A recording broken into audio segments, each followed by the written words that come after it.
Chapter 1: A Unique Concert. The Cloud Immortal Realm. Outside the burial Immortal Mountain Range, a unique concert was in full swing in a simple courtyard. Chu Xun sat in the center of the courtyard, playing the piano and singing, "I play Chopin's Nocturne for you, in memory of me." The courtyard was surrounded by a densely packed audience, all with expressions of utter rapt attention. However, none of these spectators were human, they were all birds and beasts. Fire phoenixes, black turtles, vermilion birds, kylan, and more, a diverse array, all represented. However, they were all quite small, clearly descendants of various celestial beasts. Every month, I have to hold a concert for these birds and beasts? What kind of damn system have I encountered? Chu Xun looked at the courtyard full of animals, his face beaming with a smile, but his heart was utterly broken. Having transmigrated to the Cloud Immortal Realm and acquired a system, Chu Xun initially thought he would live like the protagonists in novels, reaching the pinnacle of life, wielding power over the world, and enjoying the company of beautiful women. However, over the past decade or so, with the system's help, Chu Xun had indeed reached the pinnacle in all aspects of life: music, chess, calligraphy, painting, alchemy, weapon crafting, pig farming, and gardening. But the system hadn't mentioned a single word about what Chu Xun cared about most: cultivation.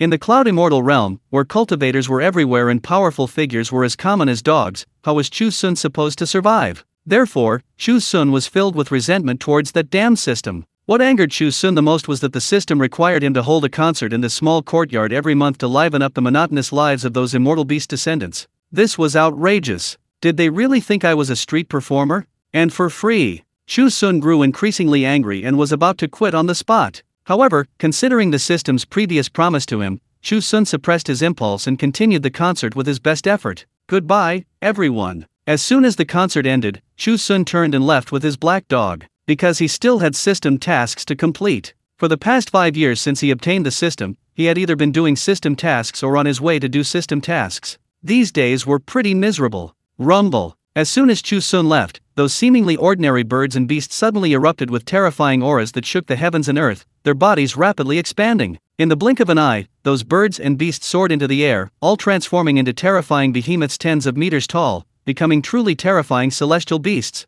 Damn Fire Phoenix, why did you fight over the fragment of the great Dao contained in Young Master's song? That fragment was clearly given to me by Young Master himself. Lin Long, why do you say that? That was clearly given to me by Young Master. Get out of my way. It was all given to me by Young Master. What does it have to do with you? Above the courtyard, a group of demon clan giants were arguing heatedly. Chu Xun was completely unaware of all this. Meanwhile, several miles away, two beautiful young women were fleeing in panic on their swords, their eyes filled with terror. Not far behind them, a middle-aged man in black robes was chasing after them on his sword. "You two little girls from the Black Iron sect, stop your futile struggles. With me, the Nether Iron Envoy, here, you have no chance of finding the Black Iron token, ha ha ha." The middle-aged man in black robes laughed wildly, quickly catching up with the two beautiful girls. "The decline of the Black Iron sect is inevitable. Don't harbor any illusions. Just obediently let my Nether Iron sect swallow you up, ha ha ha. Senior Sister Yuki,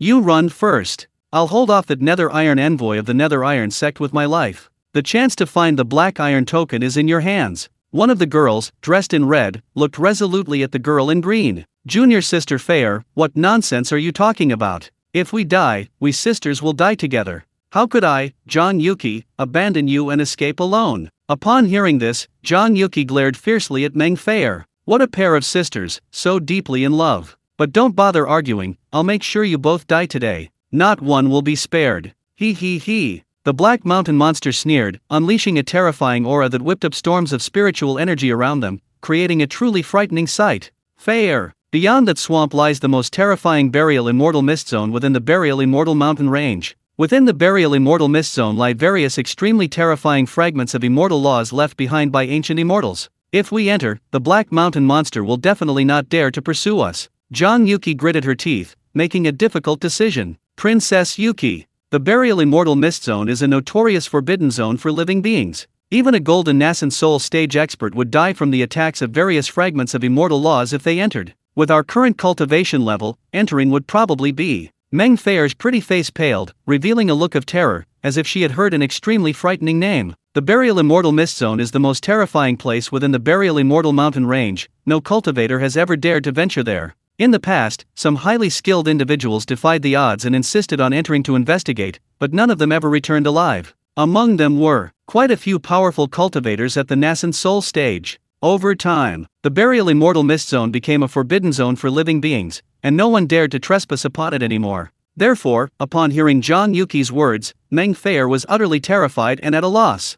Feier, stop dawdling. Rather than being captured by the Nether Iron Envoy and suffering endless humiliation, let's fight it out, Zhang Yuqi said anxiously. Okay. Upon hearing this, Meng Feier bit her red lips and nodded heavily. The next moment, the two bit their tongues, and their flying swords suddenly accelerated, heading straight for the burial immortal mist zone. Soon, the two arrived outside a golden mist zone. Rumble. Within the golden mist zone, countless fragments of immortal laws collided, erupting with terrifying, awe-inspiring power, making Zhang Yuqi and Meng Feier's faces turn deathly pale. So be it. Meng Feier and her companion gritted their teeth, preparing to rush into the burial immortal mist zone. However, before they could even enter, the black mountain monster suddenly appeared, blocking their path. Want to enter the burial immortal mist zone? No way. You're my prey. You can't escape. The ancient spirit summoning tokens on your bodies are destined for me. He. The Nether Iron Envoy laughed triumphantly, then his figure blurred as he charged menacingly towards Zhang Yuqi and her companion. Just as Zhang Yuqi and her companion thought they were doomed, a murderous voice rang out without warning. Daring to run wild on this dog king's territory, you're courting death. The three looked down and saw a gigantic black dog with 9 heads, a dragon's body, and a towering presence like a mountain suddenly appear from the jungle to their left. My god! This is a hellhound. The Nether Iron Envoy recognized the black dog's origin and was nearly scared out of his wits. A hellhound. A terrifying beast born from hell. Most terrifyingly, from the moment of its birth, the hellhound is bestowed with a curse by the 10 kings of hell. The hellhound, possessing the power of hellish blessings, has a unique characteristic: whatever living being it kills, its soul is utterly annihilated, leaving no chance for reincarnation. For cultivators, annihilation is the most tragic end. Roar! The hellhound suddenly roared and slammed its paw directly at the Nether Iron Envoy. Ah! The Nether Iron Envoy screamed in agony as both arms were shattered, his entire body convulsing in pain. How terrifying! Zhang Yuqi and the other woman trembled with fear. No! Even if I die in the burial immortal mist zone, I cannot die at the hands of the hellhound. The Nether Iron Envoy endured the excruciating pain and, without hesitation, turned and charged into the burial immortal mist zone. Crackling sounds. The moment the Nether Iron Envoy entered the burial immortal mist zone, the fragments of immortal laws around him instantly transformed into lightning, cleaving him in two in an instant, leaving no trace of his body. The Nether Iron Envoy, a peak foundation establishment cultivator at the 9th level, is dead just like that. Zhang Yuqi, witnessing the Nether Iron Envoy's fate, experienced the terror of the burial immortal mist zone for the first time in its most direct form. The burial immortal mist zone truly is a forbidden zone for living beings. Meng Feier, standing nearby, was also utterly shocked. Soon, under the watchful eyes of Zhang Yuqi and Meng Feier, the hellhound's body rapidly shrank, transforming in the blink of an eye into a seemingly ordinary black dog. However, Zhang Yuqi and Meng Feier dared not treat it as an ordinary dog. Not long after, suddenly, a country boy carrying a basket on his back, wielding a sickle, and dressed in coarse cloth emerged from the jungle on the left. This country boy was none other than Chu Xun. Little Blackie, why are you running so fast? Don't you know this area is dangerous? Chu Xun walked to the black dog's side and slapped it on the head without any politeness. Upon witnessing this scene, Zhang Yuqi and her companion shuddered in terror. That country bumpkin must be insane to dare pat the head of the 9-headed Cerberus like that. Zhang Yuqi and her companion secretly felt a chill run down their spines for the country bumpkin. Chapter 2. This is definitely a cultivation master. But what happened next completely shattered their worldview. Zhang Yuqi and the other woman saw that the black dog, instead of getting angry, wagged its tail and nuzzled against the country boy, rubbing its paw ingratiatingly. Master, I was wrong, I won't do it again. The black dog nodded repeatedly, appearing unusually docile. This black-clad boy was actually the master the hellhound had mentioned earlier. Zhang Yuqi and the other woman stared at the country boy in utter shock. If even his dog was this terrifying, how terrifying must his cultivation be? Zhang Yuqi and the other woman dared not think any further. A cultivation master. This was definitely a cultivation master. In the two women's minds, Chu Xun suddenly became mysterious and powerful. Two immortal cultivator sisters, if Xiao He has offended you in any way, please be magnanimous and don't hold it against a dog. Chu Xun looked up and saw Zhang Yuqi and the other woman hovering in the air on their swords, and suddenly gave them an apologetic smile. Zhang Yuqi and the other woman were immediately dumbfounded. What on earth is this immortal cultivator up to? The two women looked at each other, both seeing the frustration in each other's eyes. The next moment, Chu Xun withdrew his gaze, kicked the black dog, and then strode towards the burial immortal mist zone. Xiao He, let's go, let's get down to business, let's get some pig feed.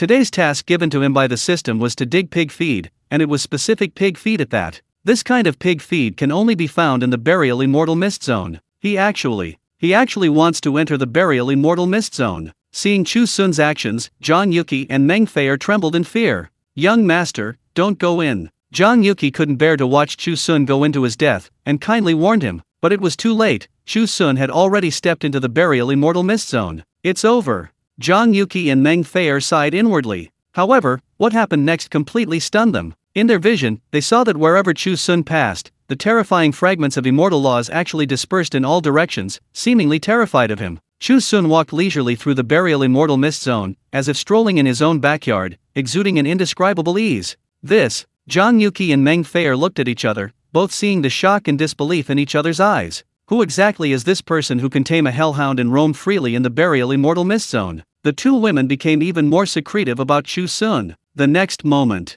buzzing, a faint blue light suddenly emanated from the pouch at Zhang Yuqi's waist. Zhang Yuqi's expression changed, and she took out a jade token from the pouch. The moment the jade token appeared, it emitted a sharp buzzing sound, and then a blue light ball flew out from the jade token and into the burial immortal mist zone. Seeing this, Meng Fei immediately looked at Zhang Yuqi, her pretty face flushed with excitement. Senior sister Yuqi, the summoning spirit token is showing an unusual phenomenon at this time, which means the black iron token is inside the burial immortal mist zone. Zhang Yuqi was also very excited, nodding heavily. That's right. We finally know the exact location of the black iron token. However, with our strength, entering the burial immortal mist zone is certain death. Perhaps we can ask that senior for help.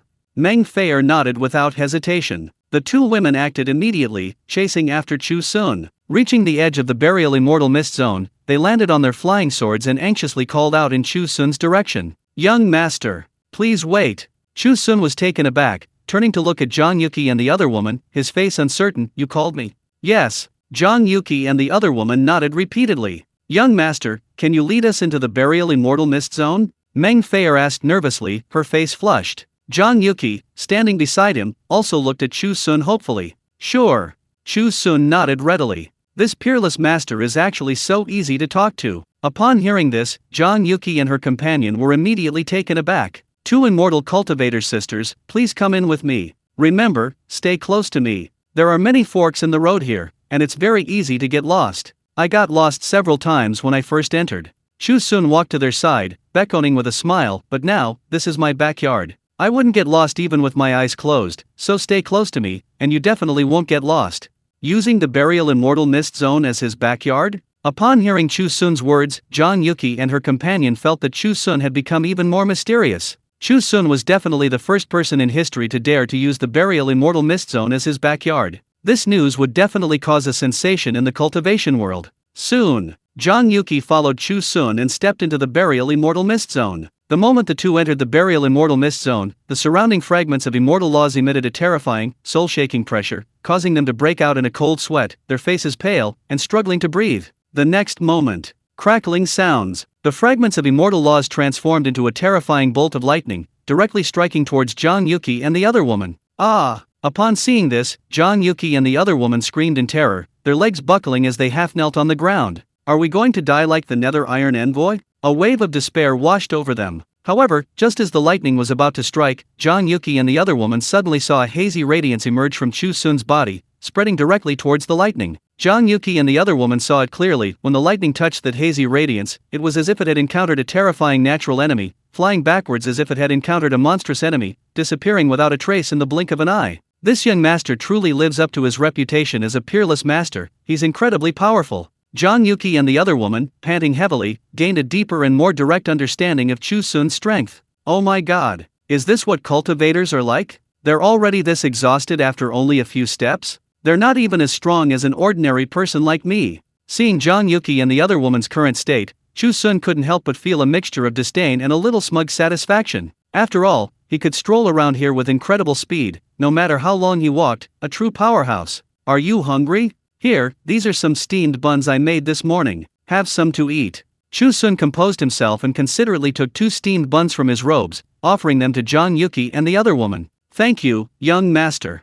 Although they looked down on these mortal buns, they still opened their mouths and ate. After all, they couldn't refuse such hospitality. Boom! The moment the buns entered their mouths, a surge of powerful spiritual energy erupted from them, instantly spreading throughout Zhang Yuki and the other woman's entire body. Boom! Boom! Boom! The two women's cultivation levels skyrocketed like a rocket, instantly advancing from the first level of the foundation establishment stage to the great perfection of the 9th level. Upon reaching the great perfection of the 9th level of the foundation establishment stage, their cultivation didn't stop, it continued to soar. First level of the Bigu stage. Second level of the Bigu stage. 6th level of the Bigu stage. Only after reaching the 6th level of the Bigu stage did their advancement cease. My God! What kind of steamed bun is this? Feeling the changes within their bodies, Zhang Yuki and the other woman were utterly stunned, completely shocked. This wasn't just a steamed bun, it was practically an elixir of immortality. The next moment, Zhang Yuki and the other woman looked down and saw some crumbs of steamed bun on their fingers.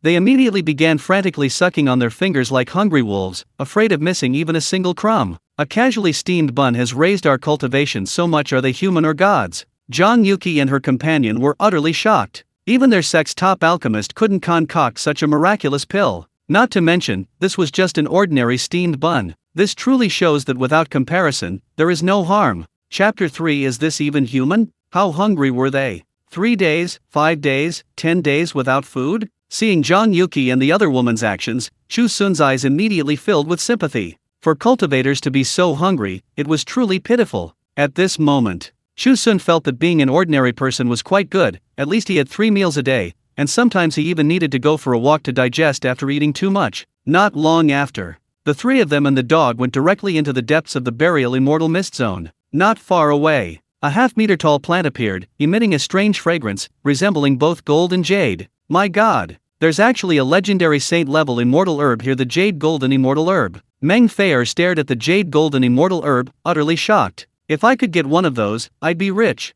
The Jade Golden Immortal Herb was a true immortal herb, long extinct in the cultivation world. Junior Sister Feier, don't overthink it. The Jade Golden Immortal Herb is notoriously tough. Even a nascent soul stage cultivator wielding a top-grade divine weapon couldn't harm it in the slightest. Zhang Yuki kindly advised, don't even mention us. Even if all the elites of our sect were to come out, we wouldn't be able to do anything with that Jade Golden Immortal Herb. Sigh, that's true. Meng Feier's expression darkened upon hearing this. The next moment, thump thump thump, a series of crisp sounds suddenly rang in the ears of the two women. Zhang Yuki and her companion turned around and suddenly saw Chu Xun wielding a rusty sickle, repeatedly hacking at the Jade Golden Immortal grass. Quickly, crack! With Chu Xun's final strike, the Jade Golden Immortal grass was cleanly severed in one stroke. My God! A broken sickle cut down the Jade Golden Immortal grass. Seeing this, Zhang Yuki and her companion were immediately stunned, their eyes filled with extreme shock. The more they interacted with Chu Xun, the more mysterious and terrifying he seemed. Chu Xun's appearance had completely overturned their worldview. This pig feed looks pretty good. The piglets at home will definitely grow plump and healthy after eating it. Chu Xun casually tossed the Jade Golden Immortal grass into his basket, a bright smile spreading across his face. Give it to the pigs. He actually fed such precious Jade Golden Immortal grass to pigs. Upon hearing Chu Xun's words, Zhang Yuki and Meng Feier's eyes nearly popped out of their sockets. How could he be so wasteful? Didn't he fear being struck by lightning? The two women's feelings at that moment were incredibly complex. Not long after, Chu Xun's basket was filled with Jade Golden Immortal grass, more than 20 stalks in total. Finally, the mission is complete.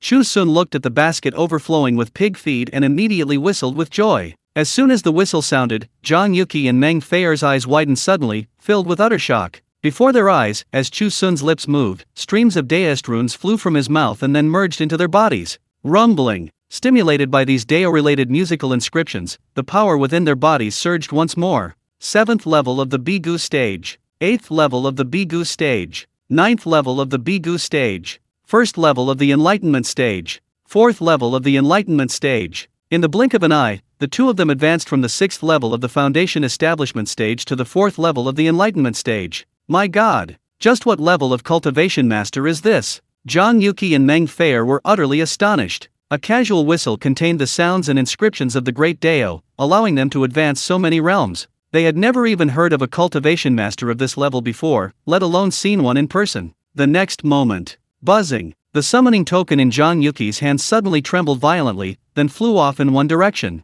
Feier, the black iron token is over there. Zhang Yuki exclaimed excitedly, chasing after the summoning token. Meng Feier also perked up and quickly followed. The black iron token? Little Black, come on, let's go see what's going on. Chu Xun beckoned to Little Black and chased after the two women. Soon, Zhang Yuqi and Meng Feier arrived outside a valley. The valley was filled with golden flames, forming a sea of fire. At the very center of this sea of fire, a palm-sized black token floated silently. The black iron token. We've finally found the black iron token. Meng Feier excitedly pointed to the black token, instinctively preparing to rush towards it. Feier, wait. The flames in this valley are actually the legendary soul-burning ghost fire. Zhang Yuqi quickly pulled Meng Feier back, her face grave as she looked at the sea of fire. Ah, this is soul-burning ghost fire. Meng Feier trembled with fear, her eyes filled with terror. That's right, this is the soul-burning ghost flame. It's recorded in the sect's secret scriptures that it's one of the most terrifying flames in the world. Even a top-tier cultivator at the Great Ascension stage would be annihilated if touched by even a trace of it. Zhang Yuqi's expression was solemn, clearly deeply concerned about the soul-burning ghost flame. I once heard my grandmaster say that a senior cultivator at the Great Ascension stage died from it. My God, even a Great Ascension stage cultivator couldn't withstand the soul-burning ghost flame. This is a terrifying existence close to that of an immortal. Meng Feier's mouth dropped open in shock. In this era where immortals don't exist, isn't the soul-burning ghost flame invincible? Yes, in this era, no one can do anything about the soul-burning ghost flame. Whoever touches it will die without a doubt. Alas! Zhang Yuqi lowered her head and sighed heavily. The next moment, a scream suddenly rang in Zhang Yuqi's ears. Senior Sister Yuqi. You, look, what is that? Zhang Yuqi looked up immediately upon hearing this. When she saw the scene before her, Zhang Yuqi was utterly dumbfounded. In Zhang Yuqi's sight, Chu Xun strolled leisurely through the sea of soul-burning ghost flames, completely unaffected. Buzzing. Zhang Yuqi stared at Chu Xun amidst the soul-burning ghost flames, her mind buzzing. Shock. At this moment, Zhang Yuqi was filled with nothing but shock. Could it be that he is a hidden immortal, an immortal? Zhang Yuqi was completely stunned. Meng Feier, standing beside her, also stared at Chu Xun in utter shock, her heart churning with turbulent waves. But what happened next completely shattered Zhang Yuqi and Meng Feier's worldview. Before their eyes even opened, Chu Xun sneezed, and the soul-burning ghost flames were extinguished. My God, how is this possible? Zhang Yuqi and Meng Feier were so shocked they collapsed to the ground. A single sneeze extinguished all the soul-burning ghost flames. Zhang Yuqi and Meng Feier were utterly stunned. Is this even human? Zhang Yuqi and Meng Feier stood there, completely bewildered. Chapter 4 Wasting Resources. Senior Sister Yuqi, the black iron token. Meng Feier snapped out of her daze and excitedly pointed to the black iron token not far away. Yes. Zhang Yuqi calmed herself, quickly walked over, and excitedly picked up the black iron token. Thank you for your help, young master. Zhang Yuqi looked at Chu Xun gratefully. If Chu Xun hadn't helped extinguish those soul-burning ghost flames, she wouldn't have had the chance to retrieve the black iron token. Why are you thanking me? Chu Xun stared at Zhang Yuqi, somewhat bewildered. Zhang Yuqi's mouth gaped slightly. However, since Chu Xun wasn't holding it against her, she didn't dwell on it any longer. Two cultivator sisters, since we've met today, it proves we're destined to meet. If you don't mind, how about you resting in my humble abode? Chu Xun invited with a smile. It's an honor to be invited by young master.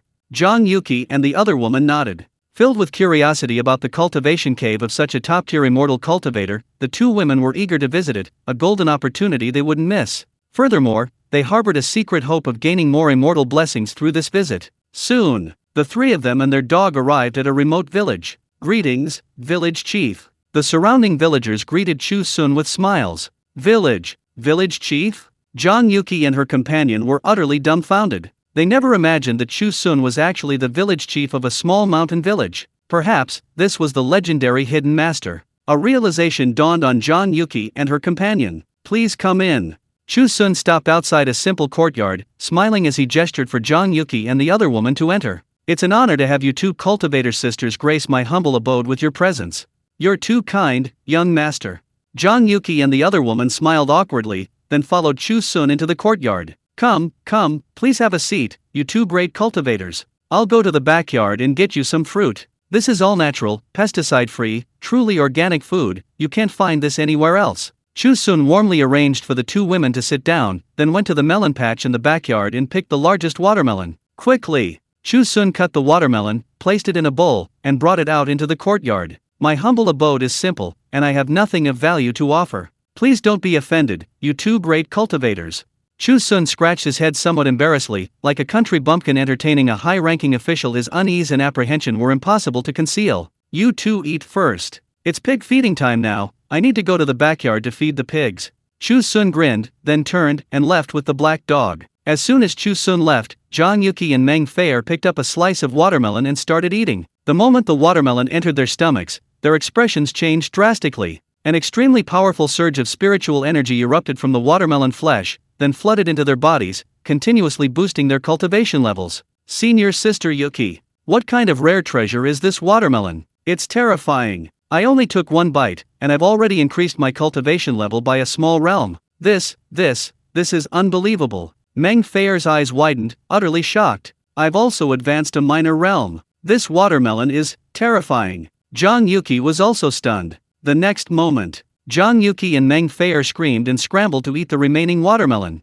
At this moment, the two girls only wished their parents had given them mouths that were too small. I've advanced 3 more minor realms. I've advanced 4 more minor realms. I've advanced 5 more minor realms. I've advanced to the 3rd level of the Golden Core stage. Me too. A series of excited, trembling voices echoed throughout the courtyard. Zhang Yuqi and Meng Fei were so happy they were practically fainting. This wasn't just a watermelon. It was clearly an incomparably precious natural treasure. Terrifying. Absolutely terrifying. He really grew these watermelons himself. He truly is a top-tier cultivator. Even his casually grown watermelons are comparable to rare and precious treasures. Meng Fei sighed sincerely, her eyes filled with an overwhelming shock. In my entire life, I've never encountered such a terrifying person. Zhang Yuqi, standing beside her, was equally astonished, licking the watermelon juice from her fingers with lingering relish. Princess Yuki, I remember the top-tier cultivator said he grew these watermelons in his backyard, right? Meng Fei turned to look at Zhang Yuqi.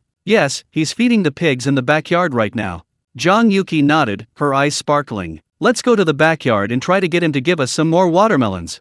Meng Fei suggested. She wouldn't let such a good opportunity slip by. Okay. Zhang Yuqi was already thinking about it and nodded with a smile. Soon, the two arrived at the backyard. Chu Xun was feeding the pigs in the pig pen, several large watermelons beside him. Chu Xun was chopping watermelons with a knife in one hand and tossing the chopped pieces into the pig trough with the other, sweating profusely. This hidden master was actually feeding pigs with such precious natural resources. What is this if not a waste? Zhang Yuqi and Meng Fei's pupils widened immediately upon seeing Chu Xun's actions. 2 cultivator sisters, I'm almost finished, please wait a moment. Chu Xun seemed to sense their presence, looking up and smiling at Zhang Yuqi and Meng Fei. As he spoke, Chu Xun quickly chopped all the watermelons into pieces, finally dumping them all into the pig trough.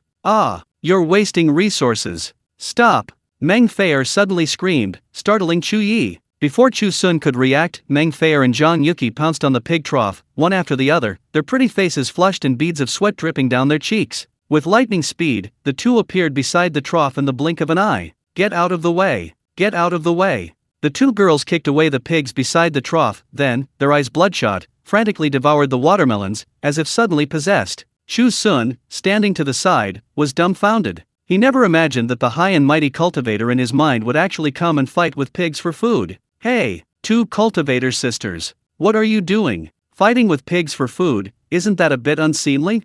Chu Xun snapped out of his daze and quickly tried to dissuade them, saying kindly, besides, the food in the pig trough isn't clean, it's full of bacteria. Eating it will easily cause diarrhea. If something happens to you here, how can I bear the responsibility? However, Zhang Yuqi and Meng Fei seemed possessed at this moment, completely ignoring Chu Xun's words and scrambling to eat the watermelons. To them, these watermelons were rare treasures that could enhance their cultivation. They didn't care whether it was appropriate to compete with pigs for food, nor did they care about the cleanliness of the watermelons. Such rare treasures are incredibly tempting to cultivators, ordinary people simply cannot resist their allure. For example, Zhang Yuqi and Meng Fei were typical examples at this moment. Meanwhile, the pigs, their eyes red, glared angrily at Zhang Yuqi and Meng Fei. 2 ants with only golden core cultivation dare to steal watermelons from Master's garden from me, the pig king. They've got some nerve. No way. I can't take it anymore. I'm going to slap them to death. Second brother, hold back. These seem to be Master's friends, you can't do anything rash. Sigh, fine. If Master weren't here, I'd swallow them whole. A series of telepathic messages rang out among the pigs. If Zhang Yuqi and Meng Fei knew the truth, they'd probably be scared half to death. They would never have imagined that the ordinary pigs they saw were actually terrifying beings capable of telepathic communication. Chapter 5, Two Sects Clash, Fleeing in Disarray. Two great cultivators, please stop eating the watermelons from the pig trough. I have plenty more watermelons growing in my backyard. You can eat as many as you want. Come out now, and I promise you can have as many watermelons as you like. Please, come out quickly, otherwise, if people find out I treat my guests like this, I'll be utterly humiliated. Chu Xun composed himself, devising a strategy to divert attention. If you're thirsty and want watermelons, just tell me. There's no need to fight with pigs for food. If word gets out. Chu Xun was too embarrassed to continue. He still had plenty of watermelons growing. Upon hearing this, Zhang Yuki and the other woman's eyes lit up, and they simultaneously ran out of the pig trough. Finally gone, and there were even some left. The pigs looked on with teary eyes, then rushed over to frantically grab the watermelons. Young master, I'm sorry about earlier. We were just so thirsty and hungry, we couldn't hold on any longer, so. Zhang Yuki's pretty face flushed slightly, and she looked at Chu Xun somewhat embarrassed. She was a princess of the dignified Chu kingdom, yet she had actually been fighting with a bunch of pigs for food. If word got out, she would be utterly humiliated. Zhang Yuki, thinking about her earlier outburst, blushed deeper and deeper, finally turning into a ripe peach, looking rather alluring. Senior, you said there are still many watermelons, is that true? Meng Feier, standing beside her, asked Chu Xun with eager eyes. Of course it's true. Don't worry, when you come to my place as guests, I guarantee you'll have plenty of watermelons. Chu Xun nodded emphatically. Soon, Chu Xun led the two to a watermelon patch. Zhang Yuki and Meng Feier looked up and were greeted by a breathtaking sight, countless watermelons. So many. Zhang Yuki and Meng Feier's eyes lit up with excitement. Eat as much as you want, until you're stuffed. Chu Xun waved his hand generously. He really didn't want to see those two powerful cultivators fighting over food with pigs again, because he couldn't bear the embarrassment. He didn't care about other places. But on his turf, this was absolutely unacceptable. Chu Xun had to protect his reputation. Thank you. Zhang Yuki and the other woman thanked him, then cheered and rushed towards the watermelon patch, grabbing watermelons and devouring them without a care for appearances, as if they hadn't eaten for 3 days and 3 nights. In a short while, Zhang Yuki and the other woman had each eaten more than a dozen watermelons, and showed no signs of stopping. This fighting power left Chu Xun dumbfounded. Just how hungry are these two cultivator sisters? Chu Xun suddenly felt a pang of sympathy for Zhang Yuki and the other woman. Alongside his sympathy, he was also incredibly envious of them. If it were him, let alone eating a dozen watermelons, he'd probably burst after just 1 or 2. Half an incense stick later, Zhang Yuki and Meng Feier smacked their lips contentedly. The watermelon rinds piled up like a small mountain beside them. A surge of warmth welled up in their round bellies, and a surge of powerful spiritual energy exploded within them, nourishing their internal organs. The two women's cultivation soared, directly reaching the 9th level of the Golden Core realm. They were just 1 step away from reaching the nascent soul stage, like the acting sect leader. Before, they wouldn't have dared to even dream of it. To the side, Chu Xun stared at the half-empty watermelon patch, utterly bewildered in the wind. The two women stared intently at the other half of the melon patch, their eyes gleaming. However, glancing at the sky, they realized that if they didn't return soon, things might change. Zhang Yuki and Meng Feier reluctantly turned their gaze from the other half of the melon patch and bowed slightly to Chu Xun. Thank you for your hospitality, young master, but we have important matters to attend to and must leave. We will certainly visit to express our gratitude another time. Ahem, no need for a visit. You should go now. Chu Xun breathed a sigh of relief. After eating so much, it was finally time to leave. The two women, oblivious to Chu Xun's strange gaze, happily flew away on their swords. Watching them depart, Chu Xun walked into the house with a relaxed expression. At that moment, a voice suddenly rang in his mind. Ding! 200th mission, become the sect master of the Black Iron Sect. Hearing the newly issued mission, Chu Xun jumped up in surprise. Are you kidding me? The Black Iron Sect is a 2-star sect. You want me to be its sect leader? In the Cloud Immortal realm, there are countless sects, large and small. Based on their overall strength, these sects are divided into 1-star, 2-star, 3-star, and so on, up to 9-star sections. The Black Iron Sect is a 2-star sect, and it's considered quite famous in this region. Chu Xun simply couldn't understand it. How could an ordinary person who knows absolutely nothing about cultivation become the sect leader of a cultivation sect? Chu Xun couldn't help but mutter to himself. System, you promised to make me the strongest cultivator in the world after I completed all the tasks,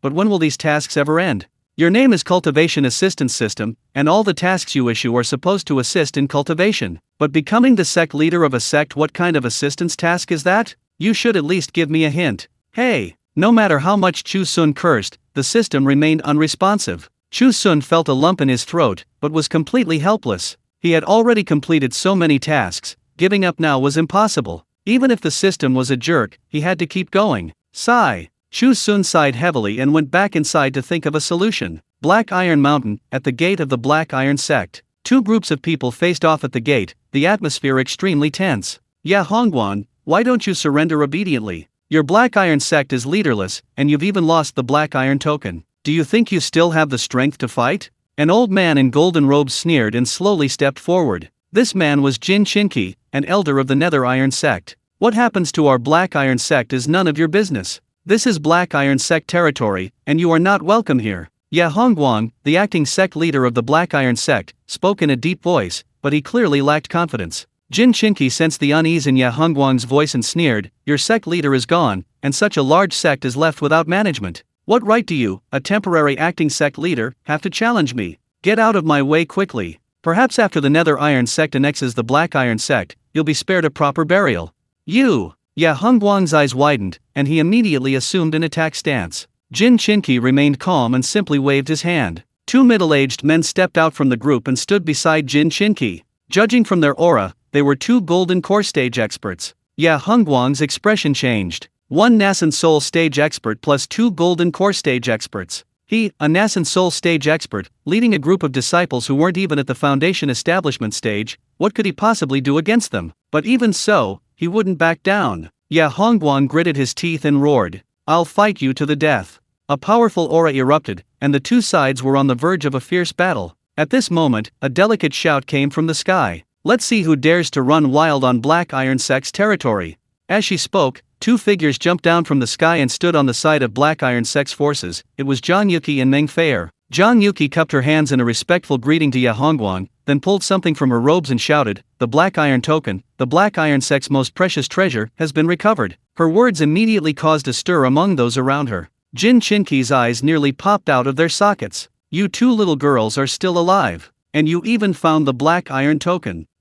Don't think you can achieve your goal by sending people to hunt you down. You'll never succeed. Zhang Yuqi glanced coldly at Jin Qinqi and handed the Black Iron token to Ya Hongguang. The Black Iron sect disciples behind her were filled with excitement. Great! Our Black Iron token has finally been found. The Black Iron token is our sect's most precious treasure. It can help sect disciples quickly improve their strength. It's an invaluable item. With the Black Iron token, who's afraid of the Nether Iron sect? Hearing the disciples' discussions, Jin Qinqi's face turned very ugly. In contrast, Ya Hongguang was visibly excited, clutching the Black Iron token with great enthusiasm. Yuki, how did you find it?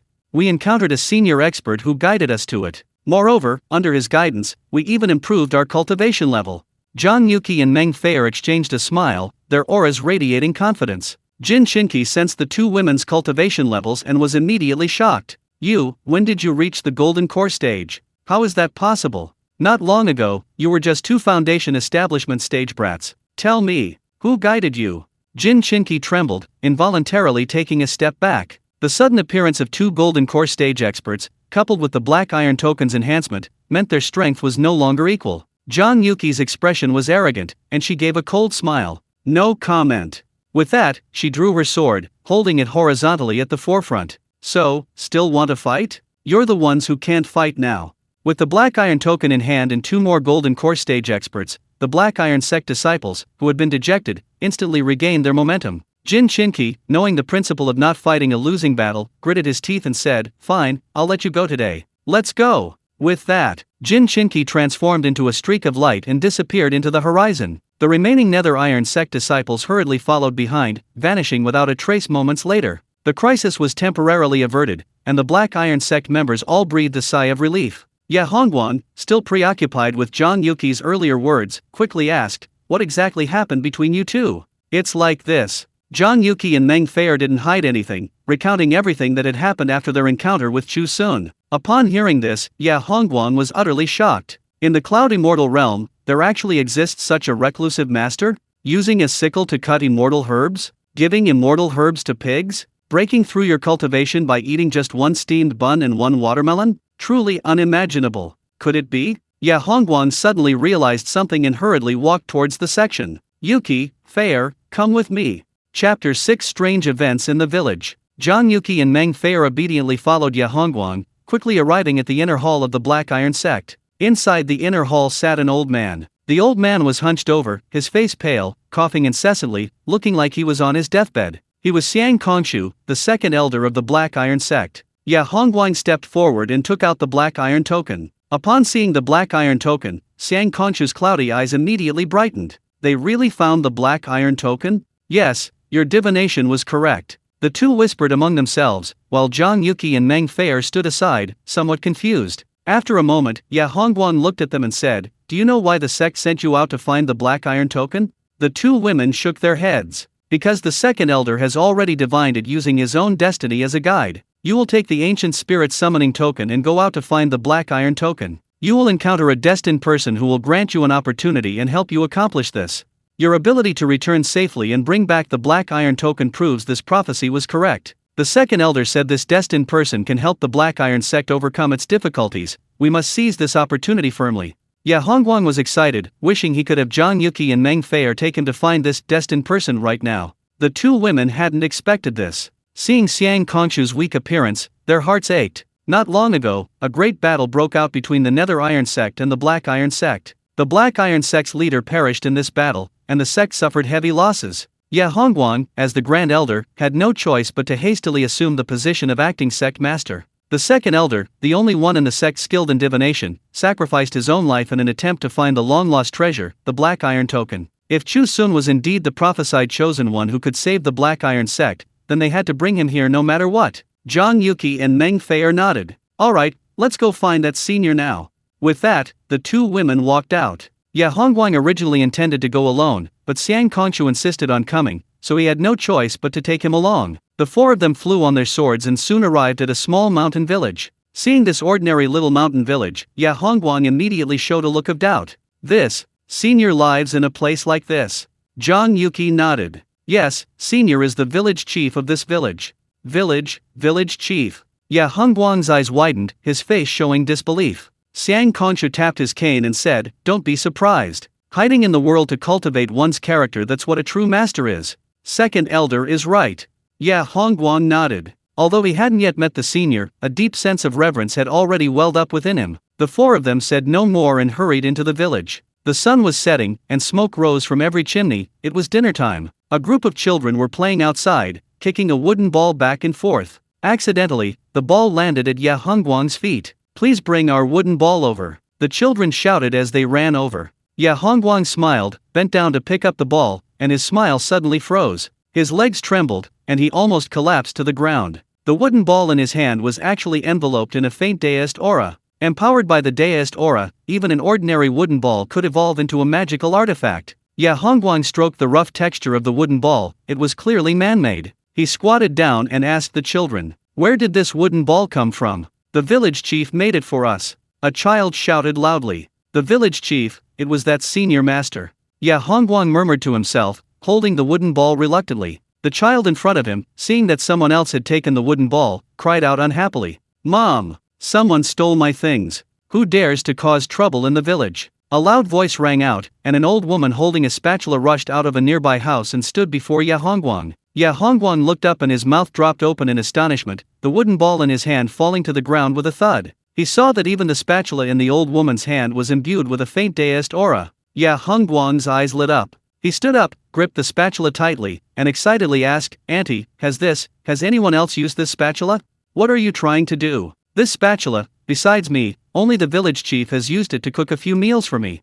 The old woman gave Ye Hongguang a strange look. The village chief, again, the village chief. Ye Hongguang completely ignored the old woman's gaze. He gripped the spatula tightly, noticing a few drops of soup clinging to it, seemingly imbued with a faint Daoist aura, and couldn't resist licking it. "Who do you think you are?" The old woman's expression changed drastically. She snatched the spatula back and dragged her child away. "A pervert's gotten into the village, don't stay with him." The children scattered, leaving only Ye Hongguang standing there, grinning foolishly. He savored the broth on his tongue, a look of utter absorption on his face. A gentle spiritual energy emanated from his tongue, and a warm current suddenly flowed into his long-parched danshan, causing a slight loosening of his stagnant cultivation level. "Sect Master Ye." Xiang Kongshu patted Ye Hongguang's shoulder. Ye Hongguang snapped out of his reverie and smiled awkwardly. "Ahem, I lost my composure. Let's continue. This little village has a senior here, it seems quite extraordinary. Yes, to be able to imbue ordinary objects with Dao principles and rhythms, it seems the senior's strength is even higher than we thought. Xiang Konshu said seriously. He had naturally also noticed the unusual nature of the wooden ball and spatula. Zhang Yuqi and Meng Fei, not yet at the nascent soul stage and not yet able to perceive the principles of the Dao, saw the serious expressions on the two men's faces and knew the situation was extraordinary, their expressions becoming even more respectful. The four continued on their way, their sights eliciting frequent exclamations of admiration from Ye Hongguang and Xiang Konshu. Look at those weeds in that field, they're all high-grade spiritual herbs. I really want to take them all back to the sect. Did you see that hoe next to the vegetable patch? It's also imbued with the principles of the Dao. Who cut all this firewood? Using such precious purple dragon wood as firewood. What they saw and heard along the way had far exceeded their understanding. Suddenly, a peach tree appeared directly ahead. The tree was laden with peaches, but they were all green, clearly unripe. But Ye Hongguang and Xiang Konshu's eyes lit up. This tree was a peach tree of immortality. Legend has it that eating a peach of immortality nourishes bones and muscles, prolongs life, and has miraculous effects. Xiang Konshu, having exhausted too much of his life force and with one foot in the grave, couldn't resist seeing the peach tree. He walked up to the old man under the tree and asked, "Uncle, where did this tree come from?" The old man, fanning himself with a palm leaf fan, casually replied, "The village chief planted this tree for me. The peaches it bears every year are incredibly sweet." The village chief. It's the village chief again. Such a precious peach tree, and he just planted it so casually. Unable to conceal his excitement, Xiang Konshu pointed to the peach tree and asked in a trembling voice, "Excuse me, may I pick a few peaches?" The old man nodded kindly. "Of course, but these peaches aren't ripe yet, it's not very good to pick them now." Before he finished speaking, Xiang Konshu reached out and plucked a peach, taking a bite. The unripe juice filled his mouth, yet a warm current flowed through his limbs. His decaying body felt like a withered tree blossoming in spring, all his meridians coming alive. A long-lost life force surged through his body, and Xiang Konshu was so moved that tears streamed down his face. He devoured the unripe peach in a few bites, still not satisfied, and reached out to pick another. The three people behind him saw through his act, their eyes reddening, and they rushed forward to grab the peaches. In a short while, a third of the unripe peaches on the tree were gone. Because the green peaches were sour and astringent, the group's faces contorted with disgust, yet they still stuffed them into their mouths, tears and snot streaming down their faces. Watching the four men eat so horribly, the old man was dumbfounded. Good heavens, they're eating so many unripe peaches. Are they starving? I just saw this guy licking Aunt Zhao's spatula. How hungry are they? Could a beggar have come to our village? The old man slapped his forehead. A beggar has come to the village. I have to tell the village chief. The old man couldn't sit still any longer. He threw down his palm leaf fan and ran to Chu Xun's courtyard. Chapter 7. Are you from the Black Iron sect? Village chief. Village chief, are you there? A knock sounded at the door, accompanied by Uncle Li's shout. Chu Xun was cooking dinner at home. Hearing the villager had arrived, he dropped his chopsticks and ran to open the door. "Uncle, I'm here. What happened? Why did you rush to see me?" "Village chief, you don't know, it seems some beggars have come to our village. The peaches you planted for me aren't even ripe yet, and they've already eaten so many. They're like reincarnated starving ghosts," Uncle Li said, pulling Chu Xun outside. Chu Xun was the village chief. Every little thing in the small mountain village had to be reported to him, including the arrival of strange beggars. Although Chu Xun felt helpless, he had no choice but to follow Uncle Li outside. Reaching the peach tree, he immediately saw four people wolfing down their peaches, two of whom looked quite familiar. After recognizing them, Chu Xun exclaimed in surprise, "Is it you?" Upon hearing Chu Xun's voice, the four figures froze. Zhang Yuqi and Meng Fei slowly turned around. Upon seeing that it was indeed Chu Xun, they panicked, nearly spitting out the peaches in their mouths. After hastily swallowing the peaches, Zhang Yuqi and Meng Fei wiped their mouths and smiled apologetically at Chu Xun. "Young master, we have something to discuss with you. This is an elder from our section." As she spoke, Zhang Yuqi gave Ye Hongguang and Xiang Konshu a meaningful look. The two instantly understood that this was the senior expert, and immediately stopped eating peaches, standing respectfully. Xiang Konshu glanced at Chu Xun, secretly marveling. The young man in plain clothes standing before him was unremarkable, like an ordinary person, truly worthy of being a senior expert, able to conceal his aura so flawlessly. Seeing the four standing before him like children who had done something wrong, Chu Xun's lips twitched, and he waved helplessly at Uncle Li. "Uncle, they are my friends. There might be some misunderstanding. I'll handle this. You go back first, and I'll plant a couple more peach trees for you later." Since Chu Xun had spoken, Uncle Li had nothing to say, nodded, and turned to leave. After Uncle Li left, Chu Xun looked at Zhang Yuki and Meng Feier with a touch of helplessness. Why did you bring your sect elders with you when you came to see me? But that's fine. Why are you eating random things in the village? If you like peaches, I'll plant a few more and give you a few baskets when they ripen. Those incredibly precious peach trees were treated like worthless wild peaches from the mountains by Chu Xun, and he was willing to give away a whole basketful so easily. The four were secretly amazed, and their respect for Chu Xun grew even stronger. Seeing Chu Xun's generosity, Zhang Yuki beamed. Remembering she hadn't introduced herself yet, Zhang Yuki began, "Young master, we haven't introduced ourselves yet due to our brief parting. We're all from the Black Iron sect. My name is Zhang Yuki, this is my junior sister Meng Feier, and these two are sect master Yat and the second elder. My name is Chu Xun. Wait, you're from the Black Iron sect?" Chu Xun's relaxed and composed expression suddenly changed. "Yes, what's wrong?" Zhang Yuki was somewhat confused. Although Chu Xun appeared calm on the surface, he was inwardly overjoyed. What I've been searching for has come to me without even trying. These two cultivator sisters were actually from the Black Iron sect, and they even brought two people who sounded extremely high-ranking. Why not join the Black Iron sect through them? To become the sect leader, one must start by joining the Black Iron sect. Thinking this, Chu Xun's face immediately lit up with a smile. "It's nothing, I've always admired the Black Iron sect. Since we've met, it must be fate. It's so late, how about we go to my place for dinner?"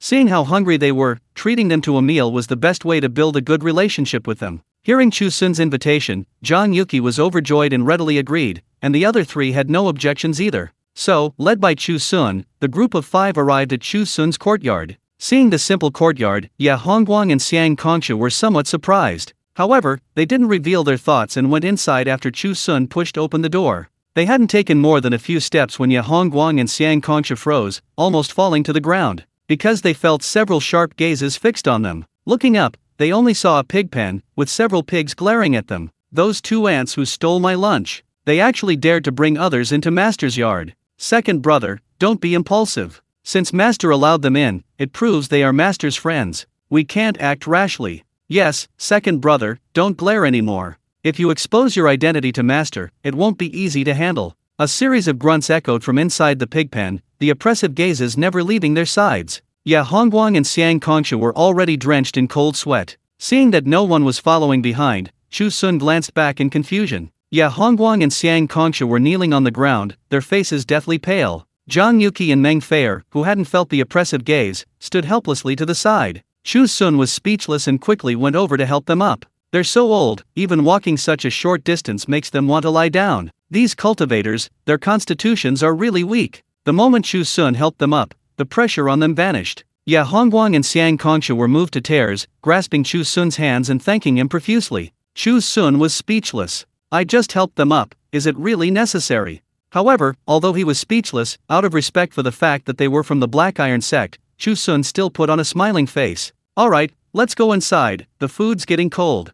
Okay. The group responded quickly. Ya Hongguang and Xiang Kongshu held Chu Xun's hands tightly until they entered the house, only then relaxing. Chu Xun's expression was a little awkward. He rubbed his hands together and pulled out chairs for the four of them. "You all sit down first. I only cooked 2 dishes for myself. I'll cook a few more for you later." With that, Chu Xun headed towards the kitchen. The four of them didn't dare to be impolite and sat up straight. On the table were 2 simple side dishes and a bowl of rice. The aroma of the food wafted into their noses. The group's expressions immediately turned to one of fascination. The aroma of the food was incredibly alluring, making them unable to resist taking deep breaths. The fragrance wafted into their nostrils, reaching the very top of their heads. A sudden warmth spread through their limbs, making them feel light and airy, as if floating on clouds. A gentle stream of spiritual energy flowed into Zhang Yuki and Meng Feier's danshan. They clearly sensed their golden cores transforming, slowly forming the image of an infant. A jolt, like an electric shock, washed over them.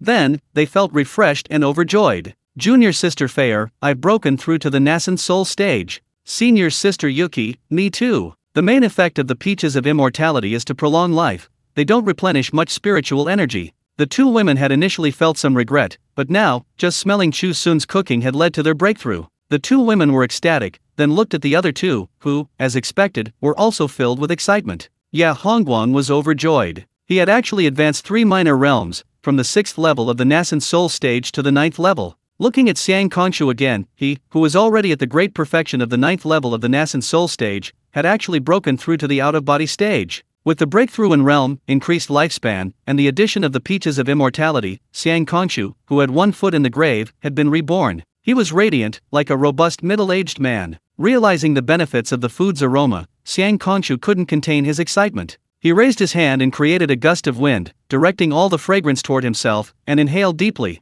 You! Ya Hongguang was shocked. Unwilling to have the aroma monopolized, he also summoned a gust of wind. The 2 women sitting opposite him weren't about to stop there and started competing with him. Instantly, a gust of wind swept through the room, making the calendar on the wall rattle loudly. What are you doing? Chu Xun stood at the door, holding 2 plates of food, dumbfounded. Chapter 8 I Can Do Anything. Woof woof. A crisp bark rang out. The black dog followed at Chu Xun's feet, baring its teeth at the 4 people inside. An invisible pressure emanated from it, forcibly suppressing the gust of wind within the room. Instantly, all was calm. The 4 people froze, hastily withdrawing their spiritual power, daring not to act rashly. Zhang Yuqi and Meng Feier glanced at the black dog with some fear, the image of the 9-headed hellhound flashing through their minds. The scene of the black dog forcing the Nether Iron Envoy to his death was still vivid in their minds. The 2 women shuddered in fright, sending telepathic messages to the other 2. That black dog is the 9-headed Cerberus we were talking about. If we anger it, we'll all be in big trouble. Yes, it must be because we were too presumptuous just now. That's why Senior sent the black dog to warn us. We'd better behave ourselves.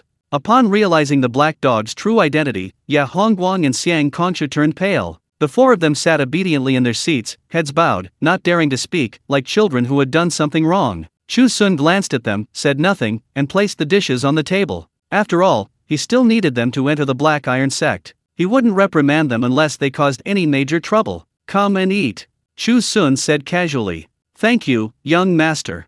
The 4 breathed a sigh of relief. It seemed their act of apologizing had been effective, their senior hadn't blamed them. Truly magnanimous. Chu Xun, oblivious to the subtle changes in their expressions, picked up a rice bowl and began serving them rice. The plump, round grains of rice piled together, their aroma filling the air. The group around the table wore expressions of pure bliss, almost unable to resist snatching the entire bowl of rice away. The black dog sat to the side, giving them a warning look. The 4 dared not act rashly, their eyes fixed intently on the food on the table. Just smelling it was enough to break through to a higher level. If we eat this, what will happen? Ya Hongguang swallowed hard, cautiously asking, Young master, can we really eat this? Of course, I promise to treat you to a meal. Chu Xun smiled slightly. You must eat, a full stomach is essential for me to enter the Black Iron sect. Ya Hongguang's eyes lit up. The senior said to eat as much as you like, which means he's willing to bestow this opportunity. There's no need for any pretense. Ya Hongguang immediately picked up his rice bowl, taking the initiative, and scooped up a piece with his chopsticks, putting it in his mouth. Gulp! The fragrant wild vegetables were swallowed. Ya Hongguang's eyes widened, tears welling up. Delicious! These ordinary wild vegetables actually have such an exquisite flavor. It doesn't feel like country food, it's more like a royal delicacy. And not only that. After consuming the wild vegetables, a surge of pure spiritual energy erupted in his stomach. This spiritual energy was gentler and easier for his body to absorb than the energy from the aroma of the food. In just an instant, Ya Hongguang's cultivation barrier began to falter. After a turbulent surge within his danshan, the barrier shattered. Ya Hongguang had advanced to the nascent soul stage. This.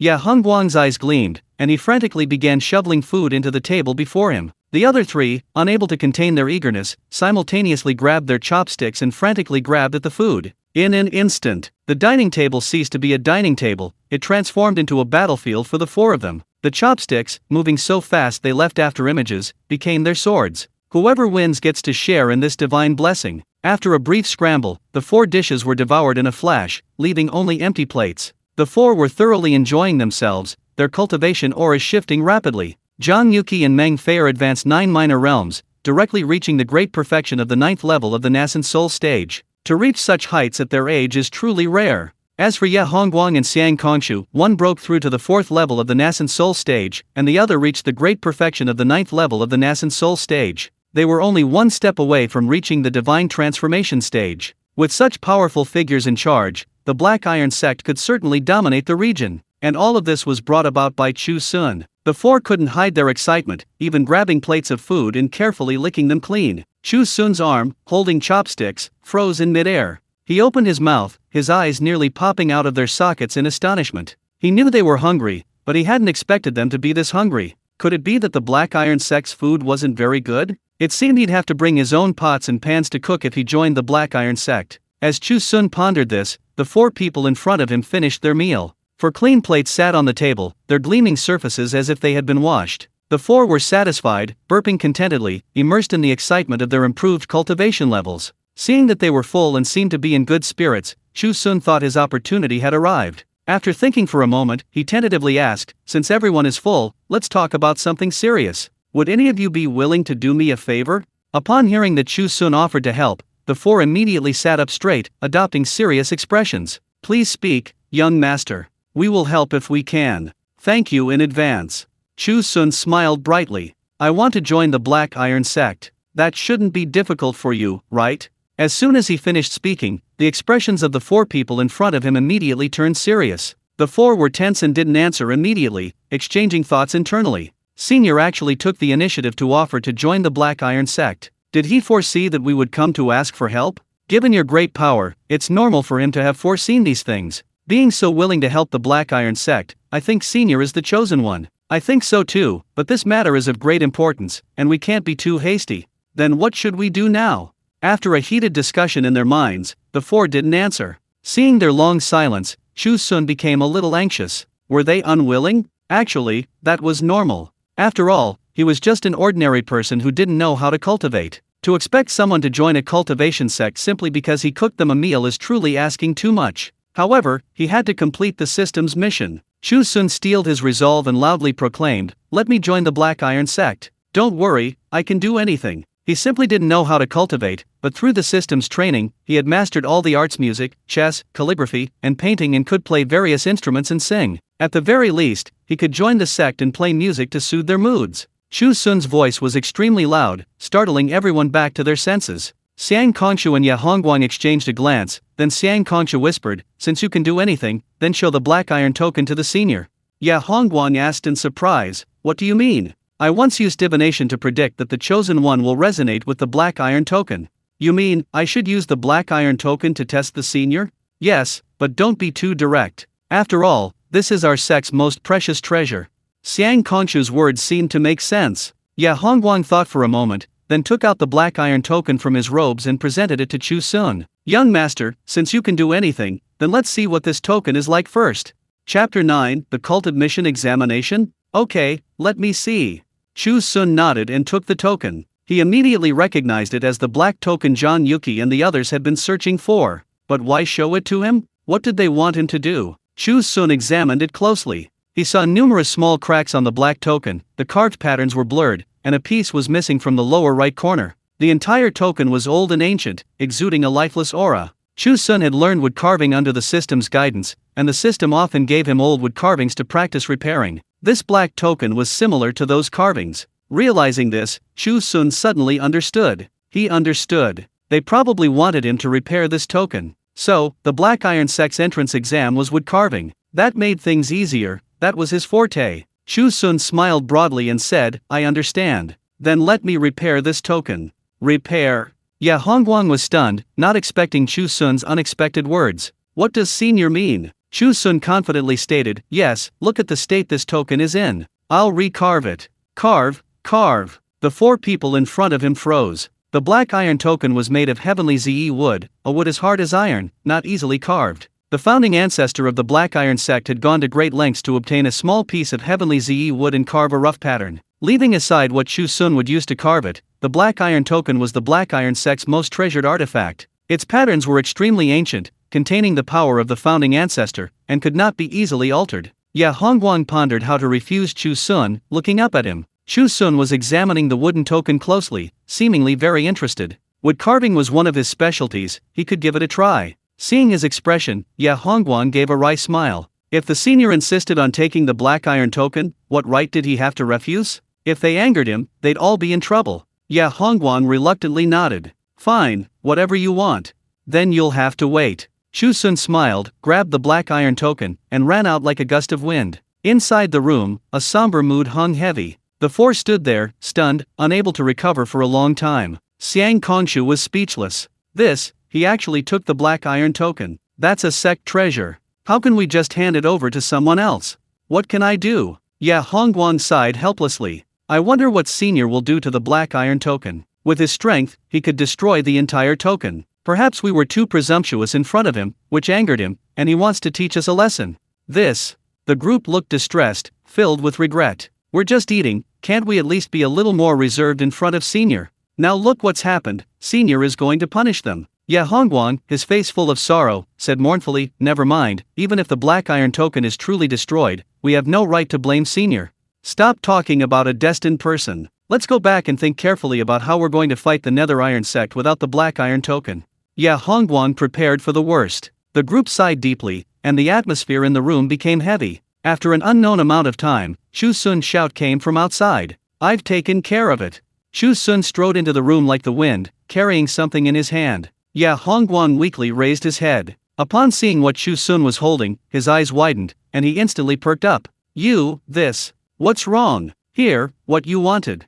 Chu Xun gave a confident smile and handed the black iron token to Ya Hongguang. Ya Hongguang held the black iron token, his hands trembling so much he could barely hold it. The three people behind him had their hearts pounding, staring intently at the black iron token, afraid they had misjudged it. Because they saw that the black iron token had been completely renewed, its surface shrouded in tiny fragments of the great Dao. In the cloud immortal realm, artifacts with divine effects are divided into 4 categories: magic artifacts, spiritual artifacts, divine artifacts, and immortal artifacts. Each category is further divided into 3 levels: low grade, mid grade, and high grade. Legend has it that divine artifacts and immortal artifacts exist in other dimensions, only magic artifacts and spiritual artifacts exist in the cloud immortal realm. Because these 2 types of artifacts are extremely rare, even a low-grade magic artifact can be passed down as a sect's most prized possession. The black iron token is a low-grade magic artifact. Low-grade and mid-grade magic artifacts are unremarkable in appearance. Starting with high-grade magic artifacts, fragments of the Great Dao begin to swirl around them. The more fragments of the Great Dao there are, the higher the artifact's grade.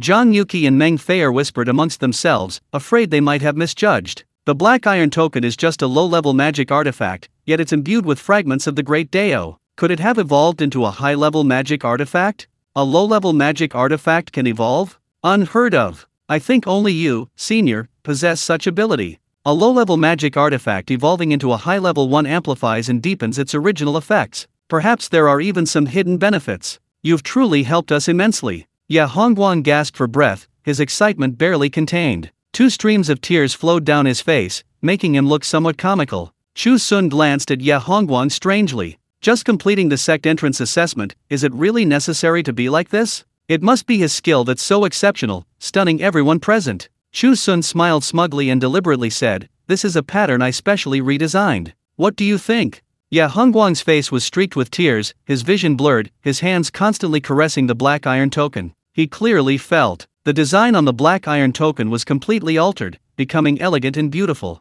The missing corner was filled in, and after careful polishing, it blended seamlessly with the rest of the token. The entire black iron token was reborn. The craftsmanship was truly exquisite. There was absolutely no trace of the sculptor being stumped by the heavenly Ze wood. Perfectly sculpting heavenly Ze wood, evolving a low-level magical artifact. Senior, you are truly skilled. Ya Hongguang wiped away his tears and transmitted his thoughts. Senior, you are incredibly forgiving. Not only did you not destroy the black iron token, but you even transformed it into a high-level magical artifact. We must cherish this blessing. I shouldn't doubt you, Senior. You must be the chosen one. Forget resonance, the black iron token even evolved directly. If you weren't the chosen one, why would you bother helping us? Then you can enter the Black Iron sect. With you here, the Black Iron sect will surely rise again. Seeing that they remained silent, Chu Xun took the initiative and asked, can I enter the Black Iron sect now? Ya Hongguang nodded vigorously. Of course you can. The Black Iron sect welcomes you, young master. They were all certain that Chu Xun was the chosen one. They were practically begging him to join the sect. Is there a trap in chapter 10? That's good. Chu Xun nodded in satisfaction. His skills were indeed impressive. He passed the sect entrance exam so easily. At this moment, Ya Hongguang put away the black iron token, respectfully cupped his hands to Chu Xun, and said, young master, now that you've joined the Black Iron sect, when would you have time to return to the sect with us? Well, Chu Xun was about to say that there was no time like the present when a question suddenly occurred to him. Wait a minute. What would he be doing in the Black Iron sect? Chu Xun had never been involved in cultivation matters and didn't know the internal hierarchy of cultivation sections. However, based on his experience, he guessed that sects generally had distinctions such as servants, outer disciples, and inner disciples. He was just an ordinary person, he would probably only be a servant if he joined. For a servant to rise to the position of sect leader was virtually impossible. If it took decades or even centuries to complete that task, he wouldn't do it. Even if things don't go well, I should at least become an outer disciple, right? Thinking this, Chu Xun immediately asked, "May I ask, what is my position in the sect?" Upon hearing this, Ya Hongguang looked troubled. The senior is living in seclusion and probably won't stay in the sect for long. What position should he give him that wouldn't dishonor him, yet wouldn't disrupt sect affairs after his departure? After much deliberation, Ya Hongguang hesitated and said, "Then, how about making me a venerable since you've just joined?" Venerable? Chu Xun was quite surprised, not understanding what this position meant. Unlike Chu Xun's guess, the sect positions in the Cloud Immortal realm were much more detailed. Newcomers generally started as menial servants or outer disciples. Within the inner sect, from lowest to highest, the ranks were inner disciple, chief disciple, holy son/holy daughter, venerable, elder, sect master, and some sects even had a mountain-suppressing ancestor. The venerable one position is second only to the elder and sect master, and doesn't require handling many sect affairs. Giving the venerable one position to Chu Xun would free him from the burdens of managing the section. Even after he leaves, the sect can continue to operate normally. However, Chu Xun had never heard of this position. Upon hearing the unfamiliar term, Chu Xun didn't immediately understand, frowning as if in thought. Seeing Chu Xun's expression, the four men immediately tensed up. Oh no, why is Senior looking like this? He can't possibly not know what a venerable one is, right? In my opinion, Senior is expressing his disdain. Senior's strength is exceptional, as the saying goes, the capable are burdened with more work. He certainly isn't satisfied with just being a leisurely venerable one. Then we must increase the offer. After a heated discussion in their minds, Ya Hongguang hurriedly said, "Young master, you don't need to be a venerable one. We request that you be an elder." Elder? Hearing this, Chu Xun was utterly shocked. He had heard of the title of elder, but how could an ordinary person like him be worthy of such a position? The elder position was granted so easily. Was the Black Iron sect short of people? Or, was there a trap? No, this wasn't safe. One should be down to earth. Chu Xun frowned but didn't answer. Seeing his expression, the four of them panicked. Did Chu Xun feel that the position wasn't high enough? What should we do? Is Senior still not satisfied? But the elder is already the highest position below the sect master. Senior doesn't want to be an elder, could it be? A sudden thought flashed through Ya Hongguang's mind. Could it be that Senior wants the position of sect master? Upon hearing this, the other three were stunned for a moment, then slowly nodded. The senior possessed extraordinary abilities. He must have already foreseen that he was the destined one for the Black Iron sect. Therefore, he was willing to stay and lead the Black Iron sect's revival as sect master. Ya Hongguang's expression was extremely conflicted. After a moment, he sighed softly. The position of sect master, senior, is truly deserved. The position of sect master belongs to the capable, and Ya Hongguang understood that he was far from worthy of it. Someone like Chu Xun would undoubtedly require the entire sect's resources to keep him. What is a mere sect master position? Moreover, Chu Xun had also modified the Black Iron token. Upgrading the sect's most precious treasure, such a favor could never be repaid. This was considered settled. Then, everyone knelt down and performed a deep bow to Chu Xun. "What are you doing? Get up!" Chu Xun was startled. He was about to reach out to help them up when he heard them shout loudly, "Please, young master, accept the position of sect master of the Black Iron sect. Accept the position of sect master." Chu Xun was shocked, wondering if he had misheard. His hands froze in mid-air, his mind completely blank. A dignified two-star sect would so easily relinquish the position of sect master? This was likely a trap. Chu Xun stood frozen, speechless for a long time. The atmosphere in the room suddenly became awkward. The four dared not raise their heads and could only speak again. "Young master, we are willing to accept you as our sect master." Judging from their expressions, it seemed they wouldn't leave unless Chu Xun accepted the position. Chu Xun was caught in a dilemma. After some thought, he gritted his teeth and nodded heavily. "Since you are so insistent, I will reluctantly accept the position of sect master." To complete his mission, he was going all out. Even if there was a trap, he couldn't turn back. Excellent. Unlike Chu Xun's resolute attitude, the four kneeling men showed relaxed expressions. From now on, the Black Iron sect would have a senior expert to oversee things. Ya Hongguang smiled broadly and asked, "Then I'll return to being the Grand Elder." "Sect Master, when will you return to the sect with us?" "Well, you guys go first. I need to pack some things. I'll be back later." Chu Xun coughed twice and turned to walk towards his bedroom. "Just kidding. Why go back to any sect? We don't even know how deep the waters run. It's better to stay in our little courtyard for now, at least it's safer." The four, unaware of Chu Xun's thoughts, obeyed his orders and obediently headed towards the village entrance. At the village entrance, the four were envisioning a bright future when a golden streak of light suddenly flashed across the sky. An old man in golden robes suddenly appeared before them. I knew something was off about you guys. Following you, I discovered something amiss. Jin Chinqi chuckled sinisterly. At that time, the Black Iron Sect and the Nether Iron Sect were locked in a standoff. Zhang Yuqi and Meng Feier appeared out of nowhere, feigning mystery, claiming they were appointed by a powerful figure. This situation was definitely not right. He sensed something was amiss at the Black Iron Sect and had secretly followed the four. For cultivators emerging together from an obscure little mountain village, it seemed there was indeed more to this than met the eye. It's you! Alarm bells rang for the four, and they immediately assumed defensive stances. Ya Hongguang's heart sank. This was bad. Jin Chinqi had actually followed them here. He couldn't let him disturb their senior.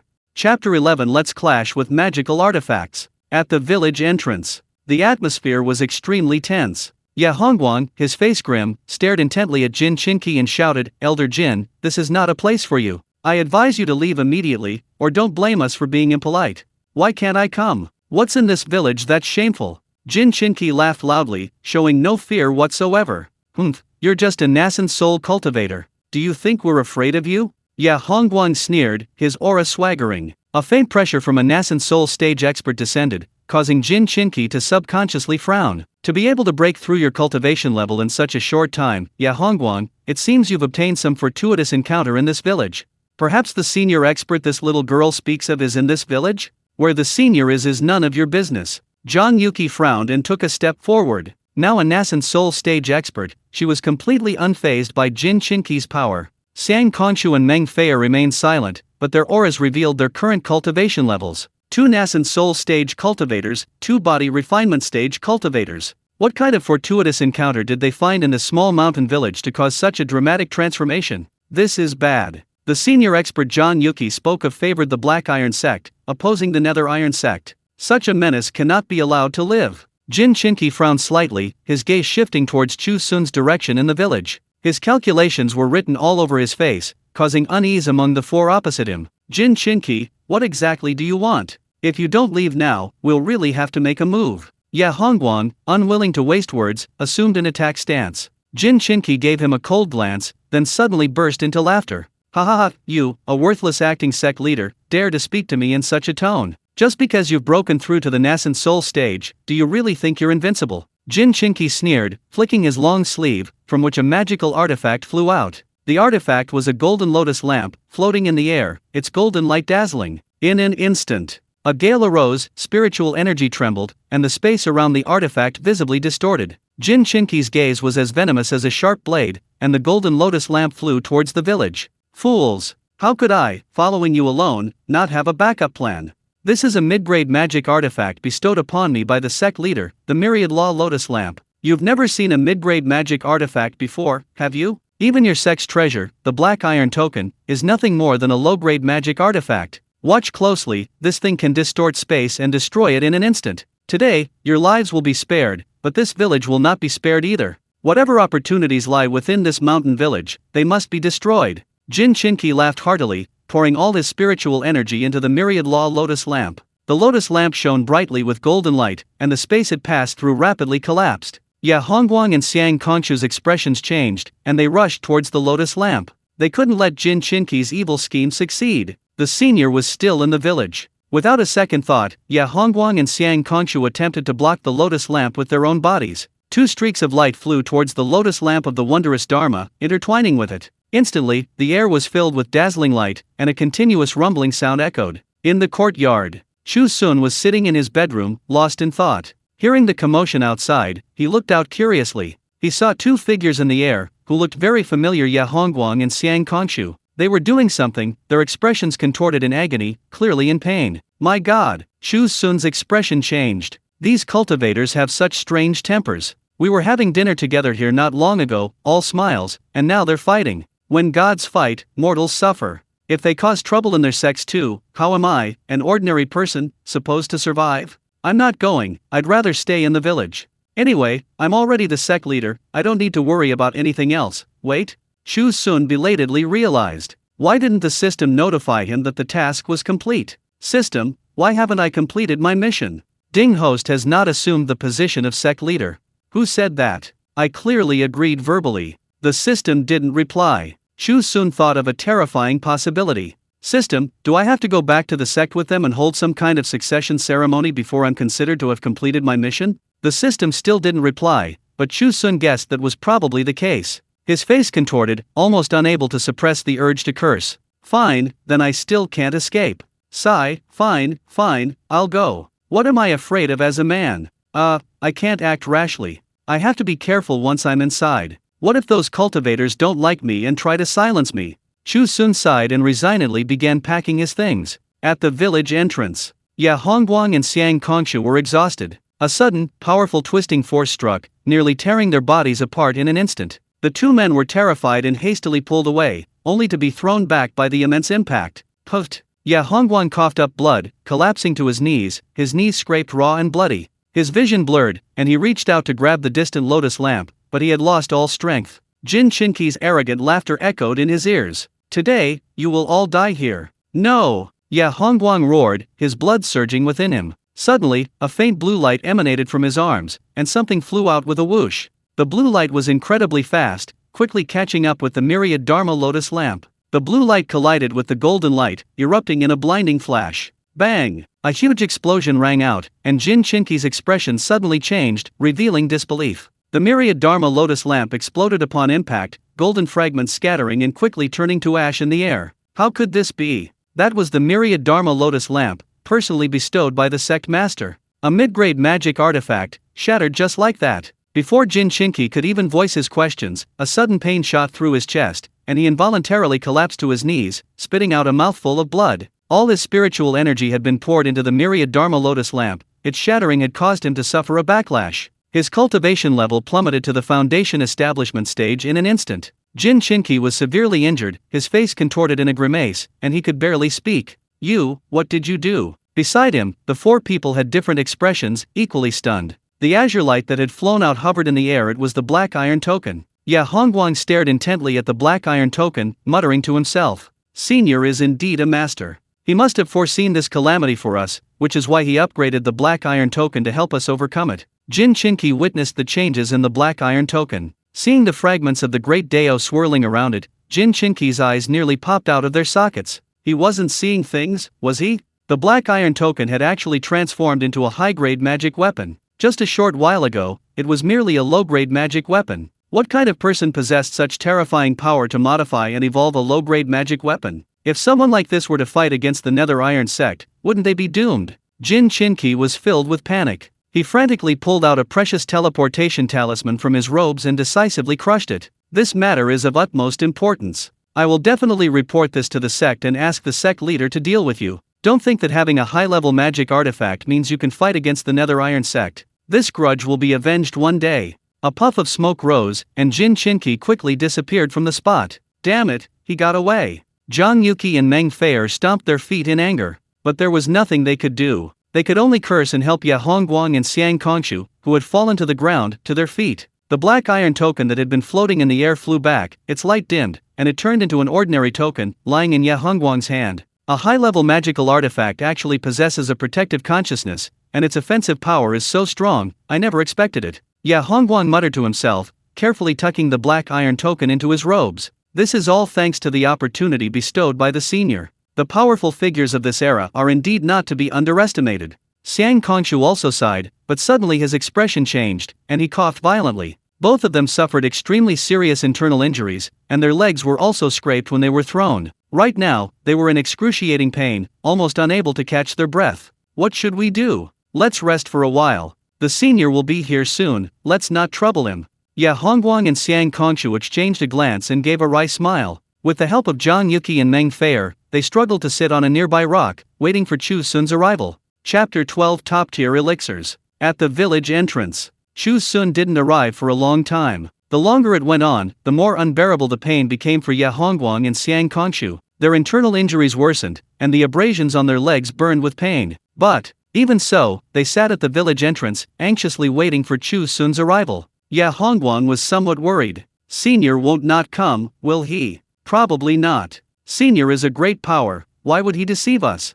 Xiang Concha shook his head, but his tone wasn't entirely certain. Not far away. Chu Xun walked slowly. He carried a bundle on his back, a black dog following at his feet. His steps were extremely slow, his face full of reluctance. It's all that damn system's fault. Verbally agreeing to become the sect leader didn't count as completing the mission. Forced by circumstances, Chu Xun could only pack his things and prepare to go to the Black Iron sect. The thought of being an ordinary person, and the possibility of being bullied by cultivators from the sect in the future, filled him with resentment. Sigh, to save my life, I must be careful within the sect from now on. Chu Xun sighed, resignedly quickening his pace. In the distance, he saw the 4 members of the Black Iron sect gathered at the village entrance. Ya Hongguang and Xiang Concha sat on a stone at the village entrance, both looking unwell, their trousers stained with blood. Seeing the mangled legs, Chu Xun exclaimed in shock. Ouch! What happened to you two? They were fellow disciples, yet these two showed no mercy in their fight, beating each other to this state. They were too ruthless, he must never offend them again. Hearing Chu Xun's voice, the 4 looked up. Feeling Chu Xun's surprised gaze, Ya Hongguang and Xiang Concha lowered their heads in embarrassment. Sect Master, no need to say more, I know. To be injured like this, it's too tragic. Chu Xun waved his hand, indicating he understood. Ya Hongguang and Xiang Concha exchanged glances. As expected of a senior, every move in this small village couldn't escape his surveillance. Even though he'd been in the village the whole time, he already knew about the fierce battle that had broken out near it. Chu Xun reached into his bundle and pulled out a small jar. He smiled ingratiatingly and said, "The injuries are too severe, it's best to treat them. This is my family's ointment, you can use it if you don't mind." This was an ointment rewarded by the system, usually used on the descendants of divine beasts. Its effects were quite good. Using it on humans, it should work too, right? Chu Xun wanted to use this opportunity to curry favor with the 2 powerful figures, hoping it would make things easier for him and the Black Iron sect in the future. Without a word, he knelt down to apply medicine to the 2 injured men. Ya Hongguang and Xiang Concha were deeply moved. The senior's keen insight knew they were injured while protecting the village, and that's why he was kindly treating them. They couldn't refuse his kindness. So the 2 of them voluntarily rolled up their trouser legs. Chu Xun glanced at the bloody wounds and unscrewed the jar. As soon as the jar was opened, a strange medicinal fragrance wafted out. A gentle sniff was refreshing, like floating among the clouds, a spring breeze caressing their faces. The 4 men were instantly mesmerized, their eyes fixed on the jar in Chu Xun's hand. The jar revealed a bright green ointment, shimmering with a light. Chu Xun casually scooped out a dollop of ointment and carefully applied it to the wounds on Ya Hongguang and Xiang Conchu's legs. The ointment, upon contact with the wounds, quickly seeped in. A jolt, like an electric shock, jolted the 2 injured men. Roar! A sharp roar echoed from within them, and the image of a strange animal appeared in their minds. This animal possessed the head of a lion, antlers of a deer, eyes of a tiger, the body of a deer, scales of a dragon, and the tail of an ox. It looked utterly bizarre. Ya Hongguang and Xiang Conchu's expressions instantly changed. Xiang Conchu telepathically transmitted his thoughts. "I've seen this creature in the ancient book Shanhai Ji. It's an auspicious beast, the Kailan. The ointment senior gave us must be a top-grade elixir. Legend says top-grade elixirs are extraordinary, possessing their own power, which usually manifests as various divine beasts within the body. Seeing it today, it's truly as they say. Senior actually used a top-grade elixir to heal us. What merit do we have? We can only honor Senior as our sect leader and swear to protect you with our lives. Seeing the auspicious beast Kailan, this is probably a rare opportunity for enlightenment. We must seize this chance." Ya Hongguang and Xiang Concha discussed excitedly in their minds. After the Kailan's roar, they felt a coolness on their legs, a strange sensation spreading from them, extremely comfortable. Even though there was nothing around them, they felt as if a pair of small hands were moving across their bodies. Wherever they touched, a strange pleasure emanated. At the same time, a warm current surged through their bodies, the excruciating pain vanished instantly, and the symptoms of their internal injuries disappeared without a trace. This was the Kailan's power from a top-tier elixir, helping them repair their bodies. Just as their flesh was about to regenerate, Ya Hongguang and Xiang Concha successfully entered a state of enlightenment. The state of enlightenment consumed the Kailan's power, flesh growth ceased, and the wounds remained unchanged. The two had thought they could break through their cultivation levels after this enlightenment, but Chu Xun suddenly stopped applying the medicine. Chu Xun frowned at the wounds on their legs, his face showing disgust. This ointment was meant for the descendants of divine beasts, it really couldn't be used on humans. Look at it. So much ointment applied, and the wounds haven't changed at all. Chu Xun was unaware. Because he stopped applying the medicine, the Kailan's power was quickly exhausted. Ya Hongguang and Xiang Concha forcibly pulled themselves out of the state of enlightenment, looking at their leg injuries, filled with regret. If I'd known this would happen, I wouldn't have bothered with the enlightenment. Although the wounds no longer hurt, with such severe injuries, it was uncertain when they would recover. Sigh. The two sighed deeply. Chu Xun, oblivious, asked, "Your condition isn't good. Can you still return to the Black Iron sect?" "Of course, senior, don't worry." Ya Hongguang forced a smile, and he and Xiang Kongshu bowed to Chu Xun again. "Thank you for the divine medicine, sect master." Divine medicine? Chu Xun's expression was somewhat subtle. What kind of divine medicine was this? It had absolutely no effect on them. Chu Xun thought for a moment, then helplessly waved his hand, tossing the jar to them. "I have plenty of this kind here. If you think it's good, then it's yours."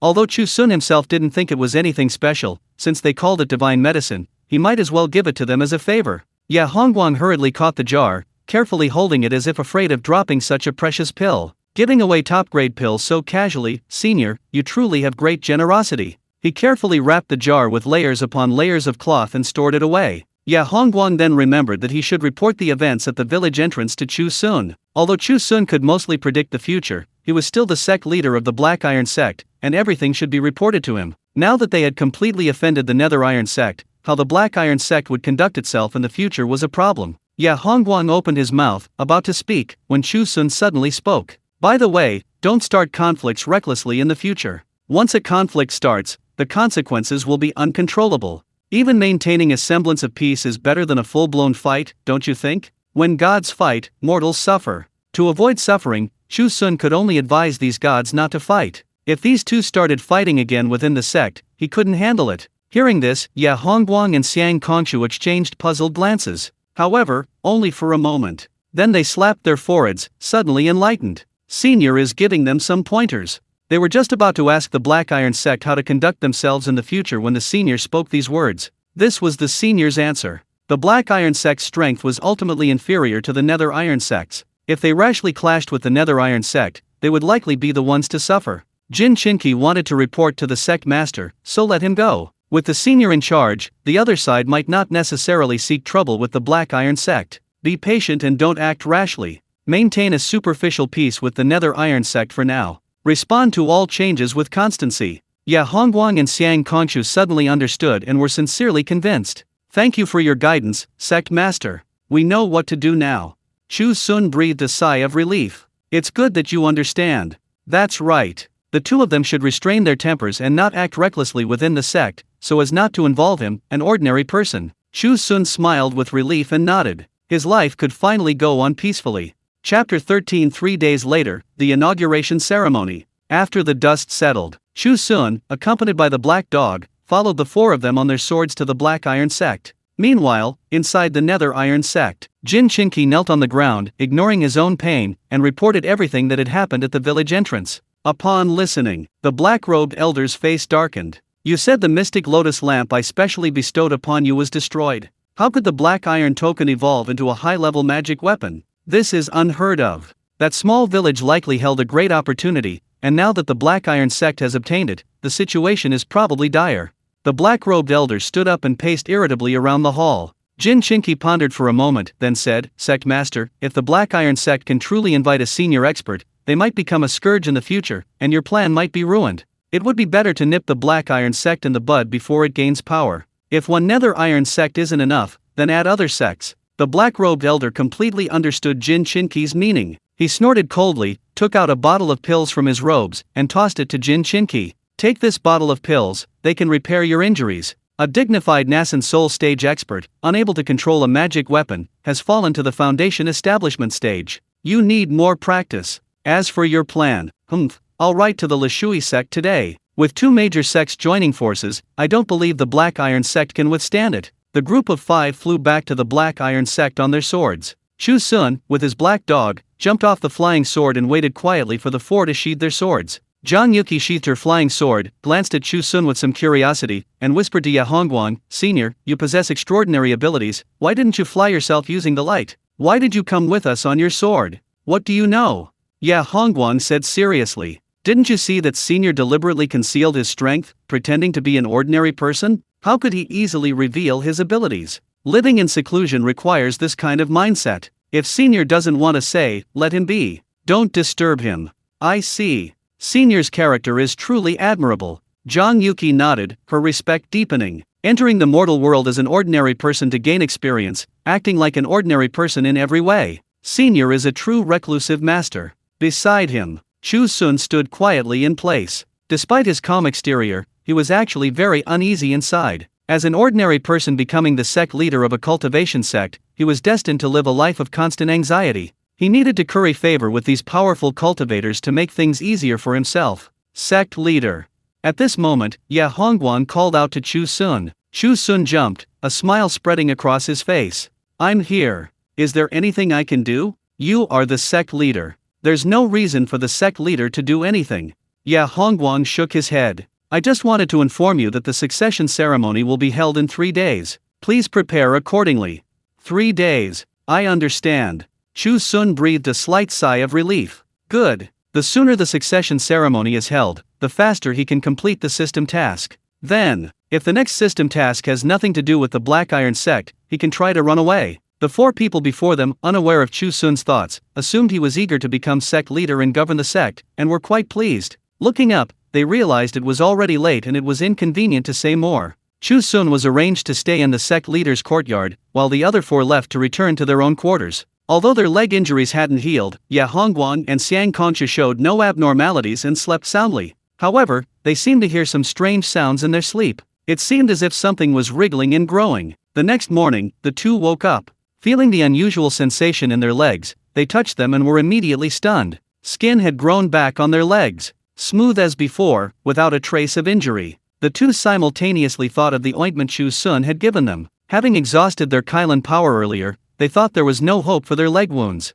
Unexpectedly, upon inspection today, the remaining Kailan aura was slowly healing the wound. Truly worthy of being a top-tier elixir. Ya Hongguang and Xiang Conchu excitedly ran and jumped out of their residence, spreading the news throughout the Black Iron sect. The Black Iron sect was about to have a new sect leader. Every disciple in the sect knew that a senior expert resided in the sect leader's courtyard, and in 3 days, he would become the new sect leader of the Black Iron sect. The senior expert possessed immense strength, casually bestowing top-tier elixirs. He was a great power of the era. The crowd discussed it enthusiastically, filled with curiosity about the mysterious Chu Xun, and actively prepared for the inauguration ceremony 3 days later. They thought the 3 days would remain in a happy and relaxed atmosphere, but on the second day, unexpected news arrived. A scout reported that the Dark Iron sect had contacted the Lishui sect, and the Lishui sect had agreed to send their sect's most precious treasure, the Divine Water Pearl, which was still en route. The Lishui sect is located in the southern border of the Chu kingdom, and its most prized treasure, the Divine Water Pearl, is a rare spiritual artifact. Although it's only a low-grade spiritual artifact, the Divine Water Pearl can summon mountains, rivers, lakes, and seas, and bring down natural disasters. Its power should not be underestimated. Recently, the Mingti sect has been attempting to expand, constantly annexing surrounding smaller sections. Borrowing the Divine Water Pearl at this time is bound to raise suspicions. Upon learning the news, Ya Hongguang was very anxious. The Divine Water Pearl could cause considerable damage to a sect, and the Black Iron sect and the Mingti sect have a feud. The Mingti sect might use this item against the Black Iron sect. Previously, he had been advised by his senior to remain unchanged in the face of all changes, but now perhaps that wouldn't be possible. However, Ya Hongguang couldn't think of a better solution. After much thought, Ya Hongguang entrusted the arrangements for the succession ceremony to Xiang Kongshu and went alone to the sect leader's courtyard. In the small courtyard, the sun shone brightly as Chu Xun spread the paper on the stone table in the courtyard. He took out a brush holder, selected a brush, and sketched a few strokes on the paper, pondering what to draw. Chu Xun had a clear plan. To please others, one must first show sincerity. But he was penniless and had nothing to offer. His baggage contained only some items awarded by the system, scattered and insignificant. After much thought, he decided to paint a picture for them. Under the system's guidance, Chu Xun's painting skills had reached a pinnacle of perfection. A painting should be presentable. Chu Xun pondered for a while and quickly decided what to draw. He was about to put pen to paper when a voice came from behind him. Sect Master. Turning around, he saw Ya Hongguang standing in the doorway. What a coincidence. This painting Chu Xun had originally intended to give to Ya Hongguang first. Seeing Ya Hongguang arrive just in time, Chu Xun immediately flashed a bright smile and waved him over. You've come at the perfect time. I was just about to start painting. This painting was meant for you. Just stand aside and look at it. If you don't like anything, you can point it out. This. Ya Hongguang hesitated. He had come only to ask Chu Xun for instructions on how to deal with the Nether Iron sect, but he hadn't expected Chu Xun to be so refined, painting in the courtyard. Refusing Chu Xun at this moment, bringing up these troublesome matters, would be too disappointing. Ya Hongguang swallowed the words he was about to say and nodded respectfully. Yes. Chu Xun pulled Ya Hongguang into the courtyard. Seeing that his leg was completely unharmed, he sighed inwardly. Aside from a lack of stamina, Cultivator's physical abilities were quite impressive. Such a severe wound had healed in just one night. He, an ordinary person, could only envy such a feat. Chu Xun sighed, too lazy to think about it anymore, and picked up his brush. The brush was fully dipped in ink, and he wrote with a steady hand. The ink spread across the paper, as if it had a life of its own, moving across the paper. With a few sweeps and strokes, the brush tip sketched a beautiful scene. Standing behind Chu Xun, Ya Hongguang watched as a painting, pine forest amidst surging waves, slowly took shape. He stared intently at the paper, as if drawn into the world of ink and wash. The painting.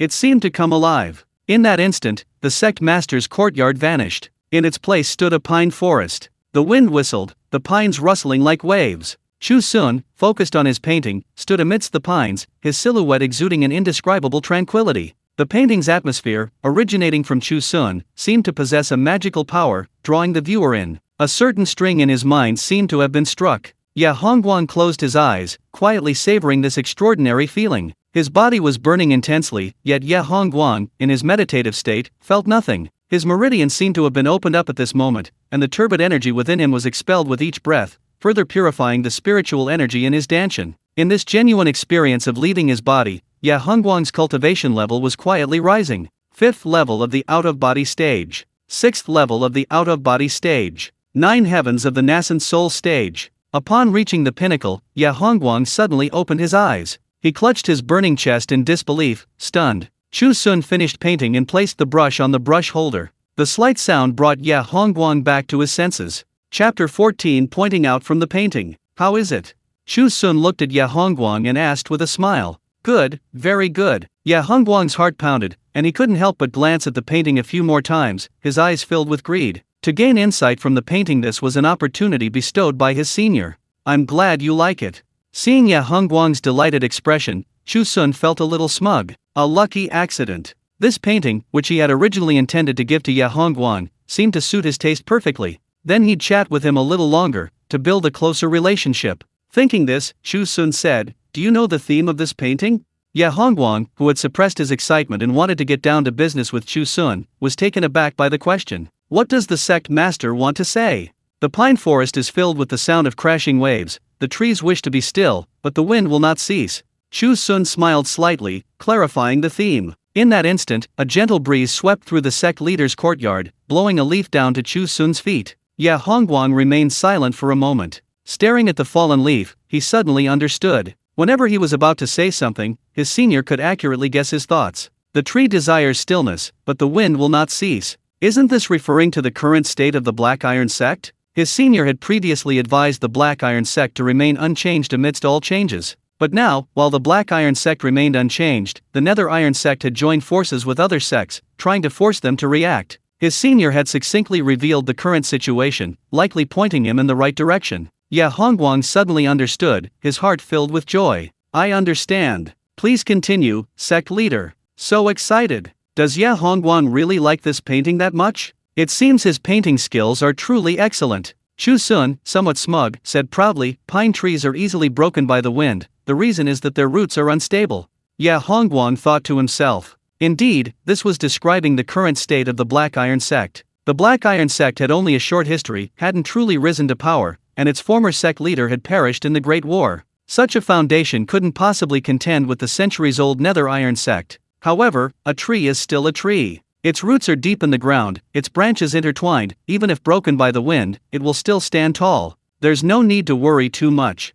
Ya Hongguang immediately felt relieved. The senior was encouraging them. Even if the Black Iron sect's foundation was unstable, so what? The Black Iron sect had accumulated strength and still had the power to fight. No matter how much trouble the Nether Iron sect caused, they would still be somewhat wary. Excessive worry would be detrimental, they needed confidence even more. However, it's too much to ask of the pine tree to struggle alone. With external support, it wouldn't have to work so hard. Chu Xun pondered for a moment, then added 2 strokes to the painting. Ink bamboo grew beside the pine forest, its upright branches supporting the pine tree. The pine and bamboo, united, remained undaunted even by a fierce wind. Ya Hongguang slapped his forehead, suddenly realizing something. The Black Iron Sect didn't need to fight alone. Since the Nether Iron Sect could find help, why couldn't their Black Iron Sect? If he remembered correctly, there was also the Li Shui Sect in the Southern Territory, a mortal enemy of the Li Shui Sect. As expected of a senior, he pointed out the solution in just a few words. At this moment, seeing Ya Hongguang listening intently, Chu Xun thought this was the perfect opportunity to present a gift.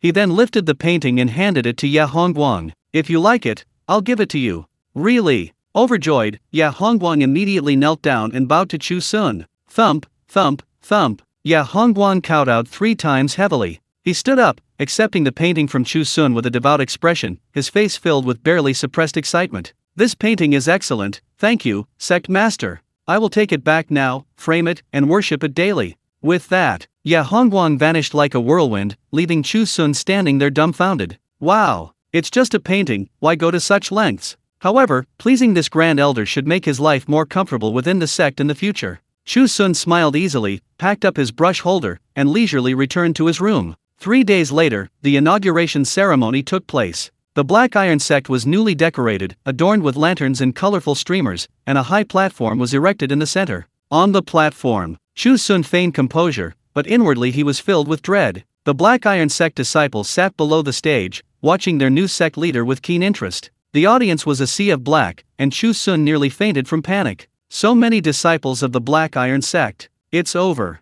So many cultivators. If anyone were to harbor resentment against him and take action against him privately, wouldn't it be as easy as crushing an ant? Chu Xun was filled with anxiety, absent-mindedly going through the motions. Xiang Kongshu, carrying the Black Iron Token, stepped onto the stage with a beaming smile. Passing the Black Iron Token to Chu Xun would be tantamount to Chu Xun's identity being recognized. Ya Hongguang sat below the stage, his heart pounding with excitement and nervousness. He had hoped to witness Chu Xun's ascension to the position of sect leader, but suddenly someone came to report, "Elder, a reply has arrived from the Li Shui sect." A reply? At this time, Ya Hongguang hesitated for a moment, then rose from his seat and followed the messenger to a corner. The messenger handed Ya Hongguang a letter and then withdrew. Ya Hongguang unfolded the letter and frowned deeply. The Li Shui sect and the Mingtai sect were allied to annex the Heitai sect. The Mingtai sect would likely help the Li Shui sect annex their mortal enemy, the Li Shui sect. At this critical moment, Ya Hongguang's letter indicated that the Heitai sect wanted to cooperate with the Li Shui sect,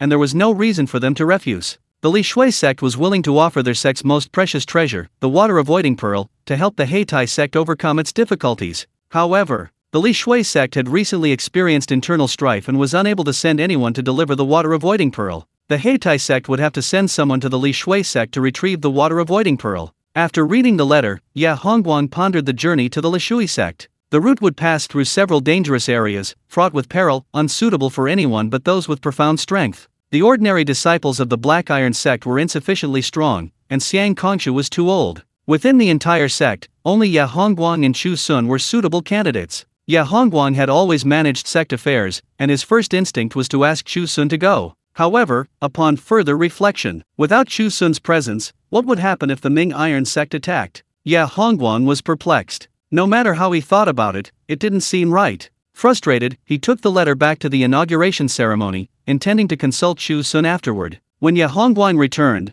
the ceremony was already halfway through. Xiang Kongshu had given a long, rambling speech and finally handed the Black Iron Token to Chu Xun. Chu Xun accepted the Black Iron Token, but the mission completion notification still didn't ring in his mind. Damn it! Does it really have to go through the entire process? Exposed to the gazes of numerous cultivators, he felt only panic and confusion. Chu Xun cursed the damn system 800 times in his mind, but Xiang Kongshu's words pulled him back to reality. The sect leader has just taken office. Doesn't he want to say something to his disciples? Well, that's fine then. Chu Xun forced a smile. He dared not say he was unwilling. He was afraid that if these cultivators were dissatisfied, they would tear him to pieces. Reluctantly, he stood at the front of the platform, facing the numerous disciples. Chu Xun gritted his teeth, adopting a look of resignation. He was going to risk it all. He shouted, "From now on, I am your new sect leader. I hope you will all be lenient with me. If anything happens to the sect, you can come to me. The sect's affairs are my affairs, so don't hold back."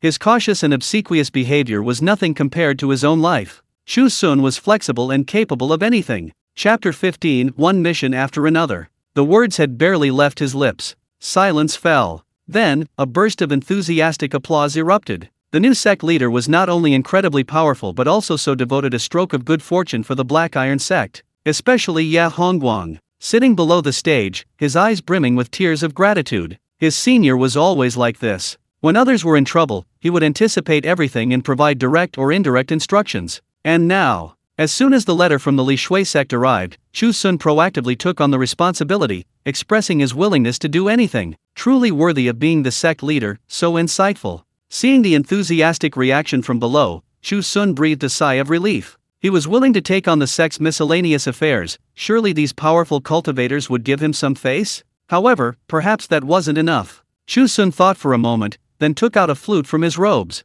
With a fawning smile, he said, "A joyous occasion for the sect wouldn't be complete without music. I happen to have some skill with musical instruments, so I'll play a tune for everyone." He wanted to use his best skills to please these powerful cultivators, ensuring his future standing within the section. Having made his plans, Chu Xun picked up his flute, and a melodious tune of partridge flying filled the air. The music flowed, its lingering notes echoing. Everyone closed their eyes, immersed in the beautiful music, completely captivated. On and off the stage, only Ya Hongguang and Xiang Kongshu kept their eyes open, because they saw the sound of the great Dao emanating from Chu Xun's flute. The sound of the great Dao spread with the music, entering the bodies of every disciple. The spiritual meridians within their bodies collided with the great Dao, causing spiritual energy to surge, leading to a rapid rise in their cultivation levels. Sensing the astonishing changes in their bodies, the disciples opened their eyes and exclaimed in surprise, "What happened? I've advanced to the foundation establishment stage." "Me too. I've reached the 9th level of the foundation establishment stage.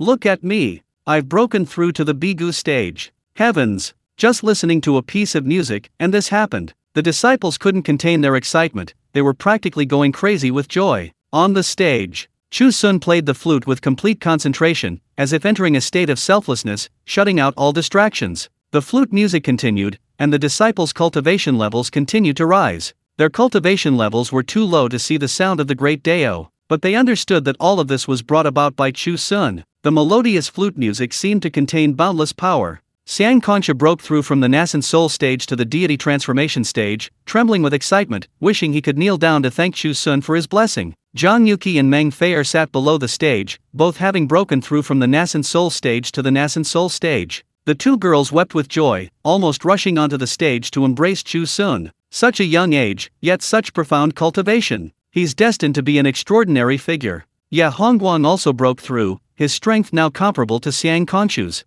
A two-star sect has actually produced two nascent soul stage cultivators at once. In the future, they will also be figures who dominate their region. Ya Hongguang clutched the paper in his hand, tears streaming down his face. The senior had actually specially imparted his teachings, doubling the strength of the entire section. Perhaps, he was worried that the sect would be left unguarded after he left? He even considered how to handle the aftermath. "We absolutely cannot go against the senior's wishes, let him go to the Li Shui sect to retrieve the item." Chu Xun remained oblivious, still standing on the stage playing his flute. Half an incense stick later, as the piece ended, he put down his flute, only to find chaos erupting below the stage. All the disciples were laughing and crying, as if they had experienced something incredibly exciting. Could it be that he played too badly? That shouldn't be. Chu Xun felt uneasy. Just as he was about to speak, the disciples below, still immersed in the joy of their advancement, snapped out of their reverie and shouted, "Sect Master Chu! Sect Master Chu! Sect Master Chu!" The sheer volume and power of the shouts nearly shattered Chu Xun's eardrums. The disciples looked up at Chu Xun as if worshipping a god. Chu Xun hadn't expected such support, and amidst the cheers, he felt a surge of pride. His plan had indeed been right. Pleasing these powerful cultivators with his music had been remarkably effective. The commotion below the stage continued for a long time. After the inauguration ceremony, disciples swarmed onto the stage, demanding autographs from Chu Xun. Ya Hongguang remained seated below, intending to speak with Chu Xun privately after the disciples left. The stage was packed with people. The disciples' reverent gazes flattered Chu Xun, making him even more proud of his exceptional musical talent. He signed autographs until his hand ached before finally managing to appease the frenzied disciples. As the last disciple happily left with his autograph, a system notification sounded in his mind. Ding! Mission completed. Finally, this damned mission was finished. Chu Xun took a deep breath, a smile spreading across his face. Before he could celebrate for long, the system's cold voice sounded again. Ding! Mission 201 helped the Grand Elder resolve the Black Iron Sect's crisis. Ha! Chu Xun was startled, stunned on the spot. What did the system mean by this? Was he going to be trapped in the Black Iron sect forever? The thought of this life of pleasing everyone, which he didn't know how long it would last, made Chu Xun's vision blur and he almost fainted. He slumped onto the platform, dejected. Just as he was cursing inwardly, a voice came from in front of him. Sect Master, what's wrong? Chu Xun looked up and saw Ye Hongguang standing before him. He opened his mouth, then suddenly remembered the mission. Help the Grand Elder resolve the sect's crisis. The Grand Elder was Ye Hongguang, wasn't he? Realizing that the key to the mission lay with Ye Hongguang, Chu Xun scrambled to his feet and blurted out, "Has something happened to the Black Iron sect?" Ye Hongguang was startled, his eyes widening. It seemed his guess was correct, the senior had foreseen everything. It seems the sect master already knows. Please take a look at this letter.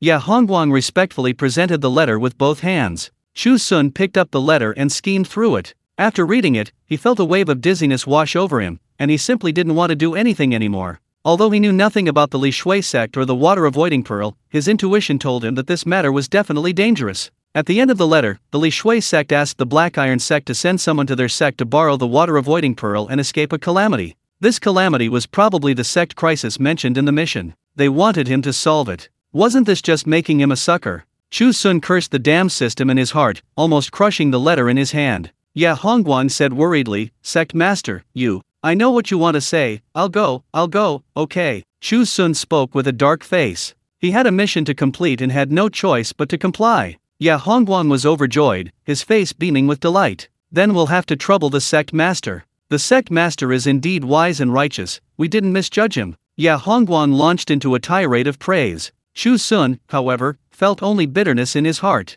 If it weren't for the system mission, why would an ordinary person like him be willing to get involved with them? To become the world's strongest cultivator, he was willing to risk everything. Chapter 16 Crisis emerges. 3 days later. At the gates of the Black Iron sect, a group of disciples stood at the entrance, seeing Chu Xun off. Ye Hongguang and Xiang Kongshu, one on each side, held Chu Xun's hands, their eyes brimming with tears. "Sect Master, please go in peace. Don't worry, we will manage the sect well and wait for your return. The journey is fraught with peril, only the sect master has the courage to venture forth alone. We all understand the sect master's heart for the sect, the revival of the Black Iron sect is just around the corner." The two boasted at length. They deliberately exaggerated the difficulty of the journey, highlighting Chu Xun's bravery. The more Chu Xun listened, the more terrified he became. He imagined himself dying a horrible death in that perilous place, and a chill ran down his spine. However, no matter how afraid he was, the mission had to be completed. Chu Xun sighed, tightened his pack on his back, and set off. The pack was bulging, filled entirely with the dry rations he had made himself. "I'm off!" Chu Xun shouted, turning away without looking back, the black dog he had brought from the village following at his feet. His retreating figure exuded the spirit of a martyr going to his death. 3 days later. Following the map, Chu Xun arrived at a forest. The forest was vast, dense, and complex, the trees blocking out the sun, giving it an eerie and sinister feel. This appearance clearly indicated it was no good place. Chu Xun felt a chill and planned to take a detour. Looking left and right, he saw no other way out. All the paths he had come from converged here, clearly indicating that he had to pass through this place. Chu Xun groaned in despair. If he encountered any danger in the forest, how could an ordinary person like him survive? He knew the system had ulterior motives for issuing the mission, it hadn't considered his situation at all. He cursed the system in his mind, but it didn't react at all. After calming down, he still had to enter the forest. Frustrated, Chu Xun could only kick the black dog, wanting it to go in and scout ahead. Before he could speak, he heard several hurried footsteps and voices beside him. "Senior brother, is this the Pantheon Forest?" "Yes, the Pantheon Forest is a notoriously dangerous place, we must be careful." "Don't be afraid. With our strength, how could we not pass the trial?"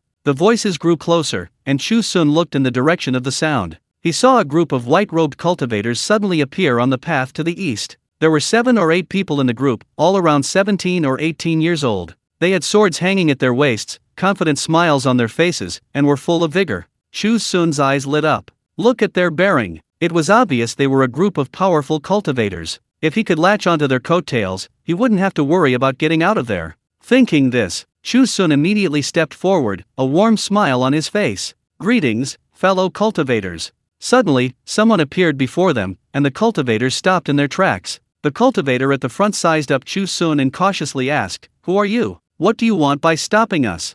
"Hey, I just wanted to say hello. Let's talk this out, put your sword down." Chu Xun glanced at the unsheathed sword, his heart pounding with unease. The leading cultivator focused his gaze intently. The young man in plain clothes before him exuded no aura, appearing to be an ordinary person, posing no threat whatsoever. He silently sheathed his sword. Chu Xun breathed a sigh of relief, then approached with a fawning expression. "My name is Chu Xun. I'm going into this forest. Are you going in too?" "You're going in?" "This forest is called Pantheon Forest, a notoriously dangerous place in this area. No one dares to go in without some strength. You're just an ordinary person, you shouldn't get involved." The leading cultivator shook his head, beckoned to his junior brother behind him, and tried to bypass Chu Xun to enter Pantheon Forest. Chu Xun saw this. How could he let such a powerful figure slip away? He quickly followed, urgently saying, "Since we're going in anyway, can you give me a ride? Let's travel together." The leading cultivator frowned, remaining silent. Chu Xun continued, "Don't underestimate me just because I'm an ordinary person. I know a lot. Even if it's all useless skills like playing musical instruments, they can still keep you entertained on the journey, right? You can leave anything to me, just take me with you, and I'll do anything you ask. Brother cultivators, please have mercy. I have no choice but to go in. Please consider it a good deed. Otherwise, I'll be all alone, and I'm afraid I'll be reduced to ashes once I'm inside." Chu Xun was in tears, looking utterly miserable. Someone in the group couldn't bear to see him like this and whispered to the leader, "Senior brother, he looks so pitiful. Let's take him with us. Before we left, Master told us to be kind to others." Remembering Master's words, the leader's expression softened. After hesitating for a long time, he finally relented. "All right, then you can come in with us. But, since you're not a cultivator, you'll have to be careful if you encounter any danger."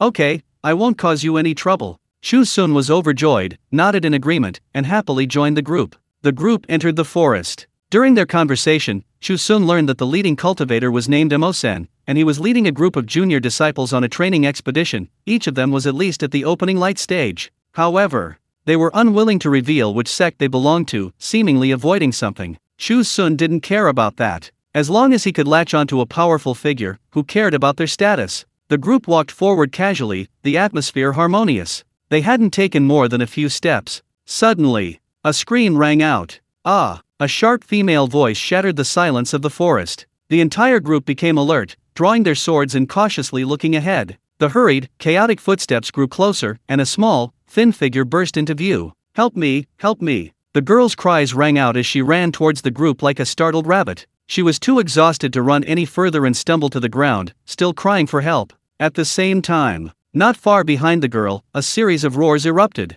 The roars were so loud that the entire forest trembled. Emosen's expression changed, and he grabbed the girl. "What was chasing you?" It's a demonic beast."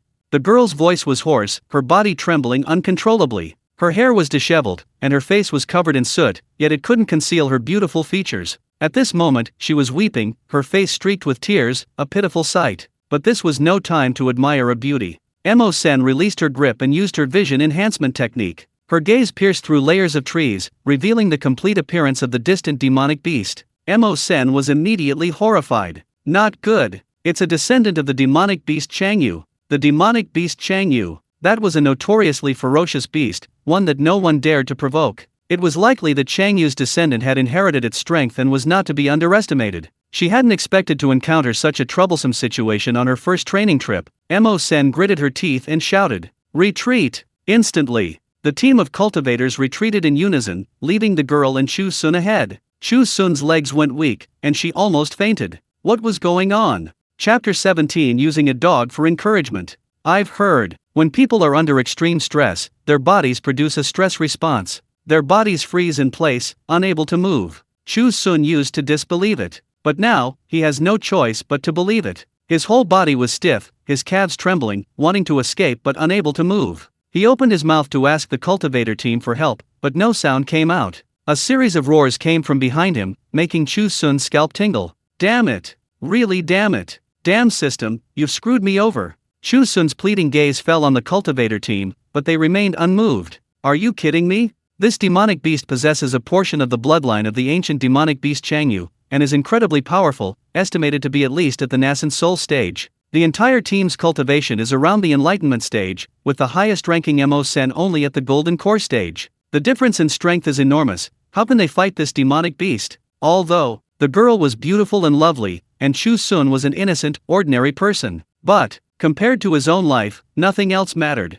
Mo-sen telepathically communicated with his fellow disciples. The group worked together to create a teleportation array to escape. The roar grew closer, almost shattering their eardrums. The girl lying on the ground was terrified. In desperation, she grabbed Chu Xun's trouser leg. "Save me! Save me! I'd like to save you, but you don't even know my strength." Chu Xun's forehead was covered in cold sweat, his teeth chattering with fear. In his panic, he didn't notice anything amiss. The black dog he'd brought into the forest sat calmly to one side, completely unfazed by the barking beside him. Facing imminent death, Chu Xun forced a sigh of relief and, his hands trembling, helped the girl to her feet. "Don't cry, we need to." Boom! Before he could utter the word escape, a deafening crash came from behind. Something shattered the forest, broken ancient trees grazed past Chu Xun and struck Mo-sen, who was performing a ritual. Pfft! Mo-sen coughed up blood. The magic array was destroyed, the entire team was trapped. Someone ran over and helped Mo-sen up, pointing in terror behind Chu Xun. "Senior brother, it's here." A massive shadow fell, enveloping Chu Xun's entire body.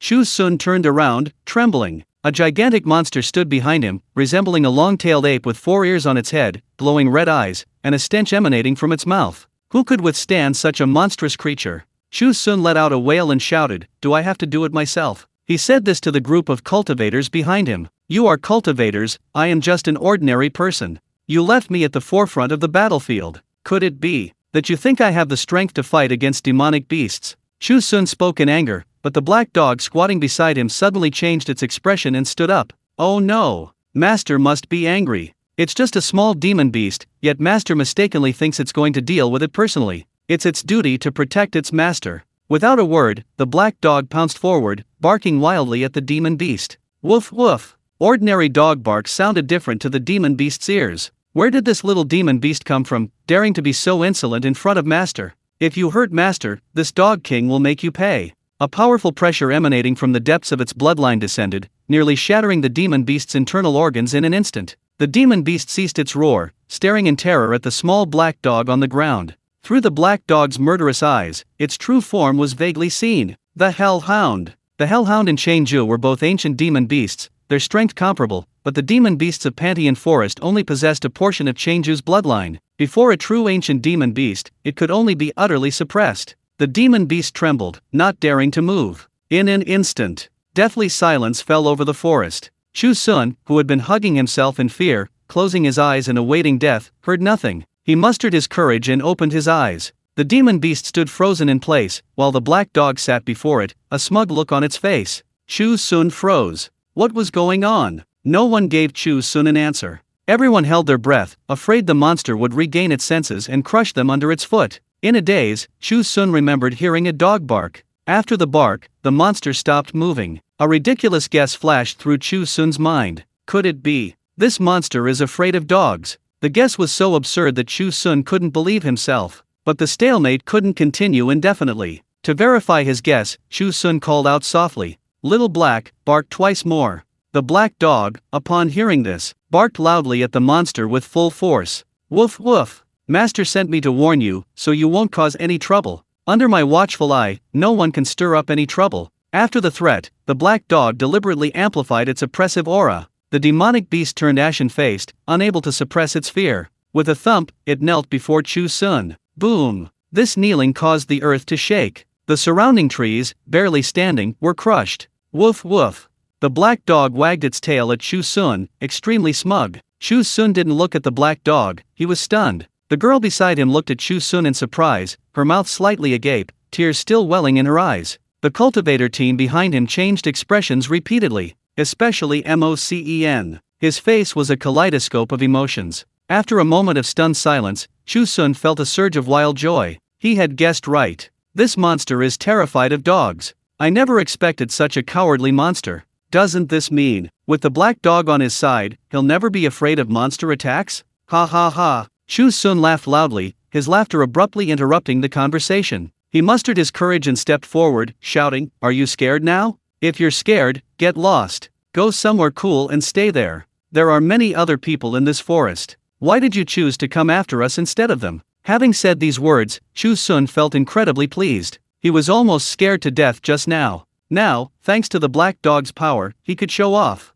Upon hearing this, everyone was terrified. How dare Chu Xun say that? The girl was also stunned and began to sob again. If Chu Xun's words angered the monster, they would probably all perish here. But at that moment, the black dog barked twice more at the demon beast. Woof woof, did you hear me? Master told you to get lost. Master is incredibly shrewd, he knows there are other threatening people in this forest. Go find them, don't let them block Master's path. Woo! The demonic beast whimpered, nodding like a chick pecking at rice. The black dog nodded in satisfaction, releasing its bloodline pressure. The terrifying pressure that had enveloped them finally dissipated. The demonic beast stood up and dragged its heavy body away at breakneck speed. The crisis was finally over. Everyone breathed a sigh of relief. The cultivator team members all wore complex expressions, their eyes filled with fear as they looked at Chu Xun. I think we might have misunderstood something. Chu Xun, he's not an ordinary person at all. Yes, how could an ordinary person have the ability to repel a demon beast?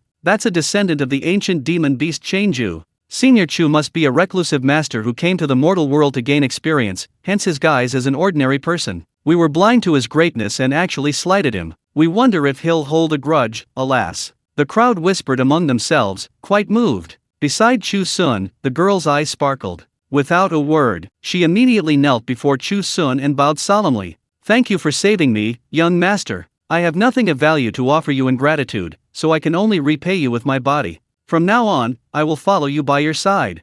Chapter 18 must be Chu Xun's order. 2. To repay you with my body. Chu Xun nearly choked on his own saliva. He looked at the girl with horror. The girl continued speaking to herself. I will repay you with my body, as your slave, hoping to repay your great kindness. Oh, so it wasn't that kind of meaning. Chu Xun smiled awkwardly and helped the girl up. No need for slavery. Now that the demon beast is gone, you're safe. Hurry home. Home, I have no home. The girl's expression was desolate, a hidden pain flashing in her eyes. Young master, even if you don't become my slave, please let me follow you. My cultivation is low, and I have nowhere to go. I can't leave this forest. As the girl spoke, 2 lines of tears fell from her eyes. She looked pitiful, evoking pity. Chu Xun looked helpless and could only nod in agreement. Alright, you can come if you want, but I'm just an ordinary person and can't protect you. Don't do anything reckless. By the way, my name is Chu Xun. What's your name? My name is Chu Huijin. The girl nodded, her eyes filled with admiration as she looked at Chu Xun. The scene of Chu Xun driving away the demonic beast was still vivid in her mind. He must be a senior expert. Clearly possessing great strength, yet insisting on calling himself an ordinary person. How humorous. Such a mindset is beyond the reach of ordinary people. Behind them, after their heated discussion, the cultivator team felt deeply ashamed of their blindness. Several people approached with ingratiating smiles, surrounding Chu Xun. Young Master Chu, thank you so much. We truly didn't expect young Master Chu to possess such profound strength. We were blind to your greatness before, we hope young Master Chu will forgive us. Isn't young Master Chu still leaving the Pantheon Forest? Let's go together. We are willing to serve young Master Chu with our lives. The group completely centered their attention on Chu Xun, especially Mo Sen, whose previous attitude had completely changed, becoming utterly humble and ingratiating. They were terrified that if Chu Xun became displeased, they would crush him like an ant. Chu Xun remained silent. He knew they had misunderstood, but he felt he couldn't explain. These people were treating him as the center of attention now, at least they wouldn't abandon him. If they knew he was truly an ordinary person, they might abandon him again. Just now, the cultivator team withdrew, leaving only the girl and Chu Xun behind. Chu Xun was actually somewhat resentful, but there was nothing he could do. He still needed to cling to a powerful figure to escape the Pantheon Forest. He might as well keep up the act. Chu Xun coughed lightly, feigning concern. Ahem, to err is human, to forgive divine. I forgive you. However, you must protect me as I leave the Pantheon Forest, or I won't let you off the hook. As he spoke, Chu Xun exaggeratedly made a throat-slitting gesture. The cultivator team nearly fainted from fright, hurriedly flattering him, of course. Young Master Chu has given the order, we dare not disobey. Good that you understand, then let's go now. Although it was all an act, Chu Xun was secretly pleased. He turned and walked forward. Chu Huijin stood close to Chu Xun, his attitude extremely subservient. Mo Sen quickly led his junior brothers forward to guide Chu Xun. Meanwhile, at another part of the Pantheon Forest, a group of men in black were talking. Among them, an elderly man in golden robes stood out conspicuously. It was clearly Jin Shinki. Jin Shinki's expression was grave as he asked, "You all saw what happened just now, didn't you?" The men in black nodded, their faces showing lingering fear. They had witnessed a young man in plain clothes with a dog scare away a powerful demonic beast. Thinking about the young man's possible identity, Jin Shinki frowned deeply, deeply troubled. A few days ago, the Black Iron sect held its succession ceremony, and news of the new sect leader's appointment reached the Nether Iron sect. The Nether Iron sect leader felt a sense of crisis, suspecting that the new sect leader was the senior expert who had guided his breakthrough,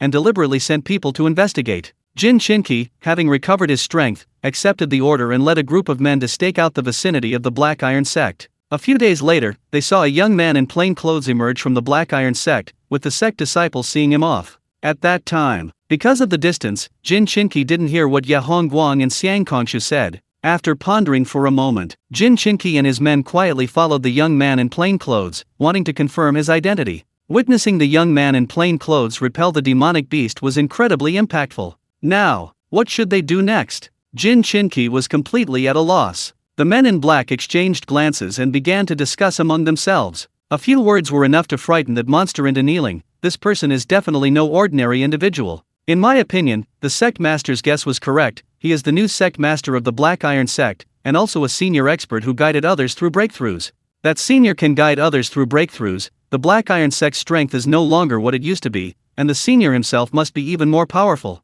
How could we possibly harm such a divine being? We should report to the sect and not act rashly. Not so. That person only spoke a few words and didn't even make a move. Is it really because of him that the monster knelt and fled? I don't think so. Let's not overthink it. Yes, the sect master ordered us to eliminate this person. How can we desert our posts? We must kill him. Are you all crazy? I told you not to act rashly. Hesitant and timid, you should all shut up. The men in black split into two factions, disagreeing and arguing loudly. Jin Shinki was getting a headache from their noise. After listening for a long time and agonizing over it, he shouted, "Stop arguing. I have my own way." Jin Shinki spoke. The men in black immediately shut up, not daring to say another word. Jin Shinki stroked his beard and said, "What you all say makes sense, but each has its shortcomings. I think we should test him first. We can make a decision after confirming his identity." Elder Jin is right. Everyone nodded, agreeing with Jin Shinki's method. And so it was settled. Jin Shinki led the men in black, intending to find Chu Xun and test him. They hadn't taken more than a few steps when suddenly the world changed color, the earth shook. The surrounding trees were uprooted, and a strange, terrifying face appeared before them. Jin Shinki's face paled. It was a demonic beast. The demonic beast panted heavily, its scarlet eyes filled with uncontrollable excitement. The nine-headed Cerberus's master sent it to cause trouble for others, and it searched tirelessly within the Pantheon forest. Now, finally found it. How did it get here? Jin Shinki panicked, a chill running down his spine. No one answered him. The next second, the demonic beast slammed down with its paw. Boom! An explosive sound detonated in his ears. The immense impact flung Jin Shinki aside, sending him crashing heavily into a tree. Thud! Jin Shinki coughed up a mouthful of blood. At the same time, his ribs snapped with a crack. The terrifying beast was close at hand. The man in black's teeth chattered, unsure whether he should go to save Jin Shinki. Elder Jin. What should we do? Run! Run! Jin Shinki roared. I know. He's definitely the new sect leader of the Black Iron sect. Knowing that people from our Nether Iron sect were nearby, he ordered the demonic beasts to hunt us down. Damn it! Black Iron sect, I will never forgive you. Chapter 19 Awakening the Innate Spiritual Body. On one side, the Mingtai sect group fled in panic, a chaotic scene of chickens and dogs flying everywhere. The demonic beast, mindful of Chu Xun's commands, relentlessly pursued them. Its feet pounded the ground, leaving deep craters with each step.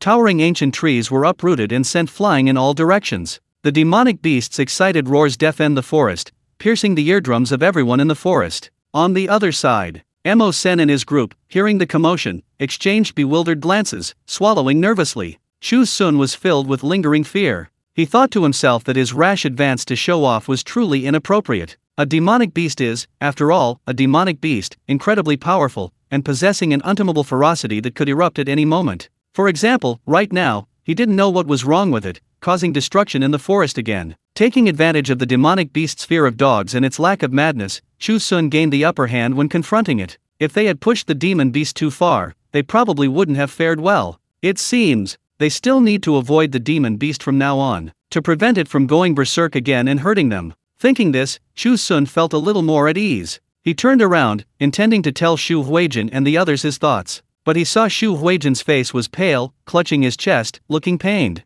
Chu Xun was shocked. What's wrong? I'm fine. Xu Huijin's smile was very forced. I was chased by the demon beast for many days, and I almost died many times. If it weren't for your help, young master, I would probably be dead by now. Now, whenever I hear the demon beast's roar, I'm terrified." As he spoke, Chu Huijin felt a pang of fear, his expression filled with anguish. So he was afraid. Chu Xun was speechless for a moment. He thought for a moment, then comforted her. "It's all right, you're standing here perfectly fine now. What does it matter to you if that monster goes berserk again? It's getting late, you must be hungry, right? Here, have some dry rations to calm your nerves, don't think too much." As he spoke, Chu Xun took out a piece of dry rations from his bundle and handed it to Chu Huijin. Chu Huijin knew Chu Xun was trying to distract her, and she was very grateful. She thanked him repeatedly. She took the rations and took a bite. The dry bread went down without any taste, but Chu Huijin suddenly widened her eyes. She froze on the spot, her face even paler than before. Chu Xun was a little worried and couldn't help but move closer to Chu Huijin, asking, "What's wrong?" Chu Huijin didn't answer. Suddenly, a burning heat emanated from her body. Whoa! Startled by the high temperature, Chu Xun jumped away from Chu Huijin. At this moment, suddenly, Chu Huijin's body emitted a golden light. The light intensified, shooting skyward and disappearing into the clouds. Boom! Despite the bright sunshine, a bolt of lightning struck. A deafening rumble of thunder echoed across the horizon. Mo Sen and his group heard this, their expressions shifting rapidly. "Senior brother, what's wrong with her?" a cultivator asked anxiously. Mo Sen looked at Chu Huijin in disbelief, his voice trembling. She's awakening. Awakening. Chu Huijin murmured, her hand trembling as she clutched her dantian. She could feel it clearly. The spiritual meridians that had been severed were slowly reconnecting. The spiritual energy in the air surged wildly into her body, a long-lost sense of power filling her entire being.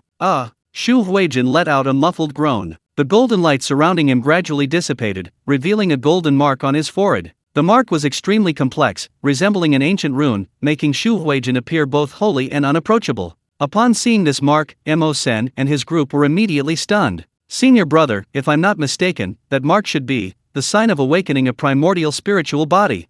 That's right. Legend has it that cultivators awaken their bloodline when the time is right, and the primordial spiritual body is one of the top-tier bloodlines. I've heard that cultivators who awaken a primordial spiritual body evolve into perfect primordial beings, possessing immense evolutionary potential. From then on, her cultivation speed will double, and she won't encounter obstacles except in special circumstances. Her future is immeasurable. Furthermore, she will be blessed by the heavenly Dao, enjoying smooth sailing from then on. Don't underestimate this Miss Shu just because she's only at the chi refining stage now. It probably won't be long before she surpasses our entire team. This is the first time I've seen someone break through, and it's on an outsider. Sigh. Hearing the cultivator team's discussion, Chu Xun finally understood what had happened. He stared at the mark on Chu Huijin's forehead, a pang of envy rising in his heart. He had underestimated this little girl. This little girl is exceptionally talented. She awakened her spiritual body even while eating dry rations. She's truly a born cultivator. Compared to him, Chu Xun felt utterly useless.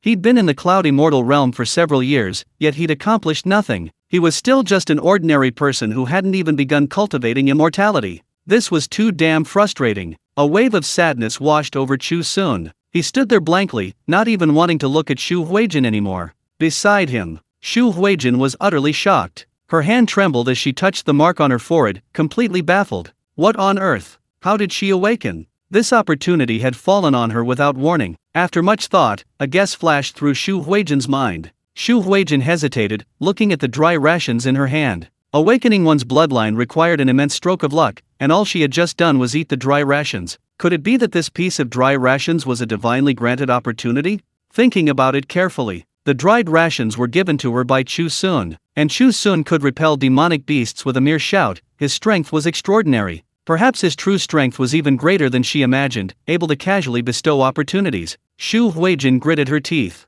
To verify her guess, she devoured the dried rations. The dry bread, once swallowed, felt like a giant ball of spiritual energy exploding within Chu Huijin's body. The spiritual energy in the air surged in at an even more frenzied speed, merging with her internal energy, bringing a burning, searing pain. The golden mark on her forehead dimmed and brightened repeatedly. With each flicker, Chu Huijin's cultivation level was constantly breaking through. Foundation establishment stage, Bigu stage, enlightenment stage, body awakening stage. After finishing the entire batch of dried rations, Chu Huijin's cultivation level experienced a qualitative leap. It wasn't a gradual increase in minor realms, but a continuous breakthrough of major realms. A naturally born spiritual body is a blessing from heaven. Such terrifying cultivation speed is beyond the reach of ordinary people. It seems her guess was correct. Chu Huijin suppressed her excitement and pondered. Actually, she was originally a holy maiden of a major sect, a figure revered by thousands. However, her twin sister had always disliked her and schemed to harm her, ultimately crippling her cultivation. Chu Huijin's spiritual veins were deliberately severed, causing her cultivation to plummet to the qi refining stage, rendering her unable to cultivate any further and turning her into a cripple. The proud daughter of heaven perished, the sect underwent a major upheaval, and her twin sister successfully ascended to become the new holy maiden. Chu Huijin felt ashamed and quietly left the section. Unexpectedly, her twin sister relentlessly pursued her, determined to eliminate her completely. She fled all the way to the Pantheon forest, where she unfortunately encountered a demonic beast. Just when she thought her fate was sealed, she met a senior master. This was a divinely granted opportunity, and she would seize it no matter what. Chu Huijin made a decisive decision. With a thud, she knelt before Chu Xun. "Young master, my daughter has a request. I wish to become your disciple, please accept me as your apprentice." Chapter 20, An Extra Apprentice. She knelt again, but this time, she made a different request. Chu Xun, still immersed in sorrow, twitched at the corner of his mouth and waved his hands repeatedly. I can't be your master."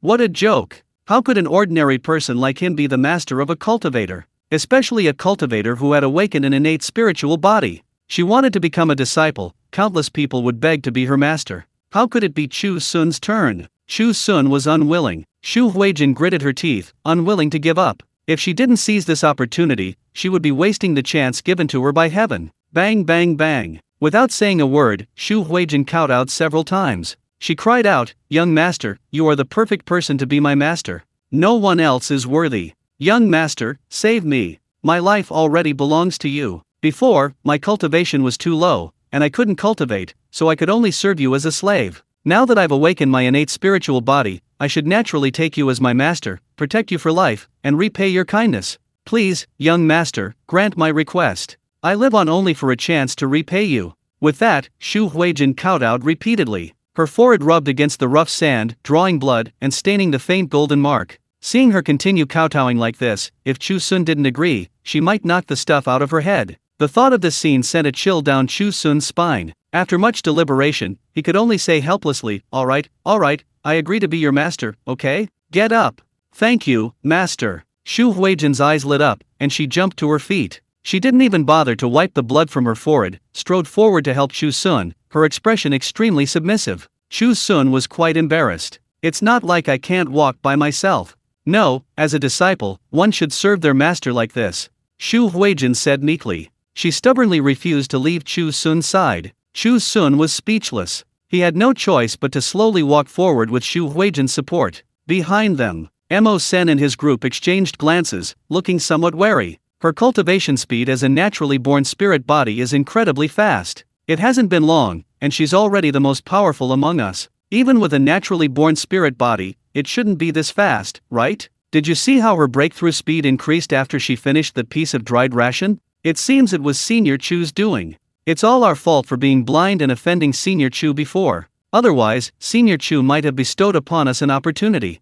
It's no use saying that now. Let's do our best to serve Senior Chu and change his bad impression of us. If Senior Chu could also bestow an opportunity upon us, that would be wonderful. The cultivator team whispered among themselves. They quickly agreed and decided to flatter Chu Xun even more, hurriedly following in Chu Xun and Chu Huijin's footsteps. The group continued on their way. Along the way, Chu Xun was extremely confused. He felt the cultivator team was utterly bewildered. Chu Xun didn't know what was wrong with them. They kept doing strange things that left him completely baffled. For example, Chu Xun saw some wildflowers by the roadside, thought they were pretty, and casually picked a few. The cultivation team swarmed forward and picked all the wildflowers from the meadow. Furthermore, they stuffed the wildflowers into their mouths and chewed them vigorously. Little did they know that these wildflowers were actually shanling poisonous herbs, containing potent toxins that caused severe abdominal pain upon ingestion. Their stomachs churned violently, and they collapsed to the ground, howling in agony. Finally, they swallowed several King's in Jadu pills brought by their sect, and only then were they all right.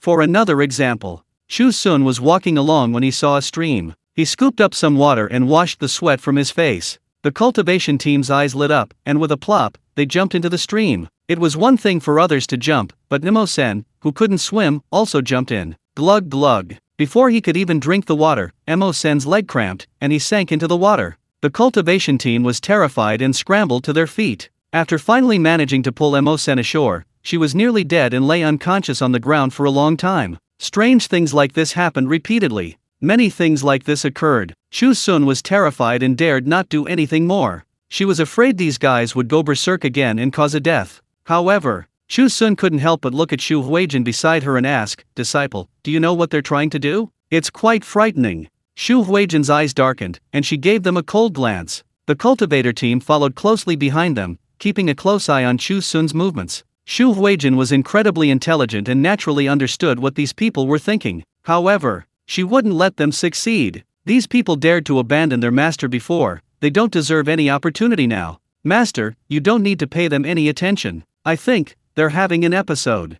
Chu Huijin smiled slightly, subtly pointing to his head. Chu Xun looked and suddenly understood. Oh, so these people are mentally ill. They seemed like a group of normal people before, but unexpectedly, they couldn't hide their illness so quickly. The demonic beasts over there are going mad, and the cultivator team over here is going mad. What kind of karma has he created? Chu Xun felt a chill and hurried forward. Hurry up, we shouldn't get involved with lunatics. I'll listen to Master. Chu Huijin beamed and quickly followed Chu Xun. On the other side, the Nether Iron Sect. Sect Master. Something terrible has happened. Jin Shinki, covered in dust and dirt, scrambled into the hall. He knelt before the black-robed elder, incoherently recounting the events of the Pantheon forest. Upon learning that a young man in plain clothes, accompanied by a black dog, had repelled the demonic beasts, the black-robed elder was shocked. Moreover, it was very likely that this young man in plain clothes had ordered the demonic beasts to attack the Mingdi sect. The Mingdi sect suffered heavy losses, with more than half its manpower lost, its strength severely depleted. Useless. The black-robed elder grew increasingly enraged, shouting a curse. Jin Shinki trembled, not daring to look up at the black-robed elder's furious face. Sect Master, I am indeed useless, but I didn't want to. The demonic beasts were powerful, we had no power to fight back. However, this trip wasn't entirely fruitless. At least we can confirm that the young man in plain clothes is likely the new sect master of the Mingdi sect, and also the senior expert who guided our breakthrough. The black-robed elder remained silent, his lips pressed together. He had considered this possibility earlier, which was why he had thought of eliminating the man directly. But now it seemed that killing this person was far more difficult than he had imagined. Seeing the black-robed elder's silence, Jin Shinki felt a chill run down his spine. After a moment's thought, he cautiously asked, Sect Master, how about we send more men to Pantheon Forest again to finish him off? Otherwise, things might get complicated. Absolutely not. The black-robed elder's face darkened, and he resolutely refused. Such a powerful figure cannot be acted upon rashly. This matter requires careful consideration. What a joke! What if he angered the other party and they commanded demonic beasts to wipe out the entire headquarters of the Dark Iron Sect? What would happen then? Jin Shinki fell silent, thinking of this. The two exchanged a glance and sighed. The Dark Iron Sect was truly troublesome. Chapter 21, The Land of Miasma. Jin Shinki and the black-robed elder discussed for a long time but couldn't come up with an effective strategy. They could only temporarily adjourn the meeting and discuss it later. During this time, Chu Xun and his group had already walked a long way. The map didn't mark the specific path through the Pantheon Forest. Chu Xun could only rely on his intuition and keep moving forward. At first, things were fine. There was only one main road in front of them, and they had no choice. They hadn't walked for long. Chu Xun stopped, looking at the road ahead, somewhat troubled. It was a fork in the road. Besides the main road, there was a smaller path branching off, and they didn't know where the smaller path led. Chu Xun couldn't make up his mind and turned back to ask, which path should we take? No need to ask us, you decide. Mo Sen shook his head and quickly waved his hand. This. Chu Xun pondered for a moment and pointed to the smaller path on the right. Let's go this way then. Taking the main road might still lead to encountering demonic beasts. If the demonic beasts went berserk again, things could get complicated. However, just to be on the safe side, Chu Xun added, by the way, can't you see what's happening on the other side of the road? See if we can go this way. Okay. Mo Sen quickly stepped forward. Just like when he checked for demonic beasts, he used his vision enhancement technique to look towards the end of the path. However, the end of the path was shrouded in mist, hazy and indistinct, making it impossible to see clearly. Mo Sen frowned. He thought to himself, it's so eerie, could it be dangerous? Pa. Senior Chu said we should go this way, so we should go this way. Who do I think I am, to dare question Senior Chu? Mo-sen slapped himself across the face, his face beaming. I checked, absolutely no problem. If you ask me, there's no need for senior brother Mo to check at all. Since young Master Chu spoke up, he must be right. That's right. We were new to Pantheon Forest, who knew how to get around. It was young Master Chu who led us, allowing us to arrive here safely. We will never doubt young Master Chu, he's always right. The cultivator team echoed, praising Chu Xun's wise decision. It's just a path, why are you all being so sarcastic? Chu Xun was flattered. He coughed lightly, feigning concern, and then boldly stepped onto the right-hand path. Xu Huijin remained by his side, and the cultivator team quickly followed. About 15 minutes later, the group entered a misty fog. Only then did they realize something seemed amiss. The fog, when inhaled, caused a slight numbing sensation in their bodies. Their spiritual energy was still draining uncontrollably. The group felt weak and almost couldn't move. Senior brother, this seems to be miasma. The cultivator team, dizzy and pale, looked at Mo-sen. I know. Mo-sen's hands trembled uncontrollably. He finally managed to pull out a cleansing heart detoxification pill from his robes and poured it out. But it was empty. Only then did he belatedly realize. The cleansing heart detoxification pill had been consumed when they were dealing with the Xianling poison grass. The group turned ashen-faced and nearly fainted. What to do?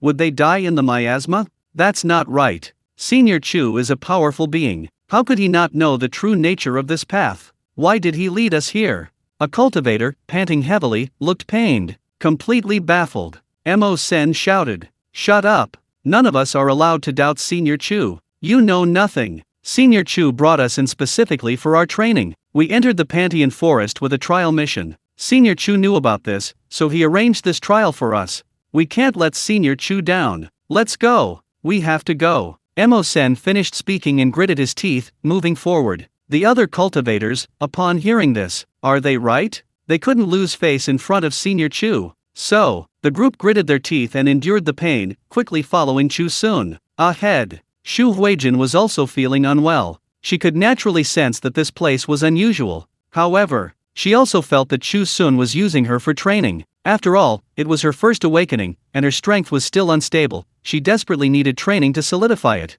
Master was thinking of her. Xu Huijin was deeply moved, looking at Chu Xun beside her with reverence. Chu Xun appeared perfectly normal, showing no signs of discomfort. He moved with incredible speed, almost overwhelming the others. Xu Huijin exclaimed in admiration, truly worthy of being master. This miasma couldn't affect him at all. She needed to train diligently and keep up with master's pace. Chu Xun was completely unaware of what the others were thinking. He was just feeling a little unwell. The fog here was incredibly thick. Visibility was extremely low, making it difficult to traverse. Chu Xun was eager to escape the fog, his pace quickening. Behind him, the others were increasingly affected by the miasma, the poison deepening, making it impossible for them to move. They slowed down considerably. Finally, with a few thuds, they collapsed haphazardly to the ground. Hearing the commotion, Chu Xun turned around. He saw the entire group of cultivators, their faces ashen, collapsed on the ground, unable to even get up. Chu Xun felt a surge of disdain. These cultivators were just like those two female cultivators from the Black Iron sect.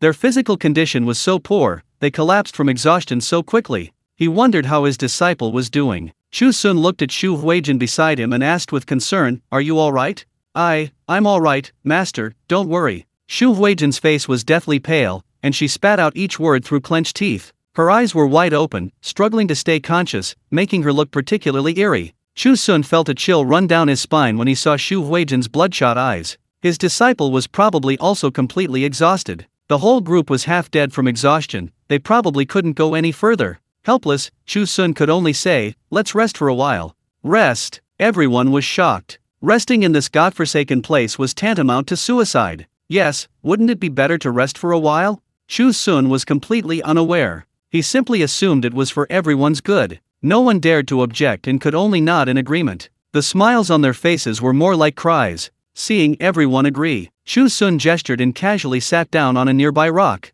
Everyone's faces were ashen. They were certain they would die here. And so, they all began writing their wills in their minds. Chu Xun was taking a water bottle out of his bundle. Seeing everyone's increasingly grim expressions, he casually handed out the water bottle. "Have some water."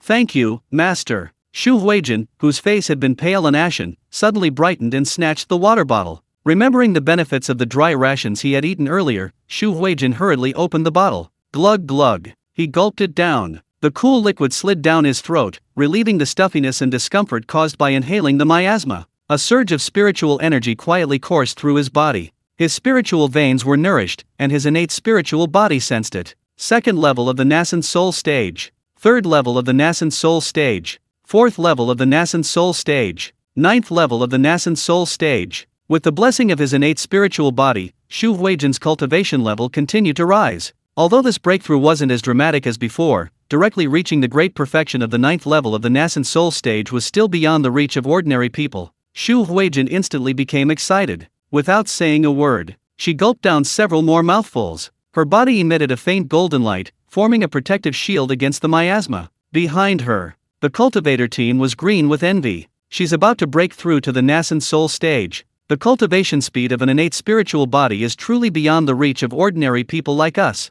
Miss Shu, why are you still drinking? Young Master Chu said he'd give us some too. The cultivator team was noisy and clamorous. Judging by their commotion, if they weren't weaker than Chu Huijin, they would have already snatched it. Chu Huijin ignored them. She drank several large mouthfuls herself before tossing the water bottle to the cultivator team. What are you yelling about? Here, take it. With that, Chu Huijin strolled back to Chu Xun's side. Right now, her complexion was rosy, her mind clear, completely unaffected by the miasma. Seeing her enveloped in a protective aura, Chu Xun's eyes gleamed with envy. She broke through after eating a bite of dry rations, and after drinking a sip of water. What incredible cultivation talent! It's truly infuriating to compare oneself to others. Not far away, Emo-sen took the water jug and squinted as she looked inside. Chu Huijin had actually tossed them an empty water jug. Damn it! Emo-sen was unwilling to accept this. She vigorously patted the water jug, poured out a few drops of water, and quickly licked it. Instantly, a current surged through her body. Her previously drowsy mind cleared, and the miasma she inhaled seemed filtered, becoming refreshingly fragrant. Emo-sen wore an expression of bliss. This feeling is even better than taking a second-grade elixir, the heart-clearing and detoxifying pill. Although the replenished spiritual energy was negligible, not enough for a breakthrough, but being able to resist the miasma was already a tremendous blessing. The junior brothers behind him noticed Emo-sen's difference and instantly swarmed him. Senior brother, you can't lick it all by yourself. Get out of the way. Let me lick it first. Get out of the way. I'm older than you, I'll go first. A nearly empty water jug was fought over by the cultivator team. Each person painstakingly licked it. The poison was gone, and they felt refreshed. No longer afraid of the miasma. Chapter 22 Rescue in the Swamp. The cultivator team was moved to tears. We thought we'd die here before we could pass this trial. We never expected Senior Chu to be so kind, bestowing upon us divine water to help us resist the miasma. Such miraculous water, if not for Senior Chu's gift, how could we possibly be worthy of touching it? We must remember Senior Chu's kindness. The more the cultivators thought about it, the more they felt Chu Xun's kindness towards them. Moved, tears streamed down their faces. With snot and tears streaming down their faces, they respectfully presented the empty water jug to Chu Xun. Chu Xun glanced at the water jug, it was covered in saliva. Instantly, a chill ran down his spine. These lunatics, they've gone mad again. Tisk. Chu Xun casually tossed the saliva-covered water jug into his bundle and stood up. If we've rested enough, let's hurry.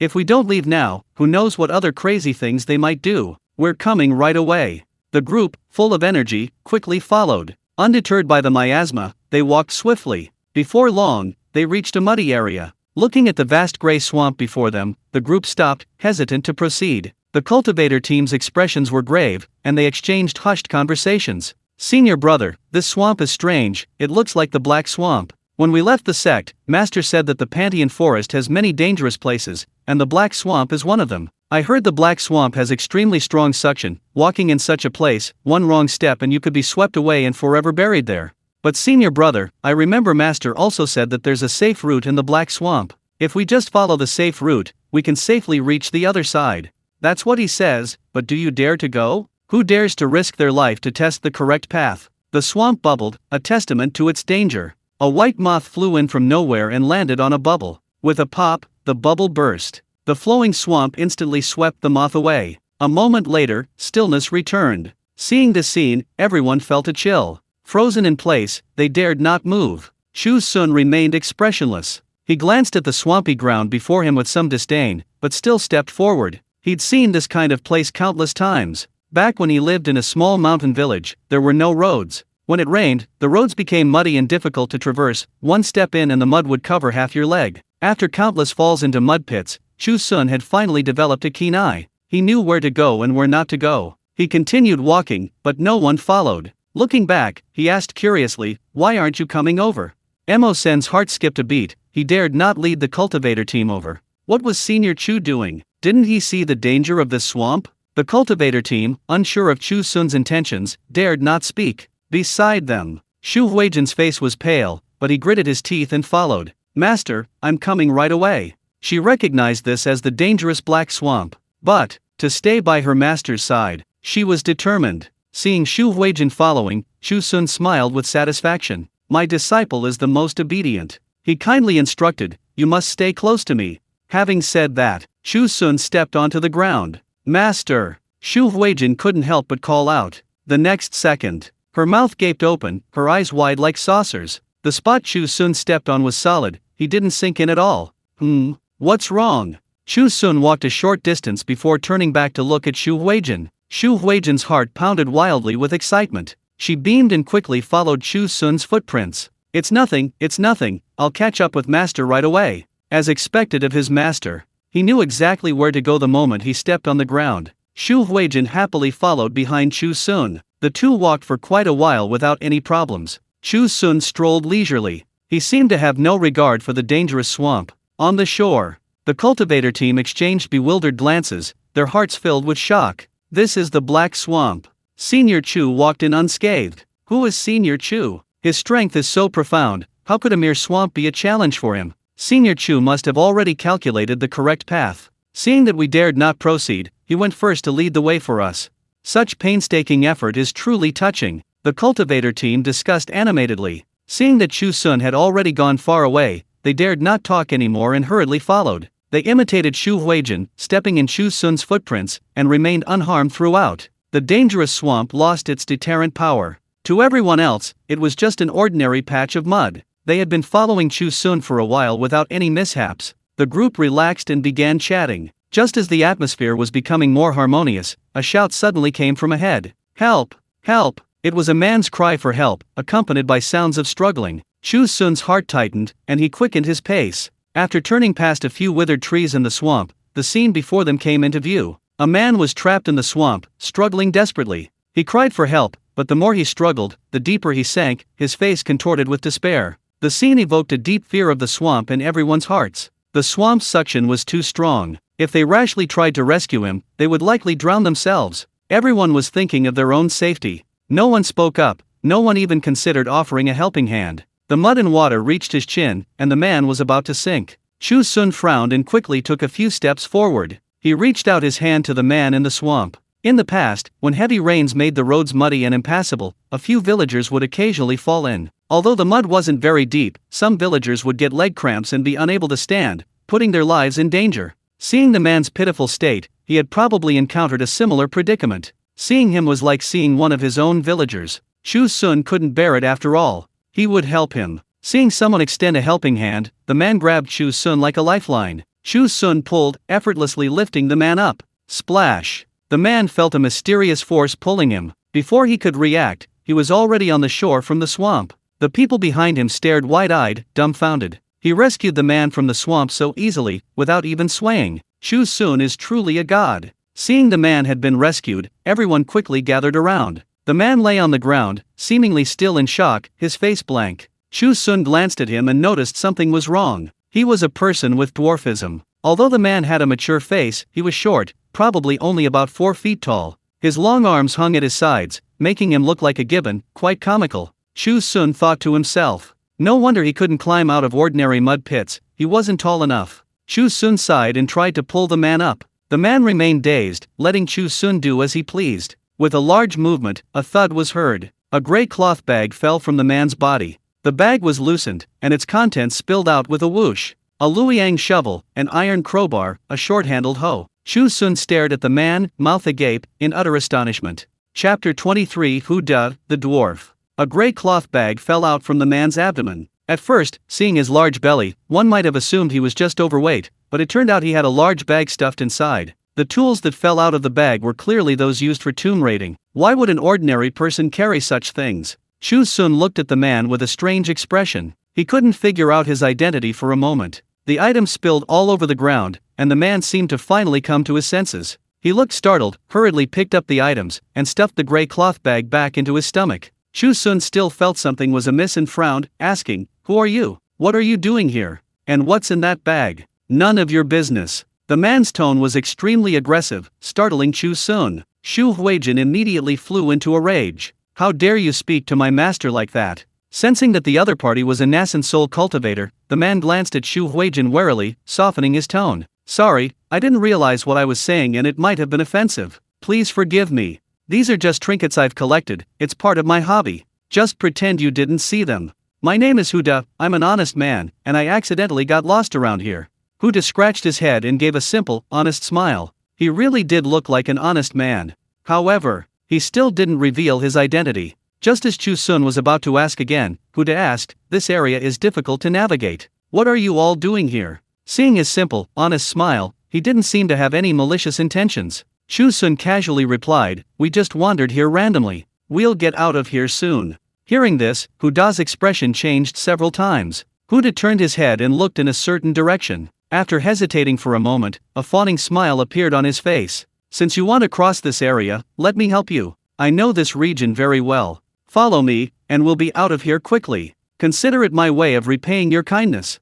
"Really?" Chu Xun's eyes lit up. Although he knew which way was safe, he didn't know the correct direction. This swamp was simply too vast. Exploring on their own, they didn't know when they'd reach their destination. If someone was willing to be their guide, that would be perfect. Seeing Chu Xun's interest, Huda smiled and nodded. "Of course. You're my savior, I wouldn't lie to you. Alright, let's go now." Chu Xun immediately decided that Huda would be their guide. After all, they had rescued this man, they couldn't possibly repay kindness with enmity, could they? Even if he did, Chu Xun wasn't afraid. Anyway, he could tell where to go and where not to go, so he just let Huda lead the way. As for the strange tomb raiding tools, Chu Xun simply ignored them. Since Chu Xun had made the decision, the entire team dared not disobey. Everyone nodded and asked Huda to lead the way. Huda was obedient and quickly stepped forward to point the way. The group walked for a while. At first, it was fine. The path they walked was safe. The group's vigilance gradually lowered. About 15 minutes later, Huda, who was walking ahead, suddenly squatted down, a pained expression on his face. Chu Huijin glanced at Huda and coldly asked, "What's wrong?" "Ouch. I got a leg cramp when I fell in, and now it's back. It hurts so much." Huda rubbed his calf, groaning repeatedly. Chu Huijin frowned slightly, her tone softening. "Then rest for a while and get up quickly. We're waiting for you to lead the way." "Thank you, young lady, but I can't hold you back because of my own problems. How about I show you a path? You go ahead. I'll come back as soon as my leg heals." Huda chuckled and pointed in a certain direction in the distance. "Look, that's a dry patch of land. If you go that way, you're pretty much out. Just keep going straight." Hearing Huda's words, Chu Xun looked in the direction he was pointing. In the distance, a shadowy shape loomed, indistinct yet clearly visible, revealing a patch of dry land. It seemed Huda hadn't lied. But, Chu Xun frowned, looking down at his feet. "Go straight." The straight path looked unsafe, one wrong step and he'd fall into a ditch. Huda quickly said, "Yes, just go straight. Don't worry, it only looks scary, there's actually no danger." Chu Xun remained silent. For him, it truly wasn't dangerous. After all, he trod through plenty of muddy paths in the village. However, while this place wouldn't drown him, having mud covering his entire legs was unpleasant. Chu Huijin was a girl, she must be very clean. Making her walk on this kind of path was making things difficult for her. Chu Xun pondered for a moment. He memorized the location of the dry patch, mentally replanned his route, and headed in another direction. "Hey, young master, you've gone the wrong way." Huda was startled and quickly called out to Chu Xun. Chu Xun didn't even turn around. "I haven't gone the wrong way. There's another path I can take to the place you mentioned. I won't take yours." "Young master." Huda was speechless for a moment. He didn't know how to persuade Chu Xun. He gritted his teeth, a sinister glint flashing deep in his eyes. Could it be Chu Xun had discovered his plan? Chu Xun was completely unaware of Huda's inner thoughts. He waved his hand, calling out to the group behind him, "Come over here quickly." "Okay." The group naturally followed Chu Xun. At Chu Xun's call, everyone immediately followed. Not a single person took the path Huda had indicated. They walked further and further away. Huda hung his head dejectedly. He slammed his fist against his leg, stood up, and caught up with the protagonist. Hey, my leg cramps better, I'm coming right away. The guide changed from Huda to Chu Xun. Chu Xun found a clean, safe path and led the group towards the dry land. After a series of twists and turns, they actually emerged. Stepping onto solid ground, everyone felt much more at ease. Chu Xun was definitely reliable. Huda followed behind, seething with resentment. His gazes towards Chu Xun were filled with malice. Chu Xun was completely oblivious. As soon as he reached the shore, he was eager to move forward. It was getting late, and he needed to find a place to rest as soon as possible. Looking left and right, he spotted a small cave not far away. Chu Xun's eyes lit up, and he quickly called to the group. Come quick, look, there's a cave over there. Let's go in and rest. Okay, we'll follow you, young master. Everyone nodded in agreement, preparing to follow Chu Xun. Huda glanced at the location of the cave and was immediately horrified. No, you can't go, Huda shouted, rushing forward to block Chu Xun's path. Chu Xun paused, looking at Huda in confusion. What? I didn't hear you clearly. Huda steeled his resolve and shouted loudly. We've come this far enough. You should leave now. Don't go into this cave. Chapter 24. A bronze door suddenly appears in the cave. Chu Xun looked utterly bewildered. Why can't I go in? I just want to rest a bit. No means no. There are other places to rest, no need to rest here. Huda's attitude was firm, seemingly determined to stop Chu Xun. Seeing his disrespect towards Chu Xun, Xu Huijin immediately flew into a rage. Insolence! Your attitude hadn't been good for long, and now you dare speak to my master like that. Xu Huijin glared fiercely at Huda. He stepped forward, shielding Chu Xun behind him. Tell me, why can't we go into that cave? We can choose not to go in, but you must give me a reason. If you can't give a reason, then your fate. Xu Huijin's eyes darkened, and a light shone from his palm. The pressure of a nascent soul stage expert descended, making it hard for Huda to breathe. Judging from Xu Huijin's stance, it was as if she would kill Huda on the spot if he said anything that displeased her. You! Huda looked at Xu Huijin with apprehension, swallowing his curses. His tone weakened, and he didn't dare look at Chu Xun. Let's talk this out. Why are you always thinking about fighting? I didn't really disrespect your master. I was just thinking that this cave is so shabby, it's not befitting your noble status, young master. We should find a cleaner place. Do you need to worry about that? My master can rest wherever he wants. Xu Huijin sneered, her gaze towards Huda particularly hostile. Something's fishy here. You won't let us into the cave, then we'll go in anyway and see what you're up to. With that, Xu Huijin pulled Chu Xun and hurriedly headed towards the cave. Chu Xun felt a surge of joy. Having a disciple is great. You! Huda was shocked. He couldn't stop Xu Huijin. Emo-sen ignored Huda and led his junior brothers to follow Chu Xun. The group marched confidently into the cave. Huda felt dizzy and almost fainted on the spot. There was no other way. He gritted his teeth and hurried to catch up. Inside the cave, Chu Xun scanned the surroundings and found nothing unusual for the time being. He sat down with peace of mind. This place is quite spacious. Everyone, come over and rest for a bit. Master, please rest first. I'll explore the cave for you, just in case there's any danger. Xu Huijin bowed respectfully to Chu Xun and turned to walk deeper into the cave. Huda's eyes almost popped out of their sockets. Girl, you shouldn't. Before he could finish speaking, Xu Huijin glared fiercely at Huda. Huda choked. He dared not utter another word of protest. Damn it! A young lady, yet so fierce. If she discovers what's inside. Huda paced anxiously. After much thought, he felt this was inappropriate. Huda frowned, deciding to venture deeper into the cave to stop Xu Huijin. He hadn't taken more than a few steps when he heard Xu Huijin shout, Master! Come quickly! Upon hearing his disciple call him, Chu Xun stood up without a word and headed deeper into the cave. The cultivator team dared not rest any longer and quickly followed. Huda's teeth chattered, he sighed heavily, and hurried over. Deep inside the cave, Xu Huijin stood in a hollow in the cave. A faint blue light shone on her, illuminating her delicate features. Seeing Chu Xun approach, Xu Huijin quickly waved. Master, come quickly to see what I found. All right. Chu Xun responded and hurried forward. The crowd gathered around Xu Huijin. Upon seeing the object in the hollow of the cave, they exclaimed in surprise. What is this? You can't even tell? It's a bronze door. Of course I know it's a bronze door. I'm just wondering, how could a bronze door appear in a place like this? The crowd discussed amongst themselves, completely baffled. That's right. Deep in the cave, a bronze door had appeared. The bronze door was embedded in the cave wall, very ancient and simple, looking quite old. The appearance of such an incongruous object in the cave was truly astonishing. Chu Xun curiously examined the bronze door from top to bottom, then knocked on it again. Thump! A dull echo came from within the bronze door. Judging from the echo, this door was quite heavy, it would probably be extremely difficult to open. Chu Xun pondered for a moment, then looked at Xu Huijin. He asked, "Disciple, could you try to open it?"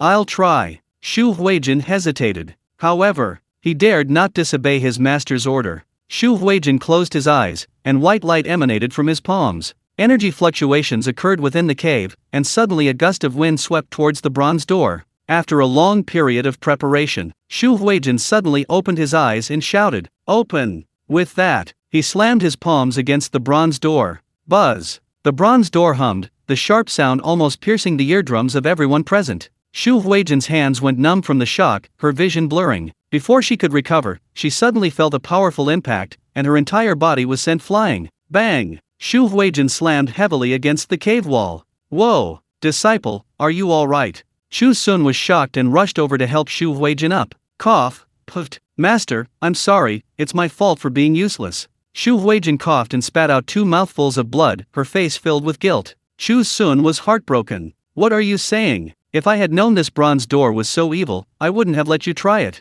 You rest well, I'll think of a way to open the door with the others."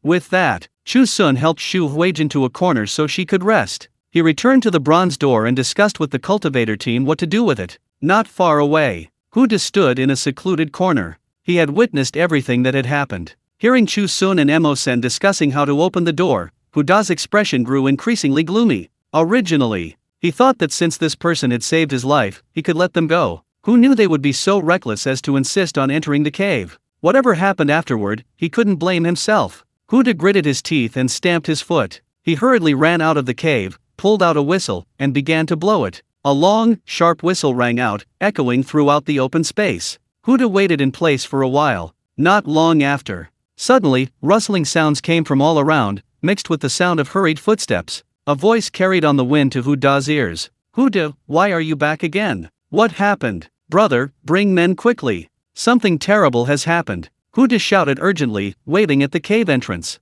A moment later, a group of dwarfs, about Huda's height, rushed over. The dwarfs surrounded the cave entrance. From among them, a middle-aged man wearing a mask stepped out. "Huda, what happened? Brother, come in with me quickly. Someone inside is trying to attack the bronze door."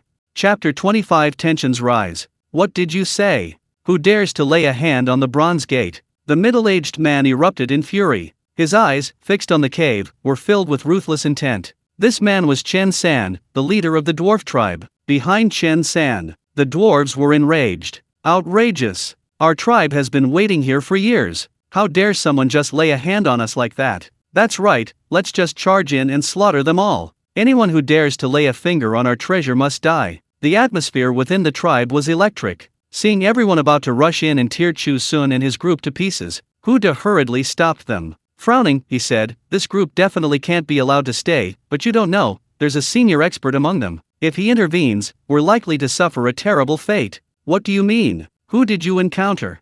Chen San asked Huda, puzzled. "Brother, listen to me." Huda recounted everything that had happened after he left without holding back. After listening, Chen San fell into deep thought. "You mean, you accidentally fell into the black swamp, and just as you were about to sink in, that person easily pulled you up?" "Yes, you know how strong the suction of the black swamp is, brother. To be able to pull me up effortlessly with one hand is truly a rare thing. Also, you wanted to lead them into a deadly situation, but they saw through it. Did that senior expert you mentioned find a safer route?" "Yes, they were probably heading for the bronze gate. That senior expert, to ensure their safety, subtly rejected my suggestion. He must have planned everything. I heard the people in that group call him young Master Chu. Their attitude was extremely respectful. His identity must be extraordinary. This is truly troublesome." After this conversation, the entire dwarf tribe was thrown into a state of panic. How could they possibly fight against such a powerful figure? Hu sighed and asked, "Brother, what should we do?" Chen San remained silent. After a moment's thought, he resolutely declared, "No matter what, we have to go in and see. We've waited here for years, how can we give up now? Even if we die here today, we will fight them. Brothers, follow me." Chen San picked up the bone whistle from his chest and put it to his lips.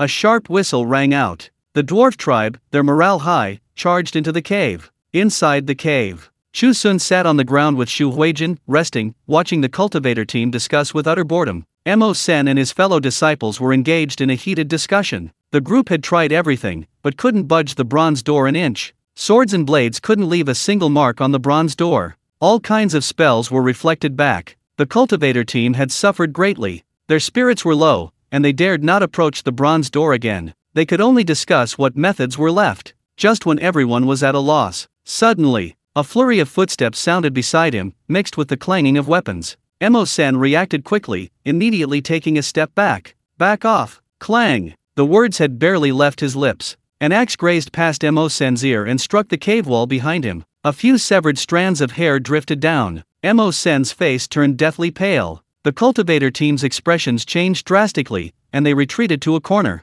Chu Huijin sensed something was wrong. Ignoring his still healing body, he jumped to his feet. Chu Xun glanced at the axe deeply embedded in the cave wall. A chill ran down his spine, and he cowered behind the others. The footsteps grew closer. Emo-sen's throat tightened, and he shouted, "Who is it? Come out! What are you yelling about? Your grandpa's coming out right now." A cold laugh drifted into their ears. Then, suddenly, a large number of dwarfs surged into the cave, surrounding the group. Each dwarf held an axe. The axes gleamed with a chilling light, sending shivers down their spines. Chu Xun was terrified. He shrank back into a corner, cautiously glancing at the dwarfs. Upon seeing Huda mixed in with the others, Chu Xun was immediately dumbfounded. "How could you?" Feeling Chu Xun's surprised gaze, Huda awkwardly looked away. He leaned close to Chen San's ear, pointed at Chu Xun, and whispered, "Brother, the young master Chu I was talking about is him." Chen San frowned, scrutinizing Chu Xun. There was no fluctuation of aura around him. He was clearly an ordinary person.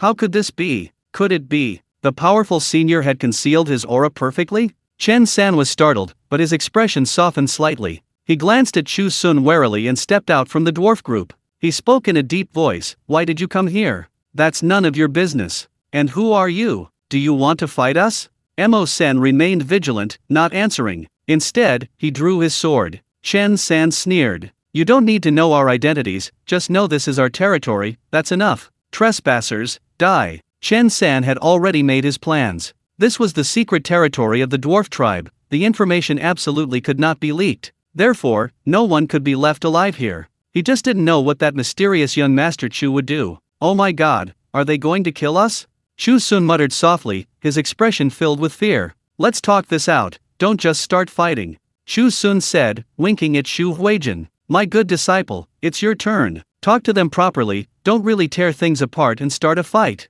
If a fight really breaks out, he's just an ordinary person, how could he possibly survive?" Feeling Chu Xun's gaze, Chu Huijin frowned slightly, somewhat puzzled. But quickly, she suddenly realized. The other party's arrogance was outrageous. In her master's eyes, he would definitely disapprove. His eyes, his words, everything told her. "Disciple, don't be afraid. Go." Thinking this, Chu Huijin's aura instantly surged. Although her injuries hadn't healed, she had her master's backing. Chu Huijin, her voice booming, shouted, "Come here." The shout was thunderous, earth-shattering. Even more so, she flicked her index finger, making a provocative gesture towards the dwarf tribe. Chu Xun, who had been hoping Chu Huijin would negotiate peace, rolled her eyes and nearly fainted. "It's over. What's the point of peace talks now?" Sure enough, the dwarf tribe revealed angry expressions, wishing they could charge at her immediately. Cut them into 8 pieces. Chen San's face was extremely sour. "What do you mean? What?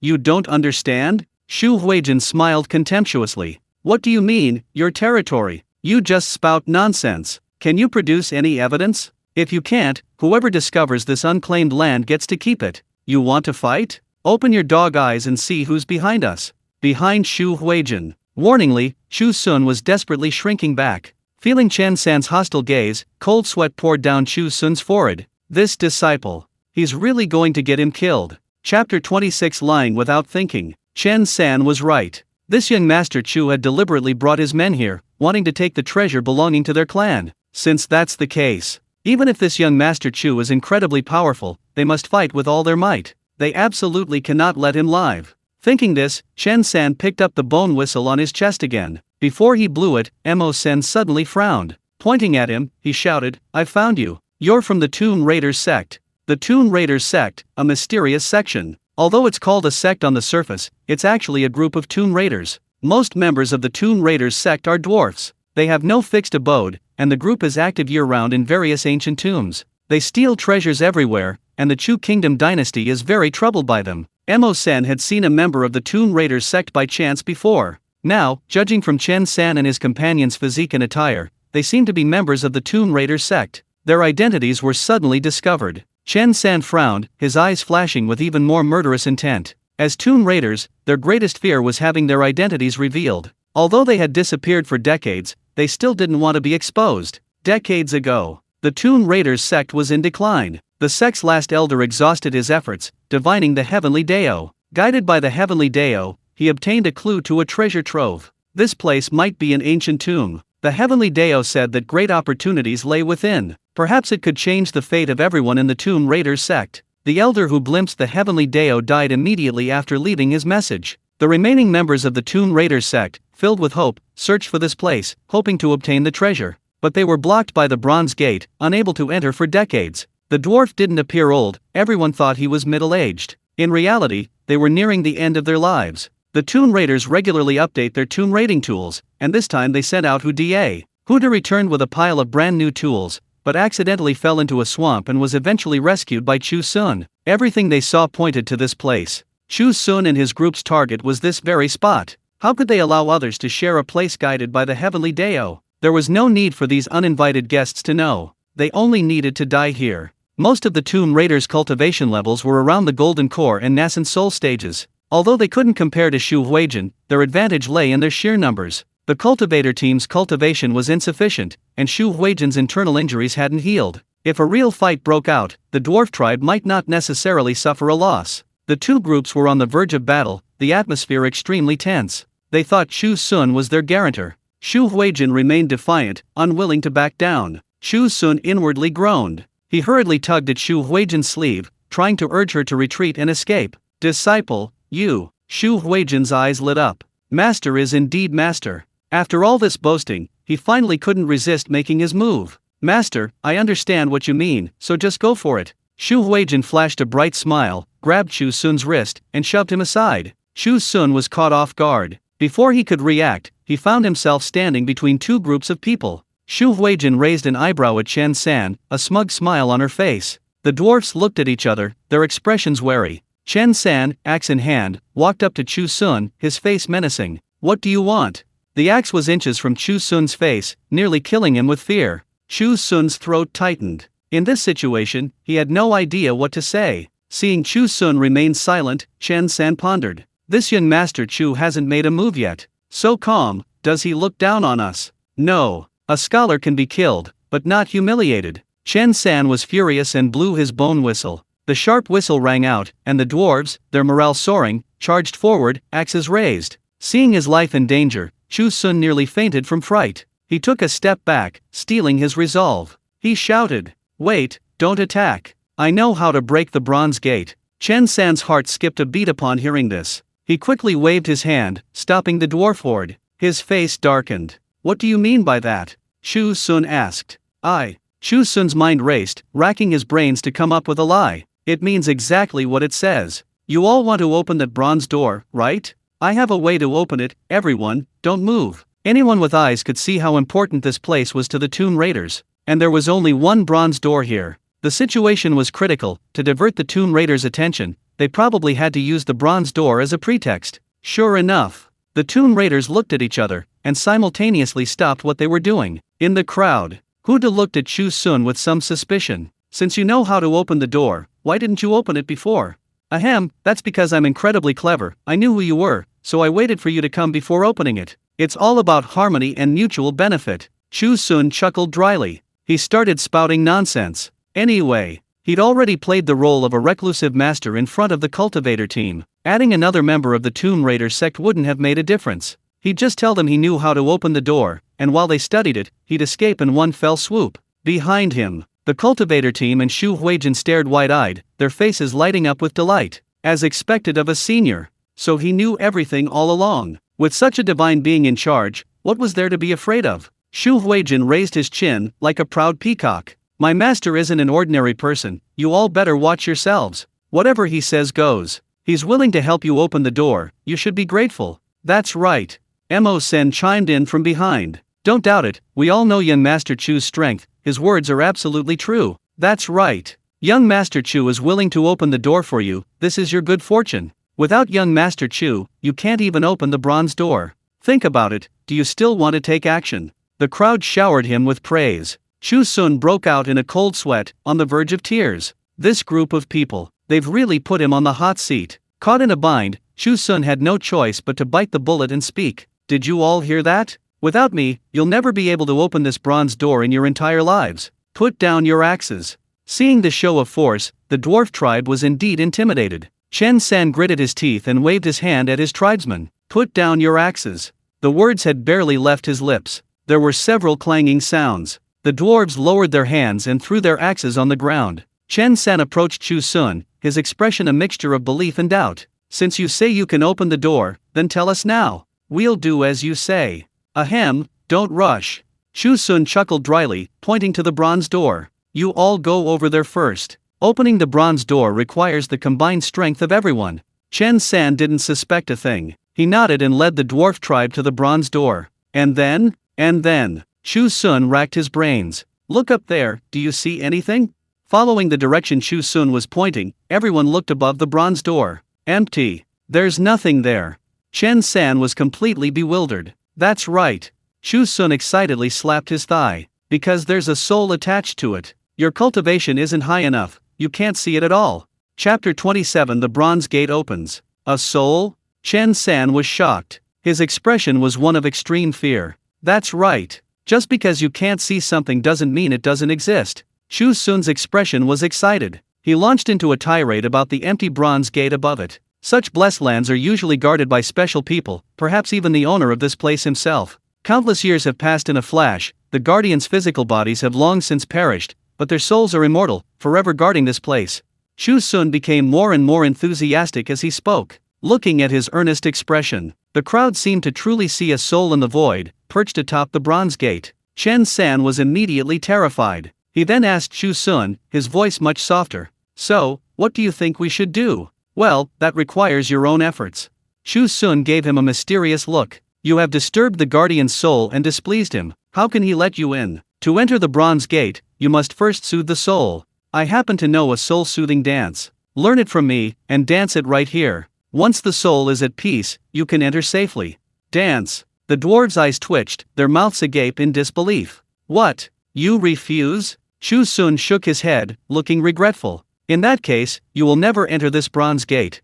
No way. It's just dancing, anyone can do that. Chen San panicked and bowed to Chu Xun. His expression became much more respectful. Please instruct me, young Master Chu. Alright, watch closely. Chu Xun coughed dramatically, raising his hands high. Then, to everyone's astonished gaze, he danced. The way he twisted and turned was downright cringeworthy. This dance was taught to Chu Xun by the system. Being the village chief of a small mountain village meant doing everything, even shamanistic rituals. When the shaman wasn't around, he had to do it himself. Back then, the system even seriously played videos for Chu Xun, teaching him this dance to easily fool the villagers. Just thinking about how he used to wear a feathered hat while performing shamanistic rituals gave Chu Xun goosebumps. Now, he wanted to teach this dance to the dwarf tribe so they wouldn't have time to deal with his escape. The dwarfs looked at each other, hesitant to move. Chu Xun raised an eyebrow and shouted, "Why aren't you dancing? Don't you want to open the door?"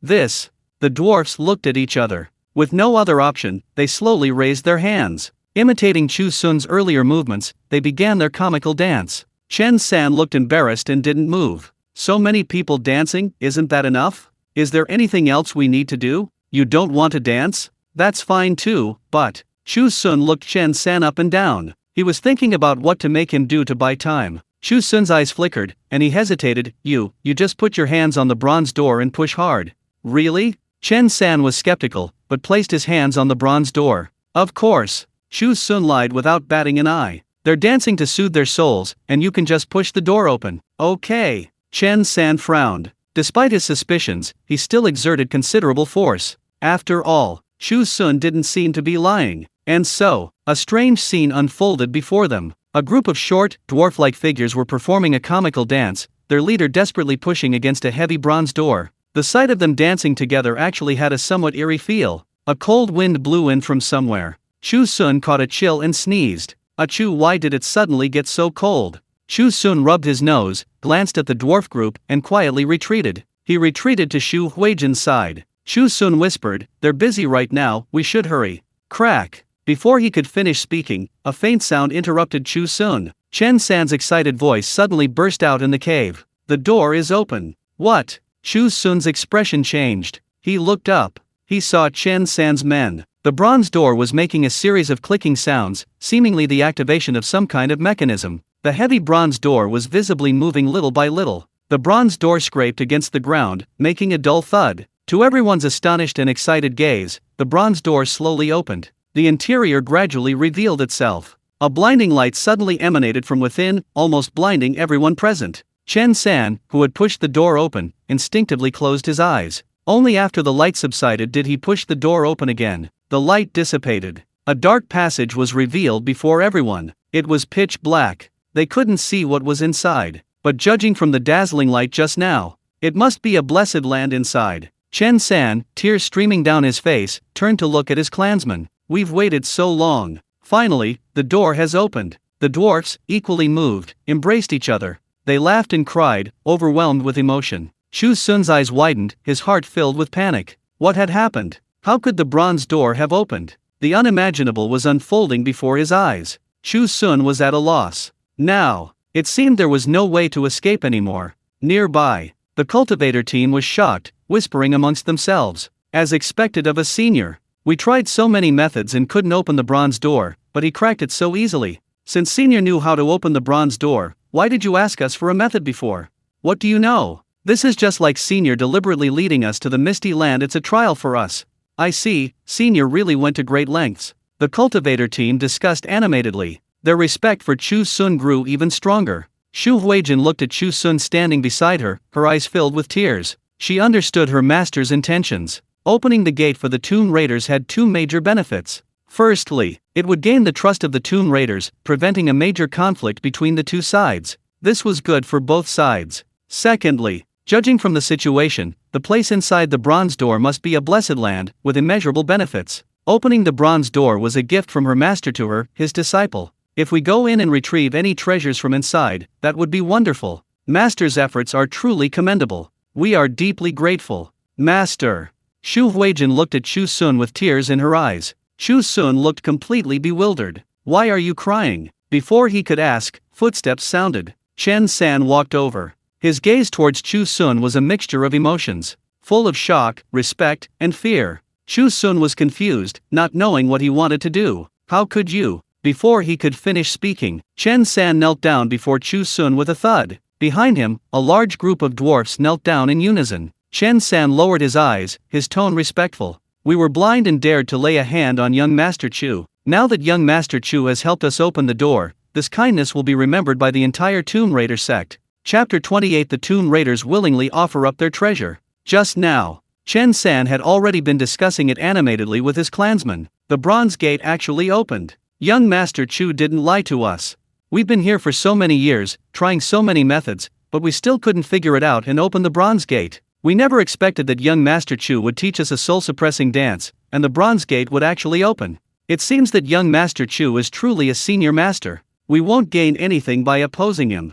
Yes, now that the bronze gate is open, how can we offend him again? We should try to please the senior, lest we live to open the gate but not to go in and retrieve the treasure." After discussing it, the members of the Tomb Raiders sect decisively knelt down and admitted their mistake to Chu Xun. A group of dwarfs, not even as long as one of Chu Xun's legs, looked utterly ridiculous. Seeing this arrogant group compromise with him, Chu Xun felt a strange sense of pleasure. Who cares how the bronze gate opened? Anyway, once it's open, all these people will blame him. Chu Xun immediately became smug. He pretended to be serious, crossing his arms. "You know you were blind to my greatness? Why didn't you think of that when you were acting recklessly before?"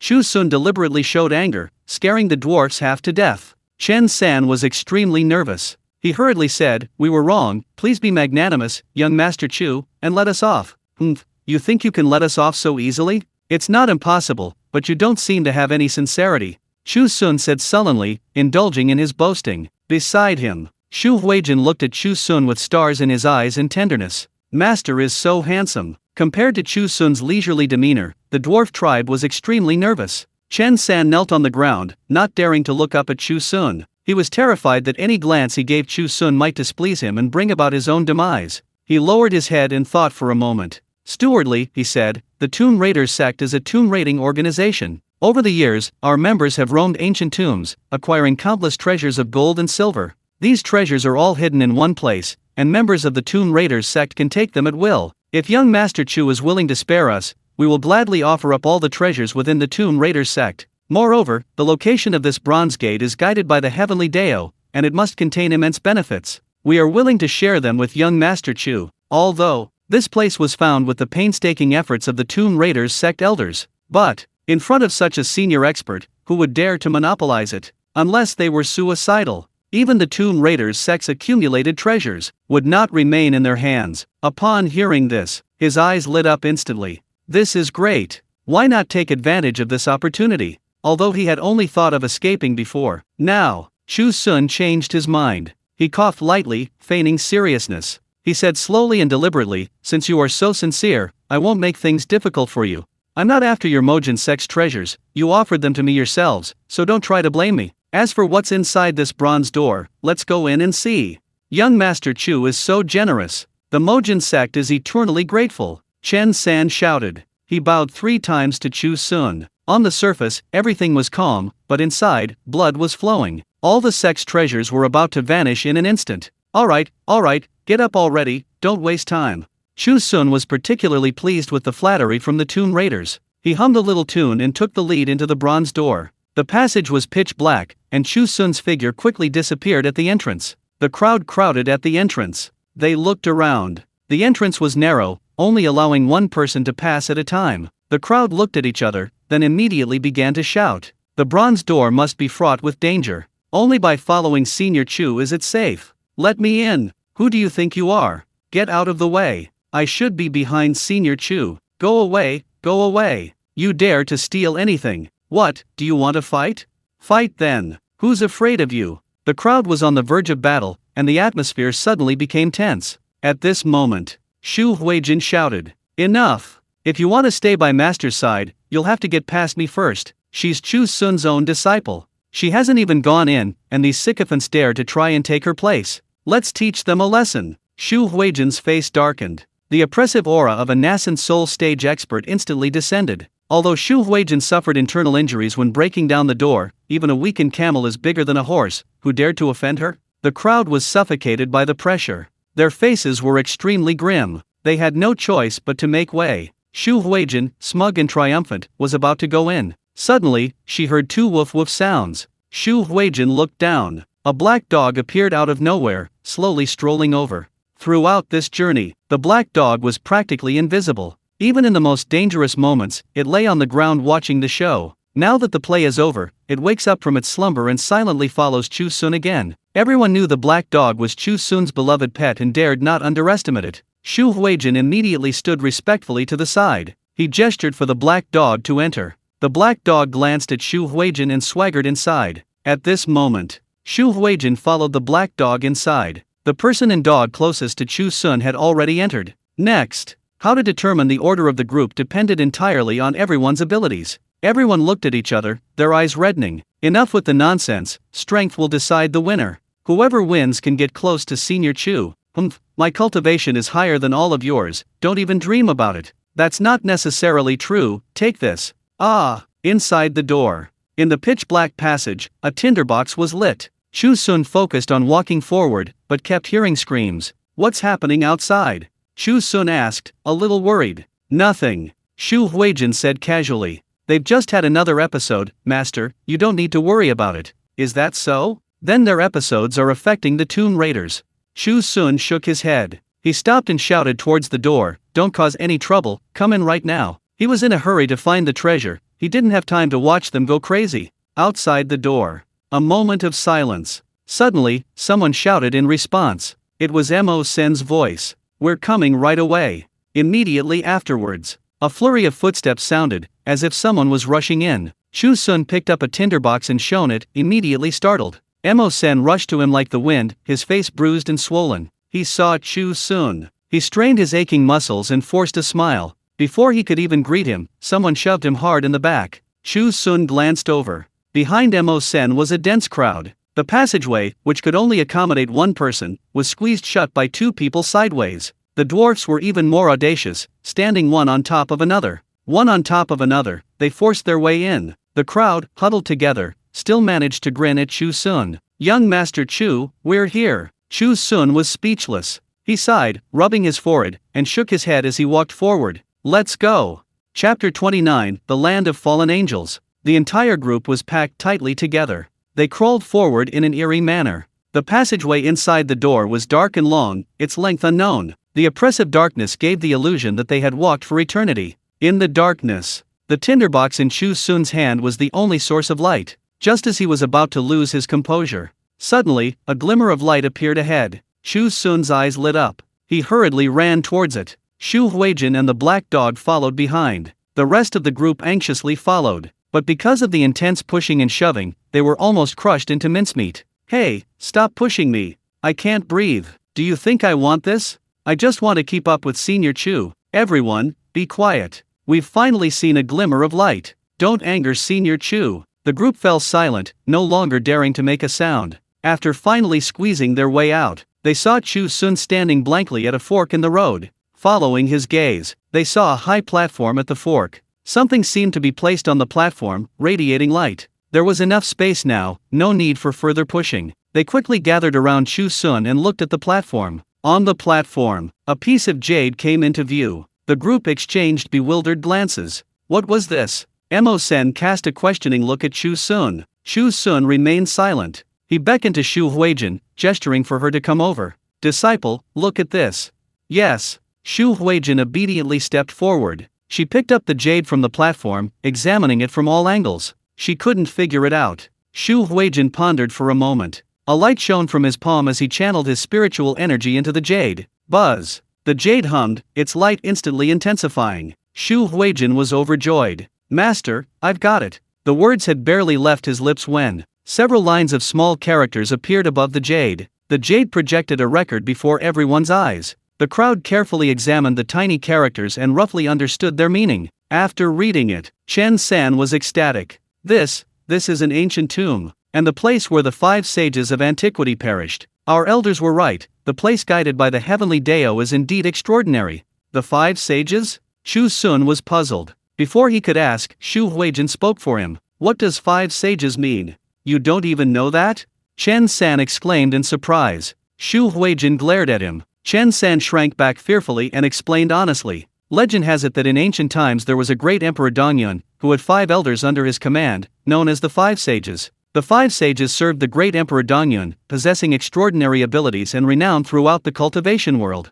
Later, the great Emperor Dongyun perished, and the 5 sages followed him. All great beings in the world have their own places of death and demise, but to this day, no one knows where the 5 sages fell. Today, opening the bronze gate, I never expected to enter the place where the 5 sages fell. It's truly fate. Ha ha ha. Chen San became more and more excited as he spoke. He gestured wildly, seemingly in a frenzy. Chu Xun listened, muttering to himself. Wow, this place is truly extraordinary. However, how could the guardian gate of such an important place be opened so easily? At this moment, Chen San continued. You've all seen these lines. It says that the 5 sages left their soul imprints at the places of their fall, and only special individuals can perceive their remnant souls. Awakening these remnant souls allows one to open the bronze gate and enter the land of fallen souls. Young Master Chu is truly amazing, a single soul-suppressing dance solved everything. Upon hearing this, Chu Xun's mouth dropped open in astonishment. He still couldn't understand. It was just a casual remark, just a dance taught by the system to perform by a shaman. How could it have accidentally awakened the remnant souls? Perhaps the remnant souls of the 5 sages had been too lonely for thousands of years, and seeing such a comical dance, they couldn't help but awaken. Various possibilities flashed through Chu Xun's mind. A chorus of admiring gazes fell upon Chu Xun. Chu Xun dared not admit that he had stumbled upon this by sheer luck. He quickly waved his hand, changing the subject. Haha, who am I? Awakening remnant souls is a piece of cake. Well, since this is the place where several powerful predecessors fell, there must be many treasures here. Let's focus our attention on the treasures. That's right. Everyone was immediately excited, rubbing their hands together eagerly. They couldn't wait to know what treasures were hidden in the place where the 5 sages fell. However, they were at a fork in the road. Which way should they go? No one dared to speak rashly, so they looked at Chu Xun. "We don't know the direction, please guide us, young Master Chu." Well, Chu Xun was somewhat troubled. He didn't know either. The expectant gazes of the crowd put immense pressure on him. Chu Xun glanced at the crowd. Although they were walking together, they were subtly divided into two groups. One group, led by Mo Sen and Xu Huijin, they sided with Chu Xun. One group, led by Chen San, they formed their own faction. Chu Xun pondered for a moment. He said, "How about this? Everyone will take one path. I'll lead my men down the left path, and you all sneak in and take the other path. Everyone will rely on their own abilities to obtain the treasure, how about that?" Chu Xun spoke. No one dared to disagree. They nodded repeatedly. The decision was made. Chen San and the others, fearing danger, had wanted to stay with Chu Xun, but since the decision was made, they couldn't voice their opinions. Chu Xun, leading Black Dog and the rest of the group, headed towards the left path. Chen San stood there, watching Chu Xun's retreating figure for a long time. Finally, he reluctantly turned towards the right path. In the passage on the left, Chu Xun lit a tinderbox and cautiously walked forward. This time, they didn't walk for long. A light soon appeared ahead. Following the light, they arrived at a new cave. The group stood at the cave entrance, scanning the entire cave. The cave was empty, no different from any other ordinary cave. However, in the middle, a pile of strange rocks protruded, and an incense burner sat in the center. Within it, a stick of incense burned. The group was puzzled and began to discuss among themselves. "What's going on? In my opinion, we might have entered the trial grounds. Legend has it that the place where ancient powerful beings fell contains countless opportunities and treasures, but obtaining them is not easy, one must undergo trials. Oh no, we're unprepared. How are we going to pass the trials? Who knows, let's just take it one step at a time."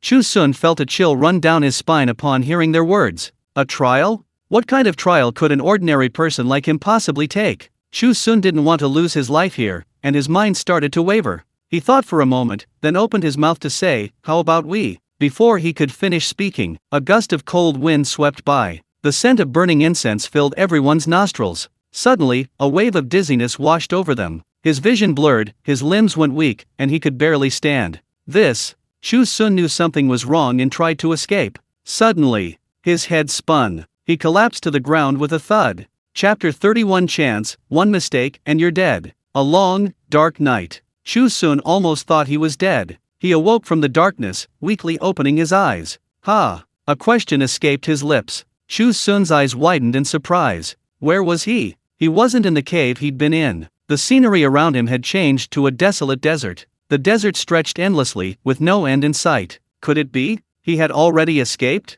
Filled with doubt, Chu Xun tried to move forward, but his foot kicked something soft. He looked down. Mo Sen was right at his feet. Looking to the side, everyone was lying there. As Chu Xun was still in shock, the others slowly awoke. Seeing the scene before them, they all exclaimed in unison, "Ha! Master, what happened? Where are we?" Xu Huijin felt a chill run down his spine. Clinging tightly to Chu Xun, they dared not move an inch. Chu Xun remained silent. He wasn't quite sure either. One by one, everyone woke up. When the last person awoke, the scene before them changed. A sand table appeared out of thin air before them. It was a sand table used for troop deployment, divided into red and black sides, represented by small red and black flags. Looking at this sand table, Chu Xun felt a sense of familiarity. He seemed to have seen it somewhere before. Chu Xun was pondering. Suddenly, the sound of weapons clashing rang out. Two armies suddenly appeared on the desert. Thousands of troops, their armor impeccable. One side in red armor, the other in black armor. Before everyone, the two sides clashed. Instantly, they engaged in fierce combat. In an instant, limbs flew everywhere, and the pungent stench of blood filled everyone's nostrils. The small red and black flags on the sand table moved slowly. Finally, the battle ended with the red team's defeat. The remaining troops of both armies returned to their original positions, silently facing each other. On the sand table, the small red and black flags stopped moving. The onlookers were stunned. Such a realistic scene of slaughter was unfolding before their eyes, incomplete corpses everywhere. All of this made them feel nauseous and want to vomit. This wasn't some desert. This was a battlefield. Chu Xun's face was pale as he glanced at the sand table. He seemed to understand something. This couldn't be the trial you were talking about, could it? The crowd remained silent for a moment. They nodded with some difficulty. Mo Sen said dejectedly, "I think we must be in an illusion now. That incense stick was strange. Now we're trapped in an illusion, unable to get out." What are we going to do? Obtaining the treasure would undoubtedly be fraught with difficulties, but who could have known? The first trial was so overwhelming. The entire cultivator team was utterly dejected, unsure of what to do. Chu Xun stared silently at the sand table. He was trying hard to remember. Where had he seen this sand table before? Chu Huijin stood close to Chu Xun, taking his gaze into her eyes. Seeing Chu Xun staring intently at the sand table, she pondered. Could it be? Is this a hint from Master? Recalling everything that had just happened, a sudden flash of inspiration struck Chu Huijin. I might know. This sand table represents these two forces. Perhaps by moving these small flags and obtaining a certain result, we can pass the trial. Just now, the two armies clashed. The red and black flags on the sand table moved accordingly. Since it's an illusion, manipulating the situation with a sand table isn't strange. However, should the red side win, or the black side? Everyone looked around. Then they realized they were drawn into a red circle. Considering the red side's earlier defeat, they quickly understood. As long as we arrange our troops and let the red side win, we can break the illusion. Mo Sen shouted, a relaxed smile on his face. He subconsciously stepped forward. Just as he was about to manipulate the sand table, he suddenly remembered something. He had absolutely no idea how to arrange troops. Mo Sen frowned and turned to look at his fellow disciples behind him. Who among you knows how to arrange troops? I've studied a little military strategy. A thin boy stepped forward from the group, answering timidly. This boy was named Huayan, the youngest disciple in the cultivator team. Mo Sen didn't know much about his junior brother. However, since the other claimed to know military strategy, he decided to let him try. So, Mo Sen stepped aside, inviting Huayan to step forward. Huayan slowly walked forward and stood before the sand table, deep in thought. Beside him, Chu Xun was still deep in thought. He was searching his memory for missing pieces. Immersed in his work, he didn't even bother to see who was moving the sand table. Huayan seemed somewhat undecided. After thinking for a long time, he finally placed his hands on the small red and black flags. Sure enough, as soon as the flags moved, the battlefield situation changed. Everyone held their breath, their attention focused entirely on Huayan's hands. Huayan dared not act rashly. His movements were slow and deliberate, taking a long time before he began to move the next flag. With the shifting red and black flags, the battlefield erupted into battle once more.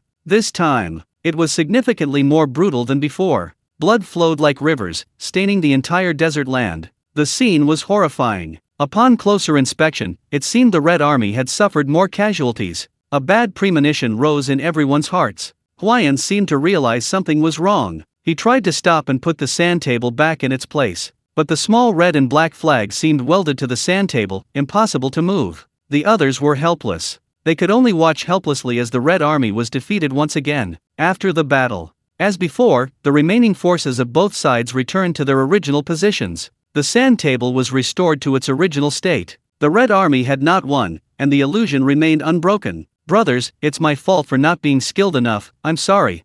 Huayan hung his head, dejected and looking utterly defeated. Mo Sen forced a consoling smile. It's not your fault, we can always try a few more times. Having said that, Mo Sen reached out, intending to pat Huayan's shoulder. Before his hand even touched Huayan, Huayan's expression changed, and he screamed. Ah! After the scream, Huayan's body flew out. It was as if an invisible force was pulling Huayan, forcibly dragging him into the battlefield. Junior brother. Mo Sen's throat tightened, and without a word, he was about to leap forward to bring Huayan back. Whoosh whoosh whoosh. The sound of arrows piercing the air reached his ears. Countless arrows shot out from behind the Black Army. In an instant, Huayan was pierced through the heart by 1,000 arrows, becoming a pincushion. Blood flowed from his body, seeping into the desert. Huayan stared wide-eyed in terror, dying with his eyes wide open. A moment later, Huayan's body vanished along with the arrows scattered on the ground, turning to ashes, dissipating across the battlefield. It all happened so suddenly. No one could react for a moment. After realizing what had happened, Mo Sen, pale-faced, collapsed to the ground. He had thought, if once wasn't enough, he could try again. But he hadn't expected. A person only has one chance. Failure meant paying with his life. Although this was an illusion, no one knew, would dying here affect reality? Everyone fell silent, no one dared to touch the sand table again. At this moment, Chu Xun, who had been lost in thought, stirred slightly. He slapped his forehead. I remember. Chapter 31. Is he the god of war? Chu Xun's memories slowly returned. In fact, he had indeed seen this sand table before. That damn system seemed to want to mold Chu Xun into an omnipotent being. He needed to know everything except cultivating immortality, including military strategy, which he was required to understand as well. He had once completed a mission, and the system rewarded Chu Xun with a military treatise. The treatise contained many simulated sand tables, one of which was a simulation game. It was exactly the same as the red and black sand table before him. Although Chu Xun still knew nothing about military strategy, he had an excellent memory. He could remember anything he saw. Like that military treatise, Chu Xun walked to the sand table. Recalling the formation methods from his memory, he placed his hands on the small red and black flags. Master! Beside him, Xu Huijin looked at Chu Xun in surprise. Master is about to make a move? Besides his unparalleled cultivation strength, Master also understands military strategy. The cultivator team exchanged bewildered glances. Hope rekindled in their eyes. Several expectant gazes fell upon Chu Xun, putting him under considerable pressure. Chu Xun glanced at the center of the battlefield. That was where Huayan had perished. Although Chu Xun had been lost in his own thoughts, he couldn't have missed such a tragedy. He only had one chance. A mistake meant death. The pressure was immense, but he had no choice but to proceed. Breaking the deadlock was for his own sake. He had to go all out. Chu Xun took a deep breath, and his hands began to move slowly. Following the method he remembered, he arranged his troops on a small sand table. The red and black flags moved slowly. On the battlefield, the two sides clashed once more. The remaining Red Army forces weren't numerous, but they still managed to put up a fight against the Black Army. This time, the Black Army suffered repeated defeats. The crowd was stunned. The initial tension gradually eased. Look, the Red Army is closing in on the Black Army's main camp. We thought we were doomed, but Senior Chu intervened and saved us from this predicament. It seems Senior Chu's strength is even greater than we imagined. Not only is his cultivation profound, but he's also a master of military strategy. The crowd murmured amongst themselves. They admired Chu Xun immensely. At this moment, Chu Xun cautiously made his final moves. He didn't know military strategy, he had to follow the sand table from his memory. Not a single mistake was permissible. On the battlefield, the Red Army leader roared and beheaded the Black Army leader. The war horses neighed, celebrating the Red team's victory. A cheer erupted from the crowd. We won! The team members embraced each other excitedly, tears streaming down their faces. Chu Xun let out a long sigh of relief, a relaxed smile spreading across his face. The game was finally over. After the Red team's victory, the sand table and the army vanished together, leaving only endless yellow sand in the vast desert. There was no further movement. After the initial cheers, the cultivator team noticed a problem. Logically, we've broken the illusion, it should have disappeared. Yes, but we're still in the illusion. Damn it, how do we even pass the trial? The crowd clamored. They still didn't understand how to escape the illusion. Their anxiety blinded them completely. An eye appeared in the sky. The eye was enormous, clearly seeing every movement of the people on the ground. Among them, its focus was on Chu Xun. Chu Xun felt uneasy, as if someone was watching him. He looked left and right, then looked up at the sky with a puzzled expression. The enormous eye instantly disappeared into the clouds. Above the clouds, a lean old man stood with a solemn expression. He wore a white robe, with a red jade pendant hanging from its chest. The jade shimmered with iridescent light, seemingly brimming with vibrant life. One glance was enough to tell it was no ordinary object. This was the legendary Sage's Stone. This is bad. After a long silence, the lean old man spoke. This puzzle was set up by the god of war 1,000 years ago.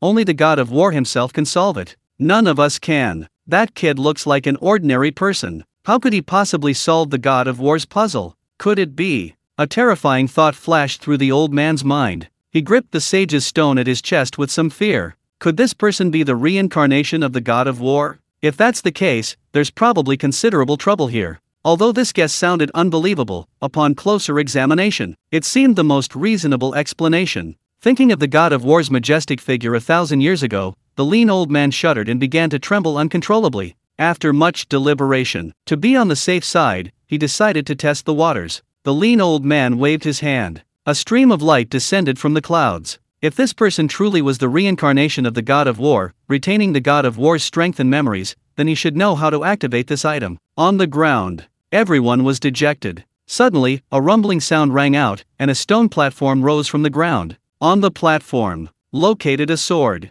The sword looked extremely old, its blade covered in rust, the hilt a piece of nearly rotten wood. But since something had suddenly appeared out of nowhere, no one dared to underestimate it. Mo Sen stopped his junior brother, who wanted to examine it more closely, and bowed to Chu Xun. Young Master Chu, we dare not make a hasty decision. Please take a look at this first. This, alright. Chu Xun didn't hesitate at all, casually picking up the longsword. In his view, this sword was utterly ordinary, not necessarily dangerous. But the moment he picked it up, Chu Xun sensed its unusual nature. The sword was incredibly light, almost imperceptible in his hand. He casually performed a few sword moves. The longsword moved like a snake, extremely agile. If it weren't for the rusty blade, which was such an eyesore, it would be incredibly beautiful to wield. However, for Chu Xun, this sword was still too delicate. He quickly lost interest and tossed the sword to Chu Huijin. He casually said, "Disciple, this sword is for you. Once the rust is removed, this sword should be very suitable for a woman to use." "Yes." Chu Huijin received the longsword with a reverent expression. Her slender fingers traced the blade. The change happened in an instant. The longsword in her hand suddenly burst forth with a bright light, almost blinding her. "Ah!" Chu Huijin exclaimed in surprise. She tried to let go, but she couldn't. The longsword seemed glued to her hand. No matter how hard she tried, she couldn't shake it off. Thinking she had caused trouble, Chu Huijin was utterly desperate. But then she heard the sound of something peeling away. Chu Huijin looked down. Their eyes widened in astonishment. The rust on the sword was peeling away. To everyone's surprise, the longsword was gradually changing its form. The rust peeled away, the rotten wood on the hilt crumbled in the wind, replaced by rare heavenly firewood. The longsword was like a phoenix rising from the ashes, reborn. A sword filled with the aura of antiquity had now become a sharp and precious blade. At the same time, an invisible force surged through Chu Huijin's body. Chu Huijin couldn't control this force, his body flushed red, and a golden mark appeared on his forehead. The mark resonated with the longsword, etching its own mark onto the blade. Beside him, Mo Sen's face was filled with excitement. This is the resonance between a primordial spirit and a sword. Legend has it that even supreme swords can resonate with awakened bloodlines. Once activated, the sword will reveal its true form. I never imagined that in my lifetime I would actually witness a resonance between a person and a sword.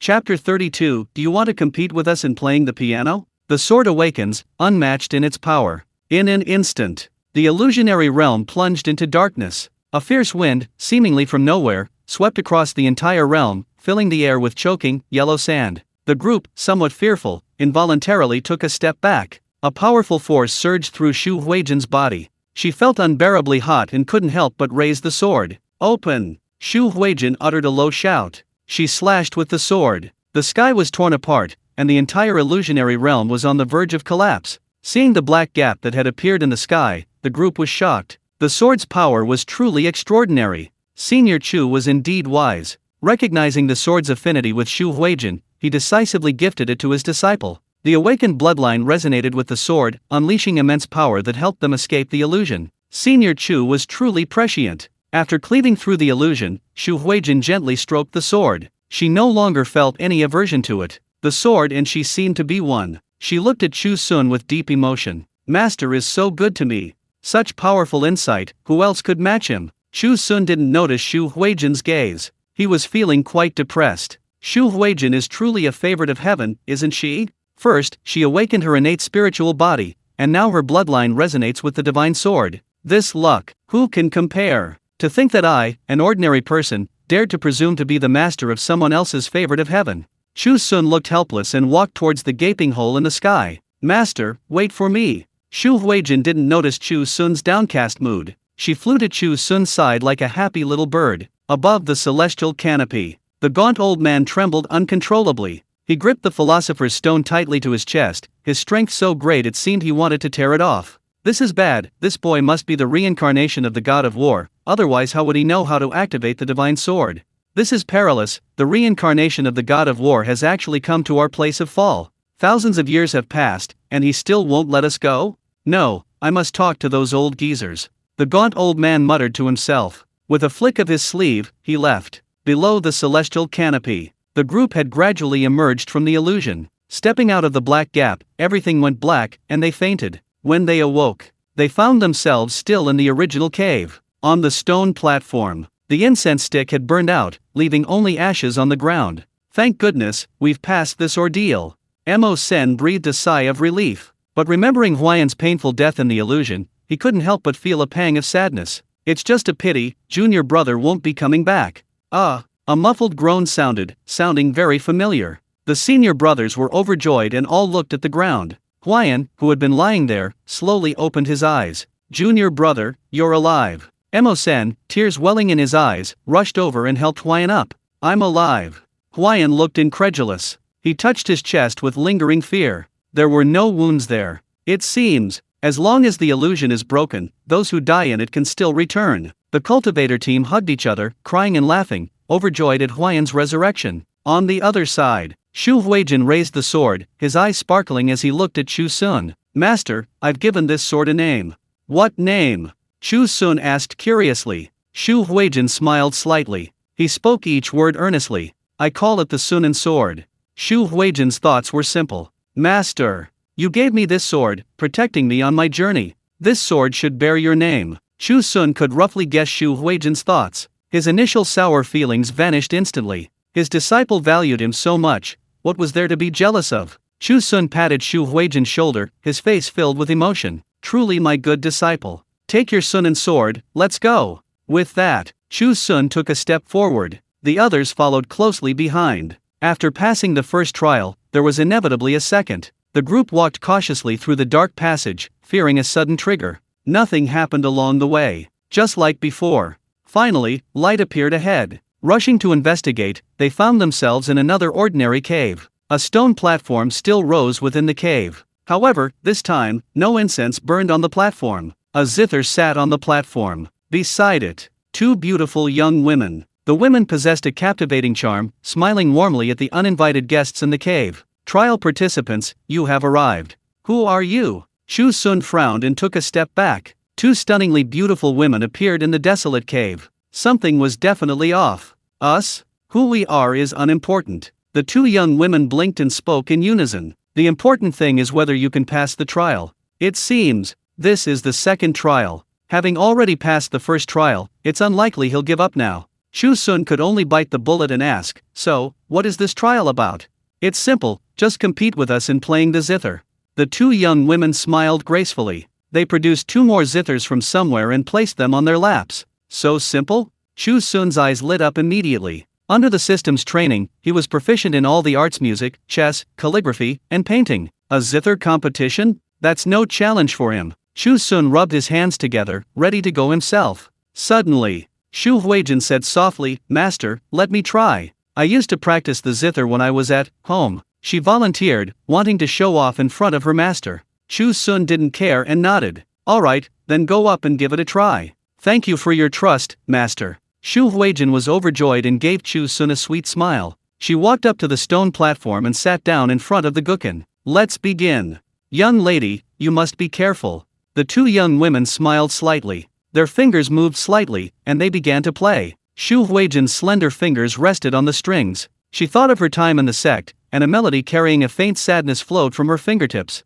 The music was beautiful, and everyone was immersed in it. Chu Huijin's music overwhelmingly overwhelmed the two young women. Everyone listened with great interest. It seemed Chu Huijin had won this round. Chu Huijin thought so too. She played the gukin. A relaxed smile appeared on one side of her face. Beside her, two young women exchanged a glance. With just one look, they understood each other's thoughts. Suddenly, their fingers moved slightly, pressing on different strings. Completely different melodies flowed forth. The melody was stirring, carrying a murderous aura. Caught off guard, Chu Huijin nearly played a wrong note. Her delicate brows furrowed slightly, and she was about to change the melody in return. Suddenly, an invisible force emanated from the other woman's music. In an instant, it struck Chu Huijin's heart. Chu Huijin's internal organs were almost crushed. Ugh! Chu Huijin let out a muffled groan. A trickle of blood slowly flowed from the corner of her mouth. Chapter 33 The God of War still won't let us go?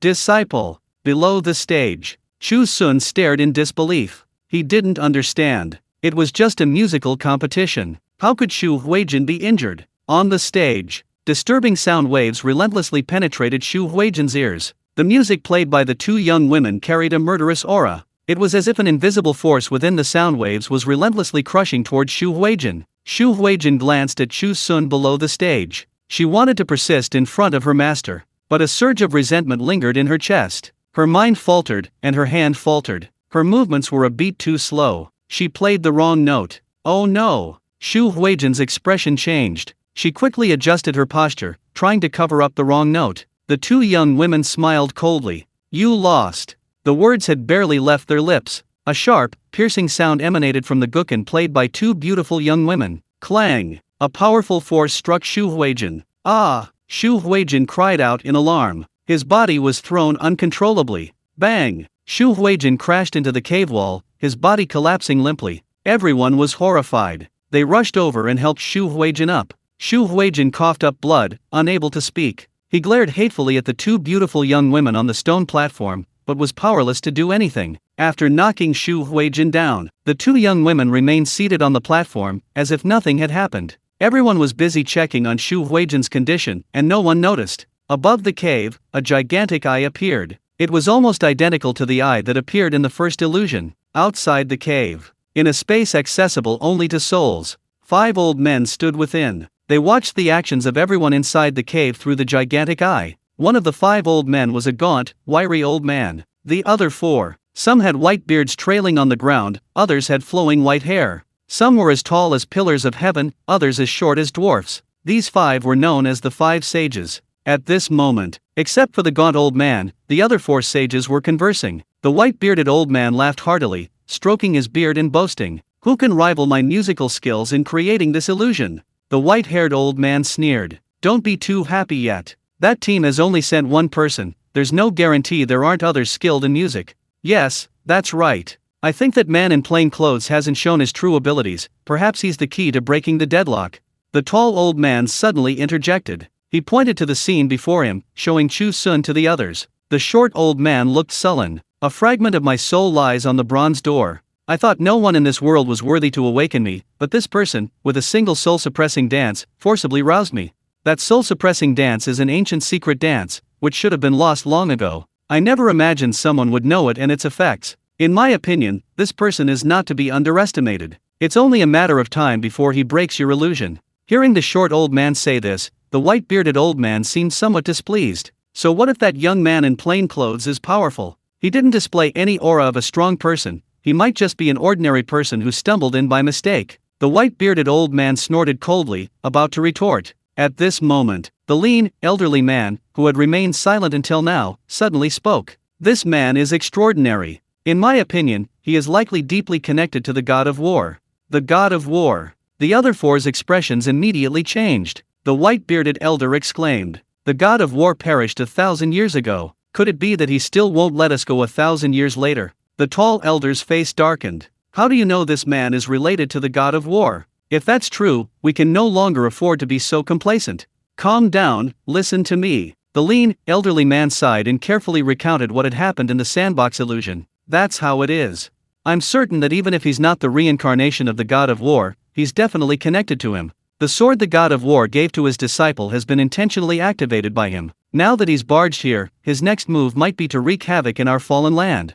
Having said that, the lean old man trembled slightly. He feared the reincarnation of the god of war would find them and annihilate their souls with a single sword strike. The other 4 exchanged glances. "If that's the case, then we must be on guard." The white-bearded old man gritted his teeth and said, "Today, he must die here." With that, the white-bearded old man waved his hand. A beam of strange light flew out from the void and entered the minds of the 2 young women in the cave. Inside the cave, the 2 young women suddenly wore mocking smiles. "You looked so confident before going on stage, I thought you were so powerful. But in the end, your musical skills were slightly inferior, and you lost to us. We showed mercy, that's why we spared your life."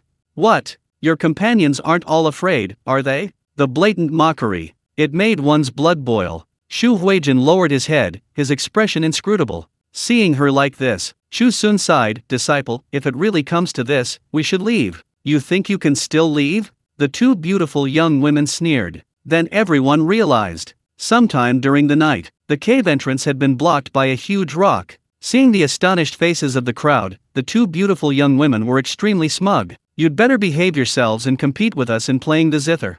"Young master, is your disciple a student of your zither? It seems her skill isn't very good." The 2 beautiful young women deliberately steered the conversation towards Chu Xun. Chu Xun immediately became annoyed. "You could say I'm a useless cultivator, but I'm extremely proficient in this kind of unorthodox art. Although she is my disciple, I didn't teach her the zither. Don't be arrogant, today I'll show you what it means to be outmatched. It's just a zither competition." In matters of music, chess, calligraphy, and painting, Chu Xun had never feared anyone. Hearing him say this, the two young women smiled sweetly. In that case, please come up on stage, young master. Humph, I'll go then. Chu Xun walked up to the stage with his head held high and chest puffed out. In his opinion, Xu Huijin's zither skills were lacking, and he was outmatched, which is why he was thrown out by the other's magic. If he could surpass the other's zither skills, the other couldn't do anything to him. With this thought in mind, Chu Xun went up to the stage and sat down in front of the zither. Two beautiful young women suppressed their smiles and began to pluck the strings of their zithers with their slender fingers. The music flowed out, exactly the same as before. Even more so, it carried a stronger air of killing intent. Below the stage, Xu Huijin listened with trepidation. Such intense music. Were they planning to kill their master? On the stage, Chu Xun remained unmoved. He listened intently for a while. A scene flashed through his mind, a day when he played the zither for the descendants of the divine beasts in the courtyard. Those descendants of the divine beasts were quite picky, they even specified the pieces they wanted to hear. At that time, Chu Xun knew nothing, but the system forced him to learn several ancient pieces. Among those ancient pieces, there were some similar to the music played opposite them. Isn't it just a battle of battlefield sounds? Let's see who can dominate. Chu Xun snorted coldly and placed his hands on the strings. Chapter 34. The piano skills became increasingly proficient. Under the tense gaze of the crowd, Chu Xun's fingers twitched slightly. The music flowed, captivating and enchanting. At first, the music was peaceful and unremarkable. Two young women scoffed. Nothing special. With that, they were about to use their strength to send Chu Xun flying. The next second, Chu Xun's fingers moved, and the music suddenly changed. The originally peaceful tones suddenly became impassioned, powerful and resounding. The two young women were caught off guard and almost played the wrong note like Xu Huijin. Both music carried a murderous aura, yet the contrast between the two was completely different. The music of the two young women was completely suppressed, everyone could only hear Chu Xun's music. On the stage, Chu Xun closed his eyes, concentrating intently on playing the zither. He recalled the sheet music, and a melody of Po Zhen Zi gradually took shape. The clash of swords seemed to appear before everyone's eyes, a battlefield unfolding slowly before them. Soldiers fighting bloodily, the helplessness of being surrounded on all sides, the tension of being ambushed from all sides. Everyone was captivated. It was as if they had personally traveled to the battlefield through Chu Xun's music. Unlike the sandbox illusion, this time, they were one of the soldiers within it. A moment later, Emosen sat cross-legged on the ground, closed his eyes, and spiritual energy overflowed from his body. Clearly, he had entered a meditative state. As cultivators, once they had a feeling, they could enter a meditative state, roaming in a state of selflessness. If one could gain some insight, breaking through was not difficult. Seeing Emosen like this, the other members of the cultivator team also sat down cross-legged, attempting to gain insight. At this moment, Xu Huijin was now refreshed and invigorated. The Sunan sword at his waist trembled slightly as if sensing something. Xu Huijin gently stroked the sword, sat cross-legged on the ground, and immersed himself in Chu Xun's zither music. For a moment, no one spoke in the cave, only Chu Xun's zither music echoed within. The group focused on their enlightenment amidst the stirring music, their internal energy vortex growing stronger. Their spiritual veins were nourished by spiritual energy, and their cultivation levels began to loosen slightly. Emosen, who was the first to achieve enlightenment, had completely shattered his cultivation level. Golden Core Stage, 2nd Heaven. Golden Core Stage, 3rd Heaven. Golden Core Stage, 4th Heaven. Nascent Soul Stage, 1st Heaven. Emosen opened his eyes in surprise and looked at his junior brothers behind him. His junior brothers had also achieved enlightenment and broken through, advancing directly from the enlightenment stage to the Golden Core Stage. In the time it takes to play one piece of music, they had actually broken through an entire major realm. The cultivator team was overjoyed. Our overall strength has improved, now we don't have to worry about Master's displeasure. We have to thank Senior Chu for all of this. If it weren't for the opportunity he bestowed upon us, we probably wouldn't have broken through to the next realm so quickly. Since he bestowed this opportunity upon us, it seems Senior Chu has mostly forgiven us. We can't be complacent, we must show Senior Chu even greater respect. Yes, Senior Chu is indeed incredibly powerful. Whether it's discussing cultivation in Dao, or playing musical instruments, calligraphy, painting, or anything else, there's nothing he can't handle. With Senior Chu here, what are we afraid of? The cultivator team sighed with emotion, completely unaware that a powerful figure had appeared not far away. Xu Huijin blankly touched the golden mark on her forehead. The mark was burning hot, but she felt nothing. Her body was filled with powerful energy, a symbol unique to the nascent soul stage. In the time it takes to play a single piece of music, she had advanced from the nascent soul stage to the deity transformation stage. To reach the deity transformation stage at such a young age, in the past, Chu Huijin wouldn't have dared to even dream of it. Even her sister, who had caused her to rise to power, couldn't compare to her now. Chu Huijin was filled with emotion. Master probably already knew of my deep-seated hatred, which is why she bestowed this opportunity upon me, lending me a helping hand. Beside her, the black dog stared intently at Chu Xun, who was still playing the zither, greedily devouring the sounds of the great Dao within the music. Master's zither skills were truly becoming more and more proficient. Chu Xun was completely unaware of everything happening below the stage.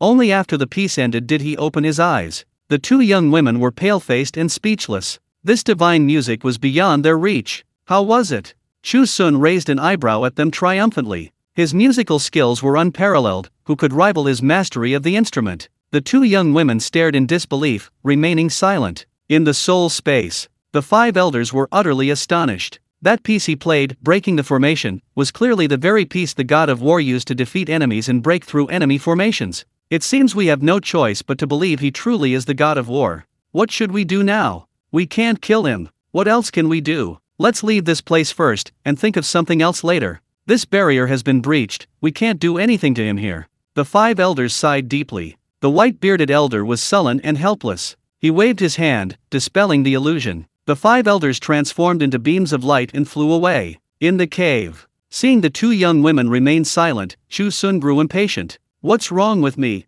You! Before he could finish speaking, the two beautiful young women suddenly transformed into starlight and vanished into the cave. Chu Xun was stunned. Before he could react, the guqin in his hand suddenly hummed. Bang! A cracking sound followed, and the guqin split in two. Chu Xun was startled and almost threw the broken guqin away. But then he suddenly saw something emerge from within the guqin. Upon closer inspection, it was a white jade flute. Chu Xun took out the flute and played with it for a while. It was cool to the touch, and felt quite nice. However, he couldn't see any other effects. Chu Xun was somewhat disappointed. He had thought it would be something valuable, but it was just a broken flute. Although this flute was made of white jade, it was still inferior to the instrument the system had rewarded Chu Xun with. Chu Xun had very high standards when it came to musical instruments. However, this white jade flute, unlike the previous sword, was not something Chu Xun could use. Without much thought, Chu Xun casually put the flute into his robes. The crowd below stared intently at the flute, their breath catching in their throats. The cultivator team huddled together, whispering amongst themselves. Did you see that flute? That's a treasure. Of course I saw it. I've seen that flute in my master's treasure catalog before. It's called the Fufeng flute, a low-grade spiritual artifact. The catalog says that playing the Fufeng flute can kill without leaving a trace. Wow, it's a spiritual artifact? That's extraordinary. Indeed, if we could possess the Fufeng flute, alas, how could we possibly compete with Senior Chu? Everyone understood. Passing this test was all thanks to Chu Xun. Therefore, the reward should belong to Chu Xun. However, since they had rarely encountered a spiritual artifact, everyone was somewhat reluctant to part with it. Mo Sen pondered for a moment. She whispered, I think Senior Chu doesn't seem very interested in the Fufeng flute. He must be used to seeing good things. He might not keep this one. Why don't we buy it? If they can't fight for it, then they'll buy it. Anyway, they wouldn't let Senior Chu down. Everyone nodded in agreement. On the sidelines, Chu Huijin, who had been listening quietly, suddenly spoke up. You want to buy master's things? You'll have to get past me first. What does Miss Chu mean? Mo Sen asked, frowning. Chu Huijin smiled slightly. It means that if master is willing to sell, then this Fufeng flute will definitely be mine. Chapter 35. Even bounced promises are being bidded. The cultivator team was surprised. They didn't immediately understand Chu Huijin's meaning. Chu Huijin said, if master wants to sell his things, then naturally I, his disciple, will take them. Having some experience before, Chu Huijin could tell. This white jade flute was a low-grade spiritual artifact. If she could acquire it, the benefits would be countless. Moreover, in front of Chu Xun, as his disciple, she couldn't afford to be outdone. After understanding Chu Huijin's thoughts, the cultivator team exchanged bewildered glances. Chu Huijin clearly had nothing of value. What could she possibly use to compete with them? This question, Chu Huijin, however, seemed unconcerned. She turned to look at Chu Xun, and smiled. Master, they just said they wanted to buy the flute you have. Would you be willing to sell it? Buy the flute? Chu Xun looked completely bewildered. It's just an ordinary flute. Is it really worth cultivators paying for? However, since a flute he found could fetch some money, Chu Xun wouldn't refuse.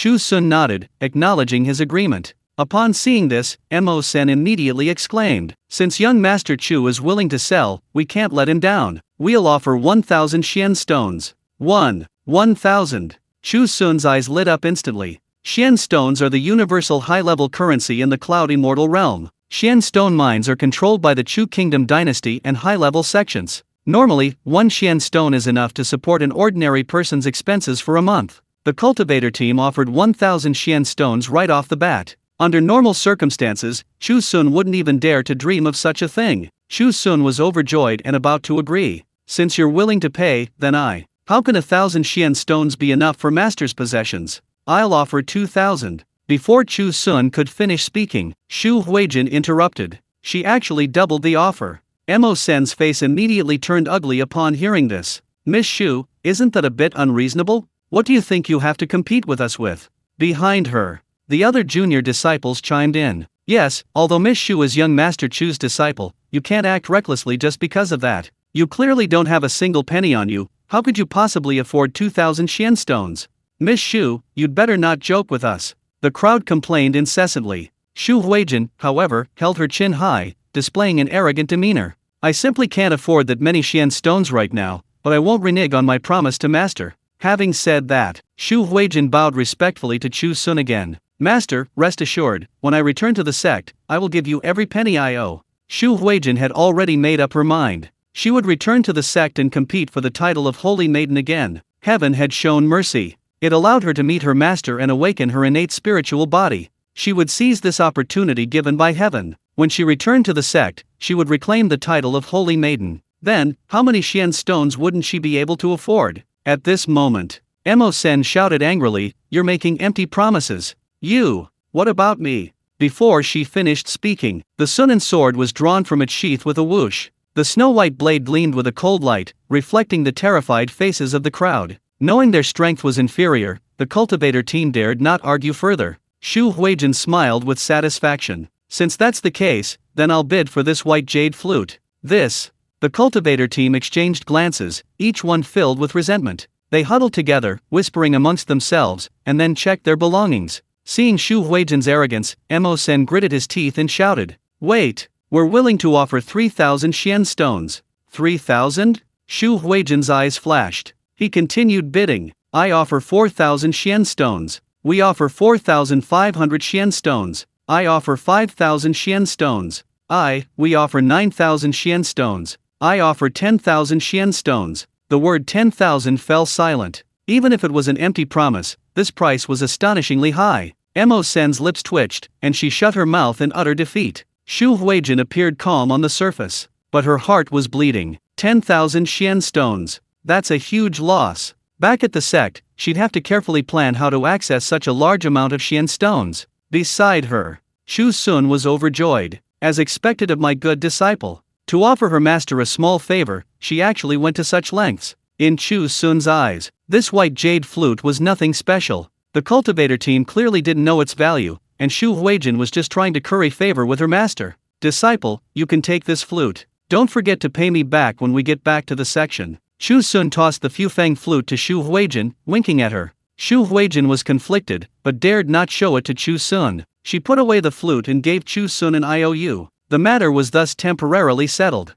After this interlude, the group continued onward. They didn't know how many trials the fallen land held, so they hurried to the next level. The group walked through the dark passage. After walking for an unknown amount of time, a few points of light appeared ahead. They quickly stepped forward, and the space suddenly opened up. It was yet another fork in the road. Furthermore, besides the path Chu Xun and his group had taken, another path connected to this place. Chu Xun was about to peek into the other path when, suddenly, he heard hurried footsteps. Before anyone could react, a group of dwarfs rushed out from the fork in the road. "Is it you?" Chu Xun was quite surprised to see them. He thought they would never meet again after parting ways, but unexpectedly, the two groups had encountered each other again. "Young Master Chu." Hearing Chu Xun's voice, Chen Sen trembled and looked up at him. The entire dwarf tribe was covered in dust and dirt, their faces and bodies stained with blood, looking utterly wretched. "What happened to you?" Chu Xun glanced fearfully at the wounds on the dwarfs' bodies. Chen Sen burst into tears. "Young Master Chu, we suffered so much."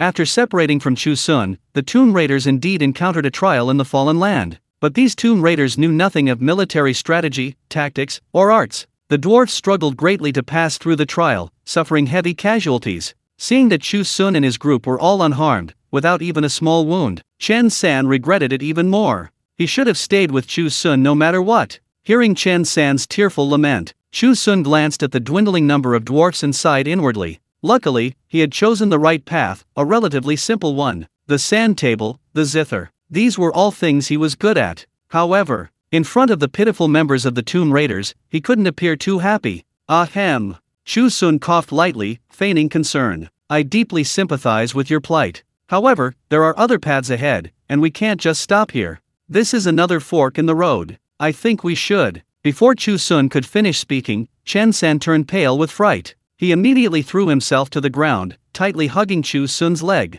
We want to go with young Master Chu. This time, he would never be separated from Chu Xun again. Chapter 36. Where is the core of the formation? Chen San insisted on taking the same path as Chu Xun. Chu Xun thought, many hands make light work. So he didn't say much and nodded in agreement. Chen San was satisfied and led the dwarf tribe to follow Chu Xun. They came to another fork in the road, and the group again asked Chu Xun to make the decision. Just like before, Chu Xun randomly chose a path and led the group into the dark passage. This time, they didn't walk for long. Soon, light appeared ahead. The group quickly walked towards the light. After seeing the scene before them, the group looked at each other, unsure what to do. They saw another bronze door. The bronze door was deeply embedded in the cave wall, and next to it stood a bronze human statue. Why do we have to open another door? Chen San frowned deeply. He said. He stepped forward, intending to investigate. His hand had barely reached out, not even touching the bronze door. Whoosh! A flash of cold light. A bronze sword slashed fiercely at the spot Chen San had touched. It missed by mere millimeters, almost severing Chen San's finger. Ah! Chen San cried out in alarm, jumping back immediately. The crowd followed the bronze sword's gaze and gasped. This bronze sword was controlled by the bronze statue beside it. Amidst the astonished and terrified gazes of the crowd, the patina on the bronze statue suddenly began to slowly peel away. The entire statue, like a living person, slowly began to move. The bronze sword retracted, and the bronze statue slowly spoke. A hoarse and eerie voice echoed in the cave. You are the trial participants. The bronze statue mechanically turned its head, looking at the group of people who had entered. Even though it had no eyes, everyone felt enveloped by a terrifying gaze. What the hell was this thing? Chu Xun shuddered, shrinking back in fear. Seeing him suddenly retreat, Xu Huijin thought to himself, Master is giving me another chance to prove myself. So, Xu Huijin stepped forward. He boldly asked, Yes, we are the trial participants, but what are you? How are we supposed to pass your test? The bronze statue was silent for a moment. Then it spoke. I am the guardian, guarding the dwelling place of the 5 sages. To pass my test, it's simple, open this door. The guardian mechanically raised its hand. It pointed to the bronze door beside it. Xu Huijin frowned slightly. You won't let us approach the bronze door, how are we supposed to open it? The array's core. The guardian uttered 2 words and then fell silent. Everyone exchanged bewildered glances. What does array I mean? Mo Sen pondered, his gaze fixed on the bronze door. This bronze door seemed different from the one they had opened when they entered. This bronze door appeared to be covered in a faint layer of spiritual energy. The patterns on the door shimmered and shimmered, forming a strange design. At the very top of the door was a small groove, shaped like a key. Suddenly, Mo Sen had a flash of inspiration and slapped his forehead. I remember. What do you remember? The others asked quickly. Mo Sen exclaimed. I remember seeing this pattern in the array catalog before. It's a kind of array. This formation is called the Heaven and Earth Linked Formation, a type of enclosed space formation. Only by finding the formation's core can it be opened. It seems that the core is a key. Mo Sen's statement seemed correct. The guardian actually nodded, pointing to another direction with his other hand. Everyone looked in the direction the guardian was pointing. In a dark corner, there was a small door. The small door was hidden by grass and looked quite old. Xu Huijin asked uncertainly, you want us to go in and find the core? The guardian nodded again, without saying a word. The group looked at the small door with some difficulty, unsure of what to do. They didn't know what kind of world lay behind that small door. What if they went in and couldn't get out? But in this situation, they seemed to have no choice. The crowd was helpless. They had no choice but to walk towards the small door. Chu Xun was swept along by the crowd, his heart filled with bitterness. He was just an ordinary person, utterly powerless. He clearly couldn't help much with finding the array's core. These daring cultivators could go in themselves. he didn't want to die with them. However, the crowd kept pushing Chu Xun forward, and he couldn't speak. After pushing open the small door in the corner, the scene before them suddenly changed. They seemed to have stepped into a vast starry sky. Beneath their feet were endless nebulae. Looking down, they could only see emptiness. The vast space seemed endless, stretching to an unknown end. The Guardian, for some unknown reason, moved into this mysterious space in the blink of an eye. He spoke in a voice like a broken gong. The array's core is here. The implication was clear.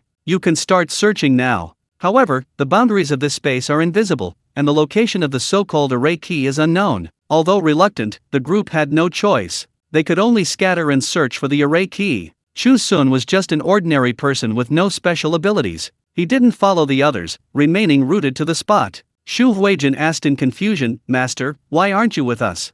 Well, to avoid losing face in front of his disciple, Chu Xun racked his brains for an excuse. You don't understand. This place looks extremely dangerous. If you all go to find that array key, what if something dangerous happens behind you? I'll stay here and watch over things so you can search for the array key in peace. As he said this, Chu Xun deliberately adopted a serious expression. Chu Huijin, unsuspecting, was deeply moved. Truly worthy of being his master. They considered everything others hadn't. They should work even harder to find the key to the array's core, so as not to disappoint their master's painstaking efforts. Master, I understand. Please stay here. We will certainly not let you down. Chu Huijin bowed respectfully to Chu Xun and left. Watching Chu Huijin's figure gradually disappear, Chu Xun finally breathed a sigh of relief. He turned around, intending to return to the safe cave through the small door. But then he looked. He discovered that the small door he had come from was gone. Chu Xun's lips twitched, and he sat down dejectedly. He had no way to escape, and no ability to find the key to the array's core. He could only wait. For a moment, a deathly silence fell. Only a faint tension spread between Chu Xun and the Guardian. Chu Xun, bored, unconsciously glanced at the Guardian. He was calculating in his mind. If possible, could he try to get closer to the Guardian and chat? Firstly, he could talk to the Guardian to pass the time. Secondly, what if the Guardian got interested and revealed the clue to the array key? Although Chu Xun was just a useless ordinary person. But when everyone was busy and escape was impossible, an ordinary person could still contribute. Thinking this, Chu Xun walked up to the Guardian. He flashed what he thought was a bright smile.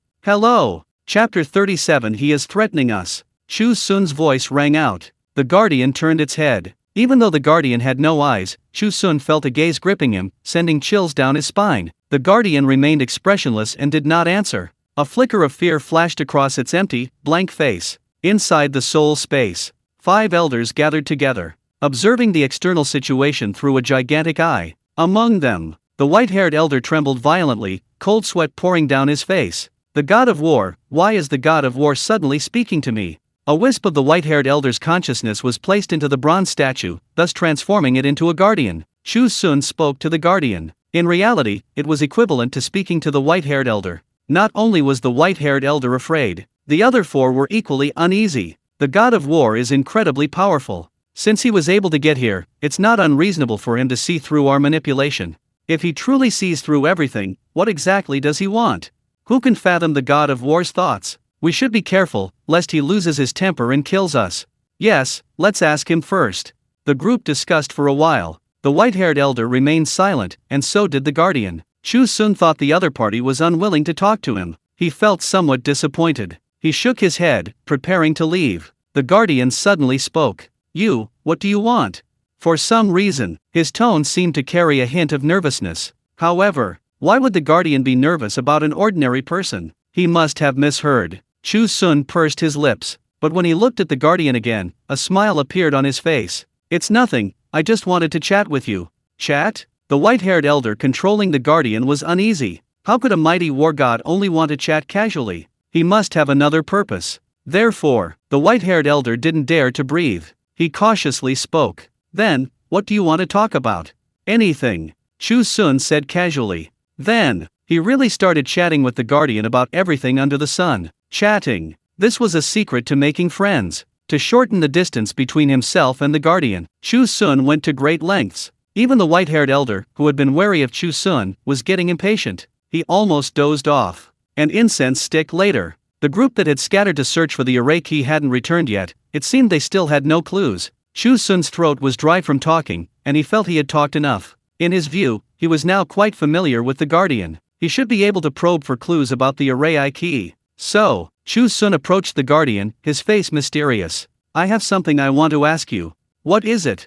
The white-haired old man controlling the Guardian immediately tensed up. Chu Xun whispered, since you are the Guardian, you should know the clues about the array key, right? Look, why don't you tell me the clues? What? The Guardian cried out in surprise. That sharp, piercing voice, like a broken gong, startled Chu Xun. Chu Xun rubbed his ears and muttered, is that not allowed? Those 4 short words. The Guardian's body trembled. His entire body shook uncontrollably, and the copper rust began to peel off again. Inside the soul space, the white-haired old man's face was very grim. It's over. He's threatening me, forcing me to give up the clue to the array's key. The other 4 also looked worried. This heaven and earth linked array is a formation we specially set up. The array's core is located within the secret realm. How can we just give it away? But he's the god of war. Do you dare disobey him? The god of war always expresses his deepest thoughts with concise words. Those 4 words he spoke were a threat. Oh no. Should we give it to him or not? The 4 discussed for a while. They couldn't reach an answer. At this moment, Chu Xun, who hadn't received a reply, spoke again. Really no way? He still hadn't given up, wanting to get the clue to the array's key. Chu Xun thought for a moment, then gave the Guardian a bright smile. I consider you a friend, don't disappoint me. Chu Xun had no choice but to play the emotional card. Unbeknownst to him, inside the soul space, the 5 elders nearly collapsed in terror. In their minds, a scene from 1,000 years ago flashed before their eyes. The war god, with his unpredictable temper and ruthless killing, said, "We're all friends," while decapitating his opponent. This was truly the war god's favorite move. And now, his reincarnation still used this move. The white-haired elder trembled like a leaf, letting out a helpless sigh. It seems the war god is determined to threaten us into revealing clues. If we don't speak, he might even shatter the Guardian. The thought of what they would suffer if they didn't agree to his demands sent a chill down their spines. They nodded. They unanimously agreed that survival was paramount. And so, under the white-haired elder's control, the Guardian slowly spoke. I'll talk. Excellent. Chu Xun's eyes lit up. It wasn't a waste of time he spent talking to the other party. Thankfully, it wasn't all for nothing. Chu Xun grinned. He patted the Guardian on the shoulder. As expected of my good friend. Upon hearing the word friend, the white-haired old man's body trembled. And no, not a friend. What do you want to know? I'll tell you. Fine, if you say no, then no. Chu Xun shrugged indifferently. As long as he achieved his goal, nothing else mattered. Tell me quickly, how exactly do I find that array key? Go from here, head north, you'll eventually find it. If you don't, then you haven't gone deep enough. The Guardian pointed in a certain direction. Thank you. Chu Xun smiled contentedly and walked in the direction the Guardian pointed. The Guardian could only watch helplessly as Chu Xun's figure grew fainter and fainter until it disappeared from his sight. That expressionless face. A hint of sadness, inner turmoil, and pain seemed to flicker across his face. Chu Xun walked for a long time, his mouth dry. He slapped his forehead, cursing himself for coming alone. Even if an ordinary person knew the direction of the array key, how could they possibly retrieve it? He should have contacted Xu Huijin and sent a team over. Chu Xun reached into his pocket and pulled out a signal tube. This was given to him by Mo Sen before he left. It was said that if anything happened, simply turn on the signal tube, and everyone would come. Chu Xun fumbled for the switch and quickly activated the signal tube. A spirit energy blast flew out of the tube and exploded in midair. Next, it was time to wait. Chu Xun's strength was insufficient, so he dared not wander off. He could only wait listlessly in place for everyone to gather. After only a short while, several streaks of light appeared in the sky. Chu Xun knew that these were cultivators flying on swords. A wave of envy, jealousy, and resentment washed over him. When would he be able to fly? Just as he was filled with resentment, a streak of light descended before him.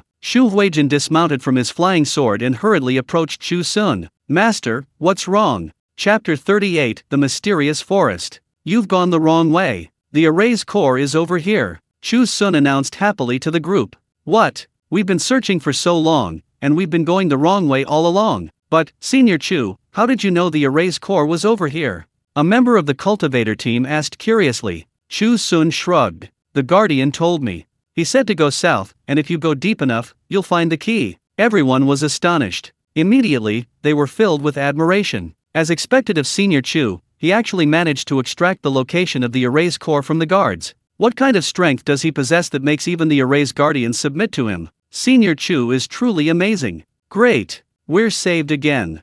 Everyone, hurry and find the array. Chu Huijin was overjoyed and quickly went ahead. She knew that her master wanted to give her another chance to prove herself. She absolutely couldn't let her master down. She took the lead, guiding the group to search the southern path. They carefully observed as they slowly advanced. Sure enough, they hadn't gone far when Chu Huijin's eyes lit up. She pointed to a corner and said, Here, I found it. The group looked in the direction Chu Huijin was pointing. There, nestled in the grass in the corner, lay a gleaming golden key. It really is the key. Great. This is the key to the formation. With this key, we can enter the gate. A group of people rushed forward, quickly picking up the key. After thinking for a moment, they felt it inappropriate and ran back to present the key to Chu Xun. Chu Xun was speechless. Did they expect him to help them open the formation? He was just an ordinary person. Why was he being made to do everything? This key to the formation. Before Chu Xun could finish speaking, Mo-sen interrupted ingratiatingly. We don't trust anyone else with this array's core. It's safest to leave it with Senior Chu. Yes, the capable should do more, Master. Please keep it. Chu Huijin said respectfully. Chu Xun sighed and could only stuff the key into his pocket. And so, having obtained the key, the group retraced their steps and arrived at the bronze gate outside the space. Master, you can open the gate now. Chu Huijin excitedly called out to Chu Xun. Chu Xun scratched his head, his gaze falling on the groove in the bronze gate. Since this array's core is shaped like a key, then all we need to do is insert the key, right? Chu Xun thought to himself. Immediately, he gritted his teeth, stepped forward, and inserted the key directly into the gate slot. Rumble! The moment the key entered the gate, the earth trembled violently. It seemed as if something had been suddenly broken. Everyone took a few steps back in shock, then looked ahead with immense excitement. The large door in front of Chu Xun slowly opened to both sides. It's open! That's great! This is the third test. I wonder what awaits us ahead. A full quarter of an hour passed before the door fully opened. The light around them dimmed, and the surrounding world became gloomy. From the outside, no one could see what was inside the door. But suddenly, a chilling wind swept out from inside the door. Everyone shuddered, taking a few steps back in fright. You go in first. I'm not going, you go in first. There are treasures and opportunities inside. Then I won't go either. Isn't Senior Chu here? At this, everyone's eyes lit up, and their gazes all turned to Chu Xun. Chu Xun felt a chill run down his spine under their stares. He thought, are these people trying to make me take the blame again? This is too much, far too much. Sure enough, Mo-sen walked over, his face full of piety. Senior Chu, please go first. Chu Xun smiled awkwardly and said, I'm afraid that's inappropriate. The previous 2 times, I was the one who went first. This time, it should be your turn. Mo-sen said obsequiously, Senior Chu's cultivation is profound, you are the leader of us all. It's only right that you go first. Besides, it's also a matter of respect. Upon hearing this, everyone echoed. That's right, Senior Chu is a master, and masters should go first. Senior Chu, please rest assured, we will definitely follow closely behind you. With things said to this extent, how could Chu Xun have any room to refuse? Showing off really does come at a price. Chu Xun inwardly groaned, being pushed and shoved by the crowd, step by step towards the gate. His steps were unsteady, as if he were facing an abyss. Step by step, he finally arrived at the gate, with no way to avoid it. There's no other way, life and death are in the hands of fate. Chu Xun's heart clenched, and he stomped hard into the gate, but his foot landed on soft ground. Chu Xun was overjoyed, he clearly felt soft ground beneath his feet. There was no danger. He took another step, his other foot also entering the gate. Then he saw a dense primeval forest before him. It was as if he had returned to the swamp he had started from. The difference was, there was no obvious swamp here. There's no danger here. Everyone can come in now. Chu Xun quickly turned and said to the people inside the gate. Hearing this, everyone was delighted and rushed into the gate. The first to reach Chu Xun were naturally Chu Huijin and the big black dog. Chu Huijin glanced at him, his brows furrowing slightly. Is it a primeval forest? Mo-sen hesitated. Are we back outside again? It shouldn't be. Zhao Sen pondered for a moment, then said, inside this bronze gate is the ancient tomb of the 5 sages. We've already passed 3 trials. The remaining one should be the final 2 trials. As long as we pass these final 2 trials, we can proceed to the ultimate blessed land and seek the great Dao opportunity. You must know that Zhao San is the leader of the Tomb Raider sect and has studied this place for many years. He must have done a lot of research on the situation inside the bronze gate. Everyone became excited, all agreeing that Zhao San's words made a lot of sense. Senior Chu, let's continue. This should be the 4th trial. Chu Xun frowned. But where is the content of the trial? He hesitated for a moment, then cast a glance at Chu Huijin. Chu Huijin instantly understood, nodded, drew his sword, and walked at the forefront. Everyone, follow me. They must perform well and not disappoint their master's expectations. Thus, led by Chu Huijin, the group continued forward. Soon, they discovered that this place was somewhat different from the outside. This was a forest, not a swamp, but it was far more dangerous than the swamp. The surrounding area was filled with dense, ancient trees of all shapes and sizes. They seemed to be haunted by ghostly figures, exuding a chilling and terrifying aura. Chapter 39. This black dog must be a powerful demon. This place feels really strange. There must be some great danger lurking around here. We must be careful and vigilant. What's there to be afraid of? Senior Chu is walking in front. Even if the sky falls, he'll be watching. What are we afraid of? The group followed behind, whispering amongst themselves. Chu Xun's face darkened upon hearing this. What had he done to deserve this? Following this group of people in. He glanced at Chu Huijin walking ahead of him and immediately felt much relieved. Thank goodness, he had taken in a well-behaved and obedient disciple. If anything happens, his disciple will be the first to step in. Meanwhile, inside the top-secret space, the 5 elders were also secretly observing the cultivator team's every move through their enormous eyeballs. It's all your fault. You had to tell the war god's successor the location of the array's core. Now look what's happened. They've already entered the 4th level. Once they break through all 5 levels and reach the ancient tomb, let's see what you'll do then. An elder roared at the white-robed elder who had previously controlled the guards. The war god's successor won't let us go. The white-robed elder was instantly enraged, his beard bristling and eyes wide. What can I do? Didn't you see the war god's successor threatening me? He said himself that we're friends. As a friend, how could I not tell him the key's location? The other 4 elders were so angry they nearly fell over. Another elder shook his head and said, now we can only leave it to fate. Hopefully, this 4th level will hold them back. The 5 elders silently prayed. They hoped that Chu Xun wouldn't lead the cultivator team any further. Meanwhile, Chu Xun was completely unaware that he was being watched by 5 elders. He saw Chu Huijin striding ahead, unimpeded, and breathed a long sigh of relief. At crucial moments, his disciple was indeed useful. However, just then, a furious roar suddenly echoed from the forest. Oh woo-woo! A gigantic black tiger suddenly appeared on the path ahead, blocking their way. This black tiger was terrifyingly large, the size of a hill. Its body was covered in black and white mane, and an eerie black flame burned on its body. The black tiger's blood-red eyes were fixed on the cultivator team. It roared continuously, looking ready to devour them. A black wind tiger. It's a black wind tiger, a peak-stage nascent soul demon beast. My god, how could we encounter such a ferocious beast here? This is terrifying. Could this be the test of the 4th trial? Don't be afraid, Senior Chu will take the lead. The members of the cultivator team immediately tensed up.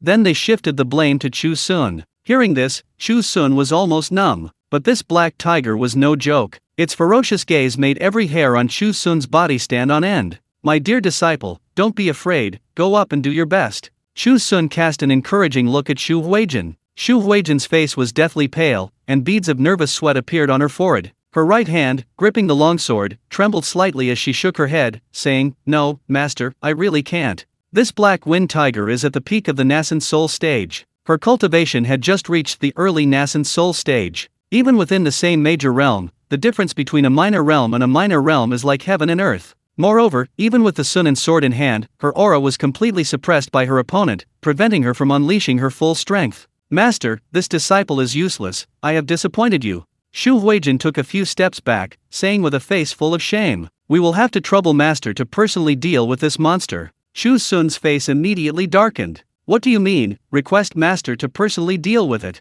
Please, your master is just a mortal, okay? This is a demon beast, a peerless demon with unparalleled cultivation. How can a mere mortal like himself fight against it? And to make matters worse, the members of the cultivator team behind him also joined in the jeering. We implore Senior Chu to personally deal with this monster. Senior Chu, don't worry about our safety. Just go ahead, we'll protect ourselves. That's right, we'll take care of ourselves. The team members shouted, their faces beaming with fervor. They spoke as if they were the ones making the greatest sacrifice. Chu Xun felt a surge of anger rising within him, almost fainting, but he had no room to resist. Soon, he was pushed forward by the group. Master, it's up to you now. This disciple will definitely study hard. Chu Huijin looked excited, his eyes filled with expectation. Chu Xun sighed helplessly, his legs trembling, and stepped towards the ferocious black wind tiger. Seeing Chu Xun approach alone, the once fierce black wind tiger now showed a serious expression. Beasts with cultivation reaching the peak of the nascent soul stage weren't fools,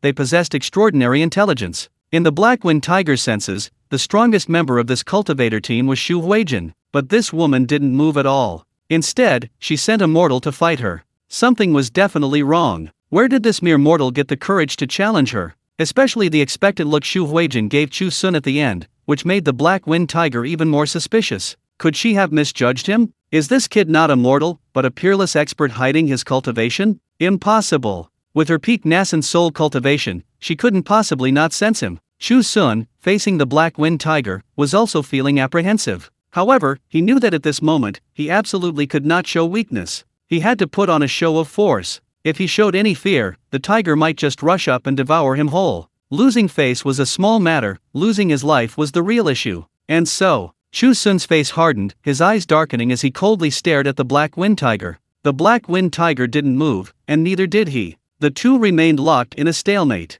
The atmosphere grew tense and heavy. The members of the cultivator team didn't dare breathe, their eyes fixed on Chu Xun and the Black Wind Tiger. The more tense the atmosphere, the more suspicious the Black Wind Tiger became. What on earth were these people up to? If they wanted to fight, they should just fight. Why were they staring at it like that? Were they sure they could take it down? Were they waiting to see it fail? Just then, the Black Wind Tiger's gaze shifted, noticing the large black dog beside Chu Xun. At this moment, the large black dog had abandoned its previous lazy demeanor. The dog's legs were curled up, poised to pounce at any moment, its eyes filled with hostility as it stared intently at Black Wind Tiger. Although this black dog was far inferior to Black Wind Tiger in both physique and aura, for some reason, Black Wind Tiger sensed a latent danger in that deep gaze. He couldn't discern Chu Xun's strength, but he was certain that this vicious dog was a powerful demon with immense strength. Chapter 40. As long as you bring out your momentum. A chill inexplicably rose from behind the Black Wind Tiger, as if it were being watched by some terrifying being. It shuddered and, without a word, turned and ran.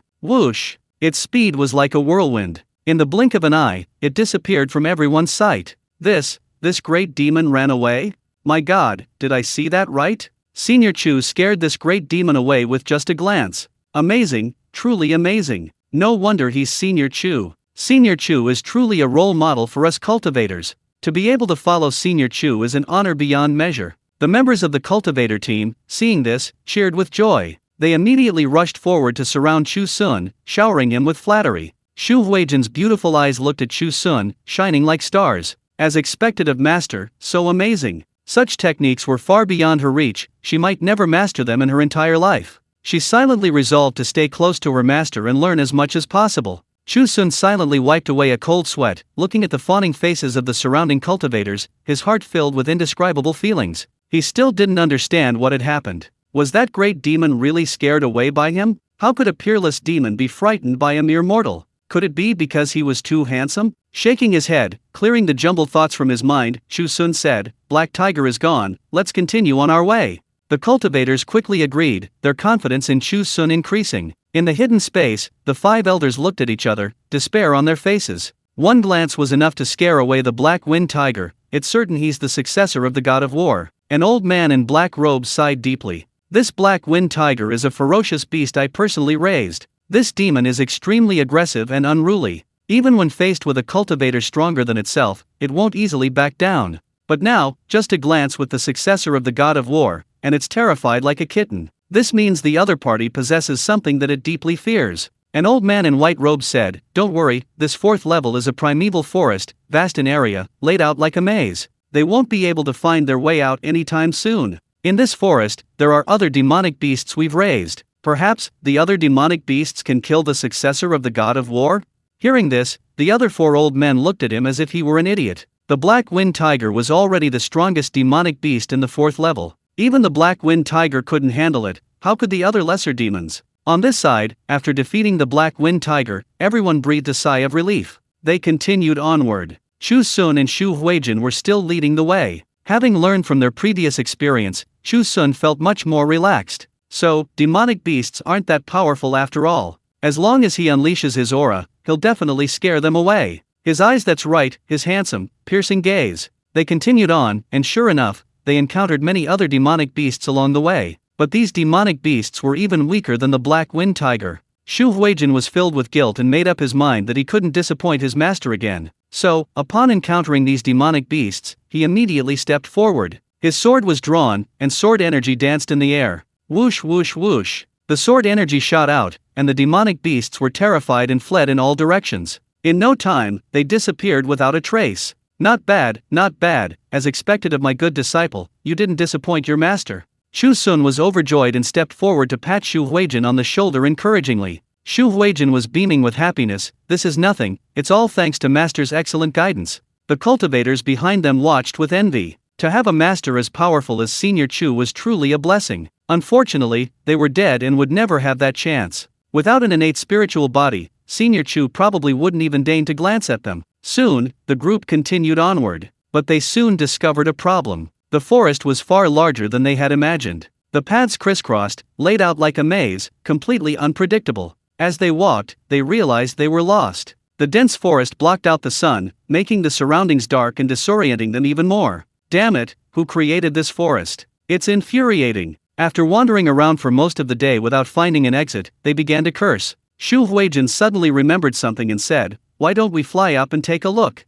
This reminded everyone. Zhao San slapped his forehead. That's right, why didn't we think of that before? Flying above the forest would allow them to easily see the mountain range and find the exit. Everyone summoned their flying swords and soared into the sky. Chu Xun watched enviously as the surrounding cultivators soared into the air. Being able to cultivate was truly wonderful. Flying and escaping, they were capable of anything. Unfortunately, he was just a mortal, destined to never cultivate. Suddenly, Chu Xun felt as if he had been struck by 1,000 blows. Damn system. This is ridiculous, it still won't let me cultivate. System, what's it to me? Chu Xun, helpless, he could only stand there patiently waiting. He planned to have his precious disciple lead him away once these people found the exit. But before long, the group of cultivators who had flown into the sky seemed to have crashed into something. Bang, bang, bang. They all plummeted from the sky, crashing to the ground, groaning in pain. Many cultivators were bruised and battered. Damn it! Someone's put up a barrier in the sky, we can't fly. Sen glanced at Chu Xun and couldn't help but complain, Senior Chu, you must have known there was a barrier in the sky, that's why you deliberately didn't fly up, right? Yeah, why didn't you tell us sooner? Zhao San also clutched his head, he'd fallen the hardest, his head nearly splitting open upon impact. Chu Xun was speechless. What does this have to do with me? How would I know there was a barrier in the sky? Xu Huijin rubbed his shoulders, looking at Chu Xun with a wronged expression. Master, you must have deliberately kept quiet, right? Were you trying to use this opportunity to train us? These words, however, reminded everyone. The cultivators quickly came to their senses. That's right, Senior must have known all along, deliberately testing our strength. We misunderstood Senior. This barrier, though powerful, only restricts our flight. Forget it, we'll have to find another way to leave. After saying this, everyone's gaze turned to Chu Xun again. In their view, Chu Xun must have a way to leave. Chapter 41, Level 5, The Final Test. Why are you all staring at me like that? Chu Xun was getting a headache from all the stares. He felt completely unable to communicate normally with these people. This guy must have been cultivating for too long, it's ruined his brain. Indeed, he should just stay an ordinary mortal. He comforted himself. Sen smiled wryly, Senior Chu, stop pretending. You must have a way to leave here, right? Yes, Senior, this isn't the time to joke around. The others chimed in. Just tell us already, stop beating around the bush. Chu Xun frowned, pondering for a moment. No matter what, he had to find a way to leave. Since everyone was pinning their hopes on him, he couldn't let them down. After a moment of thought, Chu Xun's eyes suddenly lit up. Back when he was still in the village, he often got lost when he went hunting in the mountains. Every time, it was the black dog that led him safely back to the village. This time, the black dog must know how to leave too. He turned his gaze to the black dog. He walked over, squatted down, and patted the dog's head. Big Black, it's up to you. Quickly, help everyone find a way out of here. Hearing this, the ferocious black dog became incredibly obedient. It even stuck out its tongue and licked Chu Xun's palm. The task assigned to it by its master must be completed. The black dog thought silently. Immediately, it began to explore its surroundings. Seeing this, Chu Xun quickly followed behind the big black dog. Can a dog really get out of this maze? You don't believe this black dog isn't worried, but don't you believe Senior Chu? If Senior Chu says it can do it, then it definitely can. Yes, hurry up and follow. And so, the members of the cultivator team also followed behind Chu Xun. The large black dog moved with incredible speed. After surveying the area, it easily pinpointed its location based on the dog's aura. It could easily discern directions that cultivators couldn't. Soon, the group realized they had completely left their previous location. They had arrived in an unfamiliar area. It seems we've left our previous place. That's right, we've left. This large black dog truly lives up to its reputation as Senior Chu's pet. It's incredibly powerful. The group was secretly delighted and began flattering it again. Chu Xun was now completely immune to these sycophants. He kept his eyes fixed on the black dog, following closely behind. After walking a while longer, they saw a stone wall ahead. On the stone wall, the familiar bronze gate reappeared. The group was overjoyed. That's it, this is the exit. Inside the top secret space, the 5 elders looked at each other in silence. The successor of the god of war has truly found an exit, and only half a day has passed. He found a way out using only a vicious dog. The white-robed elder said, I remember the god of war raised a ferocious beast, the Daoist. Could this black dog be the reincarnation of that Daoist? How could that be? The Daoist is an ancient ferocious beast. Even if it reincarnates, it will retain its original form. The black-robed elder shrieked. Although he denied it, the terror in his eyes betrayed his true feelings. The white-robed elder said, don't forget, the Daoist, that ferocious beast, possesses the ability to change its form. Perhaps this black dog is just a disguise it uses to conceal its true form and protect the successor of the god of war? Hearing this, everyone fell silent. A great fear spread through their hearts. The white-robed elder spoke again, with difficulty, only the 5th level remains.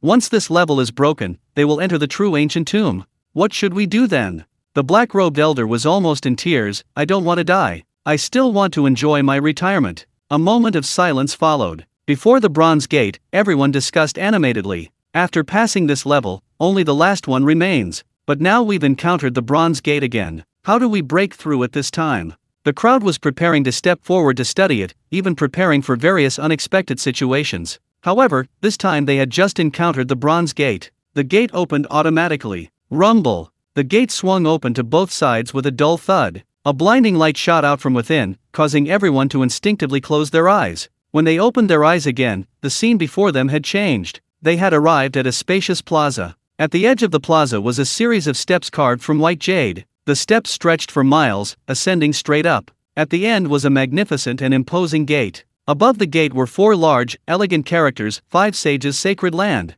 It really is the ancient tomb left behind by the 5 sages. Excellent! Excellent! We've struck it rich this time. The 5 sages followed Emperor Don Yun. Their cultivation was unparalleled, and they were renowned throughout the immortal realm. Even the tomb of any one of them would contain countless magical treasures and legacies. Now that the tombs of the 5 sages are together, the wealth inside is probably unimaginable. Seeing the words on the gate, everyone was filled with excitement. Master, we've finally arrived. Chu Huijin also tightly gripped Chu Xun's arm. Chu Xun was in so much pain he was almost crying. Disciple, take it easy. Your master is old, these old bones can't handle this. Chu Huijin quickly released his grip, sticking out his tongue. Master, I didn't mean to. However, as soon as he finished speaking, a sudden change occurred. The words 5 sages' sacred land on the gate suddenly emitted a dazzling light. Golden light enveloped the entire plaza, emanating a powerful sense of oppression. Instantly, all the cultivators retreated in unison. Under this oppressive aura, they felt as if they were being stalked by an ancient, ferocious beast, suffocating under its weight. Puffed. The weaker cultivators coughed up blood on the spot. Chu Huijin's face also showed extreme solemnity. Swish, swish, swish. She swung her longsword, unleashing sword energy that shot towards the light. However, the sword energy had no effect on the light. The oppressive feeling only intensified, and the members of the cultivator team wore expressions of extreme discomfort. This is oppressive power. It's the oppressive power left behind by the 5 sages.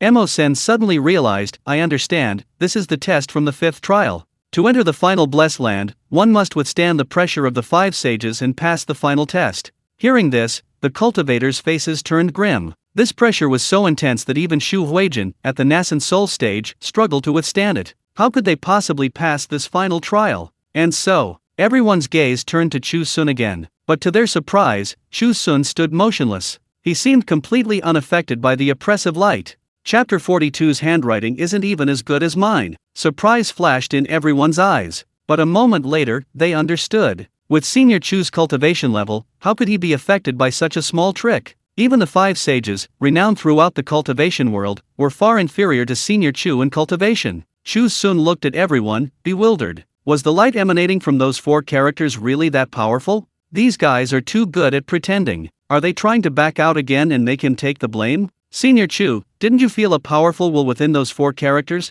giving one a feeling of being pricked on the back? Zhao San couldn't help but ask. Chu Xun shook his head. These characters are very ordinary, not even as well written as mine. Zhao San. Within the top secret realm, the 5 elders couldn't help but gasp upon hearing this. Because the 4 characters of the 5 sages' ancient tomb were personally left by the great Emperor Dongyun. The characters contained powerful Daoist intent. Those lacking sufficient cultivation would feel unbearable pain and vomit blood simply from seeing them. They might even die on the spot. Over the years, numerous groups have ventured into the ancient tomb. Among them were many peerless experts. But ultimately, they all fell at the 5th level, the 4 terrifying Daoist intents preventing them from advancing an inch. Yet now, Chu Xun brazenly declared that the handwriting left by the Eastern Cloud Emperor was not as good as his own. If he weren't the successor of the God of War, who would dare to utter such words? The Eastern Cloud Emperor was a peak expert, a being on the verge of ascension to immortality. The God of War, indeed the God of War, he's here to cause us trouble. The white-robed elder trembled with nervousness, his words beginning to stutter. The black-robed elder was equally sweating profusely with tension. He said, "Don't be afraid. We still haven't figured out whether this young man is the reincarnation of the God of War or his successor. Back then, the God of War and the Great Emperor weren't blood enemies. Even if he's been reborn, he might not necessarily target us. Besides, he's only standing still under the inscription left by the Great Emperor Dongyun. He hasn't come any closer. The closer he gets to the gate, the stronger the pressure from the inscription will be. Whether he can withstand it is another matter." These words reassured the others, who nervously watched Chu Xun. Chu Xun wasn't lying. Over the past 10 years, with the system's help, his calligraphy skills had reached their pinnacle. The terrifying Daoist intent contained within these few large characters was unbearable for ordinary cultivators. But in Chu Xun's eyes, they were just a few hastily written characters. The Daoist intent posed no threat whatsoever. "Senior Chu, please go up and open that door," Mo Sen said to Chu Xun with difficulty. Chu Xun blinked. This guy wouldn't lie to me, would he? He wants me to take the blame and go up to face the danger again. No, I won't go, Chu Xun said quickly without thinking. The expressions on everyone's faces immediately became incredibly interesting. "Senior Chu, why is that?" Zhao San asked with difficulty. Chu Xun said, "The things inside are what you need, but I don't need them. If you want them, go and get them yourselves." He was just a mortal. Moreover, they lacked talent and were destined to never cultivate. Even if they obtained the treasures and inheritances within this secret realm, what use would they be? Possessing such a treasure could be a crime, possibly even leading to their deaths. Hearing this, everyone was on the verge of tears. Mo Sen pleaded, "Senior Chu, it's come to this, please stop toying with us. The brothers can't hold on any longer, please open the gate quickly." Zhao San gritted his teeth and said, "As long as you open the gate, the Gold Digger sect is willing to offer up all its wealth. Furthermore, we only want 10% of the treasures within this secret realm." Upon hearing this, Chu Xun immediately wavered. He truly had no interest in the things within the secret realm. What use were they, no matter how precious, if he couldn't use them? However, the wealth of the Gold Digger sect was incredibly tempting. Mortals value money above all else. Food, clothing, shelter, and transportation. What doesn't cost money? Zhao San's words weren't without reason. Chu Xun's strength was undeniable. Even if they wanted more, they lacked the power to compete. Rather than that, it was better to make a promise first. Hearing Zhao San's suggestion, Mo Sen quickly chimed in. "That's right, we only want 1 floor, the rest is all for Senior Chu. Furthermore, we'll offer Senior an extra large sum." Hearing this, Chu Xun could no longer contain himself. Men die for wealth, birds die for food. The ancients were right. He nodded emphatically, adopting a self-sacrificing posture, and said, "All right, everyone wait here, I'll be right back." With that, he turned and strode quickly towards the gate. Inside the top-secret space, the 5 elders immediately tensed up. The 5 old men huddled together, their expressions as if facing a formidable enemy. "He's here. He's coming. His Dao power can definitely stop him, it definitely can." The 5 murmured to themselves, their hopes entirely pinned on the few words left behind by the Eastern Cloud Emperor. Unfortunately, it was all wishful thinking. The Dao power contained within those few words posed no threat to Chu Xun whatsoever. Chu Xun had initially worried that there were other dangers on the steps. He tentatively took a few steps forward and discovered that there were no traps or mechanisms as he had imagined. Relaxed, he confidently headed towards the end of the steps. Seeing this, the members of the cultivator team were overjoyed. Senior Chu is indeed capable. Senior's cultivation is profound, even this final hurdle is no obstacle for him. With Senior Chu here, it's truly wonderful. I wonder what lies inside that gate. Even obtaining only 1/10 of the treasure would be a tremendous fortune for them. Not to mention, they had already gained considerable benefits following Chu Xun along the way. The music Chu Xun played alone allowed them to comprehend the great Dao, raising their cultivation levels by several realms. The 5 elders inside the space wore expressions of despair. Useless, still useless. From the very first trial, they had been utterly unable to stop the successor of the god of war. This legendary man was about to open the gate and enter the final secret realm. Chu Xun was unaware of the thoughts in everyone's minds. Step by step, he advanced, and soon arrived at the gate. Everything went more smoothly than expected. He placed his hands on the gate and gently pushed. Then, with a creak, the gate slowly swung open to both sides. The gate is open. Ha ha ha, great. The gate is open. The crowd cheered with delight. Xu Huijin struggled to maintain her balance, a strange light shining in her beautiful eyes. As Chu Xun's figure continued forward, her gaze followed him into the depths of the gate. Chapter 43. What do you really want? 5 elderly men dressed in robes of different colors slowly emerged from the gate. Each man exuded a powerful aura, solemn and imposing, making it impossible to look directly at them. Could this be the legendary 5 sages? My god, no way. The 5 sages aren't dead? They've gone into seclusion here. The dead cannot be brought back to life. That's right, the 5 sages are alive. This is terrible. The 5 sages are still alive. We've trespassed into their secluded place. They will definitely not let us go. The cultivator team and Zhao San's group were instantly filled with immense tension. No one had expected the 5 sages to be alive. Chu Xun cried out in alarm. Sure enough, he had been tricked by these guys again. The 5 sages, they were legendary powerful cultivators. They weren't dead, and he had trespassed into their secluded place. They would definitely not let him go this time. Chu Xun's heart clenched, his features tense, and his expression stiffened. Unbeknownst to him, the 5 elders were just as nervous, also scrutinizing Chu Xun intently. Seeing Chu Xun's grim expression, the 5 elders' hearts skipped a beat. Could the successor of the war god be recalling past events and planning to attack them? Instinctively, the 5 elders took a step back in unison. They looked at Chu Xun as if facing a formidable enemy.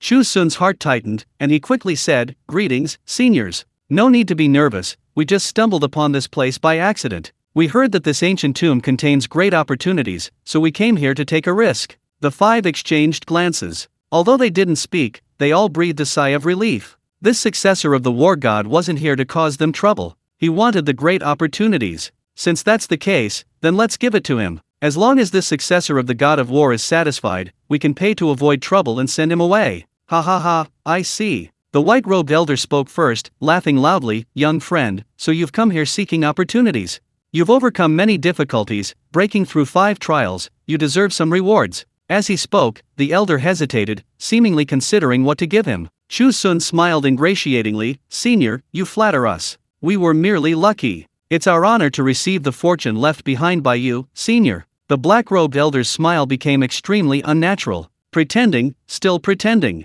They've been watching from beginning to end. Which trial did these people pass by luck? This guy is clearly the successor of the god of war, yet he still refuses to admit it. It seems sending him away won't be easy. We'll have to offer some precious magical treasures. Thinking this, the black-robed elder waved his hand. He took out a suit of armor from his storage ring and said, "This is the Xian Iron Chain Armor. It's a mid-grade spiritual artifact. By infusing your own mana into it, you can activate the armor for defense. This armor has extremely strong defensive capabilities. Once activated, it can withstand any attack from an expert of the same level." Upon hearing this, the breathing of the cultivators behind Chu Xun quickened. Their eyes shone with an incredibly fervent light. Withstand any attack from an expert of the same level. This is a true treasure. It can play a huge role in actual combat. Take it, quickly. The cultivators shouted repeatedly to Chu Xun, but only internally. However, the members of the cultivator team were disappointed. Chu Xun remained silent. Chu Xun silently looked at the armor, a pang of jealousy rising in his heart.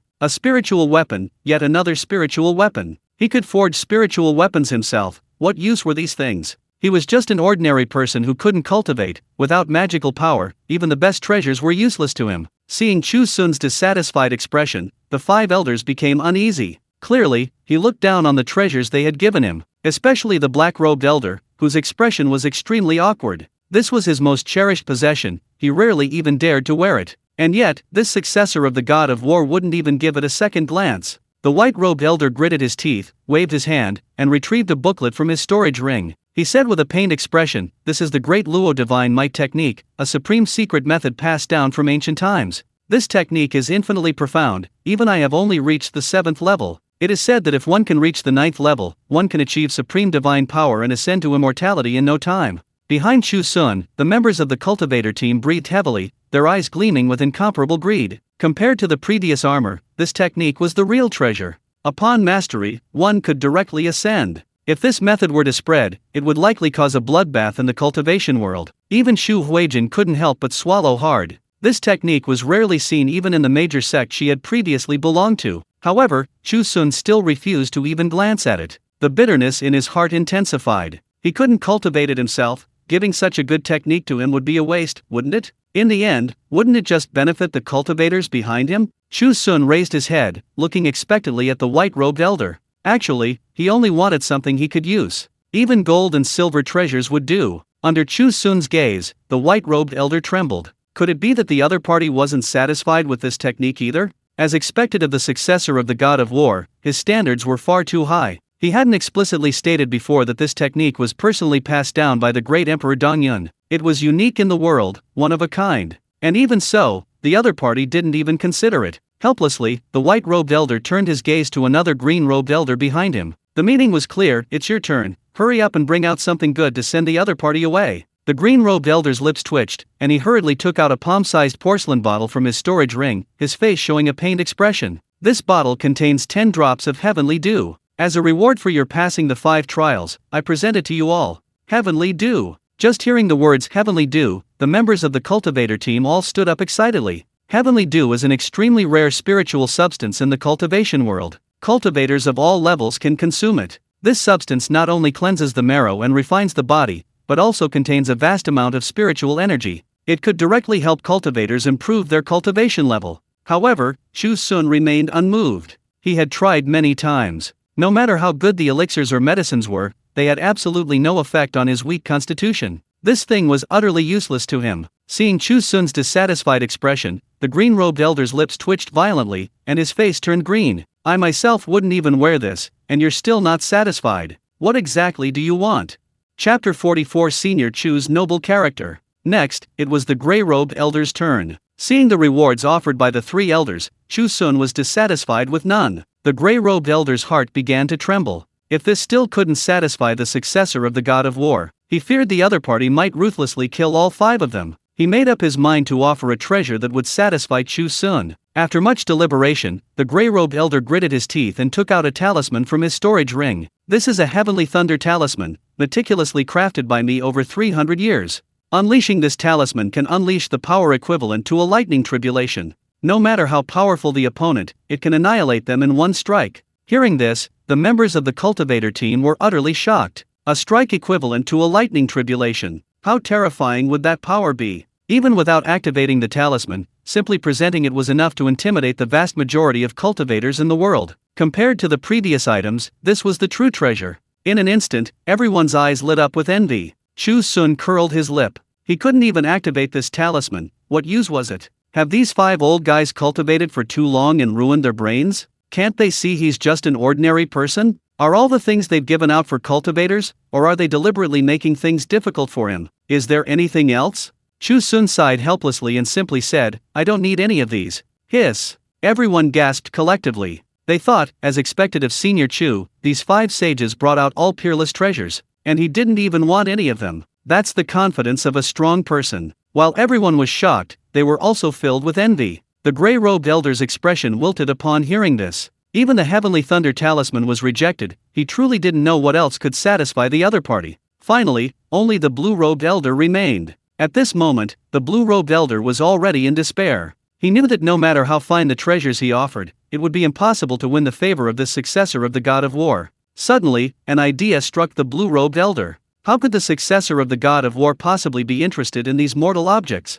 His cultivation was already unparalleled. Perhaps he preferred some rather unusual treasures? So the blue-robed elder racked his brains, and finally, he remembered the beautiful jade he had found in the deep mountains not long ago. He quickly took out a huge wooden box from his storage ring. The box was about half the size of a person, and the blue-robed elder struggled to open it, revealing an exquisite jade Buddha inside. He said, "This jade Buddha was carved by me over half a year. It slowly but surely captured the spirit, exquisite and elegant. I wonder if you, young master, would find it pleasing." Upon hearing the blue-robed elder's words, the other 4 elders cast disdainful glances. The successor of the god of war, how could he be interested in such cheap junk? However, unexpectedly, Chu Xun's eyes lit up when he saw the box. A fine item. This box is very practical. Excellent, I like it. Everyone was dumbfounded. He didn't like the jade Buddha itself, but instead took a liking to the box containing it. Chu Xun strode forward, not taking the jade Buddha from the old man, but instead taking the box separately. To everyone's astonishment, he slung the wooden box over his shoulder, then tied ropes to both sides, securing it. After doing this, Chu Xun jumped up and down to make sure the box wasn't loose. It was like a backpack from his previous life. With this wooden box, it would be much easier to carry whatever he wanted. Why didn't I think of that before? Chu Xun said happily, I should have made a wooden box to carry with me before I went out. It would have made things so much easier. Hearing this, everyone felt a complex mix of emotions. Mo Sen murmured, as expected of Senior Chu, his needs are so different from ours, ordinary cultivators. We dream of those rare treasures, cultivation techniques, and precious artifacts, but look at him, he doesn't crave anything, a wooden box is enough for him. Zhao San nodded vigorously beside him. Indeed, a master's eye is truly extraordinary, we are too lowly. These spiritual treasures and magical artifacts are utterly beneath Senior Chu's notice. In his eyes, even the most valuable treasures are less useful than a simple wooden box. The other members of the cultivator team nodded in agreement. Senior Chu's noble character is truly admirable.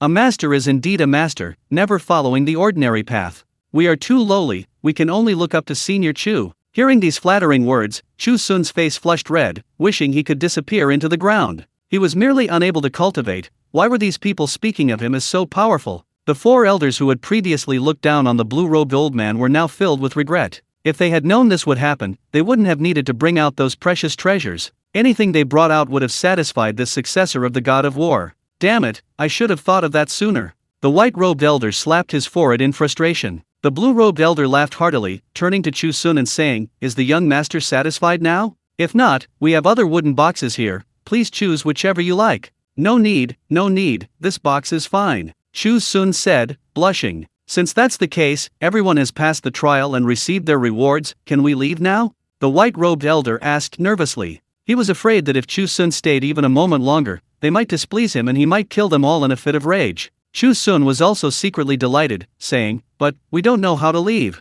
Ha ha ha, that's easy. The white-robed elder was overjoyed, saying, I'll see you all off. With that, he waved his hand. Everyone felt a terrifying force descend upon them, teleporting them directly to the outside world. When they opened their eyes again, they were back in the Pantheon forest, at the entrance of the first bronze gate. We're out? We're all out. Great, we're back alive. No, this isn't the time to celebrate being alive, it's time to divide the treasures, Zhao San suddenly said excitedly. These words reminded many people, and everyone looked at Chu Xun with burning eyes. As Chu Xun left, he casually stuffed all the treasures and cultivation techniques he had obtained into the wooden box on his back. The box was filled with priceless treasures. What are you doing? Noticing the greedy glint in everyone's eyes, Xu Huijin's expression changed. She strode forward, blocking Chu Xun's path. Zhao Sen said with a wry smile, Miss Xu, we mean no harm to Senior Chu, but we should share some of the treasures obtained from this ancient tomb. Chapter 45 Dividing the Treasure and Escaping to Survive. Why? These things were all obtained by my master through sheer hard work. Xu Huijin pouted, dissatisfied. You didn't do anything from beginning to end. Mo Sen smiled wryly. Miss Xu, that's too much. We may not have done anything, but we certainly put in the effort. Yes, our devoted mother-in-law followed Senior Chu closely, we should be rewarded. Didn't we agree on that when we came in? Zhao San gritted his teeth. Xu Huijin looked troubled, glancing reluctantly at the treasure chest behind Chu Xun. It contained priceless treasures. Seeing the two sides arguing about the treasures again, Chu Xun grew tense. His disciple's cultivation was now formidable, but he was still just a mortal. What if they started fighting, and these people targeted him? Even if Xu Huijin was powerful, she couldn't protect him from such a large group. Thinking this, Chu Xun coughed twice. He calmly said, They're just ordinary things, disciple. Everyone's right, even if they didn't do anything special, they still put in the effort. Since they want them, let's share them. Having said that, Xu Huijin had no choice but to agree, no matter how unwilling she was. After all, Chu Xun was right, she couldn't keep everything to herself. Alright then, master, but you have to save the best for your disciple. Xu Huijin came to Chu Xun's side and said coquettishly. Chu Xun was delighted and quickly nodded, Of course. My precious disciple, of course she should take the best first. He then put on a fierce look and glared at the others. You don't have any objections, do you? Of course not. Miss Shu, just choose first, the rest are for us. The others immediately responded. What a joke. They dared not truly offend Senior Chu. So, Shu Huijin happily made her first selection from the private room behind Chu Xun. After much deliberation, Shu Huijin decided that improving her cultivation was the most important thing. Therefore, she chose the Great Luo Divine Light technique left behind by the white-robed elder. According to the white-robed elder, if this technique could be mastered, even ascension to immortality wouldn't be a problem. She didn't expect to actually ascend, she just wanted to return to her sect, avenge herself, and reclaim her position as Holy Maiden. Then, she would properly repay her master. Let her master enjoy his twilight years. Seeing Shu Huijin take the technique directly, the other cultivators looked heartbroken. They also coveted this technique. No treasures or spiritual objects could compare to the importance of a technique. Those were all external things, only a technique could truly master and enhance one's raw strength.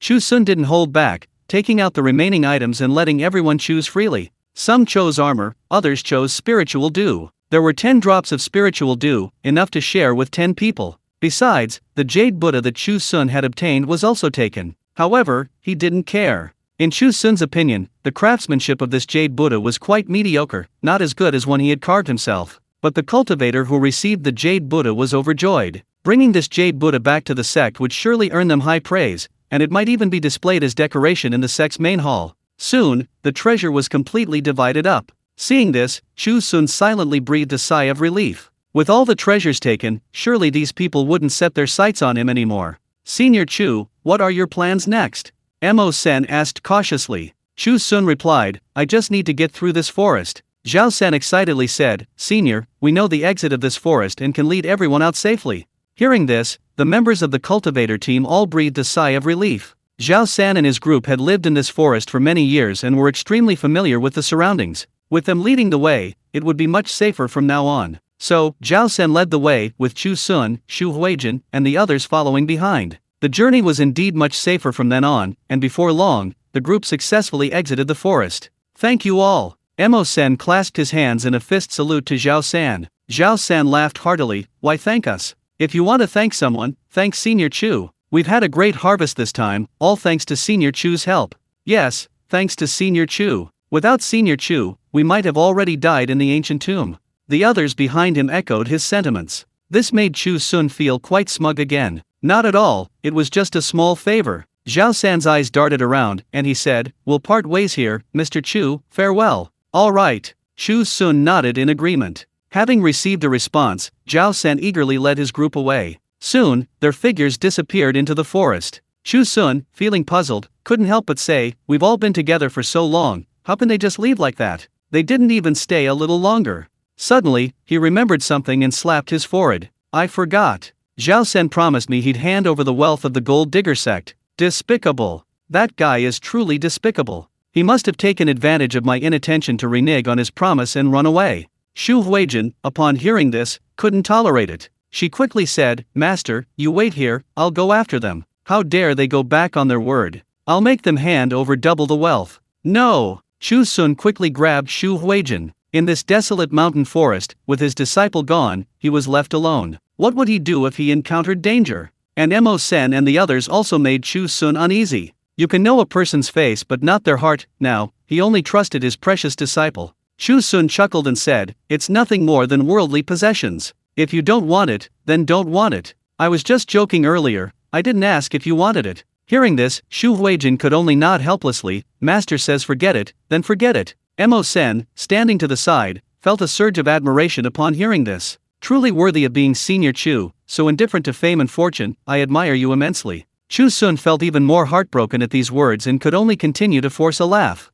Mo Sen hesitated for a moment, then looked up and said, now that we've reached this point, it's about time we return to our sect. Senior Chu Xun, we'll meet again someday. Alright, then farewell. Chu Xun nodded in agreement. Even now, he didn't know which sect these people came from, but it wasn't his concern. Soon, Mo Sen led the members of his cultivator team away, leaving only Chu Xun and Shu Huijin at the vast forest exit. Chapter 46 Awesome Disciple, don't you dare to slander my master. Thank goodness, I finally made it out alive. Chu Xun breathed a long sigh of relief. The departure of Mo Sen and Zhao San's group made him feel much safer. Shu Huijin secretly glanced at Chu Xun with her beautiful eyes, secretly overjoyed. Those annoying guys were finally gone. Now she could have some time alone with her master. Perfect. Thinking of something, Chu Huijin asked curiously, Master, now that there's no one else around, can I ask you a few questions? Of course. You're my disciple, so just ask whatever you want. Seeing Chu Huijin's obedient expression, Chu Xun regained his confidence as a master.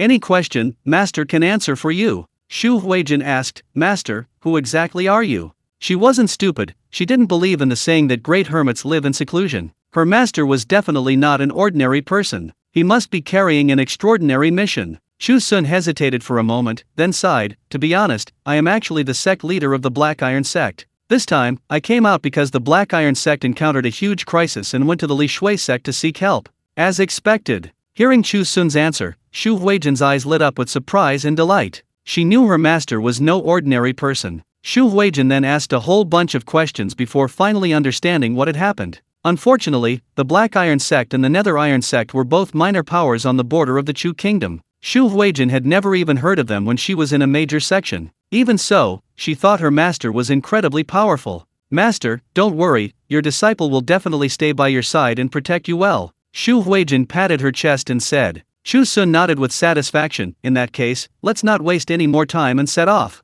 This trip has already wasted quite a bit of time. He worried that the Nether Iron sect might use this time to launch an attack on the Black Iron sect. Then his mission would fail. Chu Xun took out a map from his robes, examined it carefully, and quickly located the exact location of the Li Shui sect. Next, he had Chu Huijin fly on his sword, while he sat behind his disciple, heading towards the Li Shui sect. Being able to fly on a sword made them many times faster than Chu Xun traveling alone. That day, Chu Huijin brought Chu Xun to the Li Shui sect. On the only mountain peak of the Li Shui sect. This mountain was called Li Shui Mountain. Even from high above, many sect buildings could be seen halfway up the mountain. Many cultivators were moving about on the mountain. At this moment, the Li Shui sect cultivators suddenly sensed that outsiders had entered their sect territory. An old man flew into the sky on his sword, blocking Chu Xun and Chu Huijin's path. The old man's face darkened, and he coldly asked, Who are you? Why are you trespassing on the territory of my Li Shui sect? Chu Xun smiled and clasped his hands in greeting, saying, I am the sect master of the Black Iron sect. The Black Iron sect is currently in crisis, and we have come specifically to seek help from the Li Shui sect. The sect master of the Black Iron sect? Upon hearing this, the old man's expression turned strange. He knew something about the Black Iron sect. He had never seen a sect leader who couldn't fly on a sword and had to follow a woman around like that. Moreover, he couldn't sense even the slightest trace of cultivation aura from Chu Xun. This guy was clearly just an ordinary person, trying to swindle people into joining the Li Shui sect. Someone like you calling yourself the sect leader of the Black Iron sect? Then I'd be the Jade Emperor. The old man sneered, drawing his long sword without hesitation, and coldly said, Boy, who are you? State your name. Chu Xun smiled wryly, knowing the other party had misunderstood him. I really am the sect leader of the Black Iron sect. If you don't believe me, you can show me the Black Iron token. Chu Xun patiently explained again, while reaching into his robes. He was preparing to take out the Black Iron token to prove his identity. However, after searching several times, he found nothing in his robes. Chu Xun's expression changed drastically. He suddenly realized that in his haste to leave, he had completely forgotten to bring the Black Iron token. The old man laughed loudly, Ha ha ha, can't keep up the act anymore, can you? I've lived for hundreds of years and have never seen a sect leader like you. Quickly confess the truth, or don't blame me for being merciless with my sword. My master is the sect leader of the Black Iron sect. You are not allowed to slander him. At this moment, Chu Huijin couldn't stand it anymore and coldly shouted at the old man, Who do you think you are, daring to speak to my master like that? Even if her master couldn't produce that Black Iron token, as long as he said he was the sect leader of the Black Iron sect, Chu Huijin would believe that her master was the sect leader. The old man's face darkened. I am Zhonglin, the Grand Elder of the Li Shui sect. You little brat, how unruly you are. I will first teach your ignorant disciple a lesson on behalf of your master. As he spoke, his cultivation power erupted. He was clearly a nascent soul realm expert. A terrifying aura spread, instantly alarming the disciples cultivating on the mountainside. Countless disciples of the Li Shui sect looked up, exclaiming in surprise, That's the Grand Elder. What's going on? An outsider has invaded, alarming the Grand Elder. That ignorant fool dares to offend our Li Shui sect. Does he really think we're easy to bully? The disciples' eyes were filled with excitement, anticipating the Grand Elder's performance. Their Grand Elder was a master of the 7th level of the nascent soul realm. Zhonglin wore a smug expression, looking down at Chu Huijin, seemingly waiting for her to make a fool of herself. However, Xu Huijin's expression remained unchanged, a contemptuous smile appearing in her eyes. The next moment, her aura also erupted. She was at the nascent soul realm. A terrifying power of cultivation formed a massive aura, instantly suppressing Zhang Lin's aura. Even many disciples on the mountain sensed the terrifying power, as if it could unleash a world-destroying force at any moment. Instantly, all the disciples panicked. Who is that female cultivator? Her cultivation is so powerful. Oh no, we're in huge trouble now. Quickly, go inform the sect leader. Zhang Lin was dumbfounded. Under the suppression of his cultivation, his whole body trembled uncontrollably. Transformation, nascent soul stage, how is this possible? You must know, their sect leader was only at the 8th level of the nascent soul stage. Xu Huijin said smugly, well, now you know how powerful I am, right? My master said he's the Black Iron Sect Master, so he's the Black Iron Sect Master. Go back quickly and inform your sect master to come out and greet me personally. Chu Xun was about to say something, but seeing Xu Huijin's triumphant expression, she swallowed her words. She thought to herself with delight, having such a powerful disciple is truly wonderful. If I had known this would happen, I wouldn't have had to go myself. Chapter 47 I am truly the sect master of the Black Iron Sect. Zhang Lin shuddered and quickly agreed. Senior, wait a moment, I'll go back and inform the sect master right away.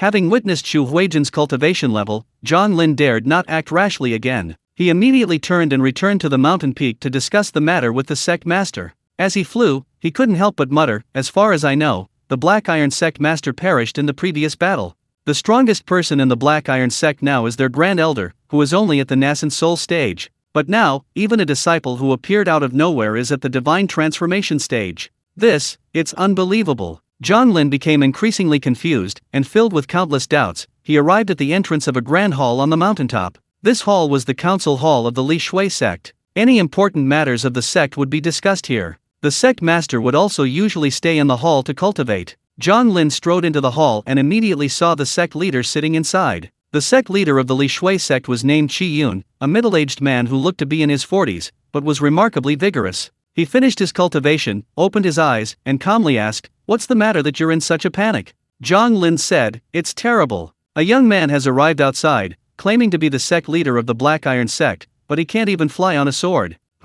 He can't even fly on a sword, yet he calls himself the sect leader? Chu Xun laughed. Why bother with someone like that? Just kick him out. If he tries anything, just kill him. Zhang Lin added, but he has a powerful disciple, a nascent soul cultivator. I was almost killed by him just now. What? Why didn't you say so sooner? Chu Yun's eyes widened, and he jumped to his feet. Zhang Lin lowered his head in shame. I was too nervous, I'm sorry. Take me out to see what's going on. Chu Yun realized something was amiss and immediately told Zhang Lin to take him out to see what was happening. Soon, two figures flew out from the main hall of the peak, one after the other. Seeing these two figures, the disciples on the mountainside exclaimed in surprise. It's the sect master, the Grand Elder. They've both come out. Oh no! Even the sect master has been alerted. It seems we're really in trouble this time. That nascent soul expert, could he really destroy our Li Shui sect in a fit of anger? Mom, I want to go back. I don't want to die here. Shut up.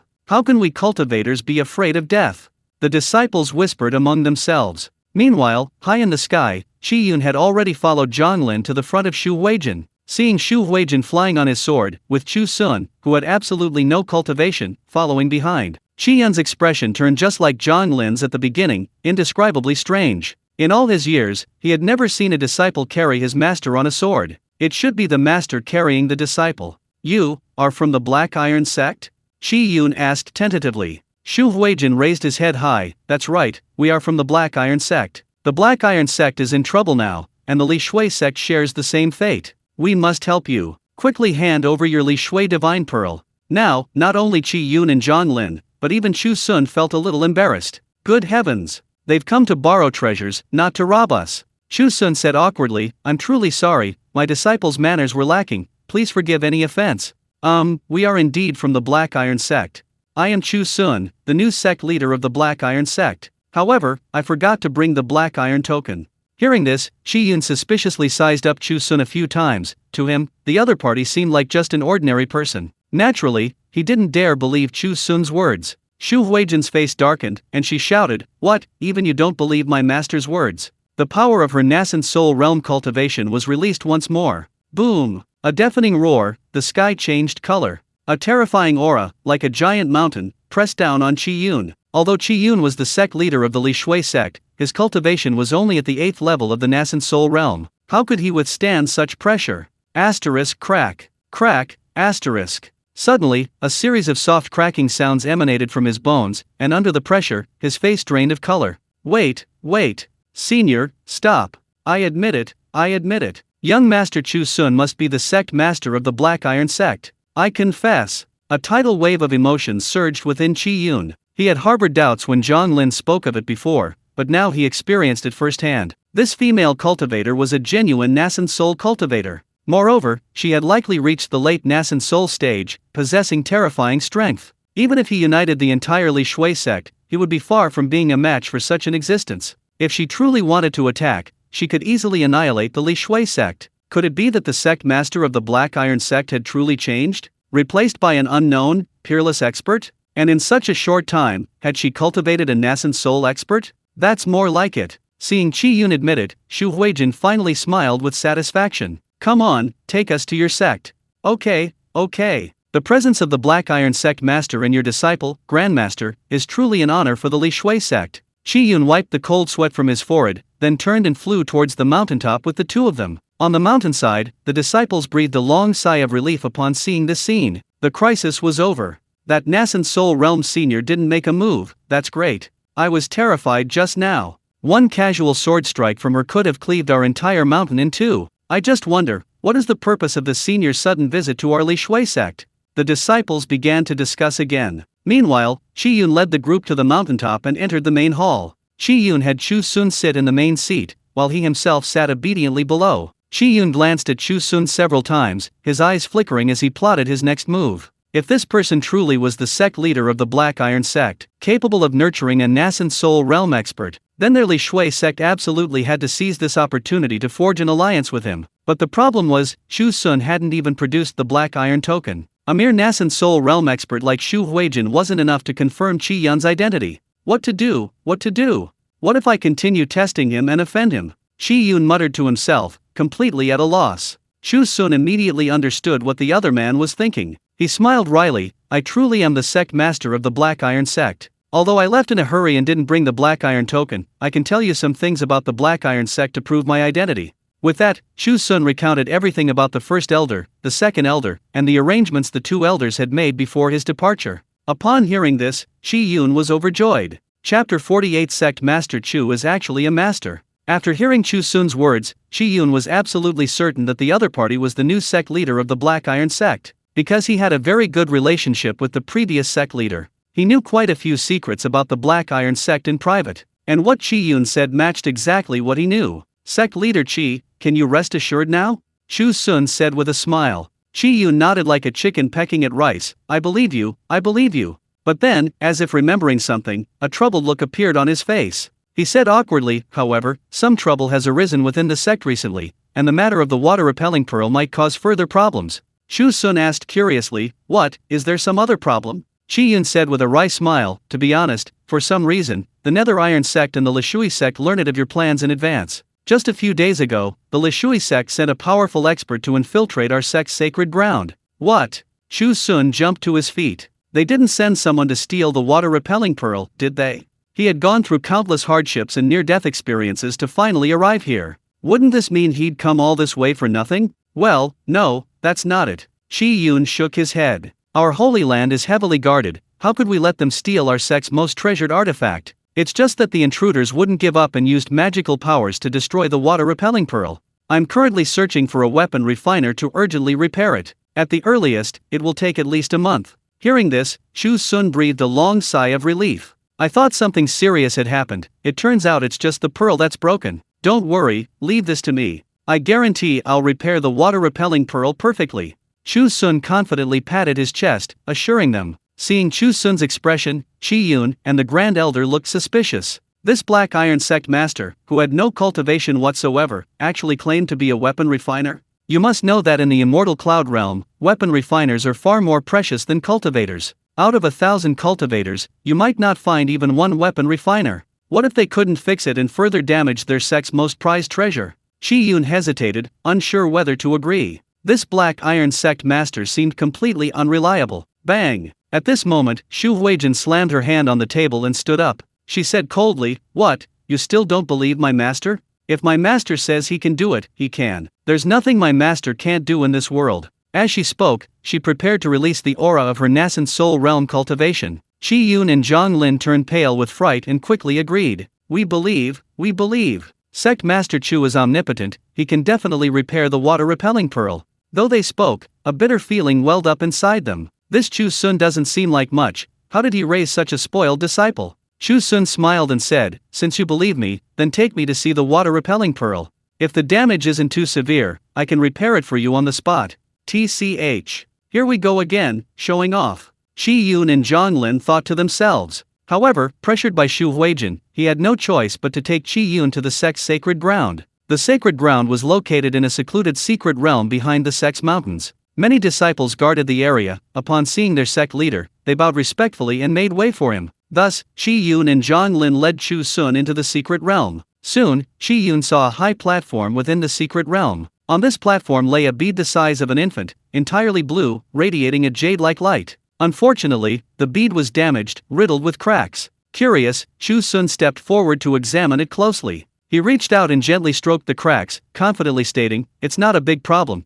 just repair these cracks and it can be used again." Chu Yun was speechless. He knew that repairing the cracks would solve the problem. The key was, how to repair them. This water-repelling bead was made of extremely rare materials, even a highly skilled weapon refiner might not have enough to restore it. However, immediately afterward, Chu Xun took down the backpack from his back. He fiddled with it for a moment, then pulled out a small brush and some paint. There was also a sealed paper package. Opening it revealed a pile of sand and gravel. Chu Huijin watched with great interest. As expected of master, so well prepared for a trip. I must learn from him. That way, I won't panic if anything happens, she thought to herself. Unbeknownst to her, Chu Xun was a coward. He didn't know what to take with him when leaving the section, so he took a little of everything he had brought from the village. He even took the sand from his house. Seeing this, Chu Yun and Zhang Lin's lips twitched. Could this sect master Chu be planning to fill the crack with this sand to repair the water-repelling pearl? What a joke! This is their sect's treasure. Chu Yun's eyes reddened, and he couldn't help but rush forward. However, suddenly, the fine sand in Chu Yun's hand flashed with a blinding light, stinging his eyes.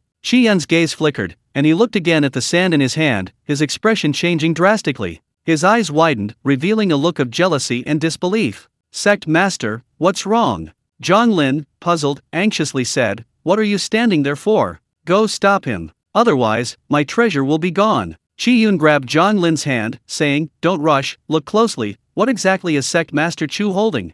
"What? It's just a pile of sand." Zhang Lin was speechless. He'd never seen anyone carry a pile of sand with them before. "That's no ordinary sand." Chu Yun exclaimed angrily, lowering his voice, "That's the legendary seven-colored sand, the best material for forging magical artifacts. Ordinary magical artifacts, when mixed with seven-colored sand, become incredibly hard and possess even greater spiritual energy.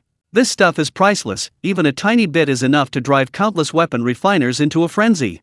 Upon hearing Chu Yun's words, Zhang Lin gasped. This sand was actually the legendary seven-colored sand. No wonder he felt something was off at first glance. Zhang Lin's breathing quickened, and he whispered, "Could it be that this sect master Chu is truly a profound and unfathomable weapon refiner? Not only a weapon refiner, but also an unparalleled expert who has trained a disciple at the nascent soul stage. That's right, that's it must be. The reason sect master Chu doesn't fly on his sword himself must be to give his disciple a chance to hone his skills." Chapter 49. Please, master, enlighten your disciple. In an instant, Zhang Lin had a flash of inspiration, feeling he understood everything. After listening to the Grand Elder's analysis, Chu Yun nodded repeatedly. "That's right, your analysis makes a lot of sense. It seems we've found the truth." The two not only stopped hindering Chu Xun from repairing the water-repelling pearl, but instead, their faces showed awe and admiration as they stepped back a distance, watching nervously. Chu Xun, however, didn't notice their reactions. After completing the preparations, he returned to the water-repelling pearl. He first poured sand and gravel into the cracks. Then he used a brush to apply paint around the pearl. "Sect master, am I seeing things? That paint, it's actually the legendary Azure Phoenix blood." Zhang Lin suddenly exclaimed in fright, extremely nervous. Chu Yun exclaimed excitedly, "That's right, it's definitely Azure Phoenix blood. This is Azure Phoenix blood, the essence of the divine beast Azure Phoenix. Even a single drop is priceless." Sect Master Chu actually has a whole bottle. My goodness. Zhang Lin sighed, this Sect Master Chu is truly a master. Soon, Chu Xun began his work. Back in the village, he often repaired small items. He was already quite adept at this kind of simple work. He carefully poured sand and gravel into the crack. Then, he used a brush to apply paint to the surface of the water-repelling bead, patching up the crack. Chu Xun and the Grand Elder watched with a pang of regret. This is the legendary Azure Phoenix blood. Using so much is simply a waste. A terrible waste. The Grand Elder muttered to himself. Soon, Chu Xun finished the repair. The color of the Azure Phoenix's blood seamlessly blended with the color of the water-repelling pearl itself. The surface of the pearl was restored to its original state, without a trace of damage. Within the dazzling azure light, a profound aura of the great Dao emerged, stunning Chu Xun and Zhang Linear. My god, this is the aura of the great Dao. Amazing, truly amazing. No wonder it's Sect Master Chu. Chu Yun's eyes widened, and he couldn't help but exclaim in astonishment.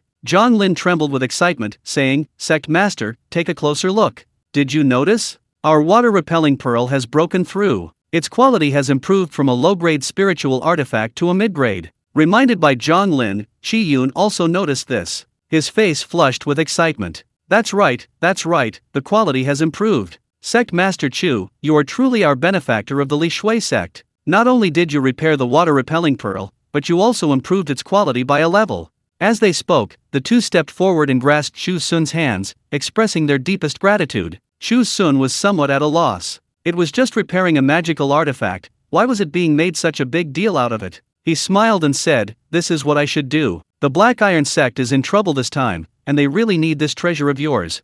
These words reminded the two of something. Chu Xun nodded quickly, that's right, we will definitely lend the water-repelling pearl to the Black Iron sect. He had already made up his mind to befriend this Sect Master Chu at all costs. Even if it meant lending the water-repelling pearl for a while longer, it wouldn't matter. Thinking of something, he gritted his teeth and said, our Li Shui sect and the Black Iron sect are like brothers. The Black Iron sect is in trouble this time, lending just a water-repelling pearl is nothing. Not only will we lend the pearl, but we'll also send people to the Black Iron sect in person to help you deal with those guys from the Nether Iron sect. Hearing this, Chu Xun was overjoyed. Sect leader Qi, is this for real? Absolutely. Qi Yun's face was sincere, he almost swore an oath to the heavens. Then he took a deep breath. However, this matter needs further consideration. If Sect leader Chu isn't in a hurry, could you stay at the Li Shui sect for a few more days? I'll gather the elders and managers of the sect to discuss the specific plan and see how many people we can send to support you. Chu Xun naturally agreed readily. He had only hoped to borrow the water-repelling pearl, which would be a great relief. Who would have thought that Sect leader Qi would be so generous, not only lending the magic weapon but also sending people to support the Black Iron sect? Now, the Black Iron sect's crisis could be resolved. The cultivation world is far too dangerous.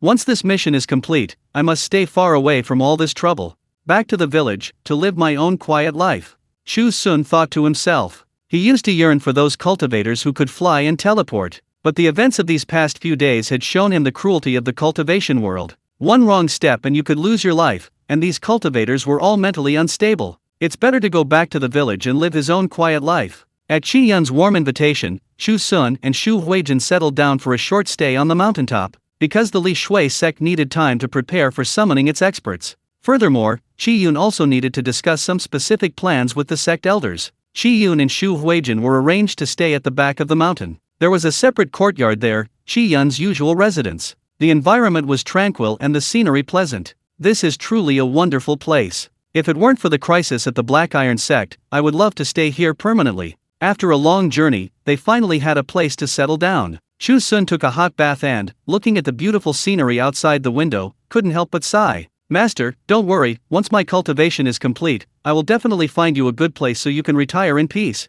Xu Huijin tidied up the courtyard for Chu Xun and then went to the open space outside. Xu Huijin was thinking about only two things now. First, to reclaim the position of Holy Maiden and avenge herself. Second, to repay Chu Xun's kindness. And all of this required immense strength. She took out the booklet she had obtained from the 5 sages and began to carefully peruse it. The Great Luo Heavenly Might Technique. This was a supreme divine skill. After cultivating it to the 9th level, one could ascend to immortality and become invincible. The cultivation method was vast and boundless, encompassing not only physical cultivation and spells, but also swordsmanship. Xu Huijin turned to the swordsmanship section and began to study it carefully. She had practiced swordsmanship in her previous sect, and after receiving the Sun and sword from Chu Xun, she decided to continue down the path of swordsmanship. However, after studying for a short while, Xu Huijin frowned. While the Great Luo Heavenly Might technique was powerful, its contents were vast and complex, making it extremely difficult to understand. With Xu Huijin's current level of cultivation, there were many things she simply couldn't comprehend. After hesitating for a moment, Xu Huijin, carrying the booklet, approached Chu Xun. She called out sweetly, "Master, my dear disciple, what is it?" Chu Xun snapped out of his reverie, smiling kindly. "There are some parts of this cultivation manual that I don't understand." Xu Huijin held the booklet up to Chu Xun, pointing to several passages, and said, "Please enlighten me, Master." Chapter 50 Xu Huijin's Terrifying Talent. Hearing this, Chu Xun was immediately perplexed. Answer? What a load of rubbish. He himself couldn't even cultivate, how could he possibly understand what was in there? But how could he admit he didn't know in front of his disciple who idolized him? Chu Xun was in a dilemma, but finally, he could only bite the bullet and take the booklet. Xu Huijin was overjoyed and immediately pointed to the passages he didn't understand, bombarding him with questions. Chu Xun's head was spinning. Looking at the passages again, he realized he didn't even recognize the characters. How could he answer? "Master, have you finished reading? Could you explain it to me in detail?" Xu Huijin asked expectantly, his hands supporting his chin. Chu Xun inwardly groaned. How could he answer this? He struggled internally, feeling like every second was torture. Suddenly, Chu Xun closed the booklet. He decided to use his most proficient method, deception. "Huijin, everyone's path of cultivation is completely different. If I were to tell you my complete understanding of this technique, wouldn't you be following in my footsteps? Then you're destined never to reach my level. My disciple, only through your own understanding can you forge a completely new path of cultivation. Only then can you create infinite possibilities." Chu Xun racked his brains and finally fabricated this explanation. After speaking, he was filled with trepidation, his expression tense as he stared at Xu Huijin. He was terrified that the other would continue to press him, and then he wouldn't know how to answer. Xu Huijin initially couldn't understand why his master wouldn't directly instruct him. However, after hearing it, he was deeply shocked. So, his master's expectations of him were incredibly high. His master hoped that he could surpass him and achieve even greater things. "Master!" Xu Huijin's eyes instantly reddened, too moved to speak. This kindness, this earnest advice, she truly didn't know how to repay it. Even if she had to climb mountains of knives or plunge into seas of fire, even if she had to serve like an ox or a horse, she couldn't repay it. Master's meaning, I understand. It was my foolishness that disappointed you, Master. Xu Huijin wiped away her tears, choking back sobs. I promise I will never ask you such a foolish question again. I will always remember your careful teachings, Master. The path of cultivation requires exploration on your own, only then can you create infinite possibilities. Chu Xun hadn't expected Xu Huijin to grasp his intentions so quickly. Truly his obedient disciple, so clever. Chu Xun smiled broadly. That's good, you don't need to blame yourself. Every cultivator has moments of confusion, I was the same way back then. Just remember, guard your true self, and you will find your original intention. Chu Xun recalled a sentence he had read in a book in his previous life. He immediately recited it aloud. The Tao that can be told is not the eternal Tao, the name that can be named is not the eternal name. Upon hearing this, Xu Huijin's heart trembled, and she abruptly raised her head. Her eyes burned as she gazed intently at Chu Xun. Master, Master, what you said is truly profound. Master, are you giving me some pointers? I suddenly understand something. After studying this booklet some more, I'm sure I'll grasp its essence. With that, Xu Huijin grabbed the booklet and ran off quickly to study it in a corner of the courtyard. Seeing this, Chu Xun breathed a long sigh of relief. He had finally escaped a disaster. He truly hoped his disciple wouldn't ask such inexplicable questions again. He really didn't know how to answer. However, before Chu Xun could completely calm down, Xu Huijin suddenly let out a sharp cry from not far away. I understand. I understand. Master, I've grasped the contents of this sword technique chapter. Now I'll demonstrate it for you. With that, Xu Huijin strode to the open space in the courtyard. In front of Chu Xun, he began to demonstrate the sword technique. Whoosh whoosh whoosh. Swish swish swish. Under the moonlight, the sword's shadows flashed. Xu Huijin's graceful figure, like a goddess descending to earth, danced elegantly. Suddenly, a sword aura, like a rainbow, shot skyward. Immediately following was a deafening roar. A colossal dragon of overwhelming power appeared in the heavens, illuminating the entire dark sky. The azure dragon carries the heavens. Only by mastering swordsmanship to its ultimate level could such a celestial phenomenon occur. Under that terrifying aura, Chu Xun trembled with fear, almost wanting to hide in a corner. After performing this sword technique, Chu Huijin excitedly ran to Chu Xun. Master, look, look. I've mastered the first level of the sword technique section of the Great Luo Divine Might Art. This is the first recorded sword move, Azure Dragon Carries the Heavens. Chu Xun remained silent for a long time, his expression becoming extremely complex. He, a mere mortal, could never cultivate. The disciple he'd picked up had only taken the time it takes to drink a cup of tea. No, not even a cup of tea. It seemed like just a few breaths had passed before he'd grasped the supreme sword technique. His aura was earth-shattering. Thinking of this, Chu Xun felt an overwhelming bitterness in his heart, wishing he could be reborn, but he couldn't show it. Suppressing his inner turmoil, Chu Xun put on a relieved expression and encouraged him, "Not bad, not bad. You truly are my good disciple, you haven't disappointed your master. Keep up the work. With diligent practice, you'll definitely do even better." Chu Huijin clasped his hands heavily and said, "Master is right. This disciple will definitely practice even harder and live up to Master's high expectations." After saying this, he returned to the arena and continued his practice. Chu Xun looked dejected, secretly shedding 2 lines of tears. Comparison is truly infuriating. It was late at night, but in the main hall on the mountain peak, Sect Master Chu Xun was urgently summoning the elders of the Li Shui sect to discuss an aid plan for the Black Iron sect. The Li Shui sect was significantly stronger than the Black Iron sect, and had more elders. Besides the Grand Elder Zhang Lin, there were 5 other elders, and a group of stewards and elders. Chu Xun had barely finished explaining his ideas when he was met with opposition. An elder stood up and said, "Sect Master, I believe this is inappropriate. We've already done our utmost by lending the water-repelling pearl, why should we send disciples to provide support? This would be extremely detrimental to the development of our sect. What if the Lishui sect launches a sneak attack while our elites are away? What should we do then?" This question was met with agreement from most. "That's right, I think the third elder makes a lot of sense. I also think the third elder is right. We can't disregard our own safety for the sake of the Black Iron sect." The other elders and stewards chimed in. "You are all so short-sighted." The first elder sighed in exasperation. Chapter 51. How can we stand idly by? Now that things had come to this, Zhang Lin felt there was no need to hide anything. Helping the Black Iron sect would be far more beneficial than harmful to our Li Shui sect. To tell you the truth, the Black Iron sect master has already arrived here. This person is named Chu Xun. He is not only a hidden powerhouse, but also a highly skilled weapon refiner. He was forced to seek our help entirely because the Nether Iron sect obtained the water-repelling divine pearl. Chu Xun nodded hurriedly, continuing the Grand Elder's words. "Our water-repelling pearl was originally damaged, and its power was only 1/10 or 1/12 of what it used to be. Just today, with the help of Sect Master Chu Xun, the pearl was not only completely repaired, but its quality was also upgraded, reaching the level of a mid-grade spiritual weapon." Hearing this, the elders and stewards were astonished. "What? Is this true? The water-repelling pearl was repaired, and it became a mid-grade spiritual weapon." Everyone couldn't help but get excited. They had been busy outside all day and were unaware of what was happening within the section. Zhang Lin said smugly, "Now do you understand the situation? Helping the Black Iron sect is imperative. Moreover, not only should we help, but we should go all out and befriend Sect Master Chu Xun. This Sect Master Chu Xun is a hidden master, his disciples alone are all nascent soul realm experts." Everyone was shocked again, their mouths agape, wide enough to swallow an egg. However, just then, a deafening roar suddenly erupted outside the main hall. The entire mountain shook violently. "What's going on? What happened? An enemy attack. It must be the Lishui sect launching another sneak attack. Quickly, go out and see."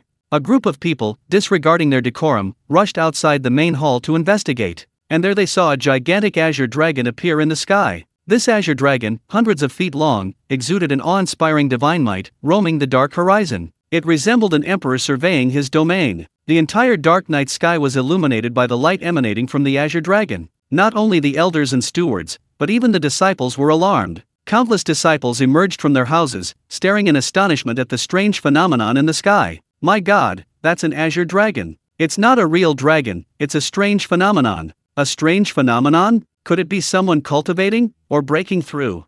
The disciples discussed amongst themselves, unable to understand what was happening, but the elders outside the main hall saw it clearly. This azure dragon was formed from condensed sword energy, and a sword cultivator of unfathomable strength was nearby. Looking in the direction from which the sword energy originated, everyone's hearts trembled, their minds once again shaken to the extreme. The sword energy originated from the back mountain. This was also where Chu Xun and Chu Huijin were currently staying. "It's from the back mountain. The back mountain. This sword energy is coming from the back mountain, from where Sect Master Chu Xun is. Zhonglin exclaimed excitedly, "It must be Sect Master Chu's disciple, that nascent soul realm cultivator, Miss Shu, cultivating." Chi Yun nodded, "That's right. The Miss Shu I saw during the day was a sword cultivator, she must be cultivating right now."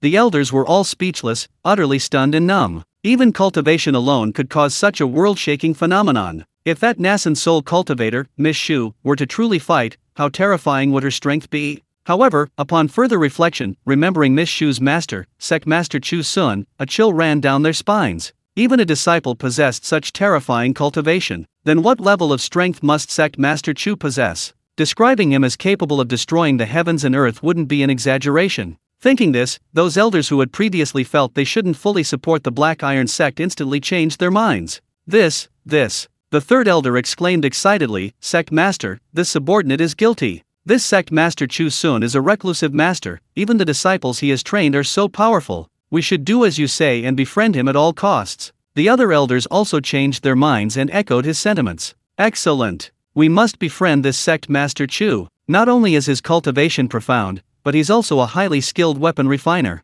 We must curry favor with such a powerful figure. If we help the Black Iron sect overcome this crisis, Sect Master Chu might reward us with some magical treasures."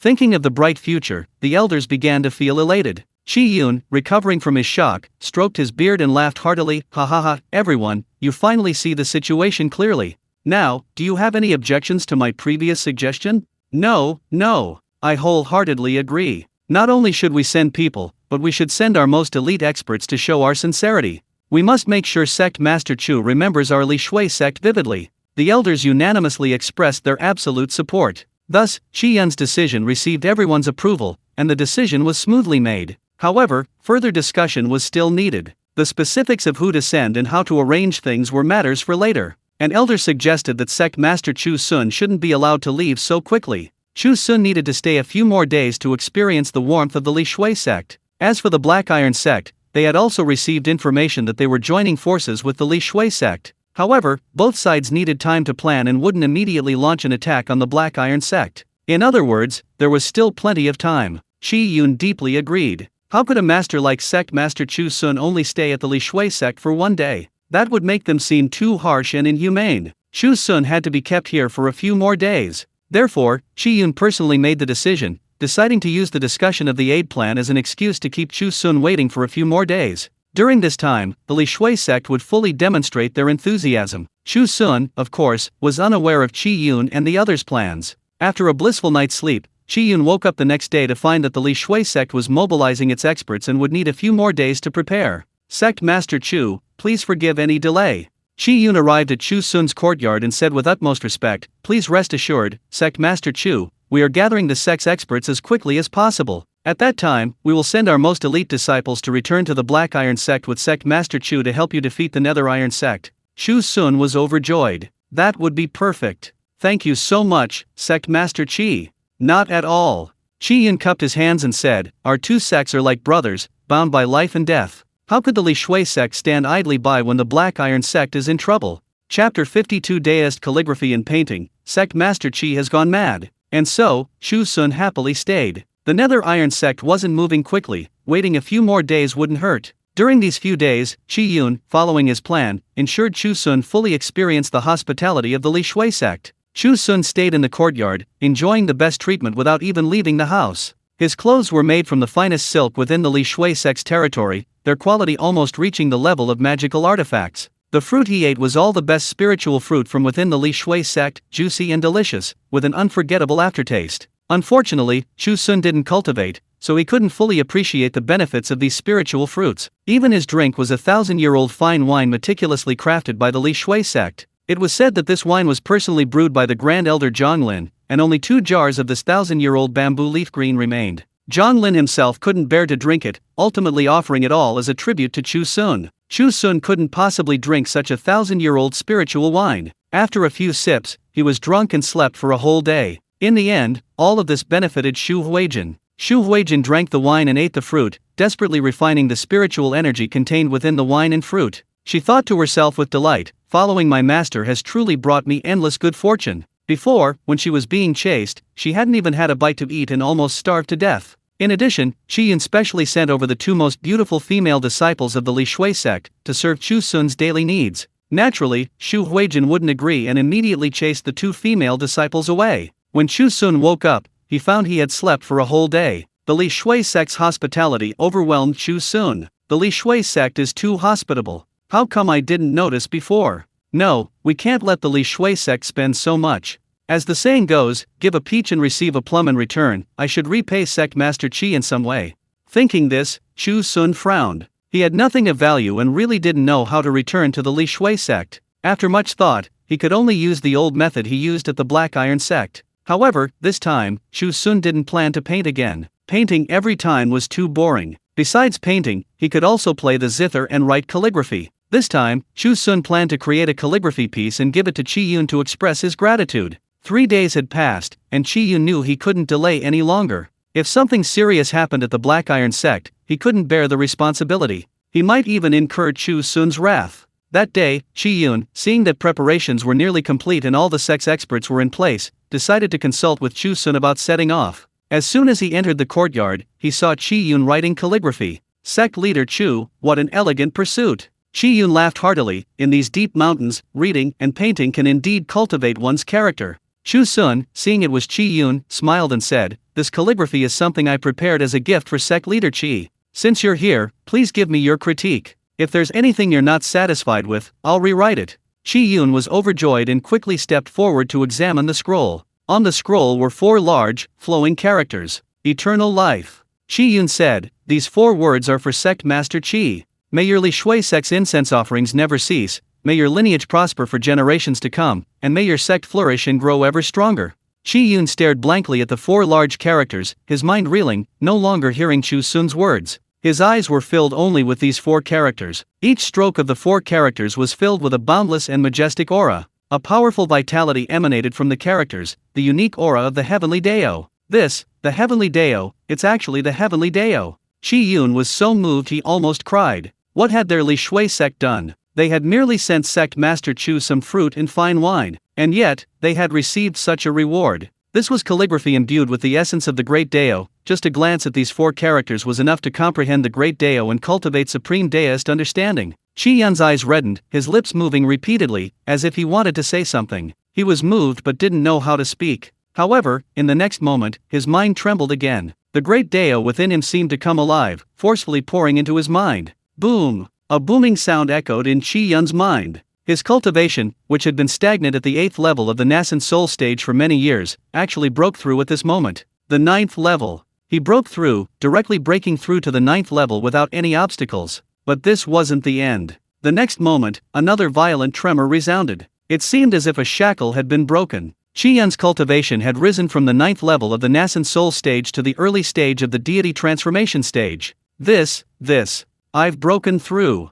Heavens above, Sect Master Qi, no, I can't call you Sect Master Chu anymore. Senior Chu, you are my benefactor. Without you, perhaps I would have remained at the nascent soul level for my entire life. You are my second parents. Chi Yun knelt down at Chu Xun's feet. He tightly hugged Chu Xun's legs, wailing excitedly. That excited voice, however, sent chills down Chu Xun's spine. What's going on? Another one has gone mad. Chu Xun's expression turned strange. Seeing Chi Yun's breakthrough, he had initially felt some envy, but seeing him in this insane state, he felt no joy whatsoever. Could it be that Sect Master Qi's breakthrough has something to do with me? Chu Xun felt utterly bewildered. Chi Yun laughed maniacally, ignoring Chu Xun's reaction. He grabbed the scroll from the desk and ran out quickly. He arrived at the main hall and summoned the elders. Everyone!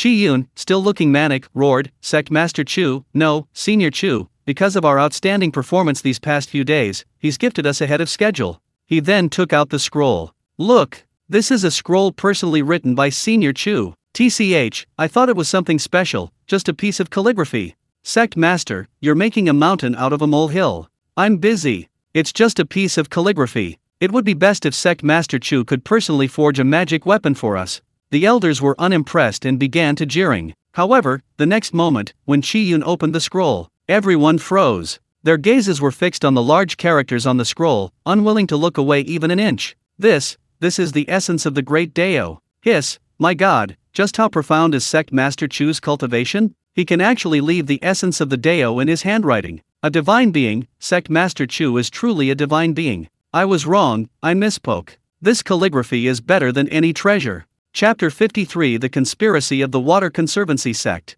A group of elders gathered, their eyes fixed intently on the calligraphy and painting in Chu Xun's hands. They were afraid of missing this rare opportunity for enlightenment. A short while later, the elders were immersed in the vast and powerful Daoist principles. After a while, one elder suddenly opened his eyes, his face filled with joy. I broke through. I broke through. My cultivation has broken through from the second level of the nascent soul stage to the third level. As soon as he finished speaking, another elder cried out in delight. I broke through too. I broke through from the fifth level to the sixth level. Another breakthrough. Another breakthrough. To the seventh level. The hall echoed with the elders' excited shouts. Everyone's cultivation level also broke through accordingly. The stewards' gains were even greater. They broke through several levels consecutively in the Golden Core realm. Sect Master Chu is truly a master. A single painting and calligraphy has given us such a tremendous boost. If he were to personally guide us, the results would be unimaginable. No wonder Senior Chu was able to cultivate a nascent soul realm expert. The elders wept with joy. After viewing the painting and calligraphy, they gathered together, discussing it animatedly. Chu Xun watched this scene with great satisfaction. All the elders had broken through to the next level. The overall strength of their Li Shui sect had increased by a whole level because of Senior Chu's painting and calligraphy. Oh right, I was just about to inform Senior Chu of our arrangements, I almost forgot. Only then did Chu Xun suddenly remember his important matter. He solemnly ordered someone to put the painting and calligraphy away, then hurriedly ran to Chu Xun's courtyard. This calligraphy and painting is a priceless treasure, we must preserve it carefully. That's right. If the Li Shui sect people infiltrate again and damage this priceless treasure, our loss will be immense. Put it in the sacred area behind the mountain and have inner disciples guard it overnight. Inner disciples won't do, they can't guard it. In my opinion, we must personally guard it. Then why not just place it in the main hall, hanging it on this stone wall? As long as someone comes in, they can see this calligraphy and painting and feel the profound foundation of our Li Shui sect. Excellent, excellent, that's a good idea. The elders remained in the main hall, chattering amongst themselves about how to preserve the calligraphy and painting. Meanwhile, Chu Xun soon returned to Chu Xun's courtyard. Sect Master Chi, is there anything else? Chu Xun asked curiously. Chu Xun chuckled and said, the matter we discussed before, I've discussed it with the elders for several nights, and it's all arranged. Hearing this, Chu Xun immediately became excited and asked Chu Xun about the plan. Sect Master Chu. Chu Xun patted his chest and said, this time, we've gathered half of the inner disciples and half of the sect's elders to accompany Senior Chu to the Black Iron sect. Once we arrive at the Black Iron sect, our two sects will unite, and we'll definitely catch them off guard. Good. Chu Xun was secretly delighted and nodded repeatedly, saying, then we'll follow Sect Master Chi's arrangements. And so, the matter was decided. Chu Xun led Chu Xun back to the sect's main hall and quickly summoned the sect's experts. The disciples of the Li Shui sect responded to the call and gathered in the square in front of the main hall, curiously observing Chu Xun. In the past 2 days, they had heard quite a bit about Chu Xun. In the elders' mouths, Chu Xun was described as almost mythical. He's the Black Iron sect master? I heard he not only trained disciples at the nascent soul stage, but he's also a master weapon refiner. Our sect's most precious treasure, the water-repelling pearl, was already damaged, but this Senior Chu not only repaired it, but also upgraded it to a mid-grade spiritual weapon. Amazing! I heard from the elders that ordinary weapon refiners can't repair that water-repelling pearl. If we follow this Senior Chu, maybe we can get some guidance. That's right. If we perform well and get a spiritual weapon as a reward from the senior, then this trip will be worthwhile. More than worthwhile. I'd be willing to risk my life for him. The disciples whispered amongst themselves. As they spoke, their gazes towards Chu Xun became increasingly fervent. Chu Xun felt the enthusiasm of the Li Shui sect disciples. He couldn't help but exclaim, the Li Shui sect is truly a good sect. So many disciples stepped forward as soon as they heard the Black Iron sect was in trouble. He coughed twice, about to say something, when Chu Xun suddenly spoke up. Everyone, listen carefully. This time, the Ming Tai sect and the Li Shui sect have secretly joined forces, preparing to attack the Black Iron sect. The Black Iron sect is a brother sect that shares our blood and destiny. When a brother is in trouble, we must go to great lengths for him. Don't you agree? Upon hearing this, the disciples raised their fists and responded enthusiastically. The sect master is right. Absolutely right. We'll go to great lengths for our brothers and destroy the Ming Tai sect. Anyone who dares to touch my brother, I'll fight them to the death. Chu Xun was increasingly satisfied, his face beaming with joy. Seeing this, he didn't need to do any more mobilization. Everyone, follow me now. Chu Xun brandished his longsword, pointing it straight to the sky, radiating an aura of dominance. To the uninitiated, it would seem he was about to perform some heroic act of self-sacrifice. Thus, under Chu Yun's personal leadership, a group of several hundred people marched in a grand procession towards the Black Iron sect. Meanwhile, deep in the mountains near the territory of the Li Shui sect, a group of people were secretly observing the situation. These people, dressed in black robes, hid in the mountains, their movements furtive. Noticing that the Li Shui sect disciples were mobilizing, seemingly preparing to leave the sect, the leader of the black-robed men frowned. What is the Li Shui sect planning? Are they going to support the Black Iron sect?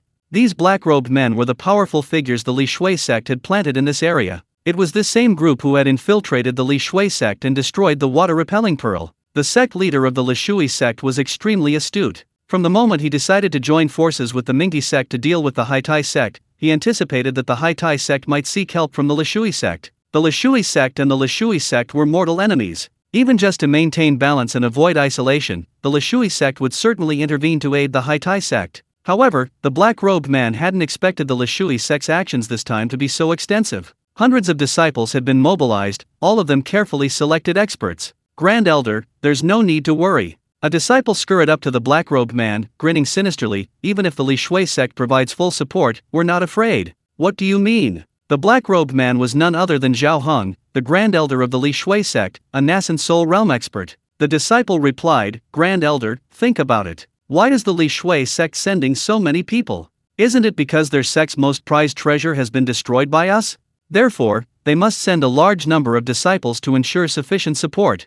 Chapter 54 Senior Chu's discerning eye is extraordinary. Zhao Heng's eyes lit up. He felt the disciple's words made a lot of sense. Continue, what's your plan? Let's intercept them halfway. A sinister glint flashed in the disciple's eyes as he said fiercely, have the sect leader send the main force of the sect to ambush them on their way to the Black Iron sect. Without the water-repelling pearl, they're definitely no match for us. Once we wipe out this group, we can join forces with the Nether Iron sect to deal with the Black Iron sect. Wouldn't that be a piece of cake? Upon hearing the disciple's words, Zhao Heng exclaimed, brilliant, good idea. You did very well. What's your name?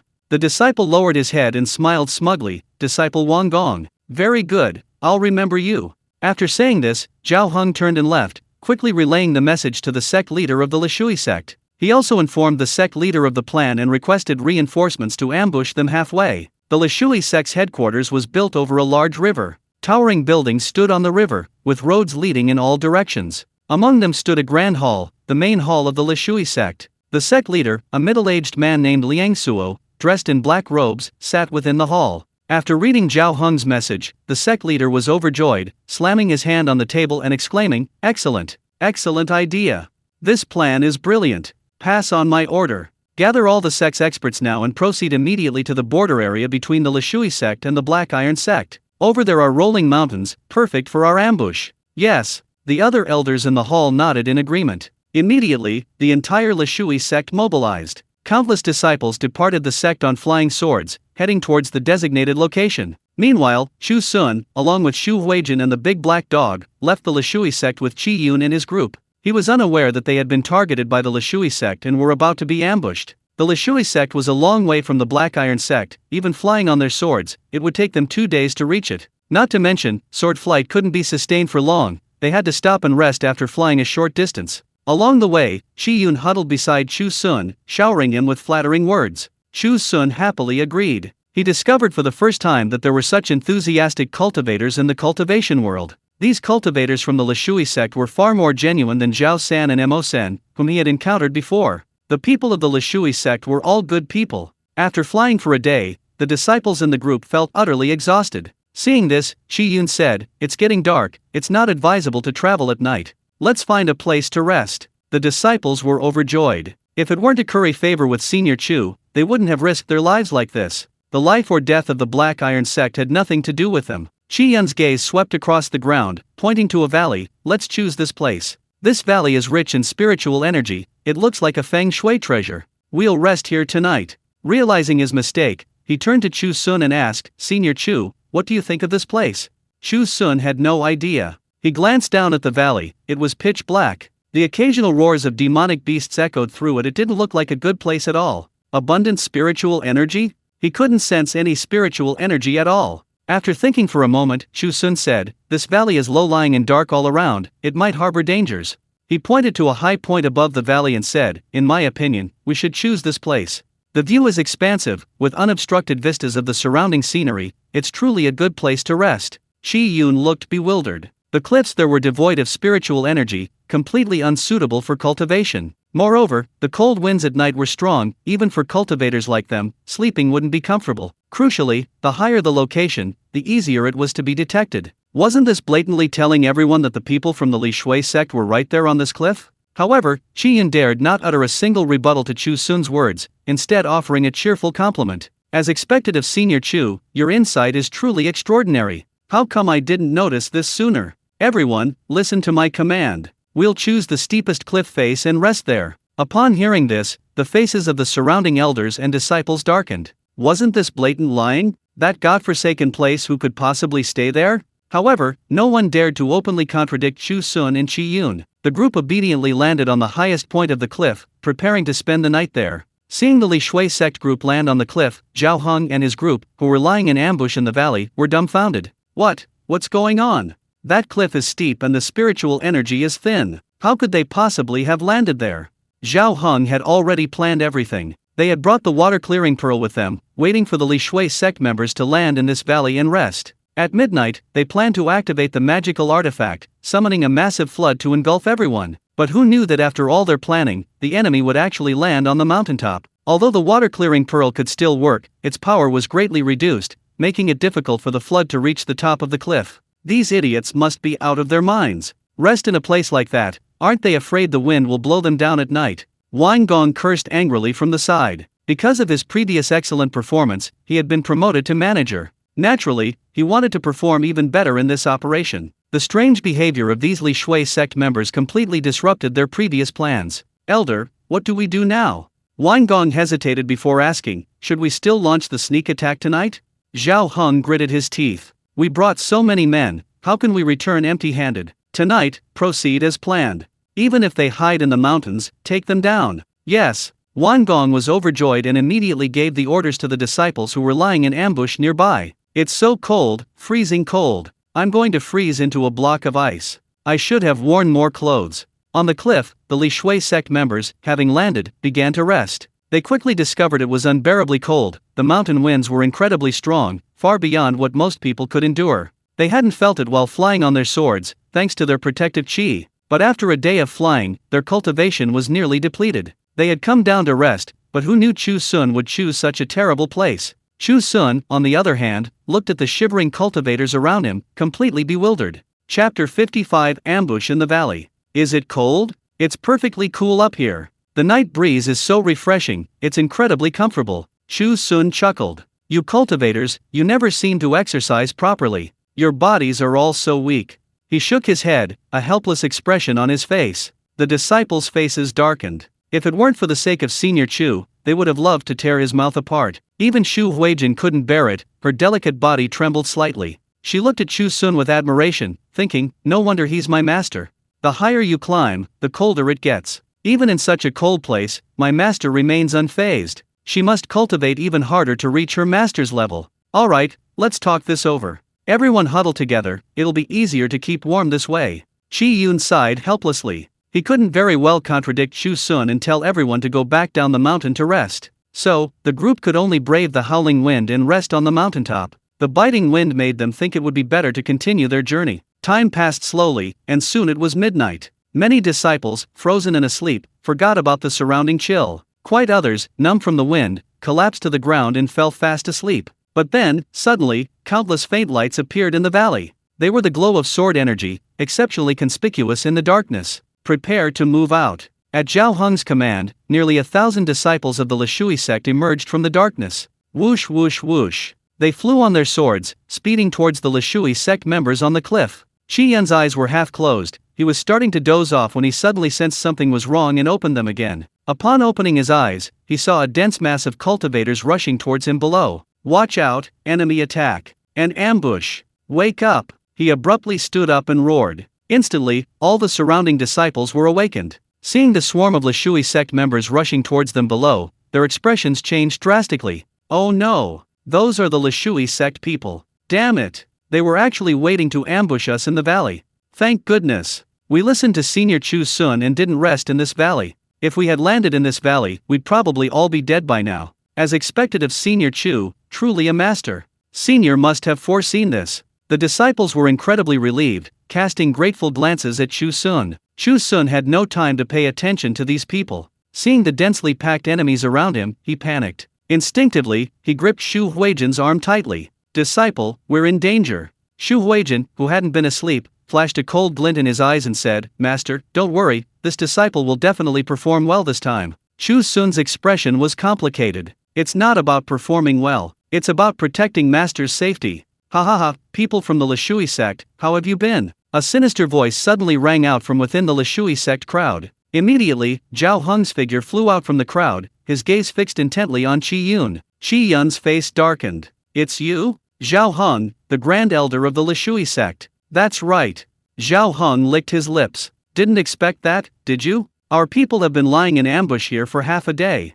I can't believe you fools chose such a godforsaken place to spend the night instead of staying in the valley. But it doesn't matter. This time, all the experts of our Lishui sect have been mobilized. Your Lishui sect is surrounded. You'd better give up resisting. Whoosh whoosh whoosh. After saying that, the experts of the Lishui sect around him took out their magical treasures, which shone with multicolored light in the dark sky. Seeing so many experts from the Lishui sect around them, the faces of the Lishui sect members turned grim. Damn it, I should have known you would ambush us. Qi Yun was filled with regret. Fortunately, they hadn't fallen into the valley to rest, otherwise they would be in dire straits now. Elder John Lin asked anxiously, Sect Master, what should we do now?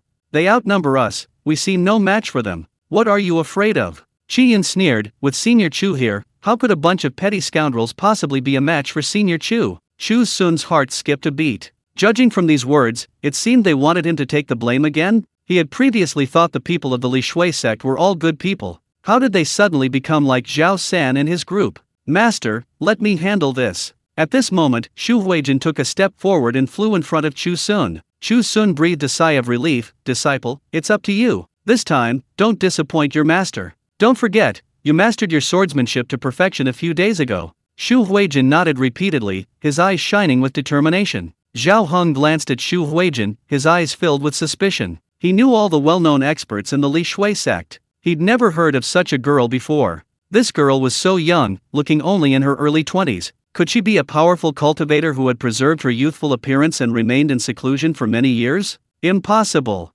Zhao Heng reassured himself, the other party was just trying to scare him. Don't be afraid. Humph, girl, who are you? Zhao Heng coldly said, you don't seem to be a cultivator from the Li Shui sect. Today's matter is a feud between our Li Shui sect and the Li Shui sect. I advise you not to interfere. Shu Huijin sneered, although I'm not from the Li Shui sect, I'm from the Black Iron sect. I'm my master's prized disciple. With me here today, none of you will be able to harm a single hair on my master's head. Master? Zhao Heng was stunned, his gaze turning to Chu Xun. He didn't recognize Chu Xun at all, but he guessed that Chu Xun must have been sent by the Black Iron sect to seek help from the Li Shui sect. Humph, the Black Iron sect leader is already dead from the previous battle. How powerful could this so-called master be? The disciple he trained is naturally not worth considering. Little girl, you don't know your place. Watch me teach you a lesson today. At this point, Zhao Heng laughed triumphantly, challenging Shu Huijin. You're courting death. Shu Huijin was furious. Since entering the Nascent Soul realm, no one had ever provoked her like this. She was no longer the useless person whose spiritual roots had been destroyed, she was now a powerful cultivator at the Nascent Soul stage. She was determined to prove her strength to her master. Shu Huijin's eyes shone brightly as she swung her longsword, unleashing the full power of her cultivation. Boom! The next moment, an incomparably terrifying aura emanated from Shu Huijin's body. The terrifying aura of the Nascent Soul stage enveloped all the disciples of the Lishui sect. Chapter 56 My precious disciple displays his divine power.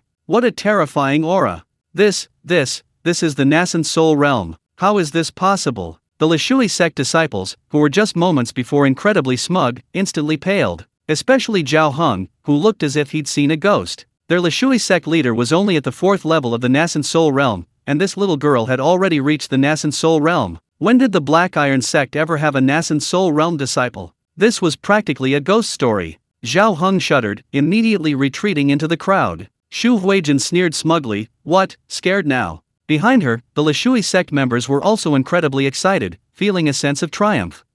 Ambushing us? Who's ambushing whom is still unknown. John Lin laughed loudly. You don't know yet, do you? This Senior Chu is the new sect leader of the Black Iron sect. Senior's cultivation is unfathomable, even his disciples have reached the nascent soul stage. You, a merely Shui sect, actually dare to fight Senior Chu? You're courting death. What? So the Black Iron sect's sect leader has changed. Who is this Senior Chu? I've never heard of him. Even his disciples have reached the nascent soul stage. How terrifying must his true cultivation be?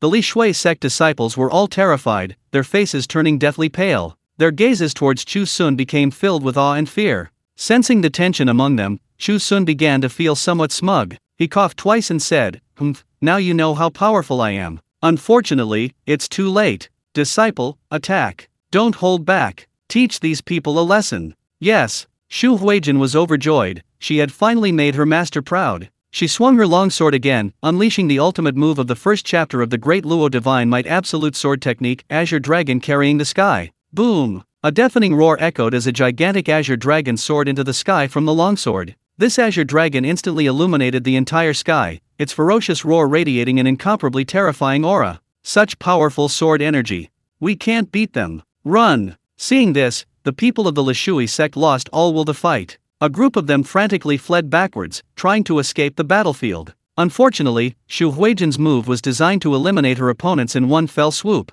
The dragon roared, transforming into countless scattered sword energies that shot towards the fleeing members of the Lishui sect. Instantly, sword light filled the sky. Countless Lishui sect disciples were pierced through the body by the sword energies, letting out shrill screams. It hurts. Ah, my hand was severed by the sword energy. Help! Help! I want to go back. The masses were slaughtered, even the few experts among them could not withstand the terrifying sword energy. Zhao Heng's face was so gloomy it could drip water. A miscalculation, a complete miscalculation this time. He hadn't expected such a huge change in the Black Iron sect, with a nascent soul expert actually in charge. Not to mention, the nascent soul expert's master, the newly appointed sect master Chu. That damned Black Iron sect, they're a complete ripoff. Such important news, and they didn't even tell us sooner. Zhao Heng was so enraged that he also hated the Dark Iron sect. However, he misunderstood the Dark Iron sect, because they knew nothing about Chu Xun's situation. They only knew that the Dark Iron sect had received guidance from a master, and the cultivation levels of their 2 elders and 2 disciples had significantly improved.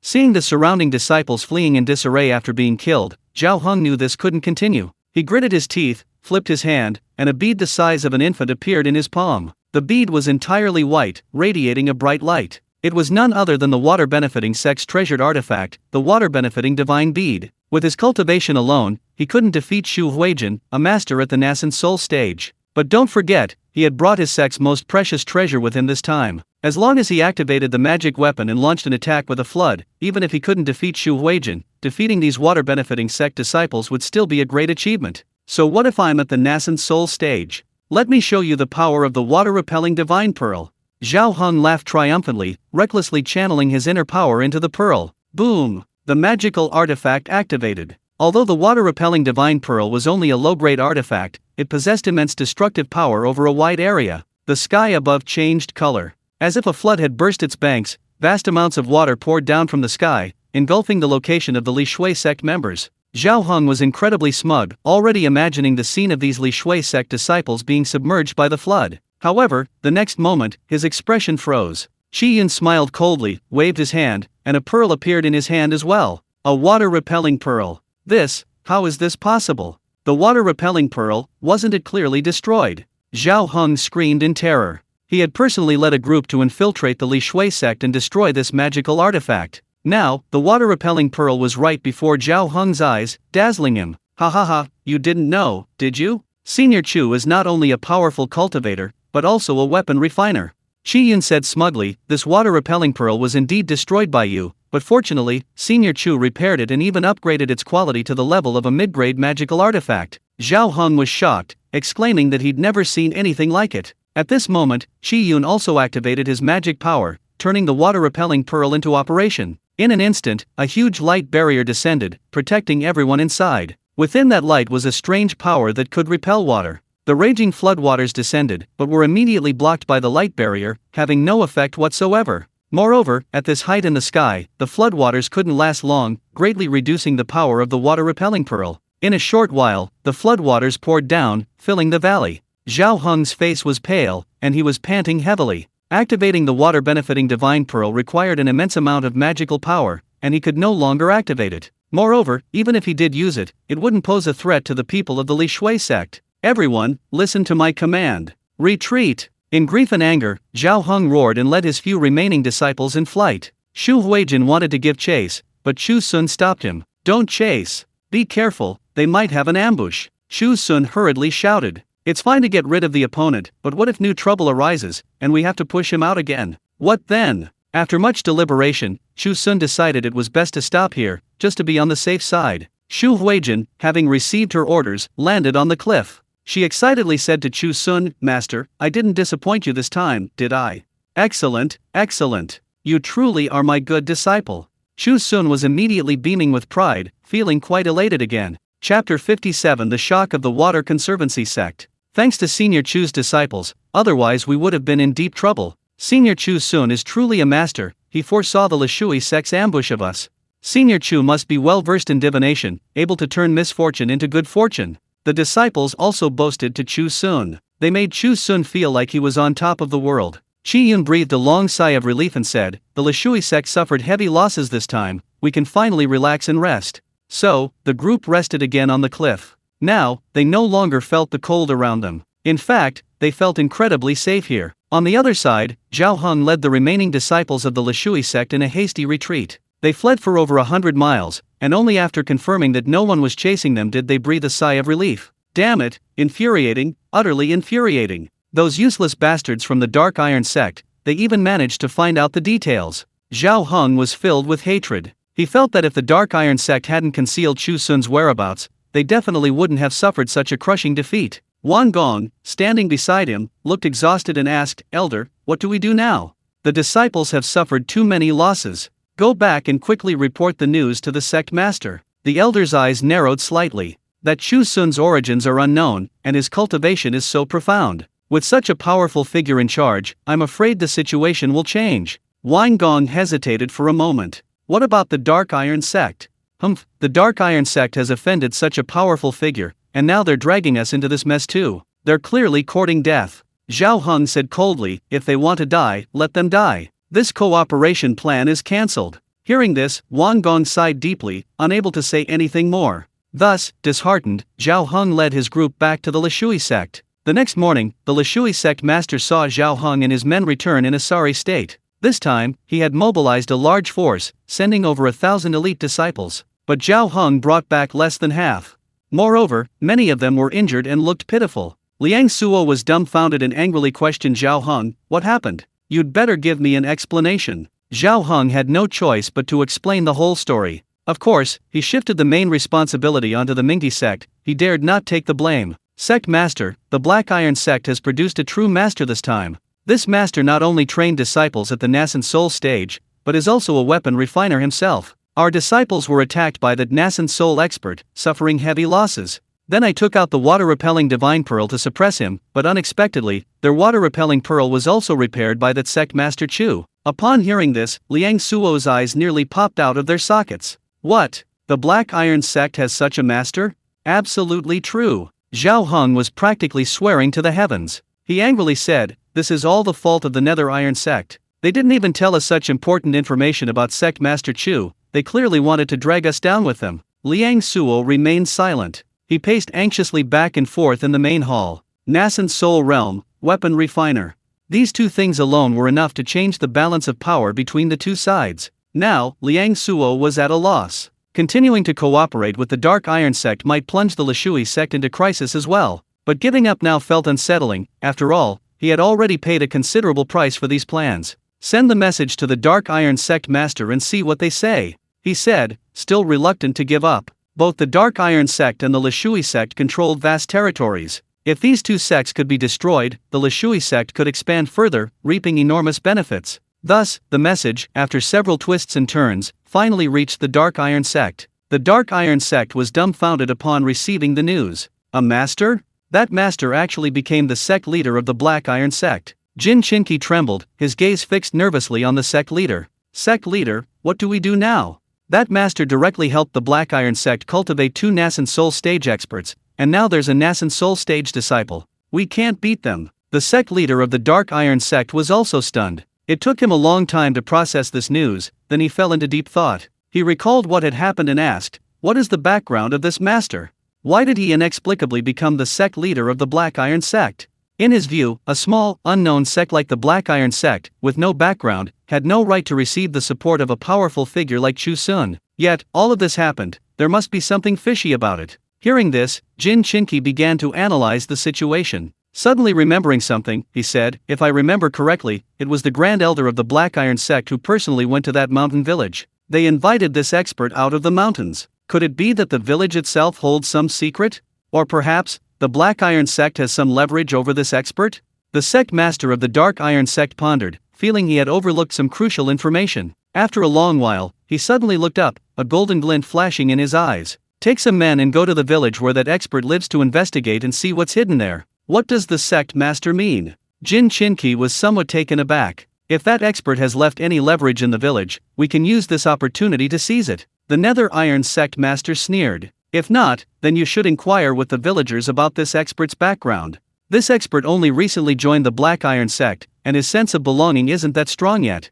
The best course of action is to find a way to bring this expert into our ranks. Upon hearing this, Jin Chinqi suddenly understood. As expected of the sect master, truly wise. If you can't beat them, become friends, that's the best solution. I'll take men to that village tomorrow to investigate. Jin Chinqi was extremely anxious. Early the next morning, he left the Nether Iron sect with several disciples. After searching extensively in the deep mountains, they finally found the village where Chu Xun was. Elder, this is it. Above the valley, a disciple of the Nether Iron sect spoke to Jin Chinqi. Below, nestled in the valley, amidst verdant hills and clear waters, the sounds of birdsong and insects, lay a small village. This village doesn't seem particularly special. How could such a terrifyingly powerful cultivator appear here?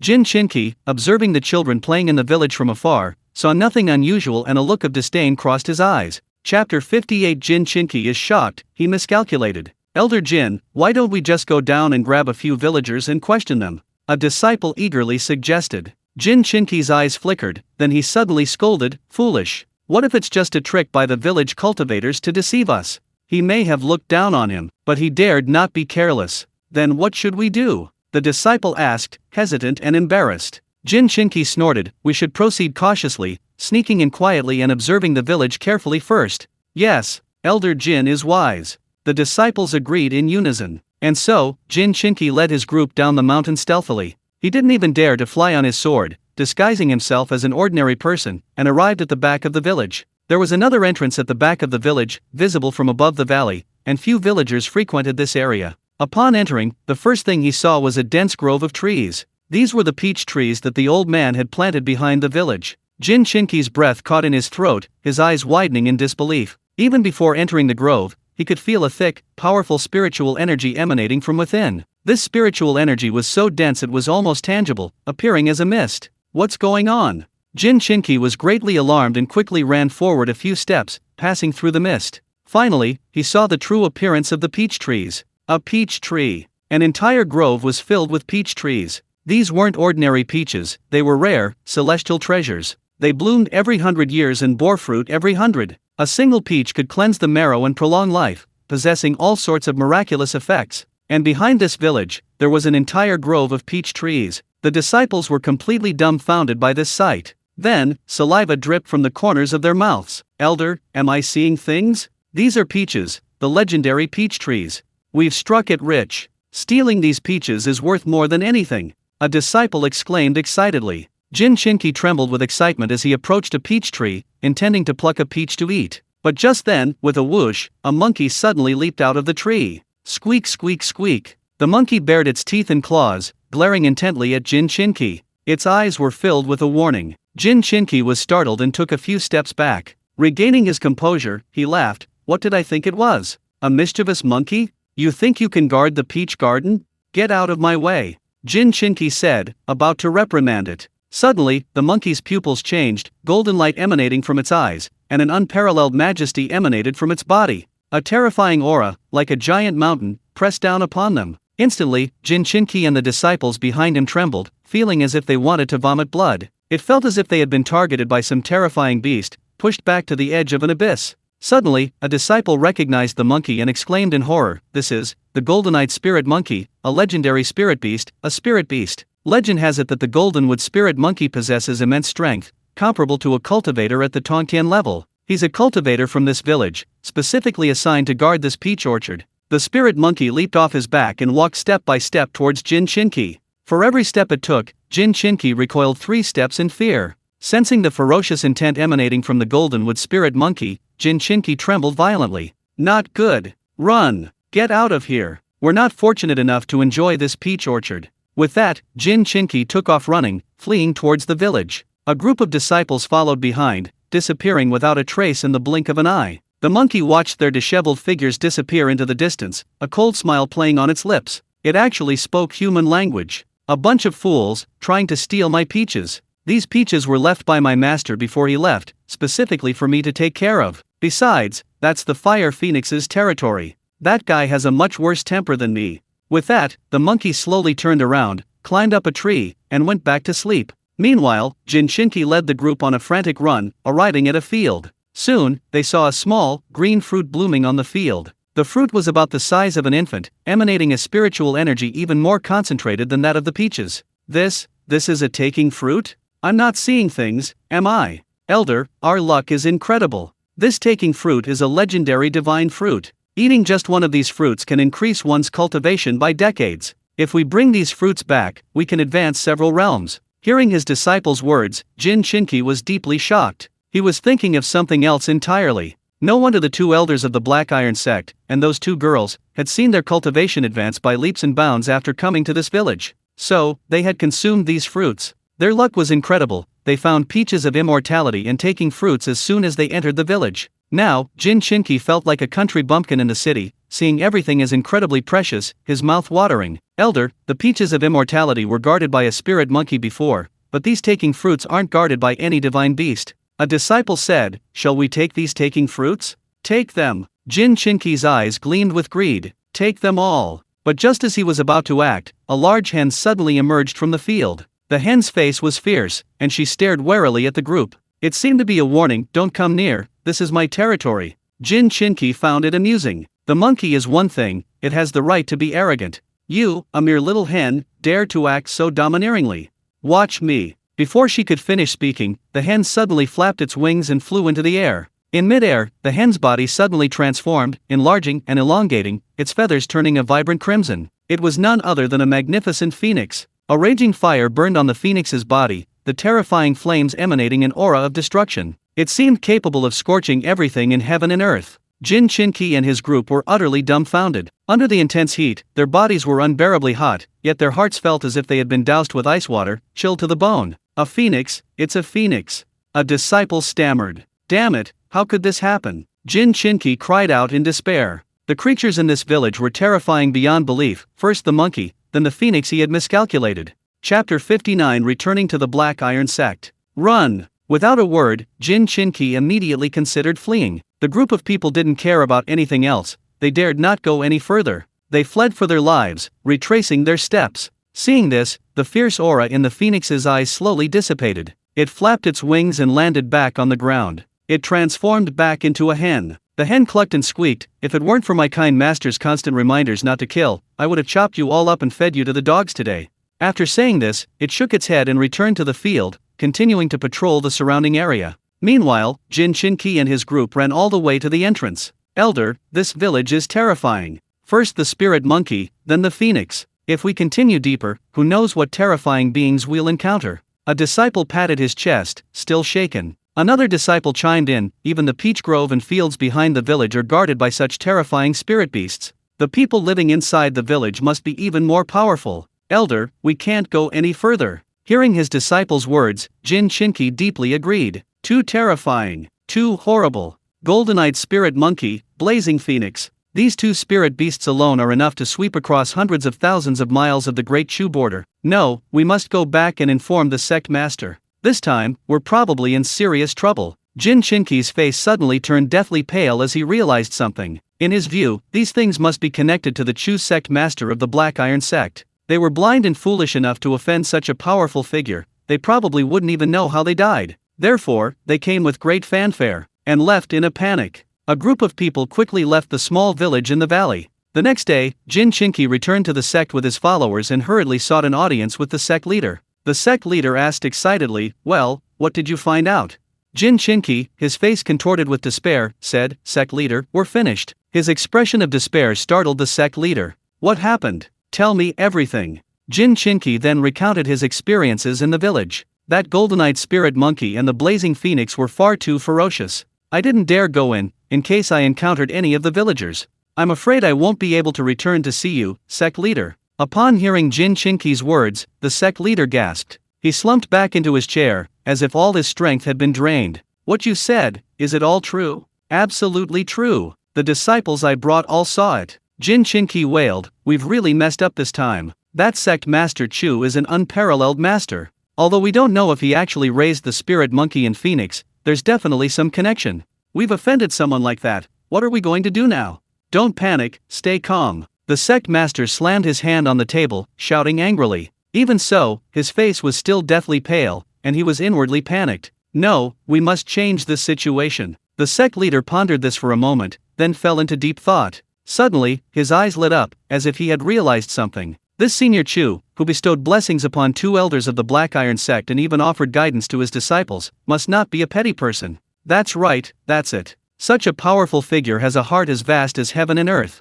He must have seen the Black Iron sect in trouble, which is why he stepped in to help. Jin Chinky didn't understand what the other meant. "Then, sect leader, what do you intend to do? We can't continue to oppose the Black Iron sect. Humble yourselves and go to Senior Chu to apologize. As long as our attitude is good and our sincerity is there, he will surely be magnanimous and forgive us."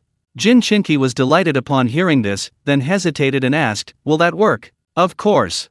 The sect leader repeated his analysis. Chu Xun and the Black Iron sect were not related, it was just that 2 juniors had come to the village seeking help, and he had readily offered his assistance. What else could such a cultivator be but a great philanthropist? After listening, Jin Chinky suddenly understood, nodding vigorously. "That's right, the sect master's analysis is spot on. Let's go to the Black Iron sect now and sincerely apologize to Sect Master Chu. He will definitely forgive us."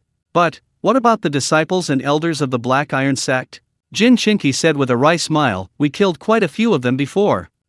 Those people are nothing." The sect master sneered, "Now it's Senior Chu who calls the shots. As long as Senior Chu speaks, would those elders and disciples dare to disobey Senior Chu's will? Then, should we invite the people from the Lishui sect to come along?" Jin Chinky thought of something and felt that just them going wouldn't be enough to show sincerity. "Of course, call them all in." Jin Chinky nodded emphatically. And so it was. After some discussion, the sect master of the Dark Iron sect decided to abandon his plan to deal with the Black Iron sect. Instead, he bowed and apologized to the newly appointed sect master Chu Xun. He also wanted to bring the Lishui sect along to fully demonstrate their sincerity. On the other side, Liang Suo, the sect master of the Lishui sect, quickly received the news. After some consideration, Liang Suo agreed. If what the Dark Iron sect said was true, that Chu Xun was indeed a peerless master, and backed by such a village, that was definitely not someone they could afford to offend. Although they didn't know why he chose to help the Black Iron sect, a master's actions naturally had their own reasons.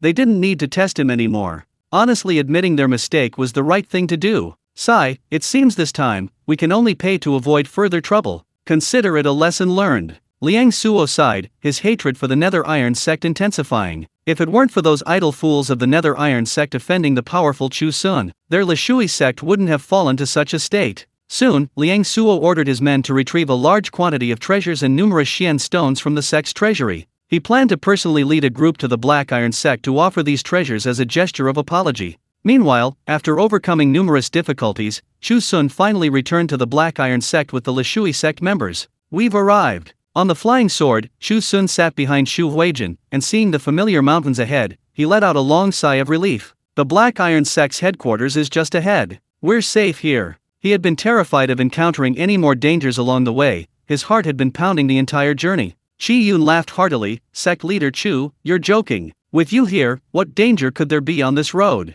Chu Xun smiled sheepishly. Meanwhile, inside the Black Iron sect, Ye Hongguang and Xiang Chongshan were also gazing intently from the mountain, eagerly awaiting Chu Xun's return. Chapter 60 Apology Letter? Surrender? A dense swarm of cultivators appeared high in the distance, and the 2 elders jumped up excitedly. "Look! It's Senior Chu. He's back. Xiang Chongshan exclaimed excitedly. Ya Hongguang reminded him, not Senior, he's our sect leader now. Don't forget. Yes, sect leader Chu. Haha, Senior Chu Xun is our sect leader now. Xiang Chongshan laughed heartily. Immediately, the two drew their flying swords and flew out to greet him. Sect leader Chu, that's wonderful. You're finally back.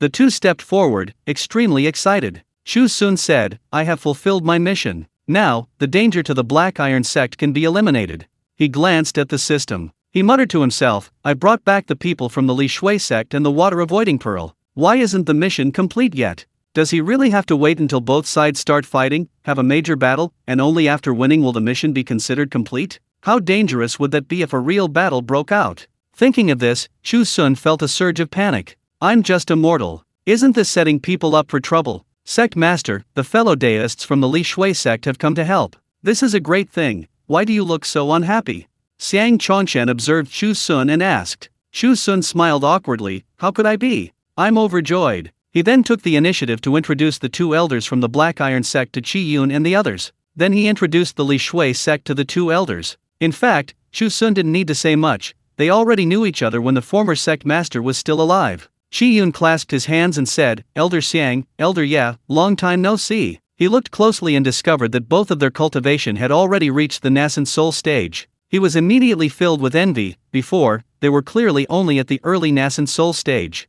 It seems Senior Chu was giving them pointers again. What a pity. If only Senior Chu were here at their Li Shui sect, he'd even gladly relinquish his position as sect leader. It's all thanks to the sect leader's excellent guidance. The two elders chuckled, reminiscing with Chi Yun and the others. As they talked, the group arrived at the Black Iron sect. Nothing unusual had happened at the Black Iron sect during Chu Xun's absence. Everything was normal. The Black Iron sect immediately became lively upon the arrival of the group. Upon learning that the Ming Iron sect had joined forces with the Li Shui sect to deal with them, the disciples had been in despair. Now, seeing the Li Shui sect leader personally leading reinforcements, they all saw hope again and were overjoyed. They were naturally grateful to their newly appointed sect leader, Chu, showering him with praise. Chu Xun felt bitter inside. He didn't want to listen to such flattery. All he wanted now was to return to his village and resume his peaceful life. Xiang Chongshan and Ya Hongguang personally arranged accommodations for the Li Shui sect group. Next, the group prepared to discuss how to deal with the Ming Tai sect and the Li Shui sect. That day, Chu Xun was invited by Xiang Chongshan to the sect's main hall. He sat in the main seat, while Chi Yun, Ya Hongguang, Xiang Chongshan, and Zhang Lin stood respectfully below. Sect Master, this time the fellow Daoists from the Li Shui sect not only brought the water-repelling pearl, but also a large number of experts. Ya Hongguang exclaimed excitedly, we're fully prepared. Everything's ready, we just need the final push. Sect Master, please give the order. What should we do next? Xiang Chongshan was equally excited. Just say the word. I'd go through fire and water, even risk my life. Chu Xun was completely bewildered. How could he possibly know how to arrange things? He had never participated in this kind of sect war in the cultivation world before. Meanwhile, the members of the Li Shui sect on Chi Yun's side were also looking at Chu Xun expectantly. It seemed that as long as Chu Xun gave the order, they would bravely face death. Chu Xun was helpless, racking his brains, but he didn't know what to say. Just then, a disciple rushed in from outside. Sect Master, something terrible has happened. Something terrible has happened. The disciple rushed in frantically, and seeing the hall filled with elders and stewards, he became even more tense. A bad premonition immediately rose in Chu Xun's heart. What's wrong? He asked. The Black Iron sect has sent a challenge. The disciple said nervously, pulling a letter from his robes. This was found by our disciple on patrol in front of the sect, on a large tree. The Black Iron sect left this letter. It seems they're preparing for a direct confrontation. Hearing this, the elders exchanged glances, their faces showing alarm. Damn it, the Black Iron sect is too arrogant. They only dare to bully us like this because they have the help of the Li Shui sect. That's right, with Sect Master Chu here, do they really think we're afraid of them? The elders shouted in unison. Chu Xun felt a chill run down his spine. They weren't even fighting yet, and they were already trying to push him into the fray. He was also extremely nervous. After all, these sectarian conflicts in the cultivation world were incredibly dangerous. Once war broke out, rivers of blood would flow, and the heavens and earth would collapse. The disciple then handed the letter to Chu Xun, the wax seal on the envelope intact. Only the sect leader was entitled to see the contents first. Chu Xun's hands trembled slightly, his heart filled with anguish. He truly didn't know how to handle this situation. One wrong decision of his could plunge both sects into utter ruin. What to do? What should he do? Trembling, he opened the envelope, read its contents, and froze. Sect leader, what is it? When is the Black Iron sect planning to go to war with us?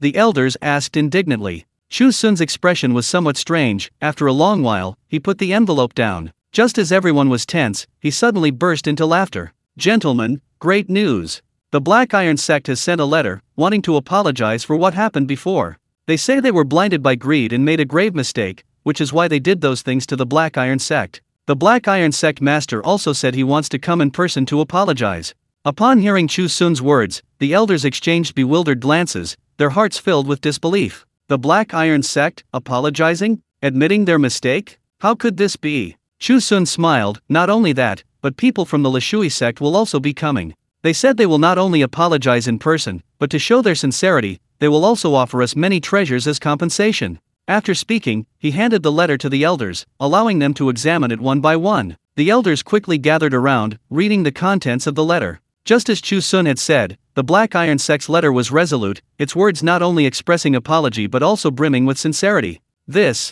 Hongguang was so moved that tears streamed down his face. The Black Iron sect is actually willing to apologize. Great! This is wonderful. Now, our Black Iron sect has finally overcome this crisis. Chapter 61 Sect Master Chu, please spare us. Chi Yun laughed heartily, saying, it seems the Black Iron sect and the Li Shui sect were also afraid of Senior Chu Xun's intervention, and have now pulled back from the brink to stop this fight. As he spoke, he felt a pang of regret. If they had really fought, it would have been better. The Li Shui sect would have had a chance to shine. As long as they performed well in front of Senior Chu Xun and pleased him, they would definitely receive more opportunities and guidance. Chu Xun also smiled happily, gathering with the elders, chatting and laughing. But inwardly, he was puzzled. The apology letter had already been issued. Why wasn't the mission completed yet? Did he really have to wait for the two sects to come and apologize before it was considered finished? This damn system was so tedious. Chu Xun cursed inwardly. Afterward, Hongguang informed the disciples of the sect that the two sects had abandoned the fight and were preparing to apologize. Naturally, this caused the disciples to cheer wildly. Ha ha ha, the Dark Iron sect is coming to apologize. They've compromised. This is all thanks to Sect Master Chu. The sect master's strength is unfathomable. The people from the Dark Iron sect and the Lishui sect must be afraid of him, which is why they decided to give up. This compromise by the two major sects instantly elevated Chu Xun's image in the eyes of the Dark Iron sect disciples. The disciples all believed it was all Chu Xun's doing. Without Chu Xun, the two major sects would never have given up so easily. He's a savior. As a result, the people of the Lishui sect had no choice but to abandon their idea of continuing the war with the two major sections. Chi Yun decided to stay at the Dark Iron sect for a while, waiting for the sect masters of the two major sects to personally come and apologize. After all, if both sects came at the same time, there was still a possibility of unforeseen changes. What if, after their people left, the Dark Iron sect and the Lishui sect suddenly changed their minds and launched a sneak attack on the Dark Iron sect? What then? However, Chi Yun was overthinking things this time. Ever since Jin Chinqi visited Chu Xun's village, the Nether Iron sect had completely abandoned any idea of attacking the Black Iron sect. What a joke! How could they afford to offend a powerful cultivator capable of raising spirit beasts like the Goldenite Spirit Monkey and the Blazing Phoenix? Not only could they not offend him, they had to cultivate a good relationship with him. If one day Sect Master Chu became displeased and destroyed the Nether Iron sect in a fit of rage, they would have no way to explain themselves. Therefore, after several days of anxious waiting by Chu Xun, the Nether Iron sect master personally paid a visit. This Nether Iron sect master, named Xiao Quan, appeared to be around 50 years old, with no gray hair and a sprightly appearance. But at this moment, he looked listless and extremely nervous, very worried that Sect Master Chu would not let the Nether Iron sect off the hook. Accompanying him were not only Jin Chinqi, but also Liang Heng, the sect leader of the Lishui sect, and Zhao Heng, the Grand Elder. Everyone looked increasingly tense. The disciples behind them brought numerous boxes filled with treasures their sects had painstakingly collected over the years. The disciples of the Black Iron sect also learned that this day was the day the two major sects would come to apologize. The disciples rose early and gathered in the square in front of the main hall on the mountaintop to watch the spectacle. Seeing the sect leaders and other disciples of the two major sects arrive with numerous boxes, the disciples felt a surge of pride and exhilaration. Just a short while ago, they were suffering greatly at the hands of the Dark Iron sect. Even their former sect leader had perished in the great battle. And now, so little time had passed, and the Dark Iron sect had surrendered, personally coming to apologize and bringing so many treasures. All of this was thanks to their new sect leader. Chu Xun, accompanied by Hongguang, Xiang Chongshan, and the group from the Li Shui sect, stood before the main hall. Seeing that the two sect leaders had actually come in person, Chu Xun inwardly thought, good heavens. He still couldn't understand why the two major sects had suddenly given up. Were they out of their minds, or were they genuinely repentant? Chu Xun didn't bother to think about it further. These people in the cultivation world were all mentally unstable. He just wanted to finish this mission quickly and return to his small village. Xiao Quan, sect master of the Dark Iron sect, pays respects to sect master Chu. Liang Suo, sect master of the Lishui sect, pays respects to sect master Chu. The two sect masters recognized Chu Xun standing in the crowd at a glance. Although they hadn't seen Chu Xun before, the person standing in the very center was undoubtedly the powerful figure behind the Dark Iron sect. They secretly glanced at the elders beside Chu Xun. Sure enough, after receiving Chu Xun's guidance, not only Ya Hongguang and Xiang Changshan, but even Qi Yun and the others from the Lishui sect had seen a significant improvement in their cultivation. The two elders were both envious and dejected, and approached Chu Xun with utmost humility. At this moment, apart from the sect masters, Ya Hongguang, Xiang Changshan, and the others had no right to speak. Everyone looked at Chu Xun expectantly, hoping he would speak. Chu Xun felt a little nervous under everyone's gaze. He coughed twice, then asked uncertainly, have you thought this through? Are you sure you want to put aside your past conflicts and coexist peacefully from now on? Liang Suo and Xiao Quan exchanged bewildered glances. What does that mean? We've already sent an apology letter. Isn't our sincerity obvious enough? Does this senior Chu have to ask again? Liang Suo, puzzled, secretly sent a telepathic message to Xiao Quan. Xiao Quan was also extremely nervous. Suddenly, something occurred to him, and he replied telepathically, perhaps, this sect master Chu doesn't want to stop the fighting and hopes to continue fighting us. What? What does that mean? Liang Suo was shocked, his face changing color. Xiao Quan smiled bitterly, think about it, a master like sect master Chu could easily deal with two small sects like us. Now, if we don't show enough sincerity, he won't agree, and he'll have a reason to continue the war. Then, what awaits our two sects will surely be annihilation. Hearing this, Liang Suo became incredibly tense. No, I absolutely must show my sincerity and sincerely apologize to sect master Chu. With a thud, Liang Suo was so frightened that he immediately knelt on the ground. Chu Xun's eyes twitched, and the elders behind him were even more dumbfounded. Liang Suo moved his knees, step by step, to Chu Xun's side, and tightly hugged Chu Xun's leg. Sect master Chu, I was wrong, I really know I was wrong. Please let us go. I was blinded by greed to harbor such ill intentions towards the Black Iron sect, but now I truly know my mistake. Sect master Chu, please forgive us this time. I guarantee that from now on, the Lishui sect will always respect the Blackwater sect. If the Blackwater sect says go east, we will never go west. The elders gasped. This was no longer the proud and arrogant sect master of the Lishui sect. He looked like a beggar. But that wasn't all. Then, another thud. Chapter 62. Let's see who is more sincere. Xiao Quan, the sect leader of the Nether Iron sect, also knelt on the ground. Like Liang Suo, he moved in front of Chu Xun, grabbed his other leg, and began to wail pitifully. Sect leader Chu, senior Chu, please spare us. The Nether Iron sect knows its mistake. We shouldn't have offended the Black Iron sect. The atmosphere in the room instantly became incredibly strange. The elders looked at the two sect leaders as if they were looking at two idiots. What was this all about? Clearly, your two sects had the upper hand. If it weren't for senior Chu's intervention, the Black Iron sect might already be gone. Now they're putting on this pitiful act, making it seem like it's their fault. Chu Xun was speechless, not knowing what to say. Have these two sect leaders completely lost their minds? They promised to apologize, but instead they grabbed his leg right away. What kind of nonsense is this? However, those heart-wrenching, sincere words deeply moved Chu Xun. Chu Xun said, since you two already know the mistakes you've made and know how to repent, that's all the better.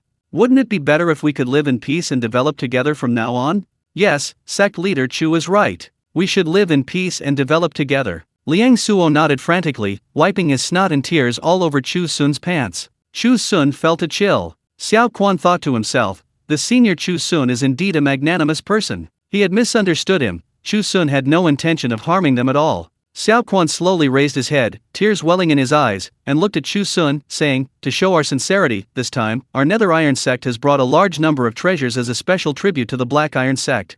As he spoke, Xiao Quan glanced back at his disciples. The disciples understood immediately and carried the boxes they had brought to Chu Xun. The box was opened, and beams of shimmering light emanated from within. Inside the box were various magical treasures of exceptional quality. Sect Master Chu, look, this is the demon revealing mirror. Any demon below the nascent soul stage, disguised as a human, can be instantly reflected in this mirror. Xiao Quan took out a mirror and explained in detail. After setting the mirror down, he took out a longsword. And this sword is called Heavenly Spirit, a divine weapon. Its quality has reached the level of a low-grade magical artifact, capable of cutting through iron like mud. And this, the myriad flower lamp. This is the 5-colored cloud cloak.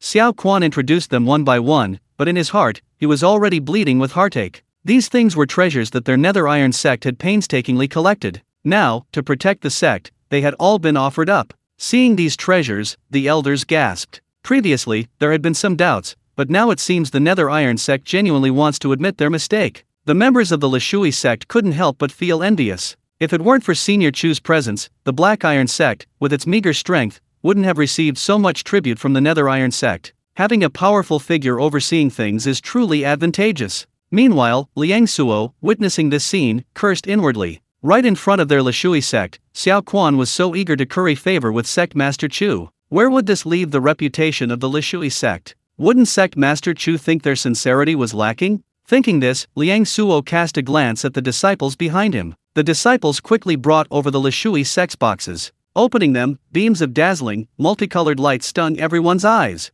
Sect Master Chu, look. This is a mountain-suppressing stone. This is a treasure. It can be used to forge spiritual weapons. I've long heard you're a highly skilled weapon refiner. With this mountain-suppressing stone, you'll surely be able to forge top-quality treasures. And this is a divine fire talisman. Once cast, it summons heavenly fire to descend to earth, easily burning down an entire mountain. Liang Suo took out the treasures from the boxes and began to speak at length. The elders listened, subconsciously swallowing hard. Treasures. All of them were rare treasures. Like the Black Iron sect, the Lishui sect had come to apologize sincerely. As expected, Sect Master Chu's unfathomable strength had completely subdued the Lishui sect. They even brought out their most treasured possessions. Seeing Liang Suo being even more eager than himself, Xiao Quan panicked. He was at a loss for what to do. Liang Suo was clearly trying to outdo them in front of Sect Master Chu. So, he could then gain Sect Master Chu's favor and guidance? Thinking this, Xiao Quan felt a surge of resentment.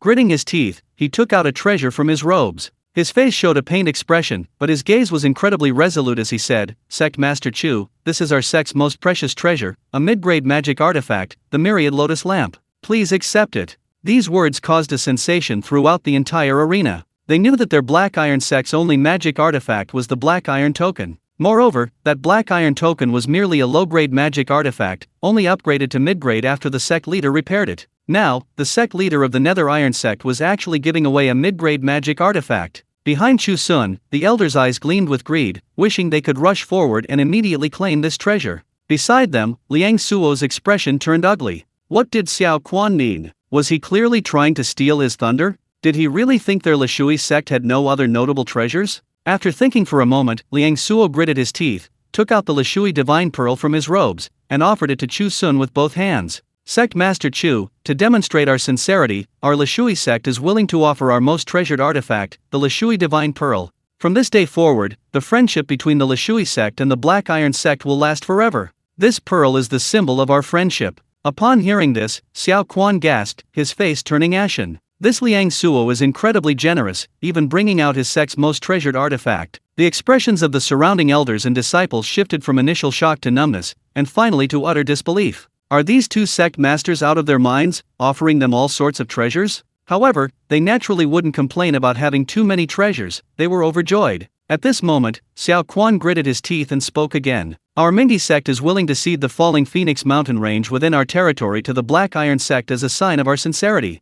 My God, no way, Falling Phoenix Mountain. This, Falling Phoenix Mountain, that's the blessed land of the Nether Iron sect. The spiritual energy here is extremely rich, more than 10 times higher than outside. More importantly, the soil within Falling Phoenix Mountain is also extremely fertile, containing many spiritual herbs and medicines, all precious resources needed for cultivation. Chapter 63 Crescent Moon soars into the sky, another breakthrough. Upon hearing this, the surrounding disciples and elders gasped in astonishment once more. Even Liang Suo stared wide-eyed at Xiao Quan in disbelief. Falling Phoenix Mountain was a feng shui treasure passed down through generations of the Nether Iron sect. Giving away the Myriad Lotus Lamp was one thing, but to give away such a treasure was practically treason. Liang Suo was so angry he was practically fuming, unable to utter a single word for a long time. Fine.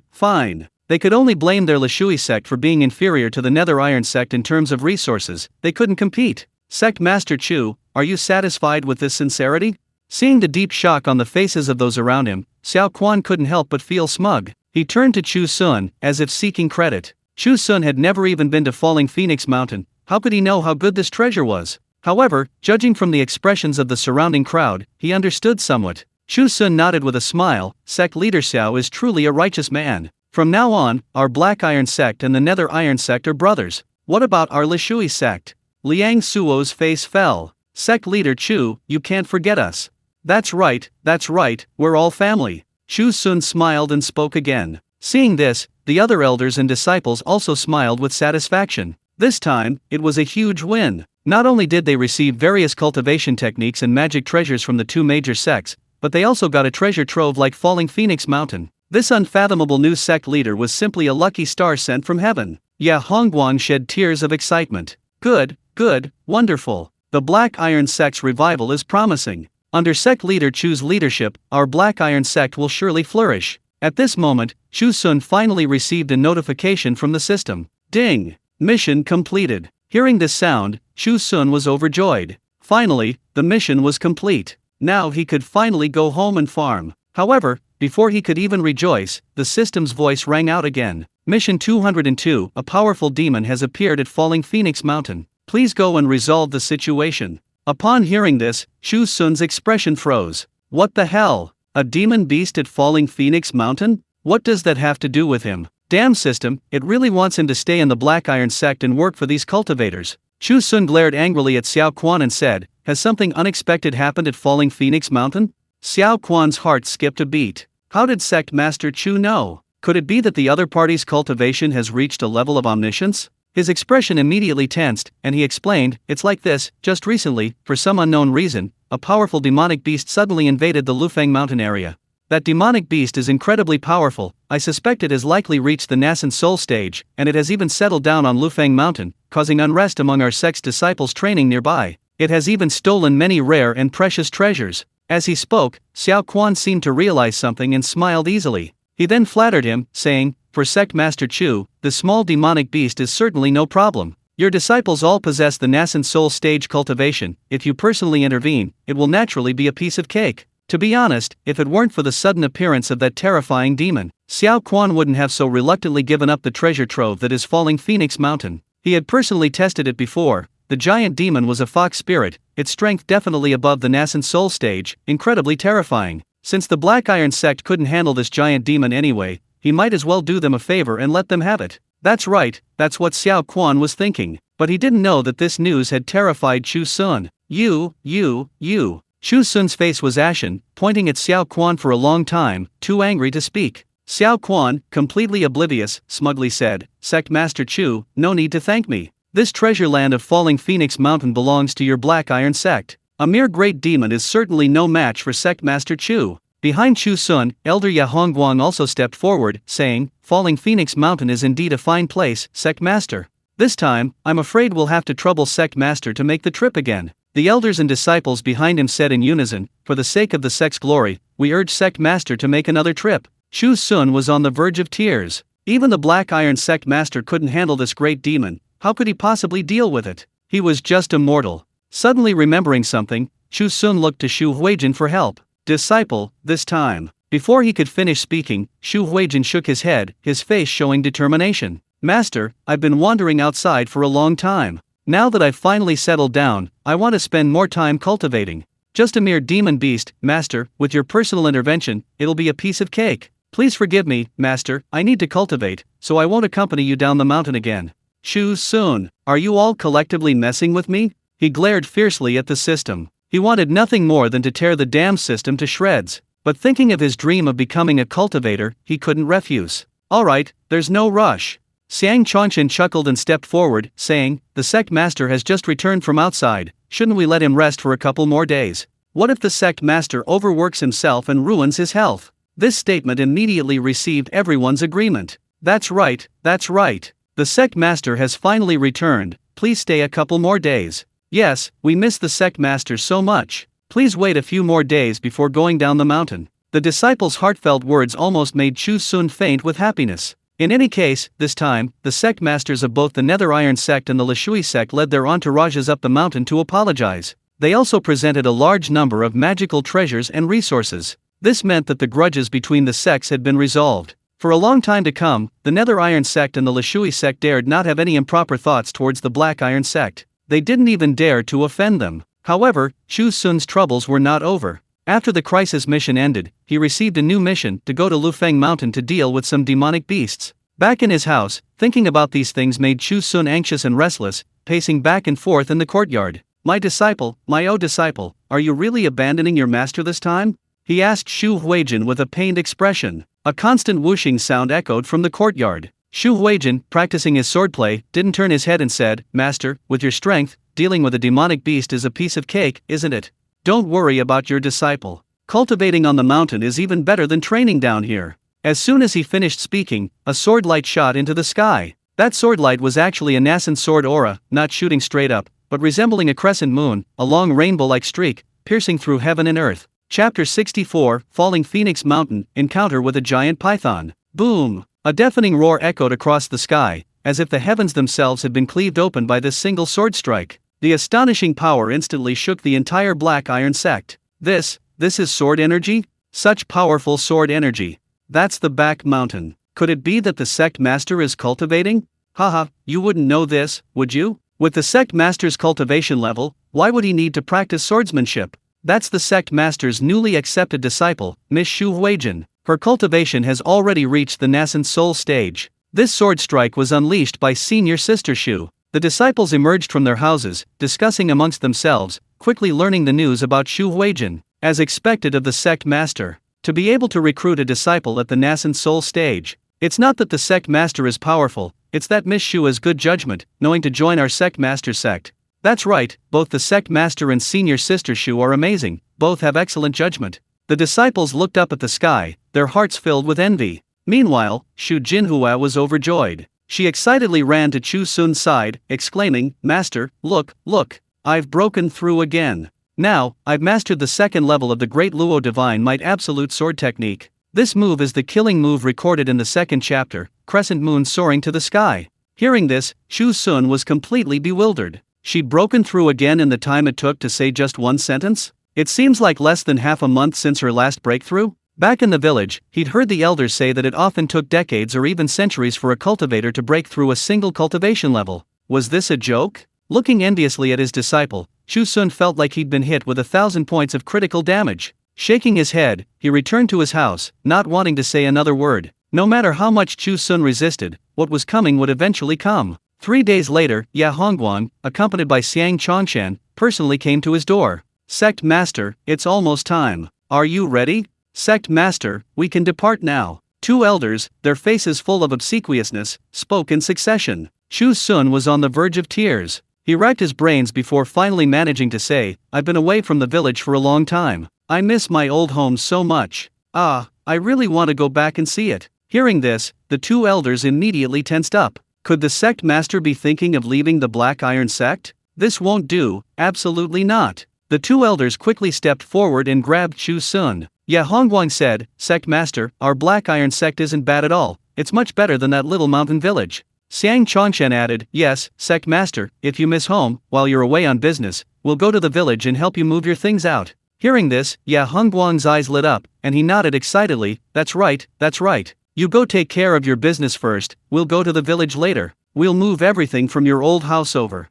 Even the wood from your house will be there. Xiang Chongshan patted his chest, guaranteeing it. At this, Chu Xun was dumbfounded. He just said he wanted to go back and visit. Was it really necessary? And so, Chu Xun packed his bags and was once again pushed and shoved by the two elders down the mountain. This time, however, it wasn't just the two elders who saw Chu Xun off. Many disciples from the entire sect were also there. Sect Master, take care. Sect Master, we await your good news. Sect Master, the future of the Black Iron sect rests on your shoulders. Looking at the expectant eyes of his disciples, Chu Xun couldn't very well refuse them again. He shook his head and sighed, then descended the mountain alone. This time, he was still alone with his dog. His lonely, weathered figure was filled with the spirit of a martyr's sacrifice. The disciples, however, suddenly seemed oblivious. In their eyes, everything about their sect master exuded an incomparably mysterious aura. Clearly a peerless powerhouse, yet he insisted on walking, to temper his character. Just this alone made them feel inferior. You must know, it takes a full month to walk from the foot of the mountain to Falling Phoenix Mountain. Fortunately, he had the experience from Pantheon Mountain before. This time, Chu Xun had gained considerable experience, knowing how to avoid demonic beasts and swamps deep in the mountains. A month later, he successfully arrived at the border of Lufang Mountain. At this moment, Chu Xun's hair was disheveled, his clothes were worn and tattered, and he looked utterly wretched. "We're here. We're finally here." Standing at the foot of Lufang Mountain,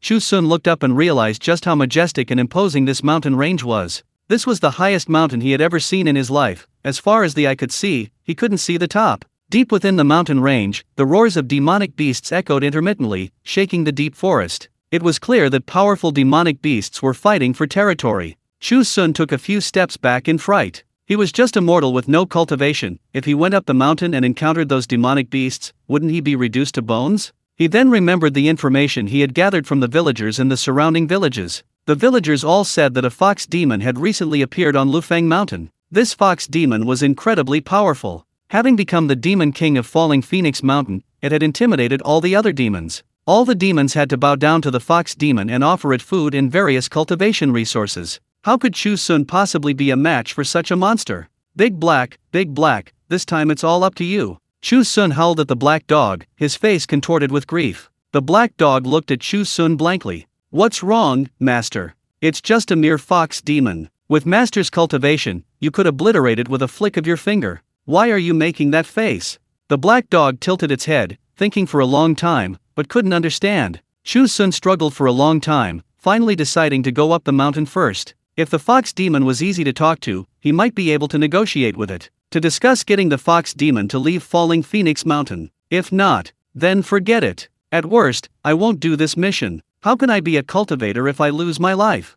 Thinking this, Chu Xun gritted his teeth and headed up the mountain. Not long after he reached the top, he heard a hissing sound. Chu Xun was startled and looked up to see the treetops twitching. Then, a giant python several meters tall slowly crawled out from within. This python was tens of meters long, and its body was thicker than the surrounding ancient trees that were hundreds of years old. It had its eyes fixed on Chu Xun, its long tongue flicking, a chilling light gleaming in its eyes. A snake! What a huge snake! Chu Xun was terrified, his hair standing on end. "Help! Help!" Unfortunately, Luofeng Mountain was originally the territory of the Mingtai sect. After Xiao Quan announced the cession of Luofeng Mountain to the Black Iron sect, the Black Iron sect disciples had all withdrawn from the mountain. The surrounding wilderness was desolate, there wasn't a soul in sight. The giant python looked at Chu Xun's panicked expression, a mocking glint in its eyes. Chapter 65 The Ferocious Black Dog. But in the next instant, a sudden change occurred. The large black dog crawled forward from beside Chu Xun, blocking the giant python's path. The black dog couldn't help but complain inwardly. Its master was so lazy. This python demon, as weak as an insect, could be easily crushed with one hand. Why did it have to cry for help? It just wanted its help. It would reluctantly step forward and devour this giant python. Thinking this, the black dog's eyes gleamed with a ferocious light as it stared intently at the giant python before it. At that moment, a terrifying aura emanated from its body. The previously smug giant python was suddenly dumbfounded. The black dog's terrifying aura descended, creating a kind of bloodline suppression that caused the giant python to tremble uncontrollably. The giant python didn't understand what was happening, staring wide-eyed at the black dog. Only then did it realize that the black dog's true form was completely mismatched with its appearance. This is the legendary nine-headed hellhound. This is unbelievable. The nine-headed hellhound, a ferocious beast said to appear only in hell, is actually following this human, and an ordinary mortal at that. Hiss, hiss, hiss. The giant python was bewildered by the wind, let out a mournful howl, and turned to run. In a flash, it darted into the forest and disappeared. Did you get it? Chu Xun was overjoyed, patting the black dog's head. Big Black, thank you so much this time. If it weren't for you, I would have been eaten by this giant snake. The black dog rolled its eyes in a human-like manner. Did its master eat too much for lunch? It keeps saying things I understand. Meanwhile, the giant python was fleeing in a panic, its massive body weaving through the forest. At this moment, three figures appeared high in the sky above the forest ahead. The three figures, two men and one woman, were all dressed in white, exuding an air of elegance, like celestial beings banished to the mortal realm. The three flew on swords. One of the men said to his companions, according to information gathered by our sect disciples, the nine-tailed fox demon has entered Falling Phoenix Mountain and is ruling as its overlord, unchallenged by anyone. But we've been here for so long, and we haven't found a single clue about the nine-tailed fox. It turned out that these people were managers from a major section. They had come here precisely to capture the nine-tailed fox. The woman in white said, Elder Zhao, don't worry. This mountain is much higher than we imagined. Perhaps the fox demon is hiding at the very top. The other man added, that's right, Zhao Heng, let's go to the summit and take a look. As soon as he finished speaking, the man looked down into the forest. He heard a rustling sound coming from the forest, as if something was moving rapidly. Upon closer inspection, they discovered it was a giant python. They exclaimed, what a huge black-winged python. This thing must be at least at the nascent soul realm, right? The first man to speak was named Zhao Heng. Watching the python flee at high speed, he asked curiously, this thing seems to have been frightened by something, it's running away. Didn't you notice? The white-robed female cultivator nodded, saying, that's right, this beast seems to have been scared away. A beast that can scare away a nascent soul realm monster must have been at least at the out-of-body realm. As she spoke, the female cultivator's eyes lit up, her expression filled with surprise and uncertainty. Could there be other cultivators here besides us? And experts above the nascent soul level at that. These three were all at the nascent soul stage, yet they weren't confident they could frighten a nascent soul level demon beast like this. In their view, the cultivator who could scare away the black-winged python must be an extremely powerful expert, perhaps even above the nascent soul stage. Thinking this, the three of them breathed heavily. Encountering such an expert was an opportunity for them. Zhao Heng excitedly said, let's go back and see if any experts have come. If there really is, inviting them to join us in killing that nine-tailed fox demon would be perfect. Hearing this, the female cultivator and the other man quickly agreed. So, the three of them retraced their steps, wanting to see what was going on. They hadn't gone far when they saw Chu Xun, still shaken. Exhausted, Chu Xun collapsed under a large tree, panting heavily. Thinking of the giant snake he had encountered earlier, he was still shaken, his expression grim. Looking up, he saw three white-robed cultivators standing high in the sky, observing him from afar. There are others here? Great! Chu Xun was overjoyed and about to speak when Zhao Heng and the other two descended. Zhao Heng asked, young man, did you see any other cultivators pass by?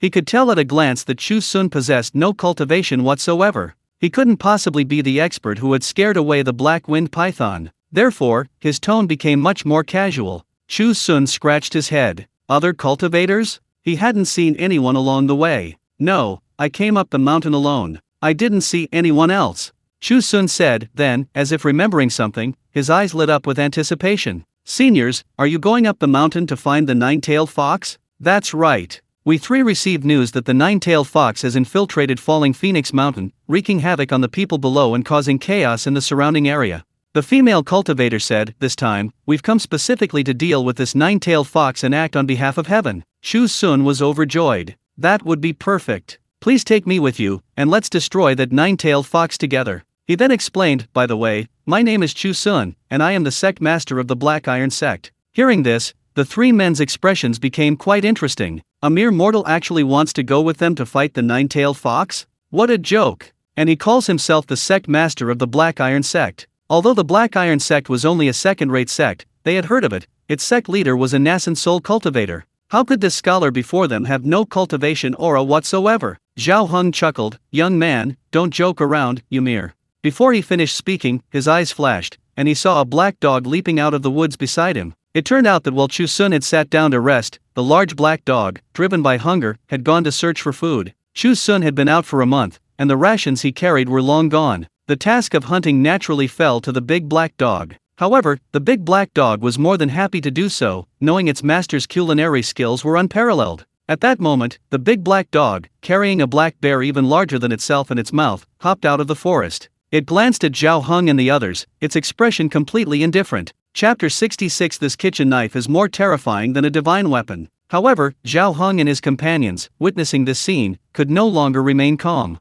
This is a red-armed bear? I can't be mistaken, can I? Zhao Heng's mouth gaped open, his voice filled with shock, even his expression became excited. The female cultivator beside him also exclaimed excitedly, that's right, it's a red-armed bear, a nascent soul-stage demonic beast, its strength is extremely terrifying. However, their eyes widened immediately afterward. They watched helplessly as the large black dog dragged the giant bear's carcass to Chu Xun. It even began to fawn over Chu Xun, repeatedly groveling. It seemed to be trying to get Chu Xun's help with something. Zhao Heng and his companions didn't understand, but Chu Xun instantly grasped the black dog's meaning, smiling as he patted the dog's head. All right, I know. All you ever do is ask me to get you food. We've been traveling all day, and I'm starving. Let's have some roasted meat." After saying that, he looked at Zhao Heng and the others, hesitatingly saying, "Seniors, we happen to have some food here. Would you like to stay and eat with us?" Zhao Heng and the others looked bewildered. This black dog that killed the red-armed bear was clearly no ordinary black dog, but a ferocious demonic beast.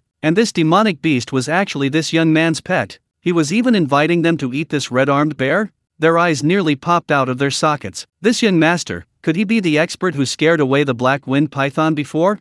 The female cultivator stammered, her voice trembling. Zhao Heng, his face drenched in sweat, stammered, perhaps we've misjudged him. This young master might really be the sect leader of the Black Iron sect, a truly powerful figure. Another man chimed in, to scare away the black wind python and have this unfathomably powerful hound hunt demonic beasts for him. This young man, he's probably a cultivator at the great power level. The female cultivator said doubtfully, "Yes, the thinking of a great power is indeed beyond our comprehension.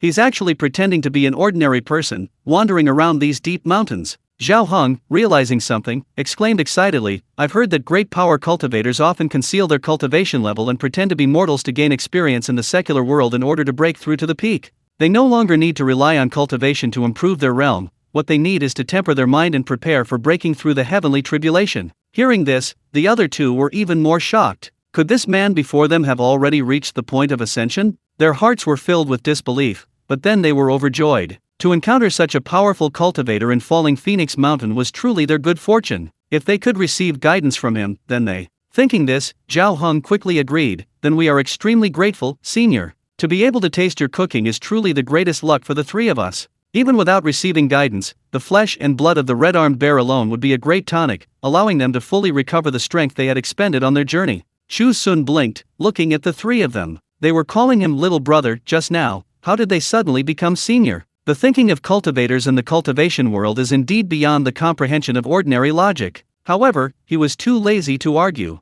After inviting the three to sit down, he gathered some dry firewood and started a fire on the spot. Zhao Heng and the others sat down beside Chu Xun, looking around. They saw nothing, besides a wooden box on his back. Chu Xun had nothing else around him. This expert is so mysterious. He came up the mountain with a vicious dog, and didn't even use a flying sword. The female cultivator whispered to Zhao Heng. Zhao Heng nodded confidently, "What do you know?" The thoughts of an expert are beyond the comprehension of ordinary people.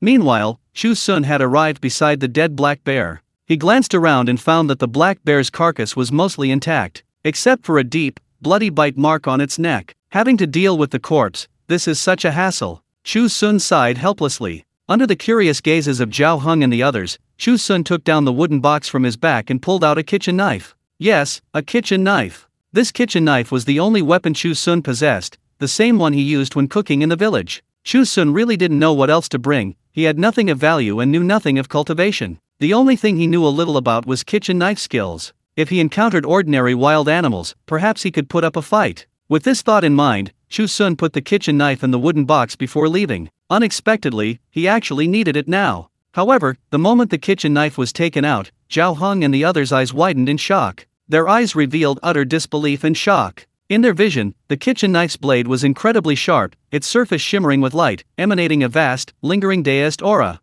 This kitchen knife was even more terrifying than any divine weapon they had ever seen. This cleaver, it's terrifying. Such powerful Dao energy. I can't believe my eyes. This senior has actually forged a cleaver into a divine weapon. A divine being. Truly a divine being. To forge a cleaver into a divine weapon, what an incredible idea. This is the first time I've ever seen anything like it in my life. The three were utterly shocked, their eyes fixed on the cleaver in Chu Xun's hand, unwilling to look away even an inch. Just sensing the residual energy, they could glean a great deal from it. Chu Xun, however, didn't notice the three's astonished expressions, otherwise, he would have thought they were madmen. Next, he began to process the red-armed bear's carcass. Snap, snap. The cleaver swung continuously, each strike precisely slicing through the giant bear's flesh. The sharpness of the blade left the three in awe. The flesh and blood of this red-armed bear are incredibly tough, even ordinary magical artifacts can't easily break through them. But this senior's kitchen knife cuts through iron like mud, effortlessly slicing through the red-armed bear's flesh. Amazing, truly amazing. We actually encountered such a master in this desolate wilderness. The three of them once again bowed in awe of Chu Xun. Soon, Chu Xun had cut the flesh open. There was a small stream nearby, which Chu Xun had seen on his way up the mountain. He carried the flesh and blood to the stream, washed it, and then returned to his spot to start a fire. This red bear flesh and blood can't be cooked by ordinary flames. What will this senior do next? The three watched Chu Xun's movements intently, observing carefully. It seemed they could learn something from this. Chu Xun then noticed their gazes, but didn't take it seriously, chuckling. Chapter 67. We understand what our seniors mean. Immediately, firewood was lit, and wooden sticks were pierced through the giant bear's flesh to create a rack, which was then used to roast it on the spot. Sizzle, sizzle, sizzle. In the eyes of the three cultivators, the incredibly tough giant bear flesh and blood was something ordinary flames couldn't possibly cook. However, at this moment, under Chu Xun's hands, it made a faint sizzling sound. A golden luster appeared on the flesh and blood. Hiss, hiss. The three gasped, their eyes almost popping out of their sockets. Zhao Heng stammered, pointing at the firewood Chu Xun had lit, that must be Dao fire, divine fire containing Dao intent. That's right, only such divine fire could cook the flesh and blood of a red-armed bear in such a short time. The female cultivator nodded like a chick pecking at rice, her face flushed. Soon, Chu Xun had cooked the flesh and blood. A rich aroma of meat spread through the forest. The black dog beside him drooled, constantly sniffing at Chu Xun with an expression of obsequiousness. Chu Xun smiled, swung his cleaver again, cutting off a piece of roasted meat and tossing it to the dog. The black dog quickly devoured the meat, its face beaming with enjoyment. This scene made the three cultivators drool, wishing they could be like the dog and fawn over Chu Xun. Finally, Zhao Heng couldn't help but speak up. Senior, we're hungry too, could you share some with us?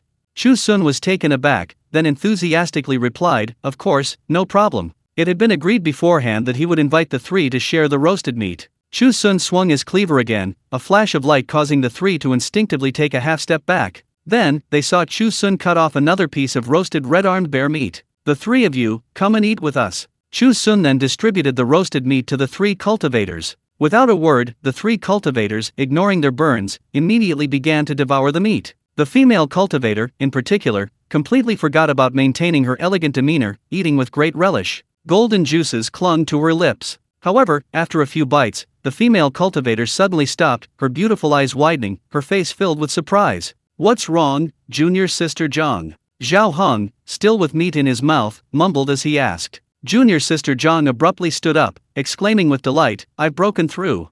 I've broken through from the third level of the nascent soul stage to the fourth level. As she spoke, she released her aura. It was clearly a level stronger than before. Zhao Heng and the other cultivator looked on with envy. But it wasn't over yet. No sooner had she said that than junior sister Zhang shrieked, I've broken through again. Boom! Her aura shifted again, from the fourth level of the nascent soul stage to the fifth. Then came the sixth, the seventh. Finally, it stopped at the eighth level. Zhao Heng and his companions were so shocked they couldn't speak. But just then, Zhao Heng seemed to sense something. His eyes lit up, and he stood up as well, shouting, I'm breaking through too. Zhao Heng's aura surged. His cultivation instantly broke through from the fifth level of the nascent soul stage to the sixth, the seventh, the eighth, the ninth. It finally stopped at the ninth level, and then came the last cultivator. He too achieved a tremendous breakthrough, advancing 5 minor realms in a row from the nascent soul stage. Chu Xun sat there, his gaze fixed on the spot, filled with envy.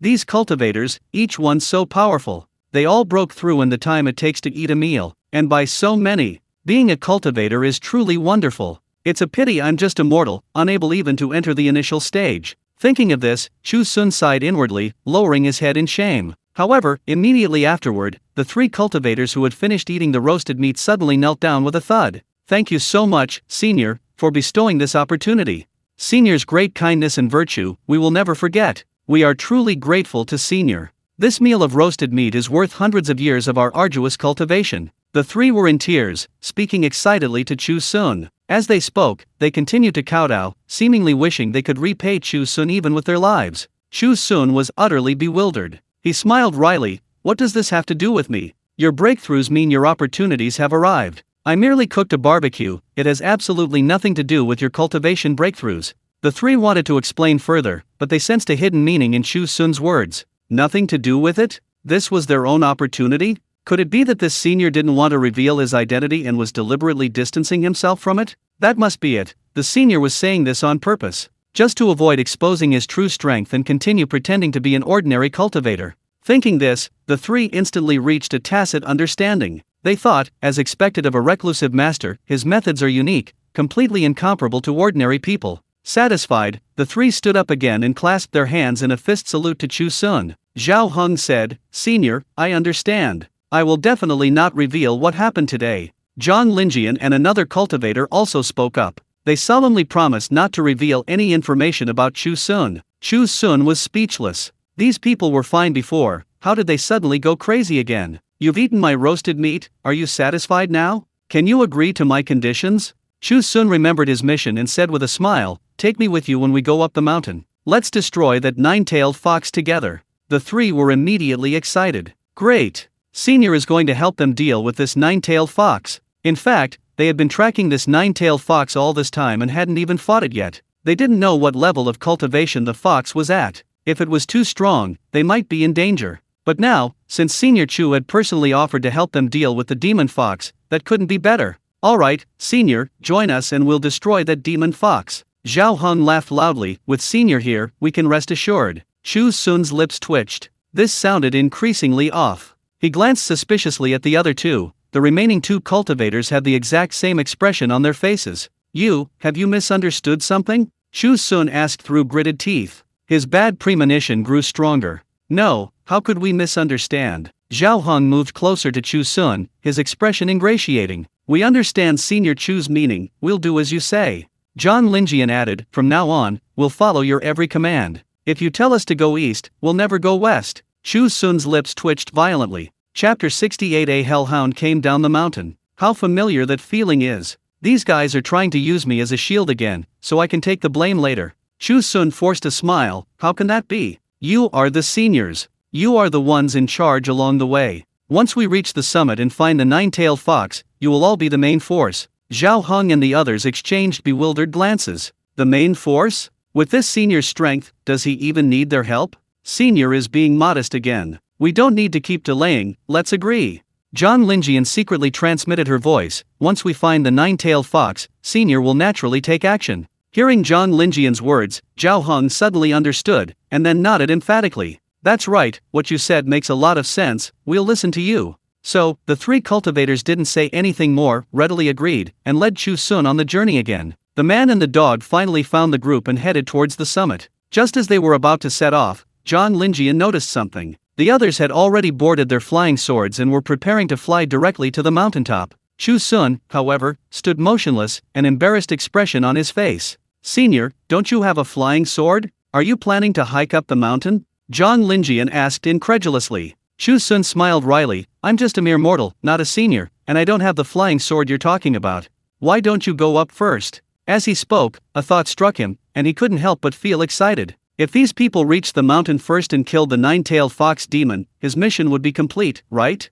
Excellent. However, before Chu Xun could even feel happy, Zhao Heng and the other two exchanged glances and then descended from the sky without hesitation. Since Senior wants to temper his character in this way, then this junior will follow Senior. Zhao Heng said sincerely. Zhang Linjian added, we'll accompany you on your hike up the mountain, Senior. This way, the journey will take longer, allowing us to clarify more issues with you. Chu Xun was speechless. However, since all three had said so, what could he do? He could only follow them on foot up the mountain. This slowed their pace considerably. But Zhao Heng and the others didn't care at all, on the contrary, they were incredibly excited. Being able to stay by this senior's side for a while longer was an immense opportunity. If they could receive his guidance again, the scene was too beautiful for them to even imagine. Falling Phoenix Mountain was originally a training ground for the disciples of the Nether Iron sect. The mountain was teeming with demonic beasts, but Zhao Heng and the others were all at the nascent soul stage. The powerful aura they released deterred the demonic beasts from approaching easily. They didn't encounter any more demonic beasts along the way, and Chu Xun felt a surge of joy. Following such an advanced cultivator definitely had its advantages. The journey was much less dangerous. If it were him, all those demons and monsters would probably come out, and I wonder if the big black dog could hold them off. Meanwhile, on the other side, the black wind python fled in a panic, running for a good half hour before finally letting out a sigh of relief once it was sure no one was chasing it. Having reached the out-of-body stage, the black-edged python had acquired intelligence. Although it couldn't speak directly, it could contemplate many things. That black dog was clearly not a dog, but an incarnation of a hellhound. It's terrifying that such a creature exists in this world. Luckily I ran fast, otherwise I would have been devoured alive by that vicious hound. I don't know why this hellhound suddenly appeared at Falling Phoenix Mountain. Looks like I'll have to be careful for a while. The black-edged python thought with lingering fear, when suddenly its eyes flashed, noticing a cave ahead. Isn't this the king's cave? Perfect, I'll go ask. The black-edged python didn't live alone on Falling Phoenix Mountain. It belonged to a huge python clan, and in this clan, everything was decided by the Python King. And coincidentally, in its haste to escape, it had stumbled upon the vicinity of the black-edged python's cave. The black-edged python's eyes darted around, and it slithered towards the cave. A moment later, it slipped inside. The cave was dark and gloomy, filled with a damp and sinister atmosphere. The black-winged python cautiously moved forward, and soon saw a pair of blood-red eyes ahead, emitting a scarlet light. Its heart tightened, and it quickly lowered its head, flicking its tongue. "This humble one has come to pay respects to your majesty. Can't you see I'm resting?" The Black Wind King's body was several times larger than this ordinary black wind python, resembling a colossal earth dragon. He said impatiently, "What business do you have with me?" Upon hearing this, the black wind python recounted its previous encounter, embellishing the story. "Your Majesty, I fear Falling Phoenix Mountain will be in turmoil these days. A nine-tailed demon fox has already come to the mountain. If it fights this nine-headed hellhound, how can we possibly remain peaceful?" After hearing the Black Wind Python's words, the Black Wind King sneered, his eyes filled with disdain. "A mere black dog has scared you like this? You're a disgrace to our Python clan, the nine-headed Cerberus. In all my thousands of years, I've never seen one before. And you, brat, have encountered one the moment you came down from the mountain? What nonsense are you spouting?" The Black Wind Python immediately became agitated, flicking its tongue repeatedly, saying, "My lord, I saw it with my own eyes. I didn't mistake it. That black-headed creature, the aura emanating from it is terrifying. It must be the incarnation of the nine-headed Cerberus. And the human beside him, he's actually the master of the nine-headed Cerberus. Unbelievable." Listening to the Black Wind Python's incessant chatter, the Black Wind King grew even more impatient. "I think you're just making a mountain out of a molehill. Go back and read some books, lest you not even recognize a hellish creature like the Cerberus." The Black Wind King snorted coldly, saying, "Fine, I'll go with you myself and see what that black dog's origins are." Upon hearing this, the Black Wind Python was immediately terrified. The king was going to personally confront the Cerberus? How could this be? Even the king was far from being a match for the Cerberus. "Your Majesty, I think we should forget it." The Black Wind Python was extremely frightened and said cautiously, "Enough nonsense, lead the way." Hearing this, Black Wind King grew even more displeased. This little brat actually looked down on him? He was Black Wind King, the king of the Python clan. Black Wind Python, filled with helplessness, could only obediently follow Black Wind King back the way he came to search for Chu Xun and his group. Hopefully, that guy won't stay where he is. If we really run into him, we'll be in big trouble. Black Wind Python didn't want to die, and prayed inwardly. Chapter 69 An Eerie Atmosphere. Meanwhile, Su Cheng was still slowly climbing the mountain with Zhao Heng and the others.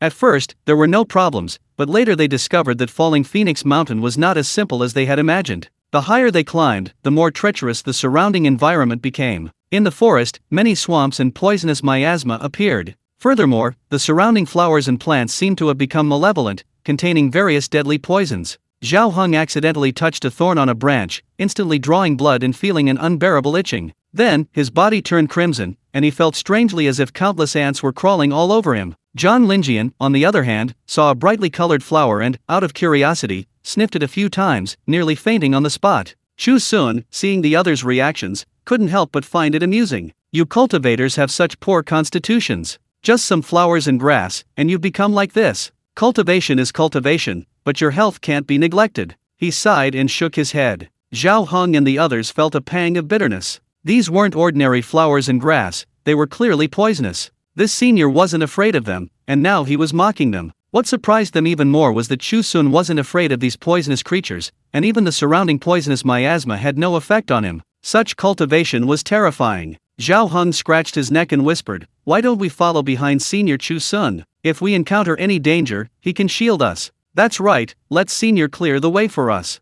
Zhang Linjian nodded emphatically. Ever since smelling that flower, her face had been flushed, as if she were drunk. Of the three, the last remaining cultivator naturally had no objections and nodded in agreement. So, without realizing it, they slowed their pace and walked behind Chu Xun. Chu Xun, who had been following along just fine, suddenly realized he had become the leader. Looking back, he saw the three swaying their heads, seemingly about to collapse at any moment. Reluctantly, he could only walk at the front. After walking for a while, Chu Xun stopped, looked at the sun overhead, and said, "Let's stop and rest for a while." "Okay." The three agreed in unison. They thought to themselves, walking is even more troublesome than flying on their swords. No wonder the senior insisted on hiking up the mountain, he was deliberately training them. Now, seeing them almost unable to continue, he stopped to rest. The senior is truly a kind person. Thinking this, their faces were filled with gratitude. They stepped forward and surrounded Chu Xun, as if afraid he would leave. Chu Xun shook his head and smiled wryly at their strange behavior.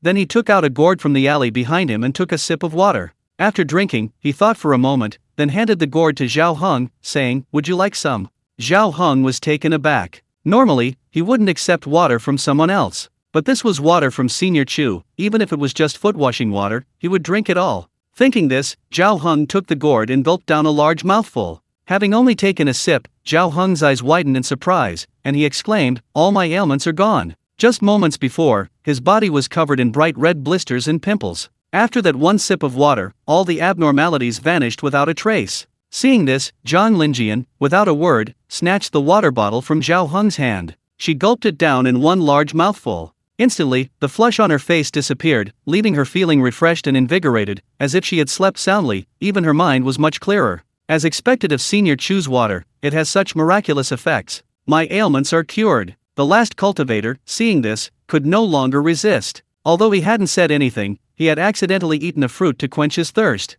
However, after eating the fruit, he felt unbearably hot all over, as if he were being roasted alive. He had endured this long, and if it weren't for Senior Chu Xun's presence, he would have given up long ago. He snatched the water jug, only to find it completely empty. "Haha, brother Wang He, you were too slow. Not a single drop was left for you." Zhao Heng laughed triumphantly. Wang He's face turned bitter. Suddenly, he gritted his teeth, brought the gourd to his lips, and poured it out forcefully. A single drop of pure water slowly trickled from the gourd spout and fell into Wang He's mouth. After swallowing the drop, Wang He savored it for a moment, then burst into laughter. "Got some. Ha ha, you thought you could outsmart me? Not so easy." The moment he swallowed the drop, Wang He immediately felt the burning sensation in his body disappear. As expected of Senior Chu, he was drinking spiritual water. This spiritual water tasted far better than the fine wines and nectars he had drunk before. Zhang Linjian and Zhao Heng's expressions became incredibly interesting upon seeing this. Chu Xun was dumbfounded.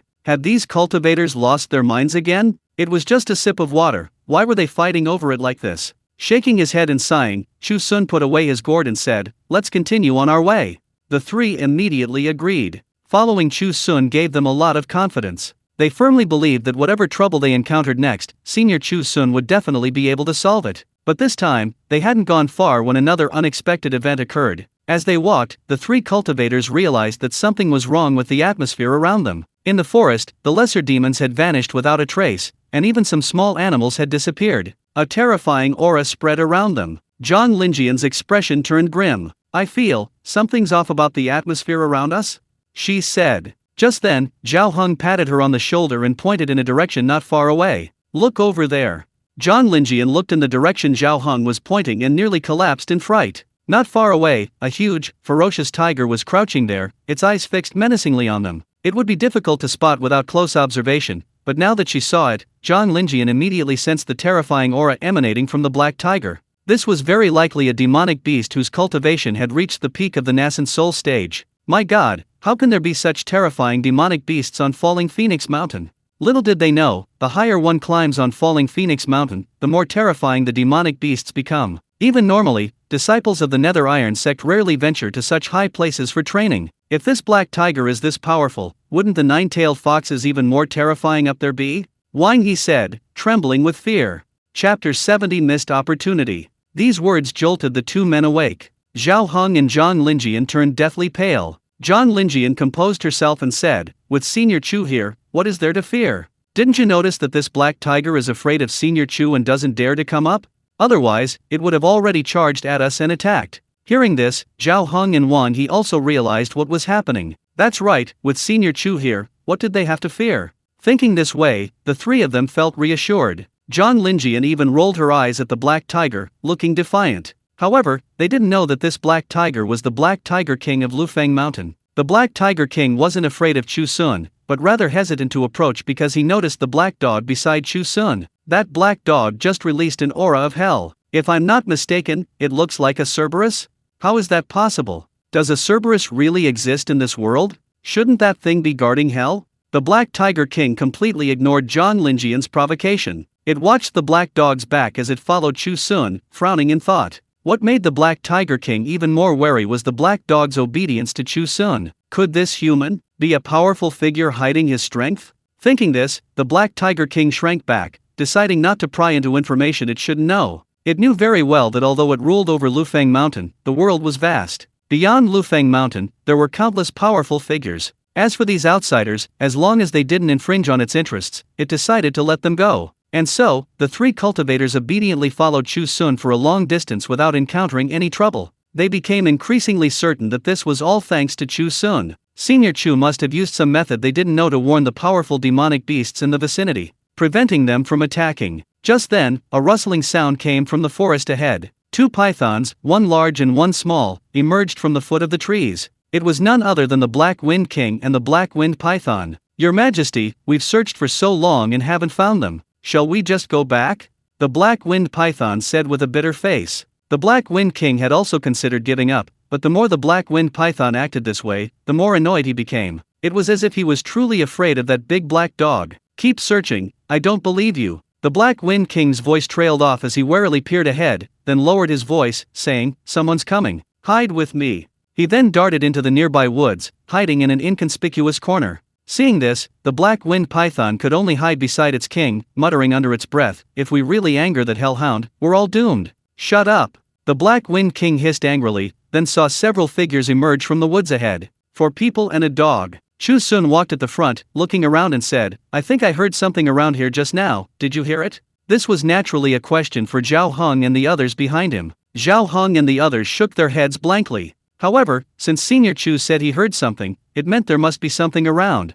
Senior Chu's words must be hinting at something, right? Zhang Linjian secretly transmitted her voice to her two companions. Upon hearing this, Zhao Heng immediately reacted, and after a moment's thought, his eyes flashed. "There must be some demonic beasts around, and Senior Chu wants to give us a chance to hone our skills." Wang Yi nodded emphatically, saying, "That's right, that must be it. Since Senior has spoken, let's search around. We shouldn't miss such a good opportunity for practical combat." They held high positions in their own sex, but in front of Chu Xun, they felt like juniors. Senior must be giving them some pointers, letting them hone their cultivation levels. So, the three of them quickly began searching around the forest. The Black Wind King stealthily retreated a short distance, a human-like look of confusion in its eyes. It muttered, "Have these humans discovered us? How could that be? I've been hiding from a great distance." After speaking, the Black Wind King's gaze fell on the black dog beside Chu Xun, and its body trembled instantly, its heart filled with utter shock. This large black dog, though seemingly ordinary, obediently followed Chu Xun. But occasionally, the black dog would stand up, its eyes scanning the surroundings with intense vigilance. With just one glance at the black dog's eyes, the Black Wind King realized that this was definitely not an ordinary black dog. The ferocity contained in those eyes was something he had never seen even in the nine-tailed fox. Especially the powerful aura faintly emanating from the black dog made the Black Wind King realize that the Black Wind Python might be right. Damn it! This is a hellhound. The legendary hellish beast has actually come to the mortal realm. Black Wind King subconsciously swallowed hard. This guy, does he really look like the nine-headed Cerberus?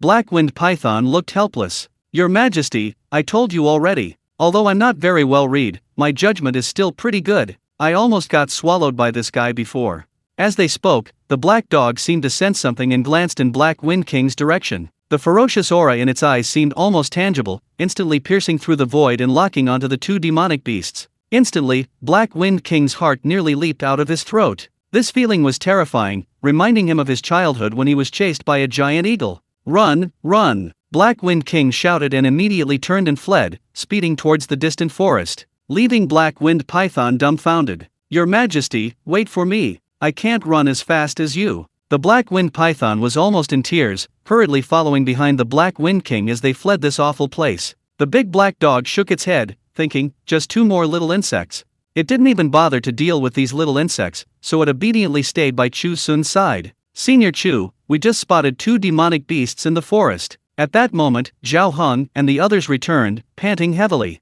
Zhang Linjian said with a wry smile, "It's a pity those two were too fast. We didn't even get a clear look at what they were before they disappeared without a trace." The three of them were filled with helplessness. They had finally gotten a chance to hone their skills from Senior Chu, but they hadn't cherished it, letting those two demonic beasts escape. Chapter 71 Nine-Tailed Fox. Chu Xun, unaware of what had transpired behind his back, shook his head and smiled, saying, "It's nothing serious, let's continue." Yes. Zhao Heng and the others, though disappointed, could only nod in agreement. In the distance, after confirming that no one was chasing them, the Black Wind King finally stopped. It panted heavily, still shaken, thinking, it really was the nine-headed hellhound. It was unbelievable. "Your Majesty, wait for me." The little Black Wind Python caught up from behind, calling out breathlessly. Black Wind King blushed and said, "I didn't run away, I just suddenly remembered some things I need to rush back to deal with." Thinking for a moment, he added, "How did this hellhound inexplicably end up on our falling Phoenix Mountain?"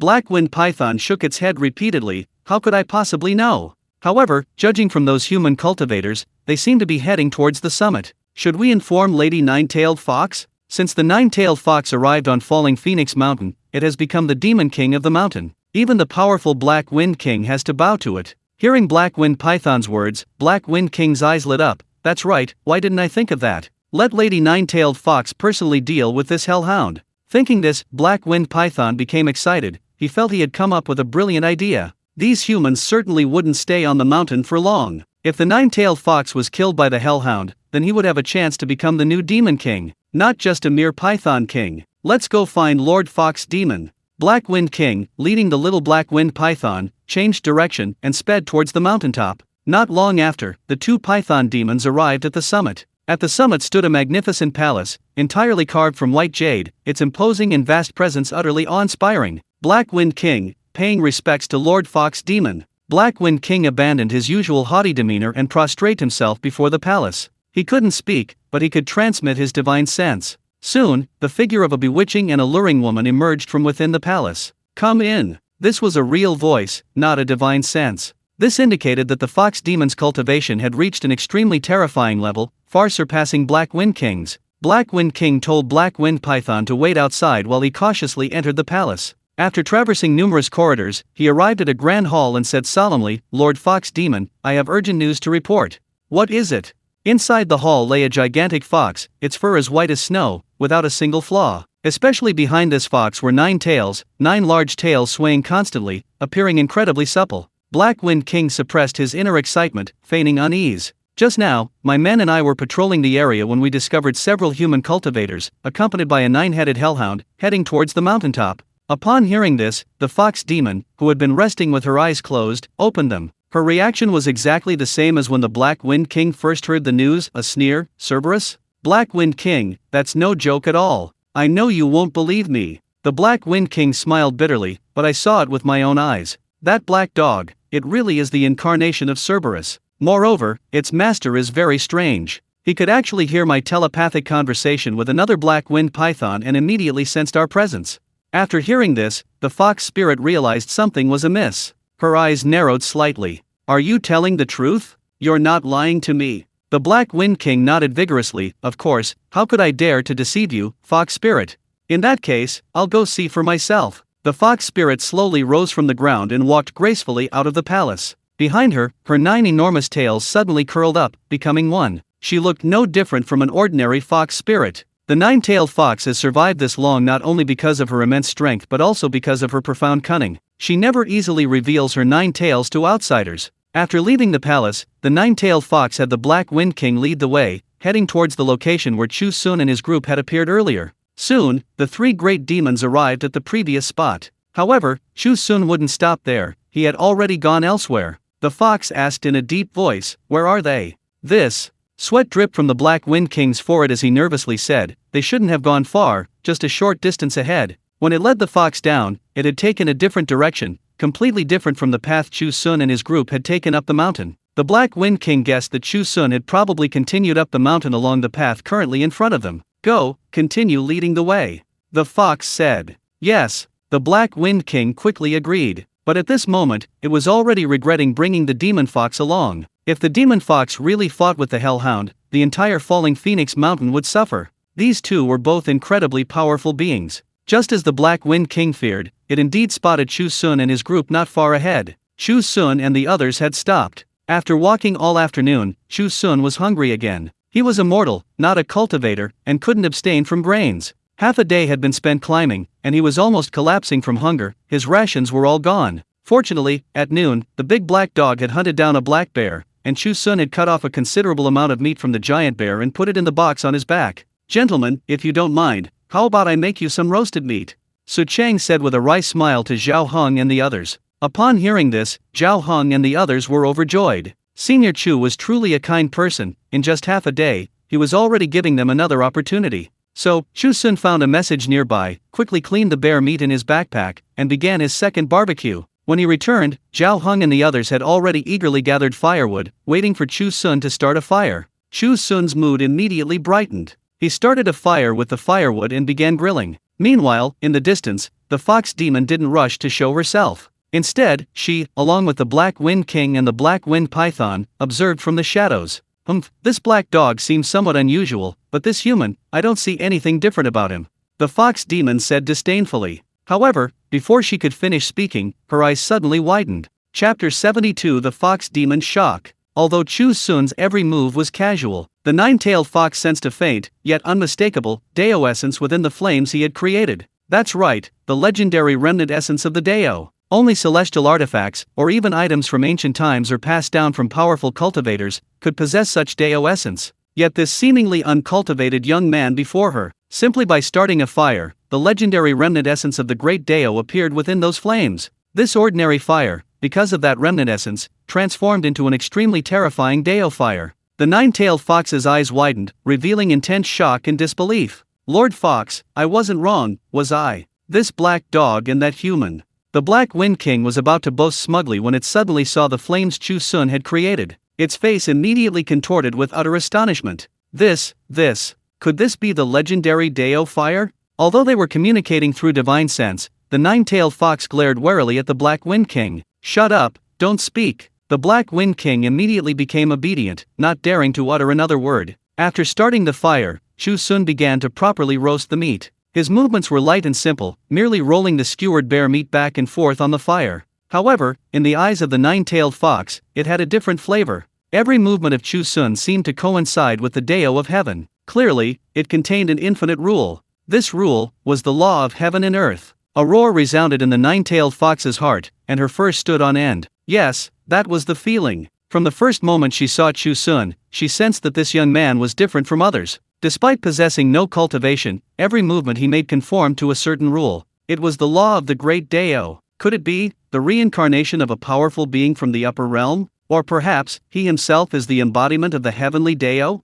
Thinking of the latter, the nine-tailed fox felt her heart leap from her throat. The thought was too insane, yet what she was witnessing before her eyes left her no choice but to believe. The nine-tailed fox's strength was far beyond what Zhao Heng and Xiao Quan and the others thought. It had long surpassed the nascent soul stage, even approaching the level of ascension. It was precisely for this reason that the nine-tailed fox could see more in Chu Xun than in others. This young man was practically the embodiment of the heavenly Dao, every movement, every word, every smile perfectly aligned with it. The nine-tailed fox was completely stunned, utterly forgetting the black dog beside her. Meanwhile, Chu Xun quickly finished grilling the meat. Looking at Zhao Heng and the other two, the three guys were already drooling. Woof woof. The big black dog beside them was doing the same, constantly rubbing its head against Chu Xun's leg. All right, don't rush, everyone gets some." Chu Xun smiled helplessly. He himself was still hungry. He took out a cleaver from his backpack and carefully divided the roasted meat into 5 portions, each just the right amount. Perfectly enough for 4 people and the dog.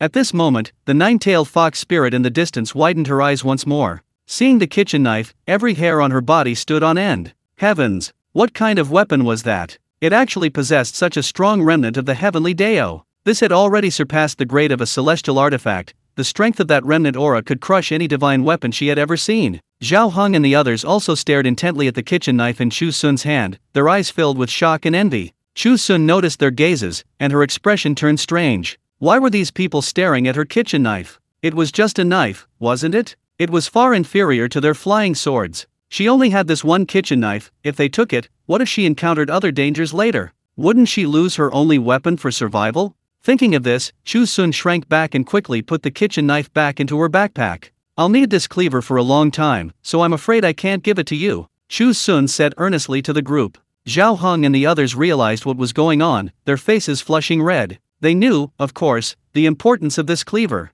It was a legendary divine weapon, its quality far beyond their comprehension. John Linjian hurriedly explained, "We were being presumptuous, Senior Chu, we're so sorry." It's all right, it's all right.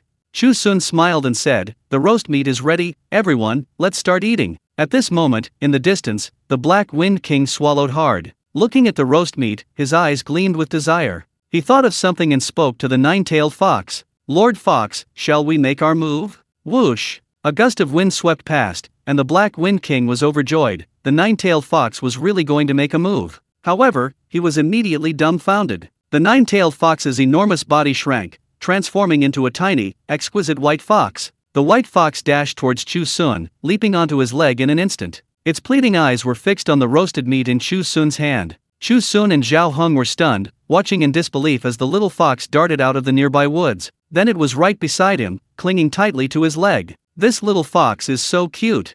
Zhang Linyan's maternal instincts surged at the sight of the fluffy creature. The little fox was pure white, its fur incredibly soft, making it exceptionally adorable. Even Zhao Heng, Chu Xun, and Wang Yi couldn't help but feel a surge of affection. Chu Xun thought for a moment and said, this little fox seems to be only a few days old. It's funny, is she hungry? She couldn't resist running out when she smelled the aroma of our roasted meat. Hearing this, Zhao Heng and Wang Yi's expressions changed, and they quickly hid the roasted meat in their hands. What a joke! This meat was personally roasted for them by Senior Chu Xun. One bite could raise their cultivation by several realms. How could they possibly give it to this little fox? Even if the little fox is cute, it's not acceptable. The nine-tailed fox glared fiercely at Zhao Heng and the others. These guys are so stingy. She just wanted some grilled meat. A little bit from each of them would be fine, she wouldn't eat it all. Seeing this, Chu Xun couldn't help but smile wryly, sharing a small portion of his grilled meat with the nine-tailed fox. He said with a smile, little fox, where did your mother go? Why did she leave you all alone?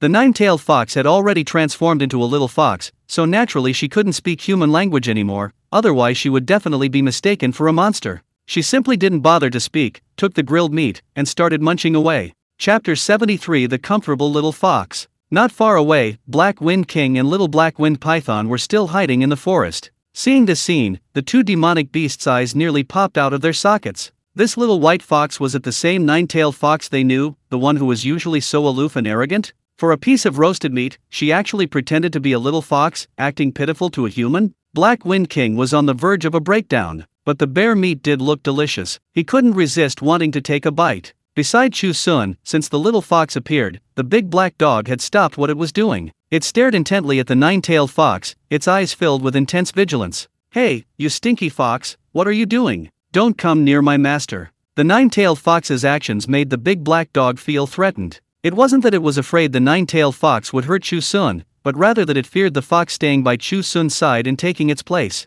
The nine-tailed fox spirit, while happily eating, rolled her eyes at the large black dog. It's none of your business how I do things. Go away. The black dog, its face grim, said warily, I'm warning you, don't have any improper thoughts about my master.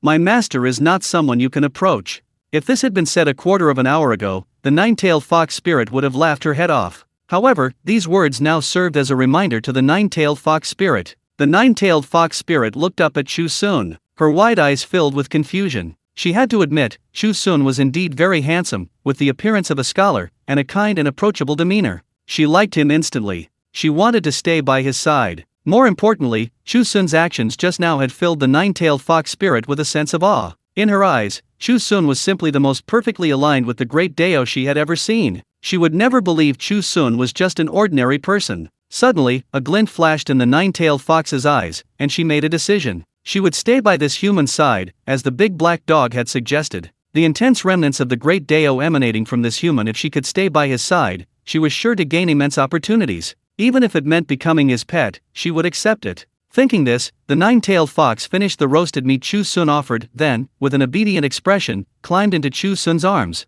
Then she rubbed against Chu Xun's chest a few times, chirping softly. Chu Xun was taken aback, looking down at the obedient little creature in his arms, the fur of her body brushing against his neck, feeling incredibly comfortable. His expression softened. Little one, you seem to really want to stay with me? The nine-tailed fox raised its head, its large eyes misting over, and nodded in a human-like manner. Then it chirped. Zhang Linjian, standing nearby, was completely charmed by the little fox. Senior Chu, this little fox is so adorable. She must have lost her mother and is homeless, which is why she's come begging for food on an empty stomach. Why don't you keep her with you? Chu Xun also liked the little creature in his arms. After thinking for a moment, he nodded and said, all right, I'll take this little one with me. Maybe she can even help us find that nine-tailed fox. These words reminded Zhao Heng and the others. They weren't looking for the legendary nine-tailed fox, the little fox might know something. The group nodded excitedly, agreeing in unison. The big black dog's eyes widened, baring its teeth in anger. You vixen, have you no shame? You actually seduced my master. Humph, I seduced her with my own skills. The nine-tailed fox smiled smugly, transmitting her voice. If you're so capable, why don't you seduce her back yourself? The big black dog was speechless with rage. If Chu Xun hadn't been there, he would have rushed forward and torn this fox demon to pieces. Master, oh master, your reputation is so illustrious, you mustn't let this vixen bewitch you. Weren't you searching so diligently for the nine-tailed fox? She's so close, yet so far. This is the nine-tailed fox. The black dog roared inwardly. He barked incessantly at Chu Xun, trying to alert his master. Chu Xun, however, didn't understand the black dog's meaning and smiled broadly. Big Black, you like this little guy too, right? Then I'll keep him even more, so you'll have a companion. Big Black was instantly filled with despair. A companion? He didn't want this fox spirit as a companion. The nine-tailed fox demon sneered smugly. You stinky black dog, who wants you? And so, after a barbecue, the group gained another small, robust member. Having eaten and drunk their fill, the group continued their journey. In the distance, the Black Wind King and the little Black Wind Python looked utterly bewildered. Your Majesty, what should we do? The nine-tailed fox said she was coming to destroy the nine-headed Cerberus, but she joined them instead. What should we do? The Black Wind King's face was grim. How would I know? These people are after the nine-tailed fox. The nine-tailed fox must have her own reasons. His words lacked any conviction. At this moment, the nine-tailed fox in Chu Xun's arms turned its neck and glanced back. Its gaze was fixed on the Black Wind King's hiding place, carrying a strong warning. It seemed to say, you two shut up and don't show your faces in front of me again. Meeting that gaze, the Black Wind King trembled in fear. Let's go. It quickly pulled the little Black Wind Python away from this horrible place.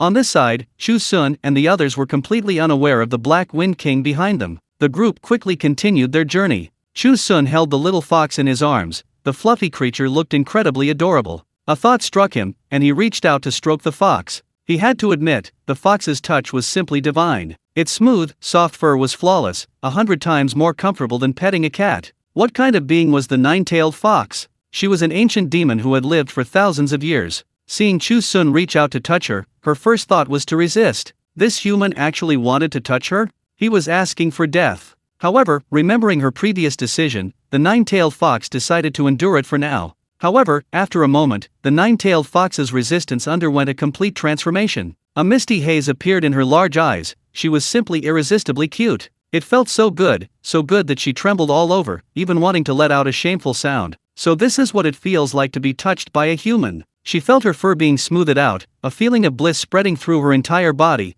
as if she were ascending to heaven. Chirp, chirp. Finally, the little fox couldn't help but let out a sound that made her incredibly embarrassed. The big black dog beside her heard this, its eyes widening in fury. Chapter 74. Two demons compete for favor. Damn fox, you're seducing my master again. You'd better die. The black dog roared angrily with its divine sense. A barely perceptible blush appeared on the little fox's face. Hearing this, it retorted without hesitation, Are you blind? Didn't you see your master touched me first? It wasn't me who provoked him. If you're not satisfied, let's find a chance to have a proper fight. The black dog was completely enraged. Seeing the nine-tailed fox being pampered in its master's arms, and yet it was provoking it like this, its eyes turned red with anger. It rushed in front of Chu Xun and barked loudly at the fox in Chu Xun's arms. The nine-tailed fox was also unable to bear it any longer. This guy just got to its master's side before it. Why is it barking at it like that? The nine-tailed fox also started chirping at the black dog. Chu Xun was completely bewildered.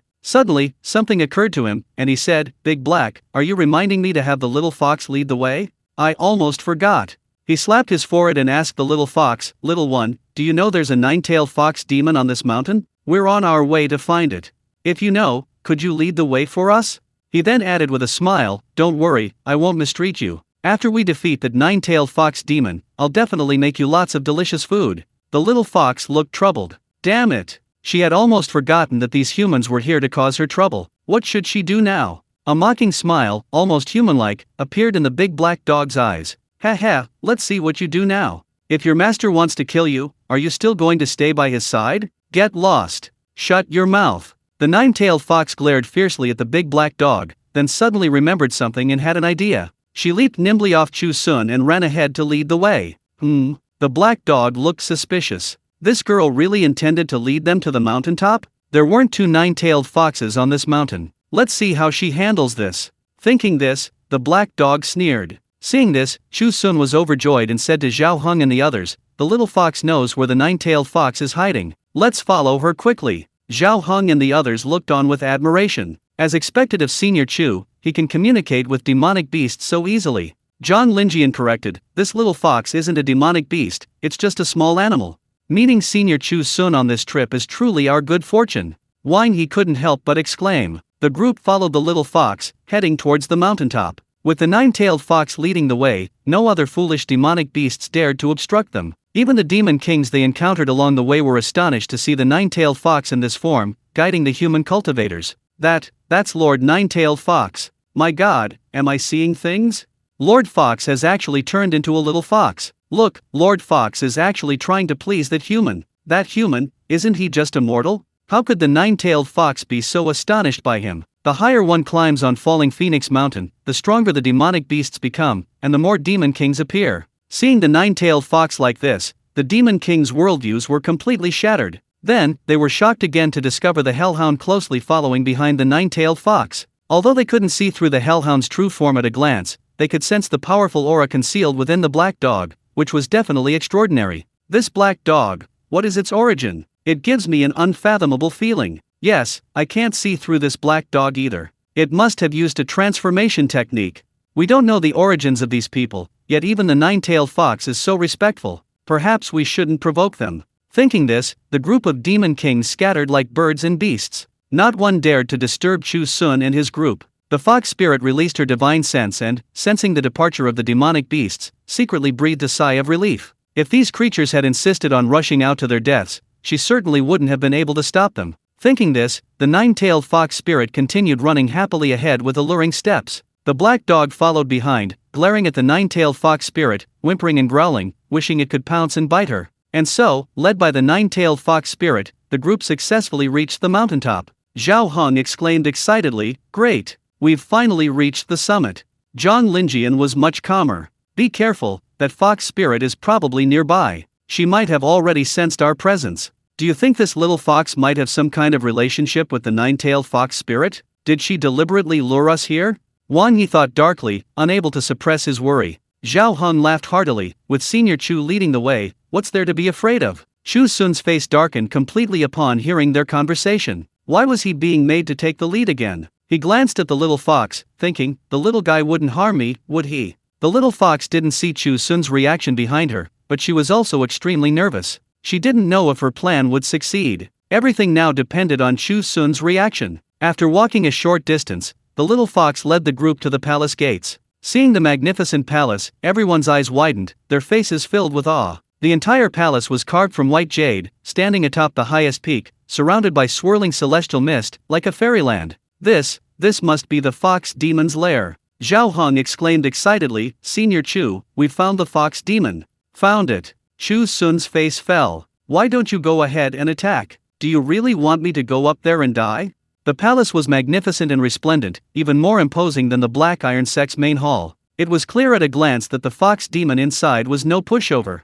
How could he, a mere mortal, possibly fight this fox demon? However, just then, a furious roar suddenly erupted from within the palace. Boom! The entire earth trembled violently. The palace gates slowly opened to the sides, and a gigantic fox demon emerged. This fox demon was pure white, and its appearance bore a striking resemblance to the little fox, yet its eyes gleamed with a blood-red light. The little fox seemed terrified, cowering at Chu Xun's feet, trembling and clinging tightly to his leg. It was equally nervous. However, its nervousness wasn't due to the fox demon before it, but rather fear. Chu Xun realized this was an illusion she had created. Chapter 75 Illusion, Slaying the Demon Fox. On the way here, the nine-tailed fox had already planned it out. These people were here to deal with her. She couldn't possibly just walk right in and be killed by them. The only way was to create an illusion, giving these people the false impression that the nine-tailed fox had been killed. The Fox clan was most skilled in charm and illusion magic. She was very confident in her abilities. Otherwise, she wouldn't have been able to deceive Chu Xun from the start. Oh, no, this man was now her master.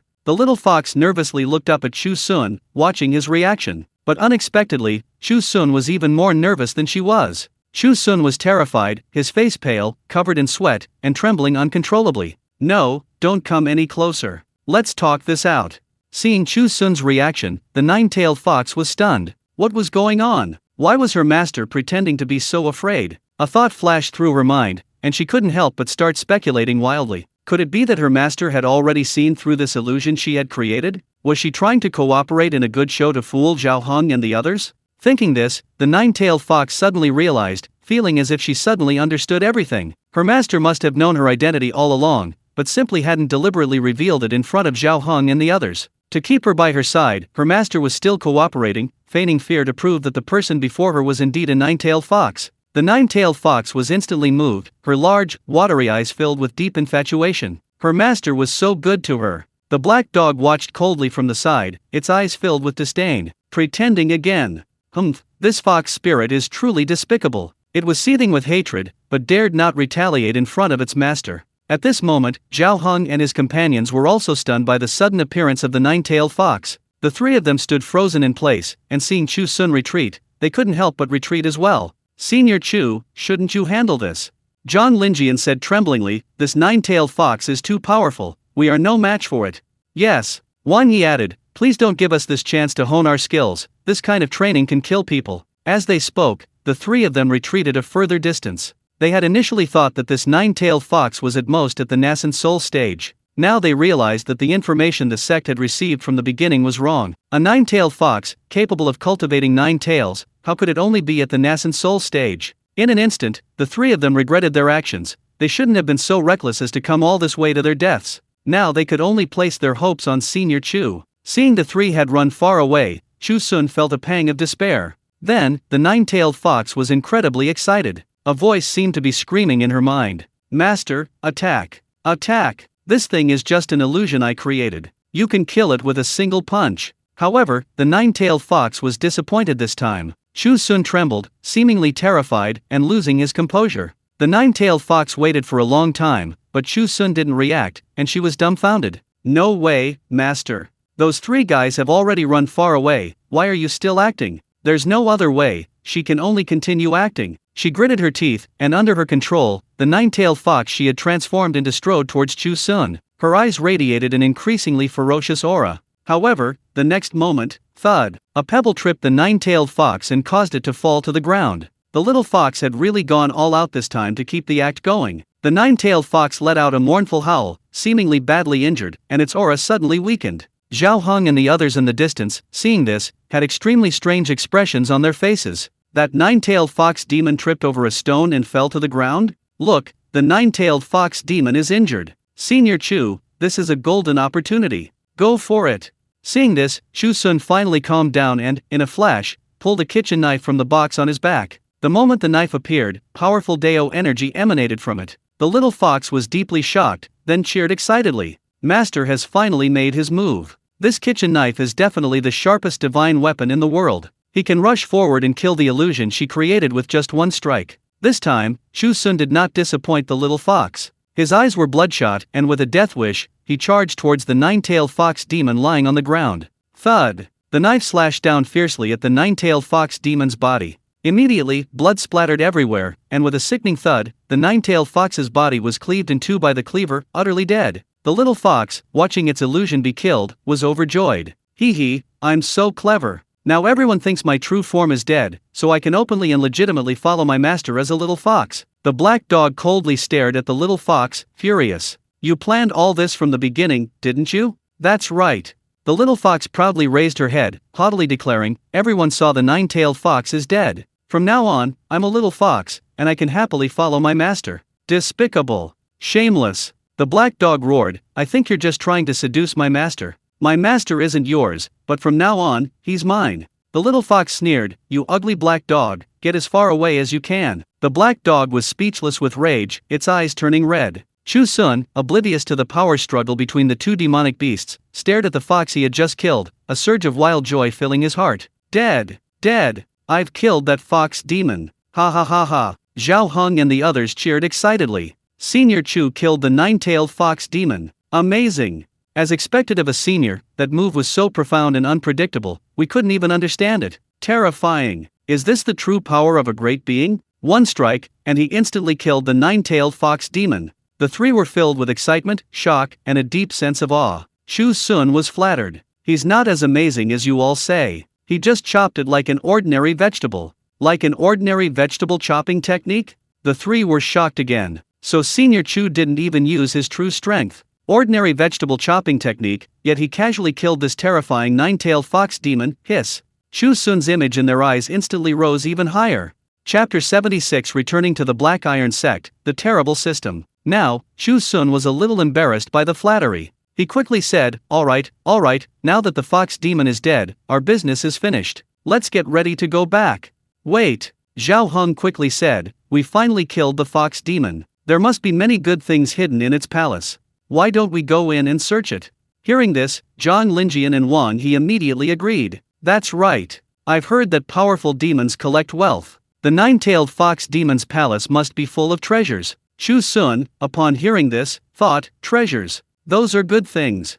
Naturally, he had no objection. So, the group entered the palace and began searching. The little fox, following Chu Xun, watched as the three cultivators ransacked her treasure vault, quickly finding many of the treasures she had collected over the years. This infuriated her. However, in front of her master, the little fox dared not do anything further. The black dog watched from the side, unable to suppress a smug laugh. Ha ha ha, you lousy scavenger, now you know the pain, huh? Why give up being a proper demon king to try and steal my master? The little fox coldly retorted, these things were originally meant for my master, humph. While they were talking, the rest of the treasures had been searched out by the group. Chu Xun also obtained quite a few good things. Unfortunately, he couldn't even recognize what these things were. He simply stuffed whatever he liked into the box on his back. After several hours, the four of them had thoroughly searched the palace, taking everything of value. Chu Xun's box was overflowing, and a satisfied smile spread across his face. This trip was truly worthwhile. The mission is complete, and I even got a lot of good treasures. Speaking of which, the mission should be considered complete, right? Sure enough, the system notification sounded the next moment. Ding! Congratulations, host, mission complete. Please return to the Black Iron Gate and await the next mission trigger. Chu Xun, back to the Black Iron Gate again? This wasn't the usual practice. After each mission completion, there was no further advancement. In the past, he could already return to his village and enjoy a leisurely life. Damn system? The mission is already complete. Why do I still have to go back to the Black Iron Sect?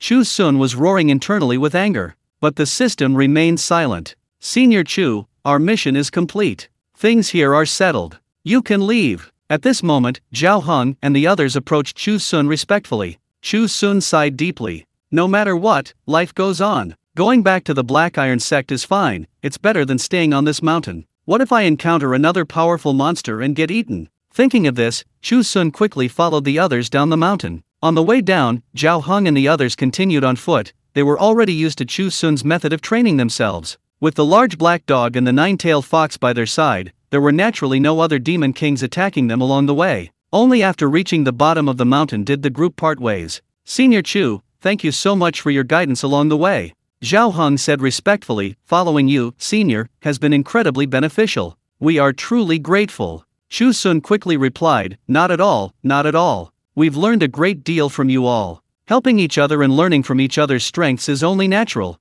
Zhang Linjian said, Senior, please don't be so modest. You are the sect master of the Black Iron Sect, right? What, is there a problem? Chu Xun nodded, asking curiously. The three of them exchanged smiles. Nothing, we will definitely visit Sect Master Chu at the Black Iron Sect when we have the chance. Chu Xun quickly shook his head, wanting to refuse. He didn't want to get involved in the affairs of the cultivation world again, each time it was more dangerous than the last. But before Chu Xun could speak, the three of them had already drawn their flying swords and departed. Ah, being able to cultivate is so good. Coming and going as he pleases, he's gone in the blink of an eye. Chu Xun shook his head and sighed. From now on, he had to continue his journey alone. However, besides the black dog, he also had a well-behaved and adorable little fox on his way back. But for some reason, this little fox always liked to run into his arms. And it liked to bare its teeth at the big black dog, as if the two little creatures were natural enemies. Meanwhile, on Mount Lufeng, a group of demon kings stood on the edge of a cliff, watching helplessly as Chu Xun led the little fox and the big black dog away.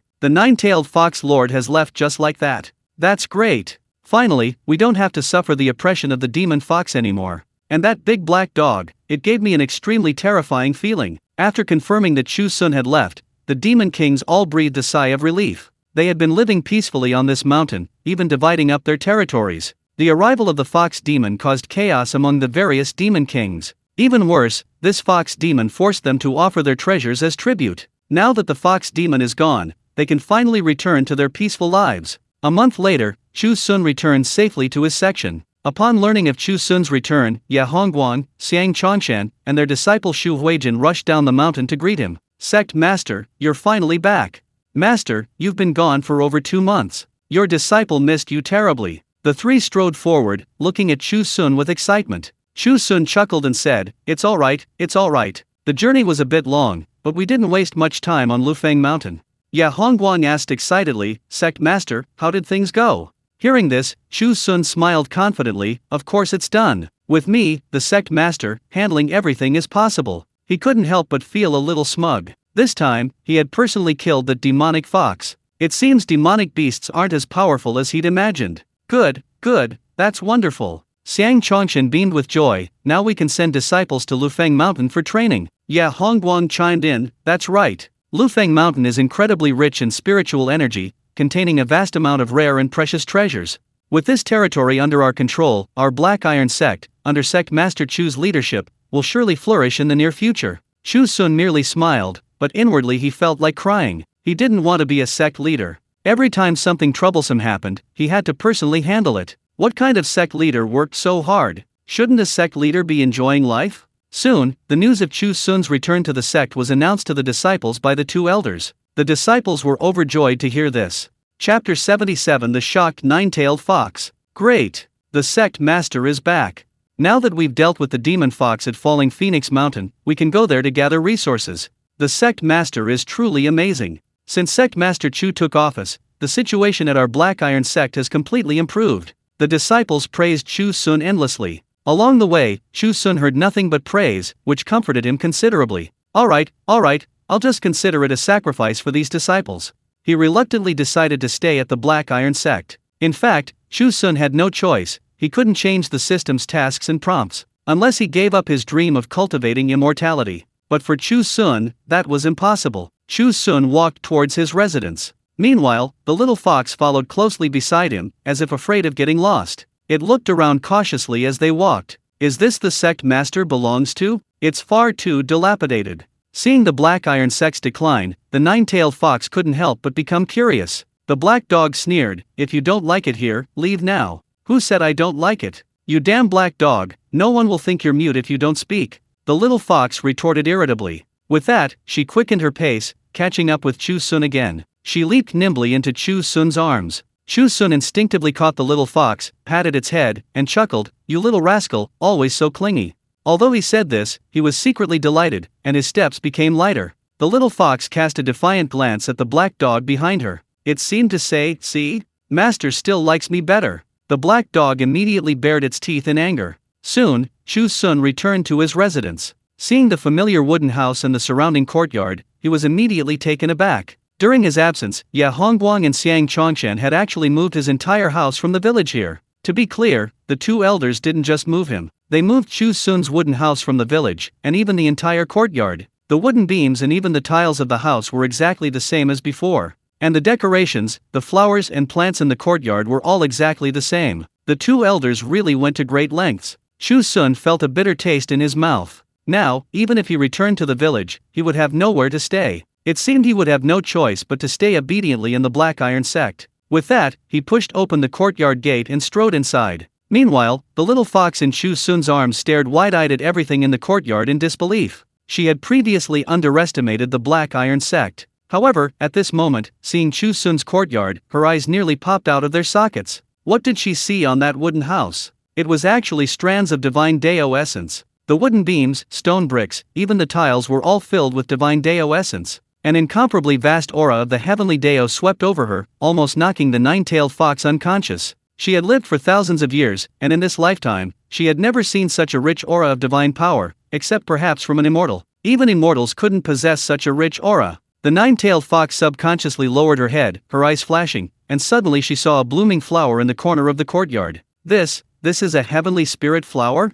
My god, a legendary spiritual object of heaven and earth. Consuming this can directly create a powerful being who has ascended to the ascension realm. Such a legendary spiritual object has actually appeared in Master's courtyard. Just who is Master? The nine-tailed fox's heart reeled, utterly shocked, her fur standing on end. Don't be so surprised. Master's power goes far beyond this. The black dog sneered, looking down on the nine-tailed fox's ignorance. However, the little fox had no time to argue with the black dog. She turned her little head and saw something even more astonishing. In another corner, a small pot of grass drooped slightly in the breeze, radiating a powerful vitality. This is the Nine Deaths grass. This grass is a legendary spiritual object, used to refine immortality pills, granting eternal life. Even those critically injured and on the verge of death can be instantly revived after consuming this grass.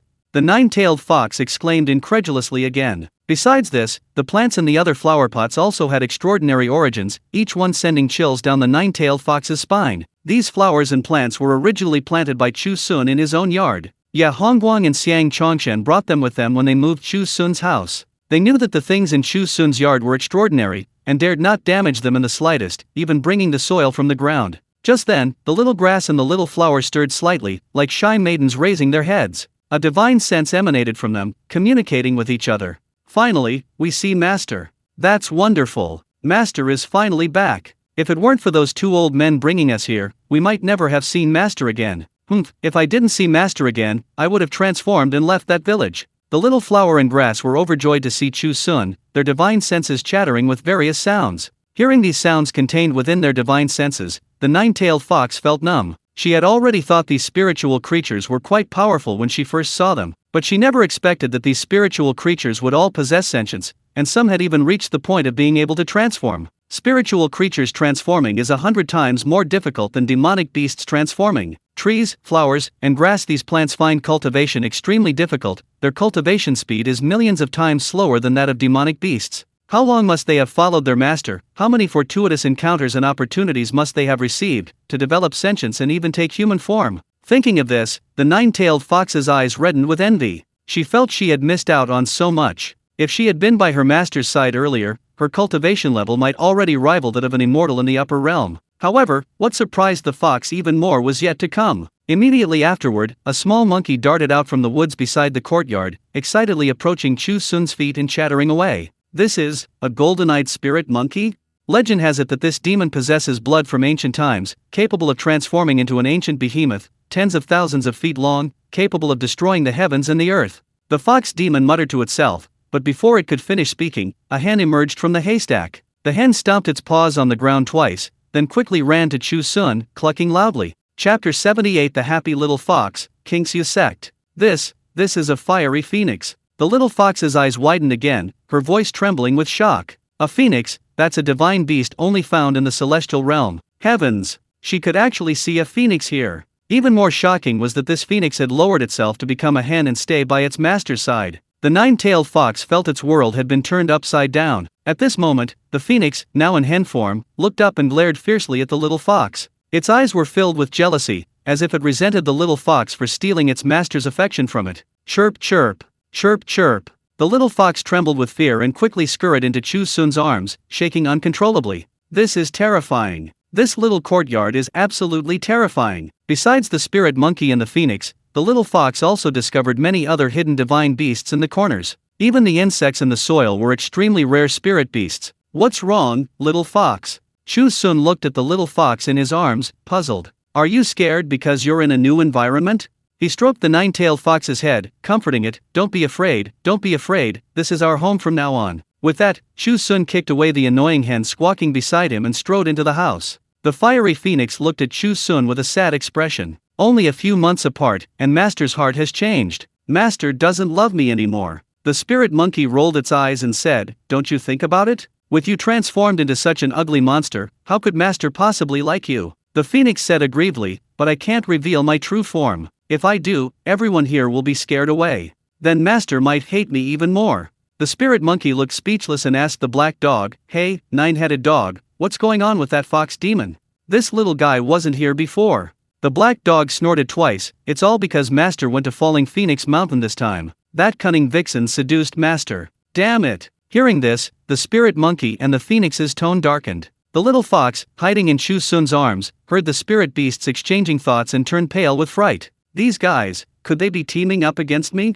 I never imagined Master kept so many spirit beasts in his yard. It's too dangerous. No, from now on I'll stay by Master's side every step of the way. The little fox couldn't help but think. Upon entering the small house, another vast and boundless Daoist aura washed over her. The little fox looked up and was so shocked she almost fainted. The table, chairs, bed, even the winnowing basket in the corner, everything was filled with a vast and boundless Daoist aura. A dense array of heavenly Dao laws enveloped the surroundings, and the little fox's heart pounded in her throat with excitement. No wonder it's Master's home, even more amazing than a blessed land. This place is simply wonderful. The little fox felt incredibly happy, even fighting those spirit beasts outside wouldn't matter. The immense Daoist aura in this house, spending a day there would be more beneficial than 10 years of arduous cultivation. No wonder so many spirit beasts fawned over their master, he was practically a god. No, even immortals would look up to him if they came here. Chirp chirp, chirp chirp. The little fox lay happily in Chu Xun's arms,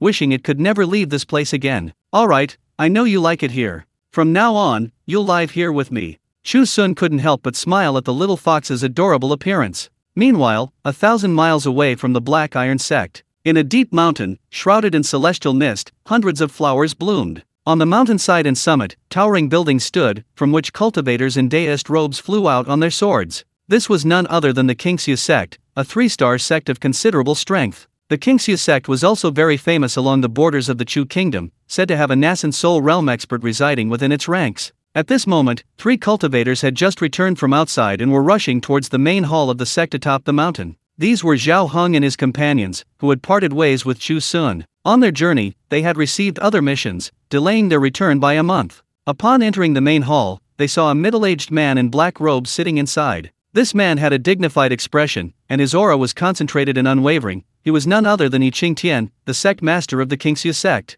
How did the matter with the demon fox go? Tian asked curiously upon seeing Zhao Heng and his companions return. Zhao Heng clasped his hands and said, reporting to the sect master, I have successfully resolved the demon fox's mission. After a moment's hesitation, he added, however, it wasn't the 3 of us who personally resolved it. What does that mean? Tian asked, puzzled. Zhao Heng, Zhang Linjian, and Wang Yi exchanged glances, deciding to explain the situation. Senior Chu's matter is extraordinary, they must inform the sect leader. That demonic fox was the legendary 9-tailed fox, its strength terrifying. Even the 3 of us combined were no match for it. Zhao Heng said, however, we were lucky. On the way, we encountered a senior named Chu Xun, who helped us deal with this demonic fox. Zhang Linjian added, if it weren't for Senior Chu's intervention, we probably wouldn't have made it back. She finished speaking with lingering fear, still remembering the terrifying aura emanating from the demonic fox. It was truly frightening. Tian became even more curious. Who is Chu Xun? What is his cultivation level? His cultivation level is unfathomable. The 3 of us couldn't discern his strength at all. Zhao Heng said, but this person exudes Daoist energy. The weapon he uses, the fire he generates, all of them contain Daoist principles. Upon hearing this, even the composed Tian was so frightened that he took several steps back. He said with a solemn expression, you're not joking? There really is such a cultivator in the world? Wang Yi smiled wryly. How could we dare lie to the sect leader about something like this? That Senior Chu is indeed an extraordinary person, possessing Daoist charm and extraordinary cultivation. Just by eating the roasted meat he made and drinking his water, our cultivation levels broke through several realms.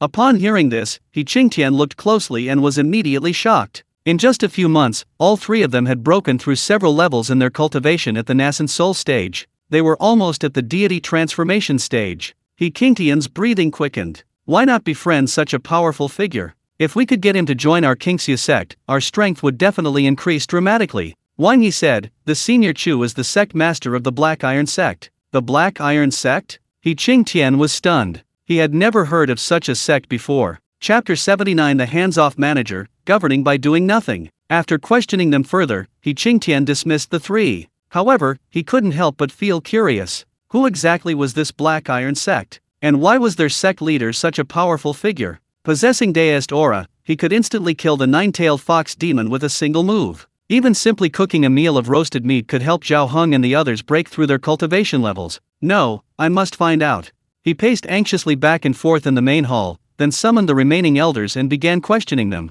The elders arrived at the main hall, completely baffled that their sect leader would ask such a question. However, some of them had indeed heard of the Black Iron sect. An elder said, "The Black Iron sect is a small sect in a remote area, merely a 2-star section. The Black Iron sect's territory is extremely barren, and they have few experts. I also heard that they fought a great battle with the Nether Iron sect before, and their sect leader even perished." Upon hearing the elder's words, Qingtian's expression turned strange. Their sect leader has changed, and it's a new, highly skilled person.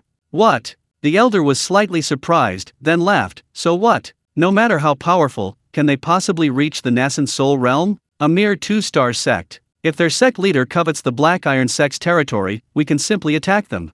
No! Qingtian quickly waved his hand in refusal. That sect leader saved 3 of our disciples, we cannot be their enemy. After speaking, he recounted the events surrounding Zhao Heng and the others, along with their experiences, to the elders. After listening, all the elders' eyes widened in disbelief. How is this possible? Such an extraordinary person exists in the world? Qingtian nodded solemnly. Zhao Heng and the others wouldn't lie to me, so I'd like to invite one of you to go to the Black Iron sect and meet with Sect Master Chu. I'll go. At this moment, a woman stepped out from the crowd. She looked to be no more than 20 years old, wearing a snow-white long dress, with jet black hair, a delicate oval face, and stunningly beautiful features. Everyone was immediately astonished. This woman was none other than Mu Qingzu, the renowned fairy Mu of their Qingxu sect. This fairy Mu had reached the nascent soul realm at a young age, and was not only an elder of the Qingxu sect but also the sect leader's junior sister. Good, with junior sister Mu personally visiting the Black Iron sect, I'm relieved. Qingtian laughed heartily, confident in Mu Qingzu's charm. His junior sister was the most beautiful woman in the Qingxu sect. Mu Qingzu looked up at Qingtian and asked, after the visit, what should I do specifically? Or should we just bring him to the Qingxu sect? These words startled Qingtian. Qingtian quickly shook his head. No, we mustn't rush this. He thought for a moment and said, you should use the excuse of your sect's enlightenment to invite Sect Master Chu to come here and give a lecture to the Qingxu sect disciples. This was a good idea, and everyone's eyes showed approval. Okay, I'll listen to senior brother. Mu Qingzu nodded and then asked, what if Sect Master Chu doesn't agree? Everyone's busy with their own interests. If he doesn't agree, just offer him conditions. As long as you give him enough benefits, he'll eventually come. Qingtian was eager to meet Chu Xun, and his tone became much more generous. Mu Qingzu agreed again and then left the main hall to prepare. Chu Xun was completely unaware of what was happening at the Qingxu sect. After returning to his sect, he enjoyed a period of peace and quiet. With no new system tasks triggered, Chu Xun felt much more at peace. He spent his days on the mountaintop, planting flowers, and tending to the grass, occasionally taking his big black dog for a walk. Life was wonderful. Even the chores in the courtyard were taken care of by his beloved disciple, Xu Huijin. Chu Xun suddenly felt that life in the cultivation world wasn't so difficult after all, at least he was still alive and well. However, Ya Hongguang and Xiang Chongshan had noticed Chu Xun's behavior these past few days and were starting to get restless. This won't do. The sect leader will become obsessed with trivial matters and neglect his duties.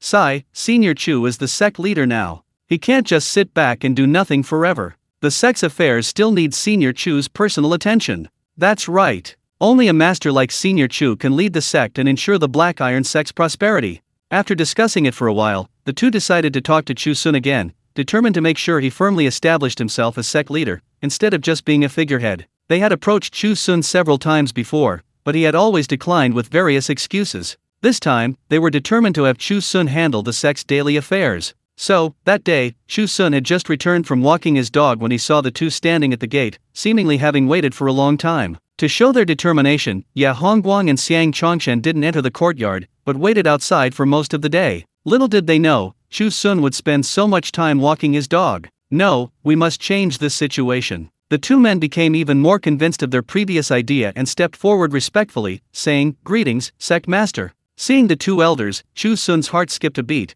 and he immediately had a bad feeling. He chuckled, elders, how have you been? Ya Hongguang said, Sect Master, you've been resting in the back mountain for a while now. This can't go on. Xiang Chongshan added, yes, you are the sect leader, the pillar of our Black Iron sect. All sect affairs require your personal attention. Chu Xun shook his head and sighed, aren't you handling things perfectly well? I know nothing about this. Asking me to do these things is really too much for me. If I were to make a wrong decision and mislead the disciples, my sins would be too grave. How could that be? The two men exclaimed in unison. Ya Hongguang exclaimed anxiously, Sect Master, you're too modest. Your wisdom is as vast as the stars and the sea, like the sun in the sky, guiding us forward. Yes, all of the Sect Master's decisions are the wisest and most correct, how could they possibly mislead us? Xiang Chongshan also flattered him. Chu Xun felt a headache coming on. He truly didn't know how to handle these matters. Back in the village, even the most trivial matters concerning the villagers gave him endless headaches. After thinking for a moment, Chu Xun had a brilliant idea.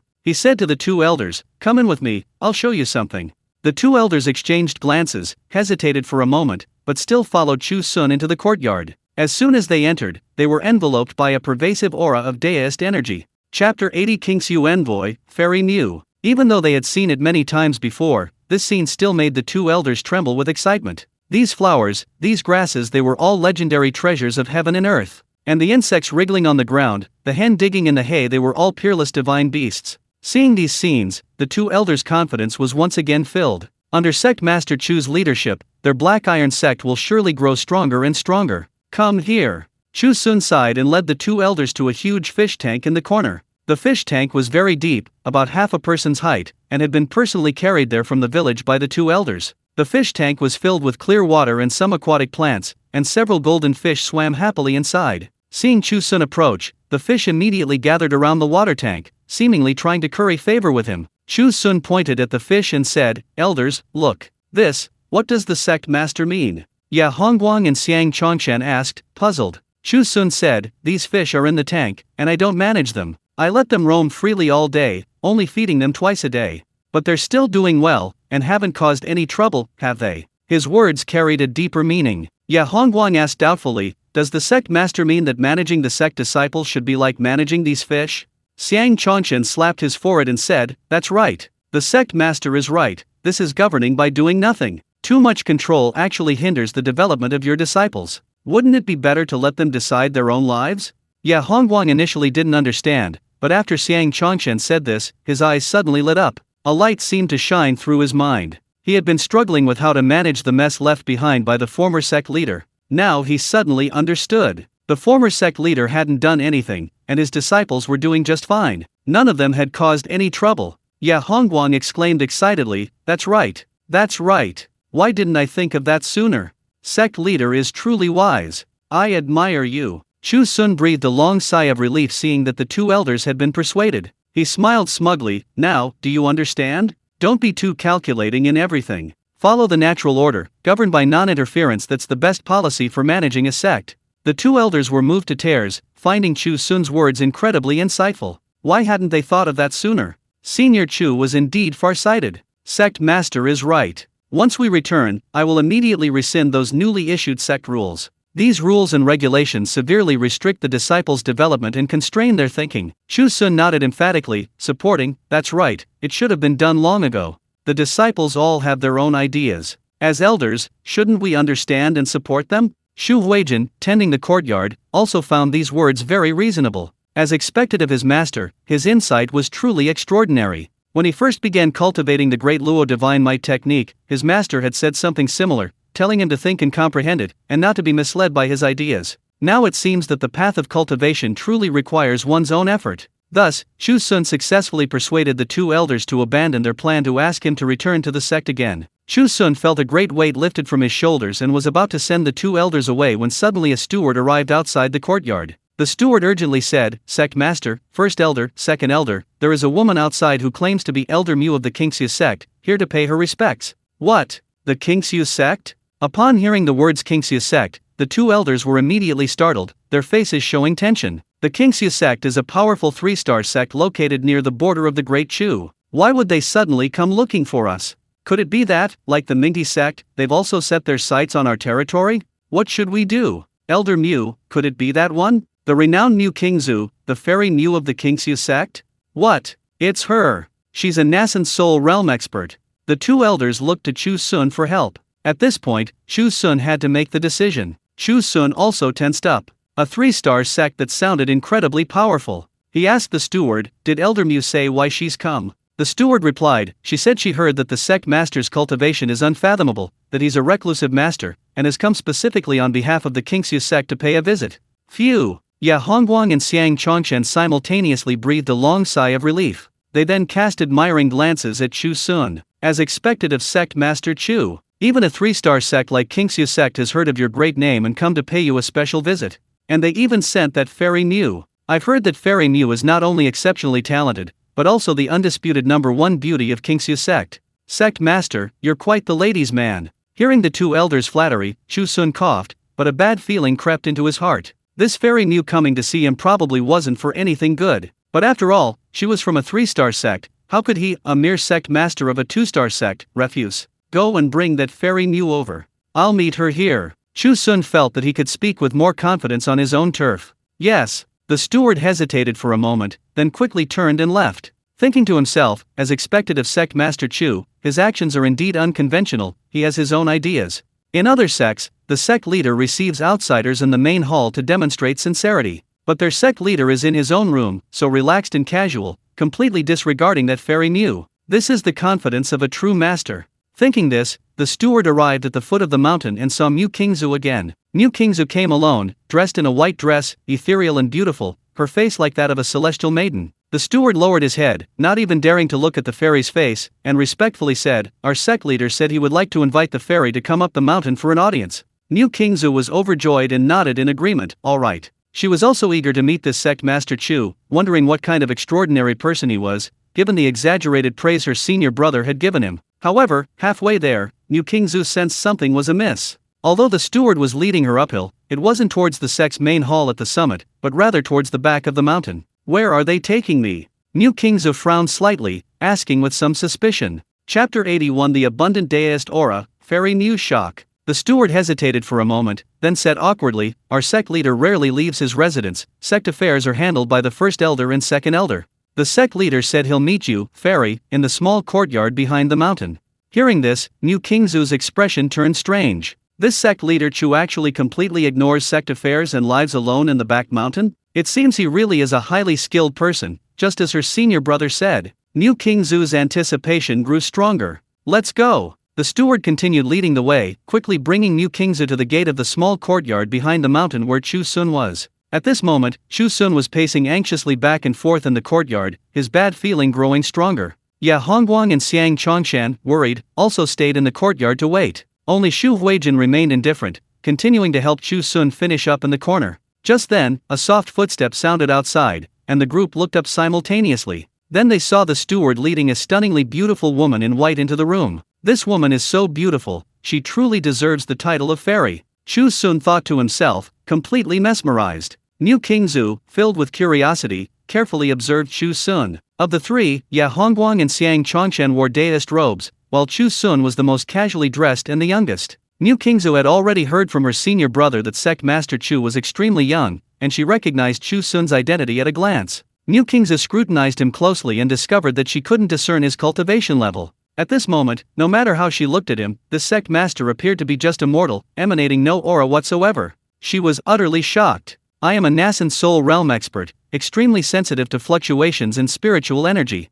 This sect master Chu is indeed, as my senior brother said, a reclusive master." Mu Qingzu thought to herself, then shifted her gaze to survey the surroundings of the courtyard. What she saw was astonishing. A vast aura of Dao swept in from all directions, causing Mu Qingzu's mind to reel, her head to spin, and she instantly fainted. The stronger a cultivator's cultivation, the more clearly they can sense the remnants of the heavenly Dao. Mu Qingzu's cultivation had reached the late nascent soul stage, allowing her to perceive the various wonders within the courtyard even more clearly than Xu Huijin, especially the immense remnants of the heavenly Dao, which directly impacted her mind and spirit, causing the renowned Fairy Mu to faint on the spot.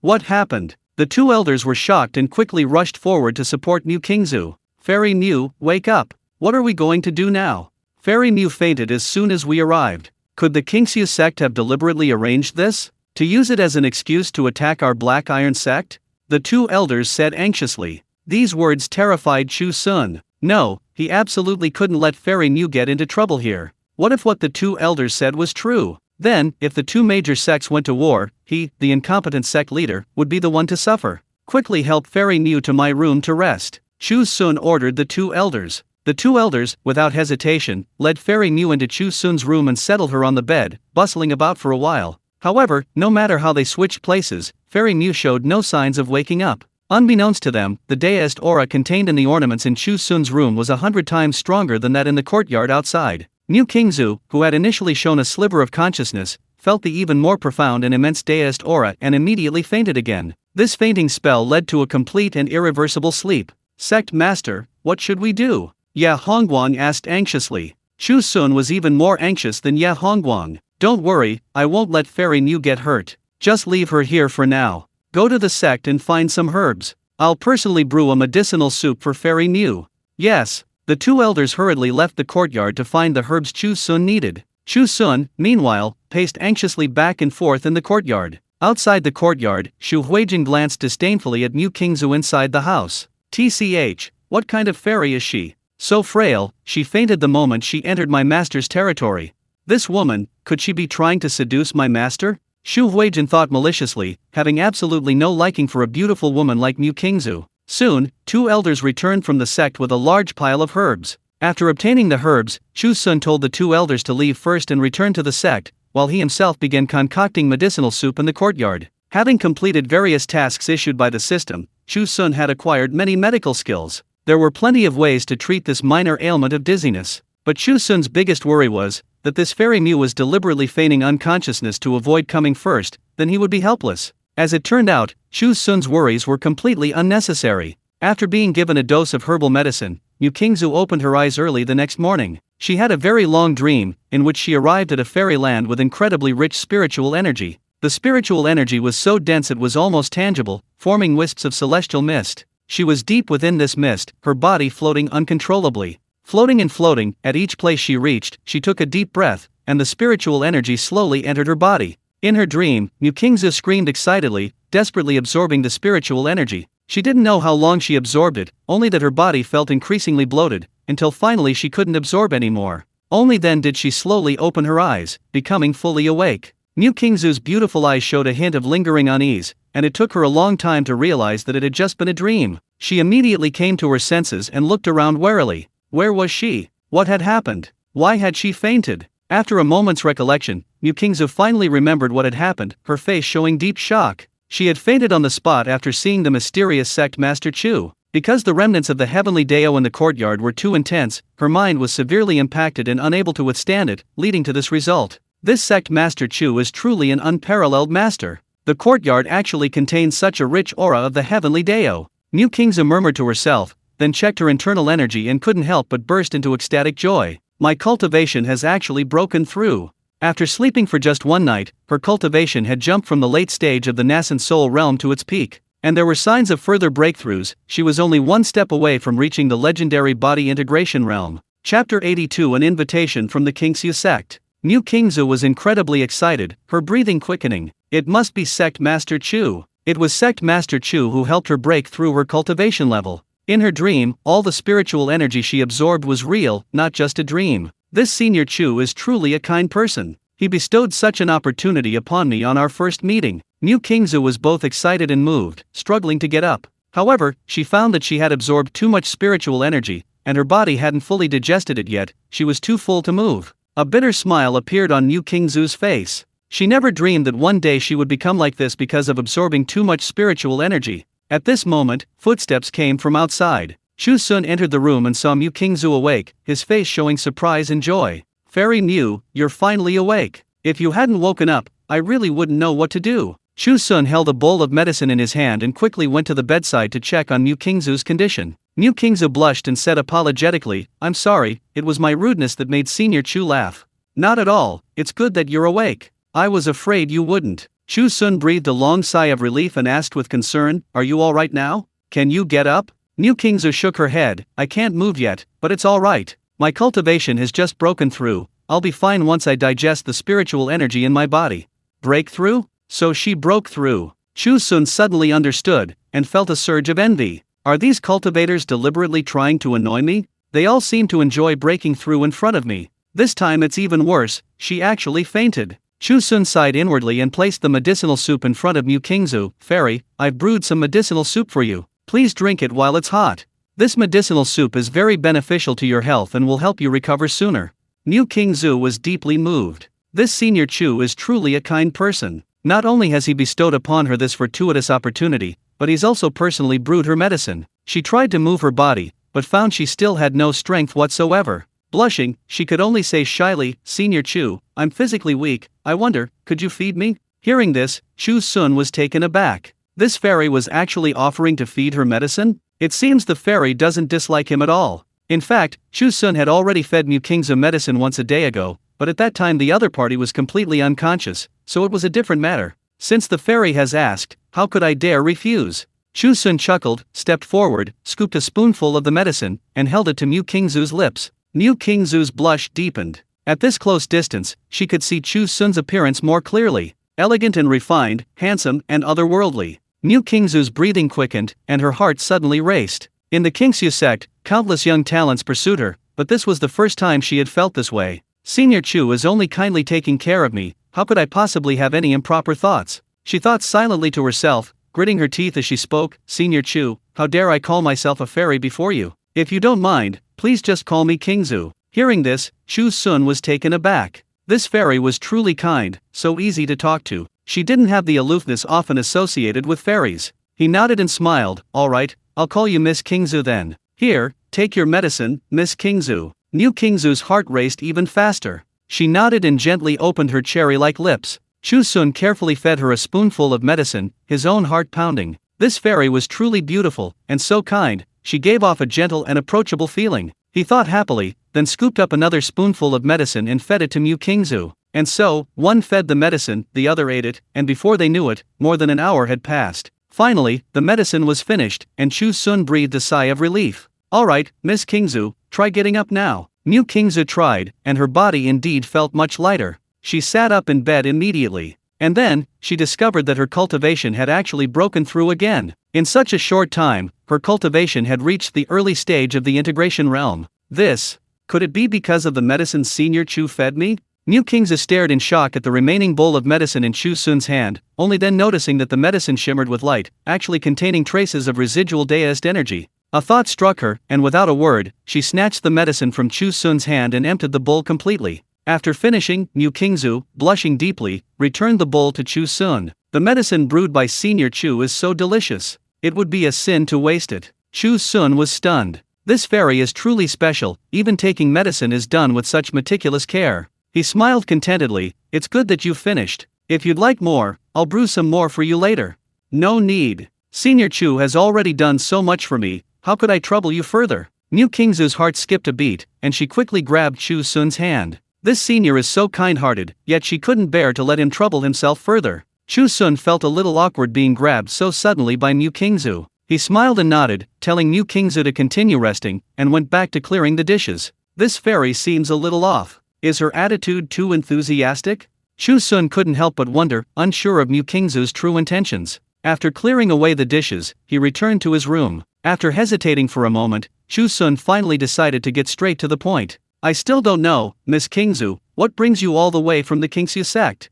Mu Kingzu replied, I came at the behest of my senior brother, the sect leader. Having heard of Senior Chu's esteemed name, I wish to forge a friendly alliance with the Black Iron sect. Chu Xun was overjoyed upon hearing this. Forge a friendly alliance? Isn't that just forming an alliance? Why didn't she say so earlier? It's made me anxious these past 2 days. This is wonderful news. I've long heard of the Qingxu sect's reputation, it's a renowned 3-star section. Chu Xun exclaimed excitedly, to forge a friendship with the Qingxu sect is an honor for our Black Iron sect. Mu Kingzu was flattered and quickly shook her head, saying, No, it is an honor for our Qingxu sect to befriend such a master as Senior Chu. Besides establishing a friendly relationship, Senior Brother would also like to invite Senior Chu to the Qingxu sect to enlighten our disciples, she added. Upon hearing this, Chu Xun was immediately dumbfounded. Chapter 83 The Sincerity of the Qingxu Sect. The Qingxu Sect really has ulterior motives. They came all this way just to lure me away. To preach? The cultivators of the Qingxu Sect are all experts. How can he, an ordinary person without any cultivation, preach to them? They don't need such a lame excuse to fool me. No, I must find a way to refuse. Chu Xun said, on the verge of tears, Miss Kingzu, I am just an ordinary person without any cultivation. Please don't make things difficult for me. Even if I go, I won't be able to say anything. Senior, please don't joke. If you are just an ordinary person, then we are probably not even as good as ants.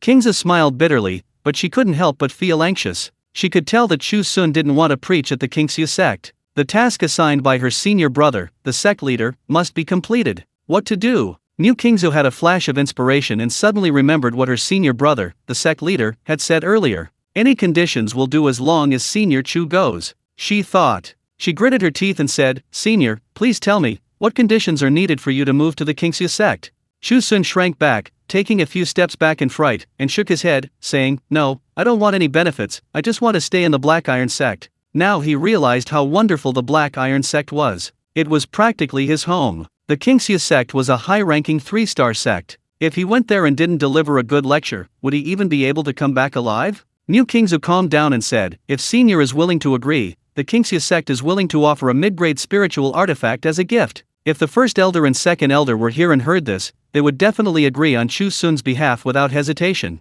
A mid-grade spiritual artifact. The Black Iron sect didn't have a single mid-grade spiritual artifact worth mentioning. Even the Lishui Divine Pearl they obtained from the Lishui sect was only an early-stage spiritual artifact. But Chu Xun and the others? A cripple who can't cultivate is useless, no matter how good the magic weapon is. He refused without hesitation. "No, I won't go, I don't want your spiritual weapon." New Qingxia knew this would happen, and sighed softly. How could Senior Chu possibly be interested in a mere spiritual weapon? She thought for a moment, her eyes darting around, and said, "How about a high-grade Xian-level cultivation technique?" Cultivation techniques in the cultivation world are divided into 4 grades: Heaven, Earth, Xian, and Yellow, each further divided into upper, middle, and lower ranks. The strongest cultivation technique of the Black Iron sect is currently only a middle-grade Xian-level technique. The 2 elders here would definitely get excited again, but Chu Xun remained unmoved. What a joke! Xu Huijin is currently cultivating the Great Luo Divine Might technique, a high-grade heaven-level divine technique, which Chu Xun wouldn't even glance at. Why would he care about a middle-grade Xian-level technique?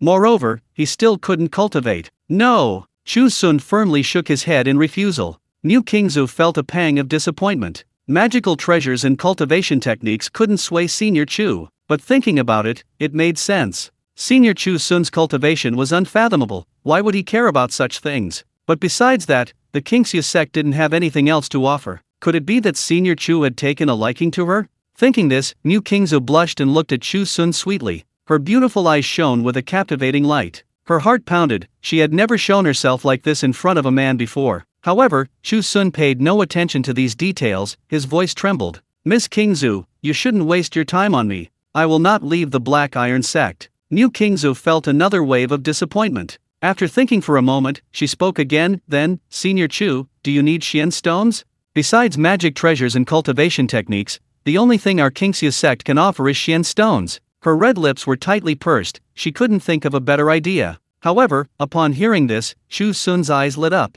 He had no special skills and couldn't cultivate. Magic treasures and cultivation techniques were all useless to him. But Xian stones were a different story. In the Cloud Immortal realm, Xian stones were the universal currency, used for trade by everyone from invincible powerhouses to ordinary peddlers. "How much can you give me?"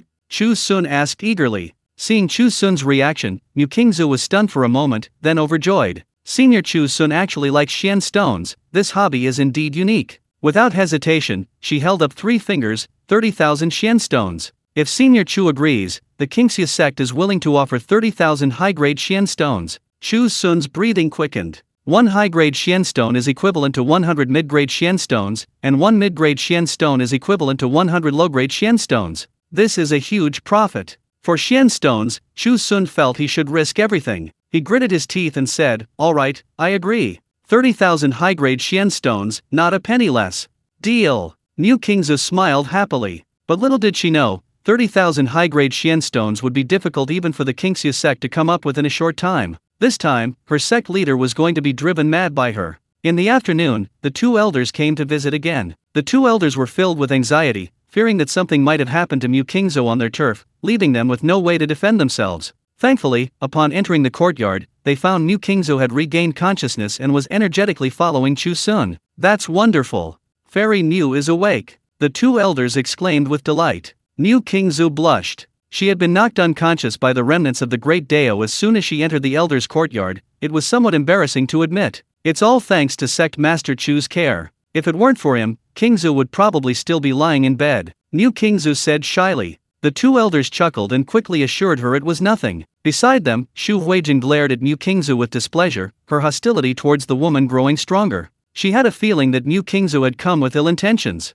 "I wonder what brings Fairy Mu from so far to visit my Black Iron sect?" Ya Hongguang asked curiously. Mu Qingzhou replied, "To be honest, I've come to invite Sect Master Chu to give a lecture at the Qingxia sect."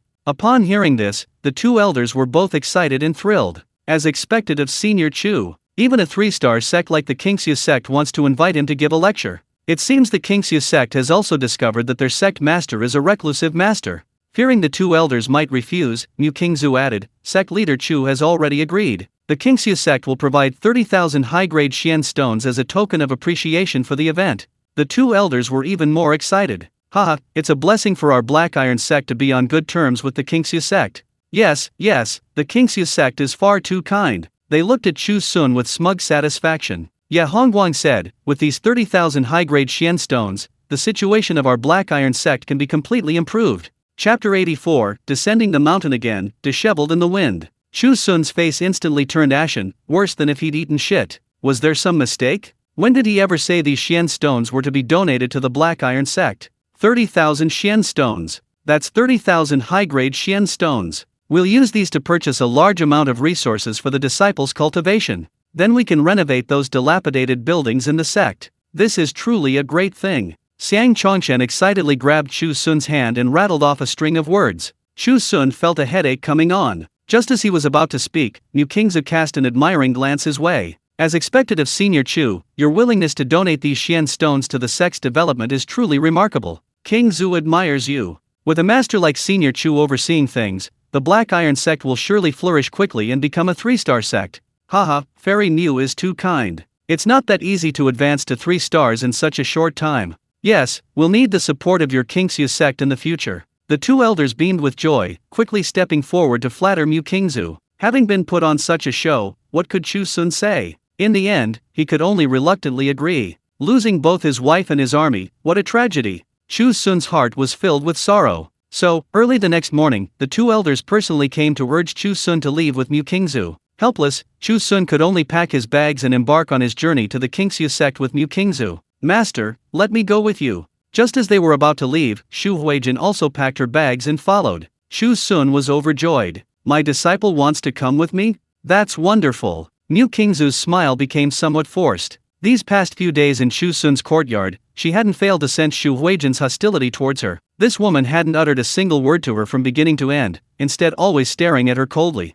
Even with her good temper, Mu Qingzu was finding it unbearable. If Xu Huijin weren't Senior Chu's disciple, she would definitely teach her a lesson. Miss Xu, Senior Chu is the most honored guest of the Qingxia sect. The entire Qingxia sect will certainly give Senior Chu a warm welcome, so you don't need to worry. Mu Qingzu said, her words laced with sarcasm. Xu Huijin sneered, easy words, who knows what will happen when master goes to your place? And what if you don't let my master come back? I'm worried, I must go with him. Mu Qingzu was furious at these words. Senior Chu's cultivation has already reached its peak, what could their mere Qingxia sect do to him? Where did they get the audacity? Before she could say anything more, Chu Xun chuckled. Alright, no need to dwell on these things anymore, disciple, go with your master. You haven't gone down the mountain to train for a long time, this trip will be a good opportunity for you to hone your skills.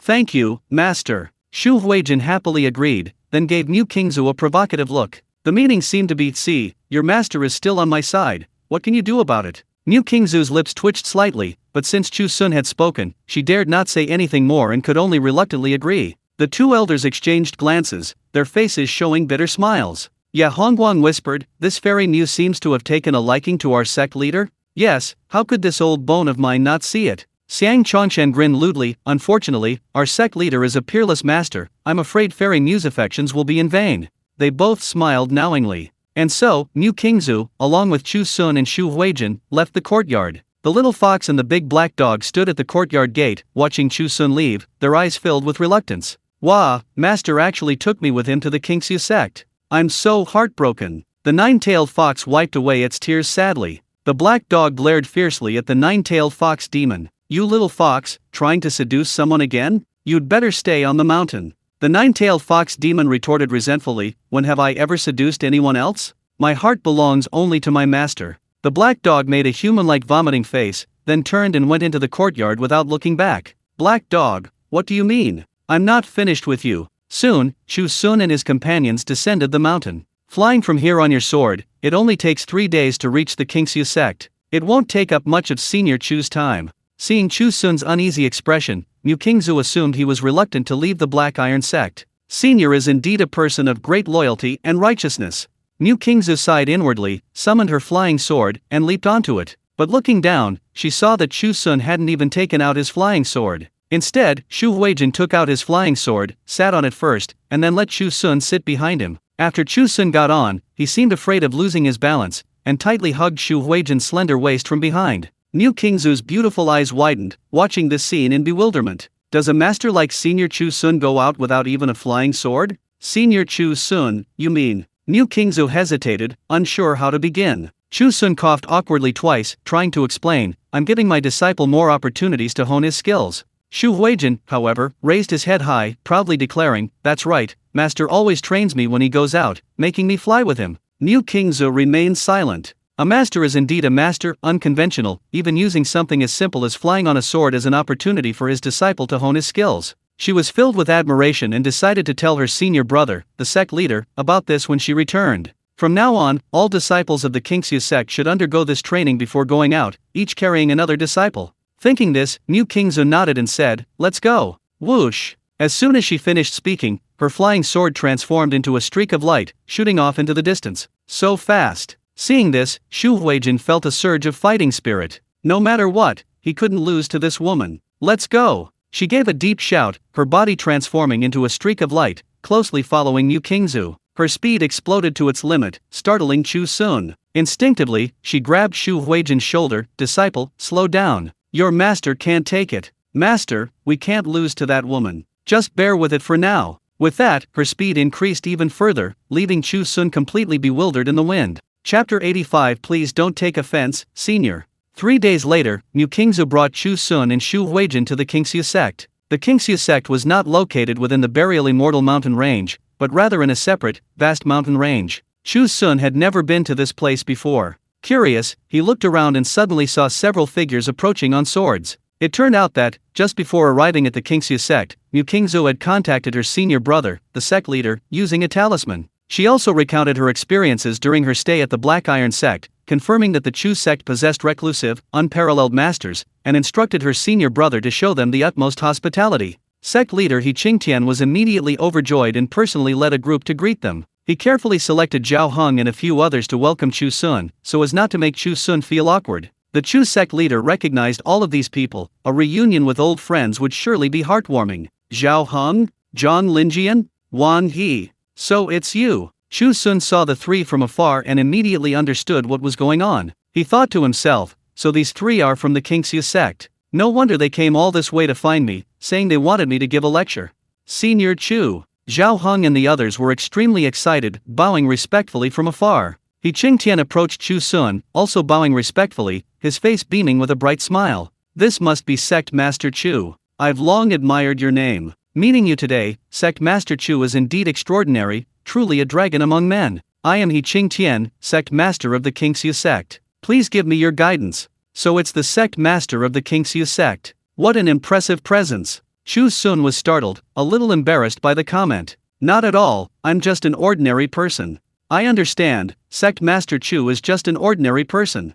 He Qingtian laughed heartily. From Zhao Heng and the others, he already knew that this Sect Master Chu acted uniquely, unwilling to reveal his cultivation level to outsiders. Chu Xun blushed again. Mu Qingzu, standing nearby, said, Senior brother, Senior Chu is a peerless master. How can we let him stay outside like this? Let's go back to the mountain first. Alright, let's go back first.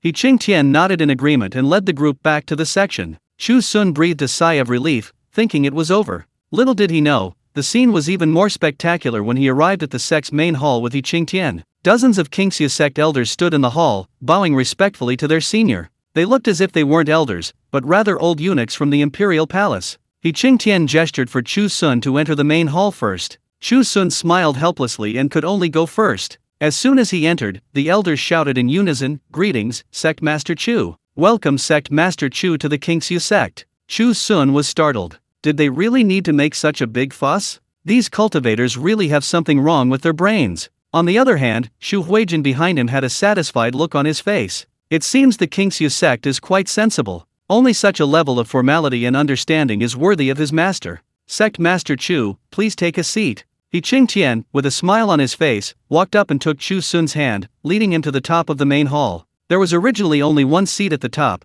but Qingtian had arranged two beforehand, so the two could sit side by side. Chu Xun was greatly surprised and hurriedly said, "How can this be? How can sect master he sit with me? He was merely the sect master of a two-star sect. Moreover, he was a mortal without any cultivation. What right did he have to sit with the sect master of a three-star sect? If the Qingxiu sect were to hold a grudge, he would be in deep trouble." However, Qingtian misunderstood Chu Xun's meaning. Upon hearing this, he was immediately filled with fear and unease. Yes, Senior Chu was a peerless master. A casual meal could allow a nascent soul cultivator to break through several realms in succession. He was hoping that Chu Xun could guide him, not even seeking to break through to the integration stage, but only hoping to reach the peak of the deity transformation stage. Qingtian was terrified, his face turning deathly pale, and sweat poured down his back. He hurriedly apologized to Chu Xun, saying, "Senior Chu is right. I, Qingtian, am merely a nascent soul cultivator.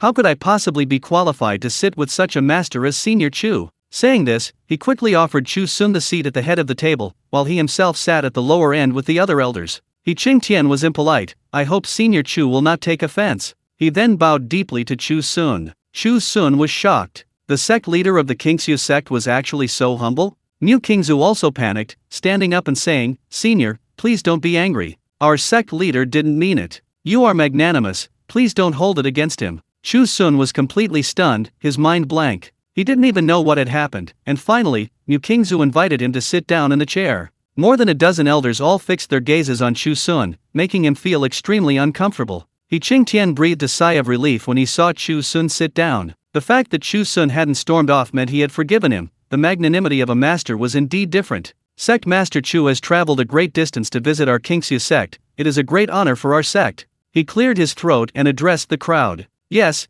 Sect Master Chu's arrival is a great honor for our humble abode. To meet such a master as Sect Master Chu is our great fortune." The elders' eyes gleamed as they stared intently at Chu Xun. They couldn't detect any cultivation in Chu Xun, but the more they couldn't see, the more unfathomable he seemed. His cultivation must have reached the pinnacle of heaven and earth. Otherwise, how could he conceal his aura so perfectly? Chu Xun was getting a little carried away by the flattery. He wasn't nearly as powerful as they made him out to be. These cultivators really do have strange ideas in their heads. Then, Qingtian officially began to curry favor with Chu Xun. While Mu Qingzu was away at the Black Iron sect, Qingtian had investigated a lot about the Black Iron sect. It turned out that the Black Iron sect had already gone to war with the Nether Iron sect, and the previous sect leader had perished in the battle. It was this new sect leader Chu who turned the tide and changed the situation. Not only that, he also managed to subdue the Nether Iron sect and the Lishui sect. Although these two sects were only two-star sects, they were among the strongest two-star sects in the vicinity of the burial immortal mountain range.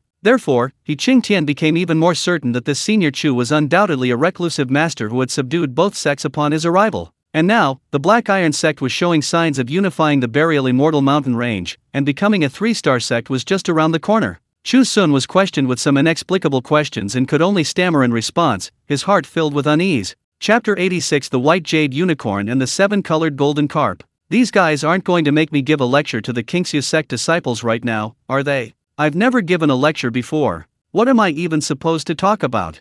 Maybe I should just recite all that stuff my father read in my past life. Chu Xun muttered to himself. Just then, Qingtian stood up. He said to Chu Xun, "Sect leader Chu, it's a rare honor to have you here. The Qingxiu sect must extend the utmost hospitality. Sect leader Chu, please come with me to the back mountain. I'll show you around."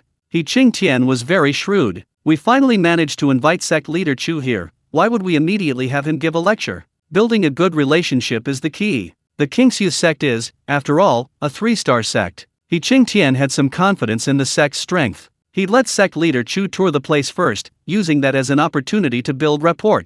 Chu Xun was delighted and readily agreed. He was now desperate to buy as much time as possible. So, Qingtian led Chu Xun and the elders away from the main hall, heading towards the back mountain. Mu Qingzu and Xu Huijin followed Chu Xun, the two women glaring at each other with resentment. Soon, the group arrived at the back mountain. Chu Xun asked curiously, "Where is sect leader he taking me?" Qingtian said smugly, "Our Qingxiu sect is most famous not for its cultivation techniques or magic weapons, but for its beast taming. On the mountainside behind the back mountain, there is a beast taming pavilion. Inside, the elders carefully raise spirit beasts. The strongest among them have even reached the nascent soul stage."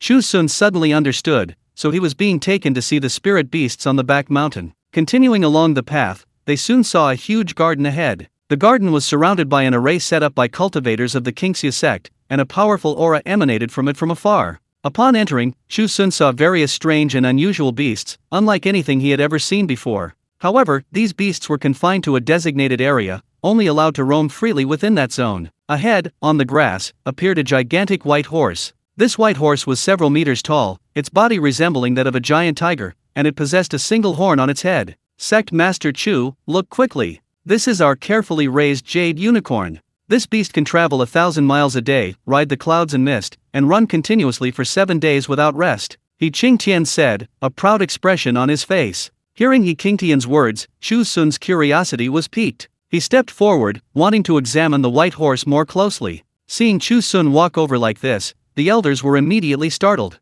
It's important to understand that although this white jade unicorn has been tamed, its wild nature remains. Only elders skilled in beast taming techniques are allowed to approach. Ordinary cultivators who get close will immediately encounter the white horse's fierce hostility. He Qingtian was stunned, wanting to stop it, but it was too late. Sect Master Chu. He was extremely anxious, worried. What if the white horse attacked Sect Master Chu? He Qingtian wasn't afraid the white horse would harm Chu Xun. After all, Chu Xun's status and strength were undeniable. But they were afraid of offending Chu Xun and ruining his impression of their Chu sect. However, what happened next made everyone widen their eyes. Seeing Chu Xun approach, the white horse's eyes also showed curiosity. It snorted and then gently walked towards Chu Xun. This white horse is really docile. Chu Xun was overjoyed and reached out to stroke the white jade unicorn's head. The white jade unicorn became even more docile, lowering its head and chewing on the grass while allowing Chu Xun to stroke it. He Qingtian and the elders behind him were all stunned. This white jade unicorn, normally, only allowed a few elders to approach it. Once, a curious disciple tried to touch the white jade unicorn, and was nearly killed when his sternum was broken on the spot. As expected of Sect Master Chu, he didn't need to use any special methods, just walking over was enough to subdue this white jade unicorn. Back then, I spent countless efforts to tame this white jade unicorn, working hard for several years. Sect Master Chu, however, did it with just one meeting. Sect Master Chu's abilities are unfathomable, we can't compare. The elders exclaimed in admiration. Xu Huijin's face showed a smug expression. No wonder he's her master, truly amazing. After playing with the white jade unicorn for a while, Chu Xun reluctantly returned. He Qingtian laughed heartily, as expected of Sect Master Chu, your methods are extraordinary. I admire you. Chu Xun was puzzled. He had only been close to the white horse for a short time, how could that be considered amazing? He shook his head. Let's go check out the next place. Sect Master Chu, please follow me. He Qingtian nodded in agreement. The group continued on their way and soon arrived at a pond. The pond was several hundred meters in circumference, not very large, but within it, enormous black shadows darted about. Upon closer inspection, Chu Xun realized they were golden fish. These fish were considerably larger than ordinary fish in the lake, their bodies covered in dense, mysterious golden patterns. Truly worthy of being spirit beasts, they look quite imposing, Chu Xun thought to himself. He Qingtian pointed to one of the golden fish and said, this is a 7-colored golden carp, an extremely rare spirit beast. This 7-colored golden carp is not a demonic beast, and it is not very aggressive, but it is naturally difficult for it to get close to humans. Since ancient times, the 7-colored golden carp has been a symbol of good fortune and blessings. Those who obtain a 7-colored golden carp are blessed with great luck. The Chu sect had gone to great lengths to acquire just 2 or 3 of these golden carp. Keeping golden carp in this pond will bring good fortune to the sect and ensure its continued prosperity. Upon hearing this, Chu Xun smiled and said, I'll go take a look. The others didn't stop him, curious whether the golden carp would be friendly towards Chu Xun. Chu Xun was quite knowledgeable about small animals. He kept a fish tank in his courtyard. The fish in that tank were even more beautiful than the golden carp. Reaching the pond, Chu Xun whistled twice, then took out some dry rations from his backpack. He held the rations in his hand, dipped it into the water, and beckoned the golden carp over. Splash! Seeing the food in Chu Xun's hand, the 3 golden carp instantly became excited, eagerly wagging their tails and swimming over. Smack, smack. Once they reached Chu Xun's side, the fish obediently began to eat the food from his hand. Behind them, a group of elders widened their eyes again, their heads spinning with utter shock. This sect Master Chu was truly a reclusive master. Even these cautious spirit beasts, who never interacted with strangers, were willing to be close to him. Chapter 87 The Trial Left by Ancestor Qingxiu. However, what shocked the elders even more was yet to come. After finishing the dried rations from Chu Xun's hand, the 3 golden carp suddenly shone brightly, releasing a powerful aura. They had broken through. Although these golden carp weren't demonic beasts, they still possessed cultivation. They were simply not very aggressive and rarely attacked human cultivators. The three golden carp were originally at the nascent soul stage, but after eating Chu Xun's rations, their cultivation levels all reached the deity transformation stage. The three golden carp happily leaped out of the lake and actually came to the shore, rubbing against Chu Xun's feet. Breakthrough, it's a breakthrough. My god, am I seeing things? Senior Chu is truly a legendary master. Just feeding him some food, and the golden carp broke through. Nascent soul stage. That's the nascent soul stage. My god, our Qingxia sect has gained 3 more golden carp at the nascent soul stage. This is an auspicious sign. The elders were moved to tears. The degree of fortune a golden carp brings depends on its own strength. The stronger it is, the more fortune it brings. Now that all 3 golden carp have broken through to the nascent soul stage, won't their Qingxia sect be blessed with endless good fortune? Suddenly, everyone was filled with admiration for Chu Xun and wanted to rush forward to curry favor with this master. Chu Xun suddenly hesitated, looking at the golden light emanating from the golden carp, and couldn't help but sigh. Truly worthy of being a spirit beast, indeed extraordinary. Then, remembering he was just an ordinary mortal, he felt a pang of disappointment. You can't stay on the shore, it's bad for your health, Chu Xun said to the golden carp, then gently lifted them with both hands and returned them to the pond. The 3 golden carp swam back reluctantly, constantly raising their heads in the lake, seemingly wanting to stay closer to Chu Xun. The elders watched with admiration. However, Chu Xun had lost interest and returned to the crowd. Are there any other spirit beasts in this beast taming hall? Yes, of course, plenty, He Ching Tian said excitedly. This sect master Chu is definitely a reclusive master. Spending 30,000 high-grade Xian stones to invite him here is truly worthwhile. Just getting these 3 golden carp to advance to the nascent soul stage already makes him feel like he's made his money back. Next, He Ching Tian and the elders led Chu Xun on a stroll around the courtyard. As Chu Xun continued his journey, he encountered numerous more spirit beasts. An 8-armed ape, a 5-colored butterfly, a 4-eyed spirit fox. Spirit beasts differ from demonic beasts. Demonic beasts are extremely hostile towards human cultivators, and many even prey on them for survival. Spirit beasts, however, generally only eat wild fruits and herbs and rarely appear in the territory of human cultivators. Catching a spirit beast is harder than ascending to heaven. For example, the Black Iron sect, to this day, doesn't possess a single decent spirit beast. But upon seeing Chu Xun, these spirit beasts excitedly gathered around him. They constantly licked Chu Xun's hands or affectionately rubbed against him. Seeing this, the elders became even more certain that this sect master Chu was not only a highly skilled cultivator but also a gifted individual.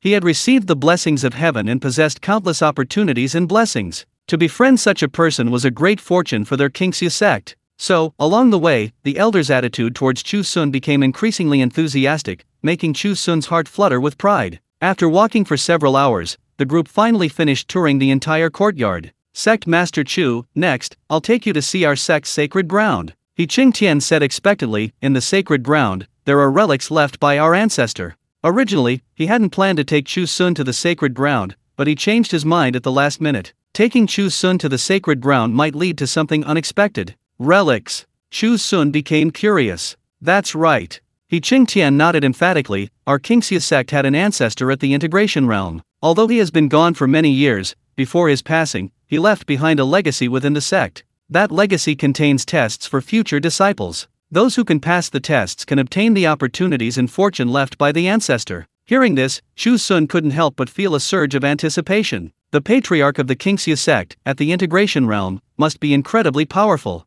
If he could obtain the opportunity left behind by the patriarch, perhaps he could use this chance to begin his cultivation? Thinking this, Chu Xun agreed, please trouble sect master he to lead the way, let's go take a look. Alright. He Ching Tian led Chu Xun in another direction. The elders followed closely behind, their hearts filled with anticipation. Not long after, the group arrived at a cliff on the back mountain. At the top of the cliff stood a massive golden gate. Below the gate were steep, winding staircases, stretching for over 1,000 meters. Sect Master Chu, look. That gate is the legacy left by our ancestor. As long as you can pass through these 1,000 steps and reach that gate, you can obtain the fortuitous inheritance left by our ancestor. He Ching Tian shook his head and sighed. It's a pity that no one has been able to pass the test so far. Even he, the sect master, couldn't reach the gate. He could only ascend 500 steps. Of course, He Ching Tian was too embarrassed to say this to Chu Xun's face. Chu Xun smiled. What's so difficult about that? It's just a cliff.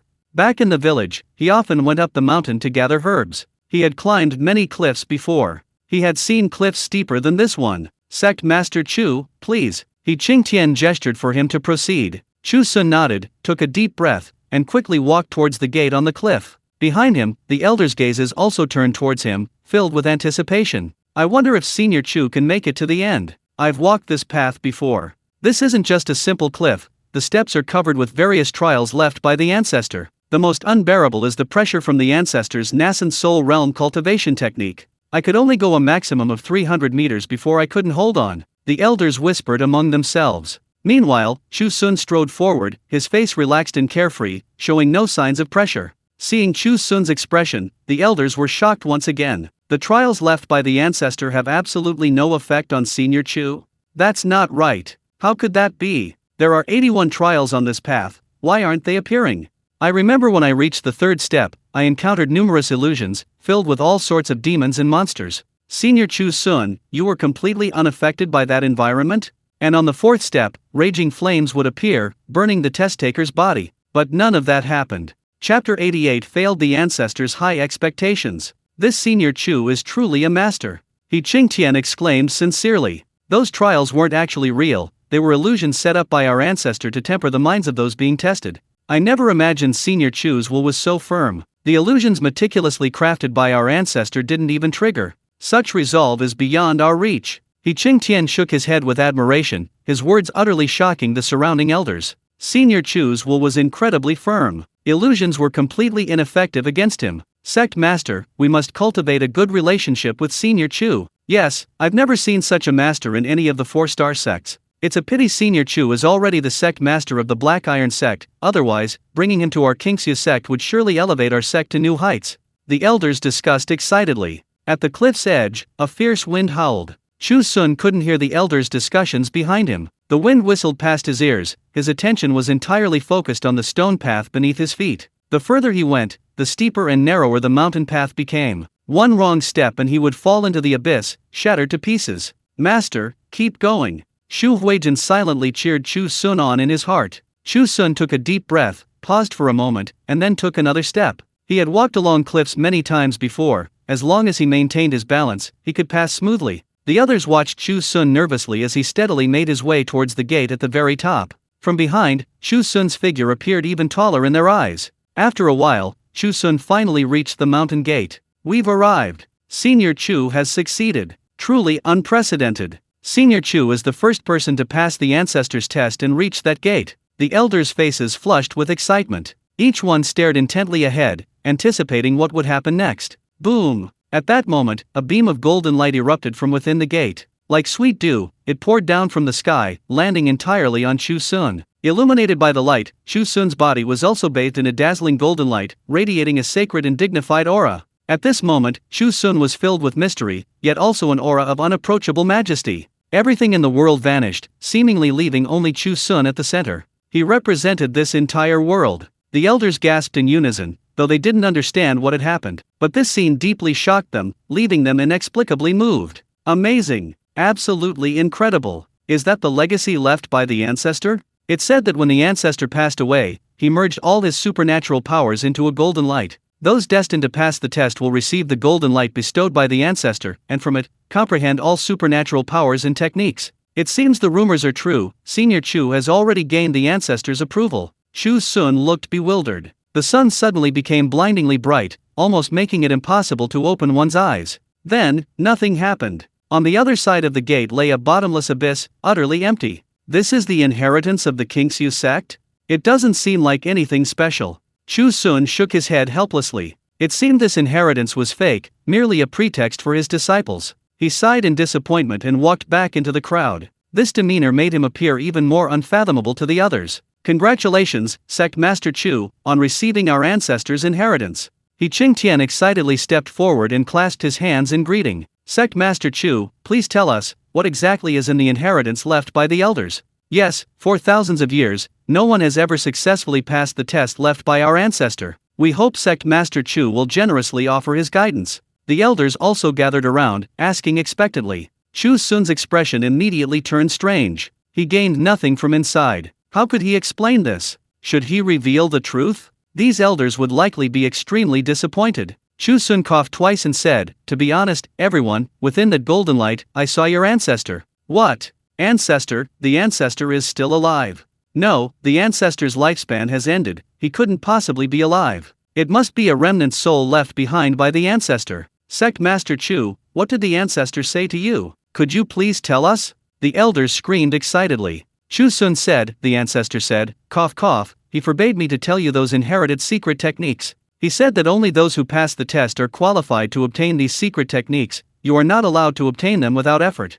Hearing this, the elders were immediately filled with disappointment, and at the same time, a sense of shame arose in their hearts. So, the ancestor's remnant soul had been watching them from inside that gate all along. They even knew that for so many years, no one from the Qingxia sect had ever passed the test he left behind. The patriarch inside the gate must be looking at them with utter contempt. We haven't worked hard enough, and we've disappointed the patriarch. An elder shook his head and sighed, dejectedly saying, the elder inside the gate must be furious. Yes, as the patriarch's disciples, we haven't cultivated diligently, haven't been able to bring glory to the Qingxia sect, and have truly failed the patriarch's expectations. The other elders also lowered their heads in shame, some even shedding tears of regret. He Qingtian remained silent. After a long while, he said, at least we now know that the patriarch's remnant soul still exists. Don't be sad, everyone, you must cheer up. Let's unite and bring glory to the Qingxia sect, so that the patriarch's spirit can rest in peace. Hearing this, a resolute look gradually appeared in the elders' eyes. The sect master is right. We must pull ourselves together and stop being so despondent. Yes, we must let the ancestor know that we won't let him down. Alright, I've decided to go back and continue my cultivation. This time, I'll be in seclusion for 500 years. I'm going into seclusion too. One day, I'll pass the test left by the ancestor. The elders clenched their fists, their voices resolute. After speaking, several figures swiftly sped away, returning to their caves to cultivate in seclusion. Chu Xun was dumbfounded. These elders were truly talented, truly admirable. However, he was also grateful to them for helping him resolve his current troubles. Sect Master Chu, please forgive my predicament. The younger generation of my Qingxia sect has been disappointing, leading to the sect's decline. Alas! He Qingtian sighed deeply. Chapter 89 A Brilliant Sermon. Thousands of years ago, when the patriarch was still alive, the Qingxia sect was a renowned 4-star sect. Cultivators on the borders of the Great Chu would avoid the Qingxia sect like the plague. But now, they only shake their heads and smile at the mention of the Qingxia sect. A 3-star sect, while not bad, its strength is just so-so. Thinking of this, He Qingtian felt another wave of sorrow and sighed deeply. Chu Xun's lips twitched, and he quickly comforted him, Sect Master He, don't worry. Fortune's wheel turns, and the Qingxia sect will definitely have a day when things improve. Fortune's wheel turns? He Qingtian was taken aback, vaguely understanding something from these words, and his eyes lit up with excitement. Sect Master Chu is right, absolutely right. Fortune will eventually turn back to our Qingxia sect. Come, Sect Master Chu, let's go back. All right. Chu Xun nodded with a smile, finally feeling relieved. That night, Chu Xun and Xu Huijin stayed at the Qingxia sect. After a long day of travel, Chu Xun was exhausted. After the Qingxia sect arranged a private courtyard for him, he fell into a deep sleep. However, when he woke up the next morning, he had just stepped out of his room to find the courtyard filled with Qingxia sect elders and stewards. Good morning, Sect Master Chu. He Qingtian stood at the front, his tone full of respect. Chu Xun looked awkward and asked, what are you all doing here? He Qingtian smiled broadly and said, Sect Master Chu, isn't it time to give a sermon to your disciples? Hearing this, Chu Xun felt a sense of foreboding. He still hadn't figured out how to give the sermon. Sect Master He, look, it's still early, otherwise. Chu Xun was interrupted by He Qingtian before he could finish speaking. Sect Master Chu, it's getting late. The sun's already high in the sky. The disciples have already gathered in the plaza, awaiting your arrival. Hearing this, Chu Xun's face fell. He was pushed and shoved by the crowd to the Qingxia sect's plaza. Just as He Qingtian had said, all the disciples had already gathered in the plaza. Several thousand people, densely packed, impossible to count. All eyes were fixed on Chu Xun, filled with anticipation. The events of the previous day had been deliberately publicized by He Qingtian. The disciples all knew that a reclusive master had arrived at their Qingxia sect. This master could easily tame the rare spirit beasts in the back mountains. He had even passed the test left by their ancestor and was recognized by him. With such a master lecturing to them, they would surely gain much insight. Greetings, Sect Master Chu. Seeing Chu Xun appear, everyone's eyes lit up, and they all knelt down, shouting loudly. Chu Xun felt a surge of fear. The overwhelming roar of the voices made his legs go weak. Sect Master Chu, can you feel the enthusiasm of the Qingxia sect disciples? He Qingtian, completely oblivious to Chu Xun's unusual behavior, laughed smugly. If there are no problems, let's begin the lecture now. Alright, Alright. Having come to this point, what choice did Chu Xun have but to agree? Pushed onto the high platform by the crowd, his back was drenched in sweat. Greetings, everyone. I am Chu Xun, the sect leader of the Black Iron sect. It's a pleasure to meet you all. Today, I will be giving a lecture to you all. Chu Xun coughed twice, unsure what to say next. How to give a lecture? He had no idea. However, this cough only made Chu Xun seem even more profound to the disciples. Clap, clap, clap, clap.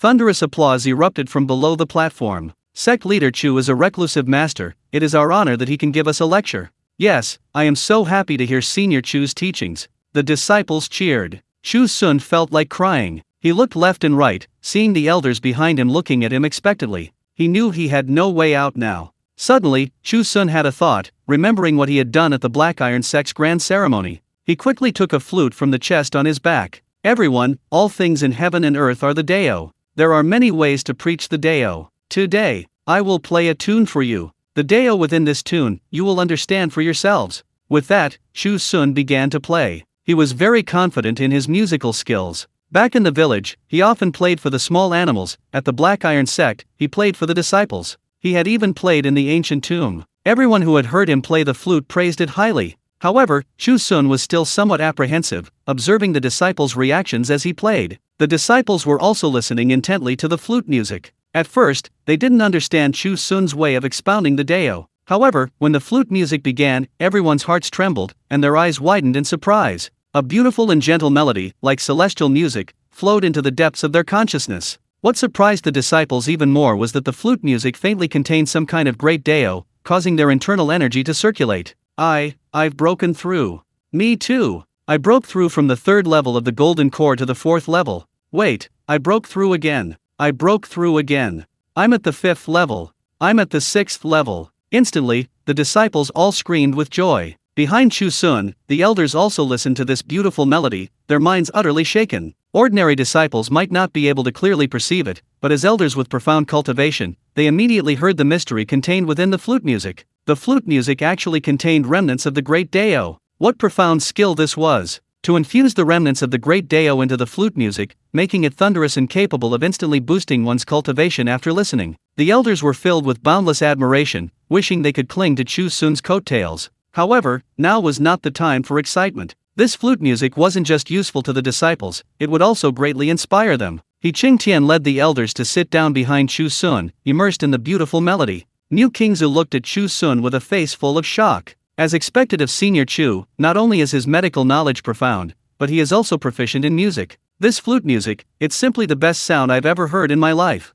As she spoke, New Kingzu excitedly sat down cross-legged, beginning to comprehend the profound principles contained within the flute music. For a moment, the entire arena fell silent. Only the flute music played by Chu Xun lingered slowly above the plaza. Until a long time later, the flute music faded, and everyone opened their eyes, still savoring the experience. Looking at Chu Xun again, their eyes were filled with admiration. Chapter 90 Black Flame Sect, Feud between two sects. Senior Chu's flute playing was absolutely beautiful. Wah, I want to cry. I'm so moved. I wonder if I'll ever have the chance to hear Senior Chu's music again in this lifetime. This sermon was the most wonderful sermon I've ever experienced. The disciples' faces were flushed, excitedly discussing, many even shedding tears. They practically considered Chu Xun their second parent. Chu Xun breathed a long sigh of relief, finally completing his mission. He turned to Qingtian and the others, smiling slightly. Everyone, were you satisfied with this sermon? Thump. Unexpectedly, Qingtian immediately knelt on the ground. Senior Chu, your sermon was truly wonderful. Qingtian is utterly impressed. Such profound musical skill can only be mastered by Senior Chu. Senior is truly a master, we look up to you in awe. The elders were also excitedly incoherent. Chu Xun, somewhat flattered by the praise, suddenly heard Qingtian say, Senior Chu, please stay with our Qingxu sect. As long as you can preach to us every day. No, not even every day, even once every 10 days or half a month we'll agree to anything. That's right, the Qingxu sect can fulfill any conditions Senior Chu sets. We'll even serve you like a slave. What? Hearing this, Chu Xun trembled in shock. How can that be? A thought struck him quickly. I am the sect master of the Black Iron sect. How can I be away from the sect for so long? I cannot agree to this request. Qingtian looked disappointed. I was too excited and offended Senior Chu. We will gladly offer the 30,000 high-grade Xian stones we promised the Black Iron sect. Regardless, since Chu Xun refused, He Qingtian dared not force him. Now, in his eyes, every inch of Chu Xun exuded the aura of a true master. Such a master was someone to befriend, not to offend. A huge weight was lifted from Chu Xun's heart. However, I implore Sect Master Chu to stay a few more days so that the Qingxia sect can fulfill its duty as hosts. He Qingtian was truly reluctant to let Chu Xun leave and desperately tried to ingratiate himself. Chu Xun had no choice but to reluctantly agree. He and Xu Huijin stayed at the Qingxia sect for another 3 days before finally finding an excuse to pack their things and leave. On the day Chu Xun left, thousands of disciples, elders, and stewards of the Qingxia sect, led by He Qingtian, gathered in the plaza, respectfully seeing Sect Master Chu off back to his sect. The crowd shouted in unison towards Chu Xun. Chu Xun, seeing the orderly mass of people, was startled and took a few steps back, both amused and exasperated. Sect Master He, you're too kind. He Qingtian said, Sect Master Chu's visit to the Qingxia sect, even if only for a few days, is a great blessing for our sect. After you return, Sect Master Chu, please don't forget us. Remember to visit us often. From this day forward, the Qingxia sect and the Black Iron sect are brother sects. As he spoke, 2 tears streamed down He Qingtian's face. He was truly reluctant to let Senior Chu leave. These heartfelt words completely moved Chu Xun. Chu Xun nodded emphatically, Sect Master He, rest assured, I will definitely come again when I have time. He then glanced back at the disciples around him. The disciples were also gazing at Chu Xun with deep affection, their eyes filled with reluctance to part. Chu Xun felt a chill run down his spine from their stares. He coughed twice, please rest assured, everyone, we will meet again if fate allows. Sect Master Chu, we will definitely miss you. Sect Master Chu's guidance will be etched in my memory for the rest of my life. Although I am not your disciple, in my heart, you will always be my master. Sect Master Chu, take care, and be sure to come again. The disciples said with deep emotion. Chu Xun nodded, said no more, and descended the mountain with Xu Huijin. The disciples and elders followed Chu Xun silently, seeing him off at the foot of the mountain.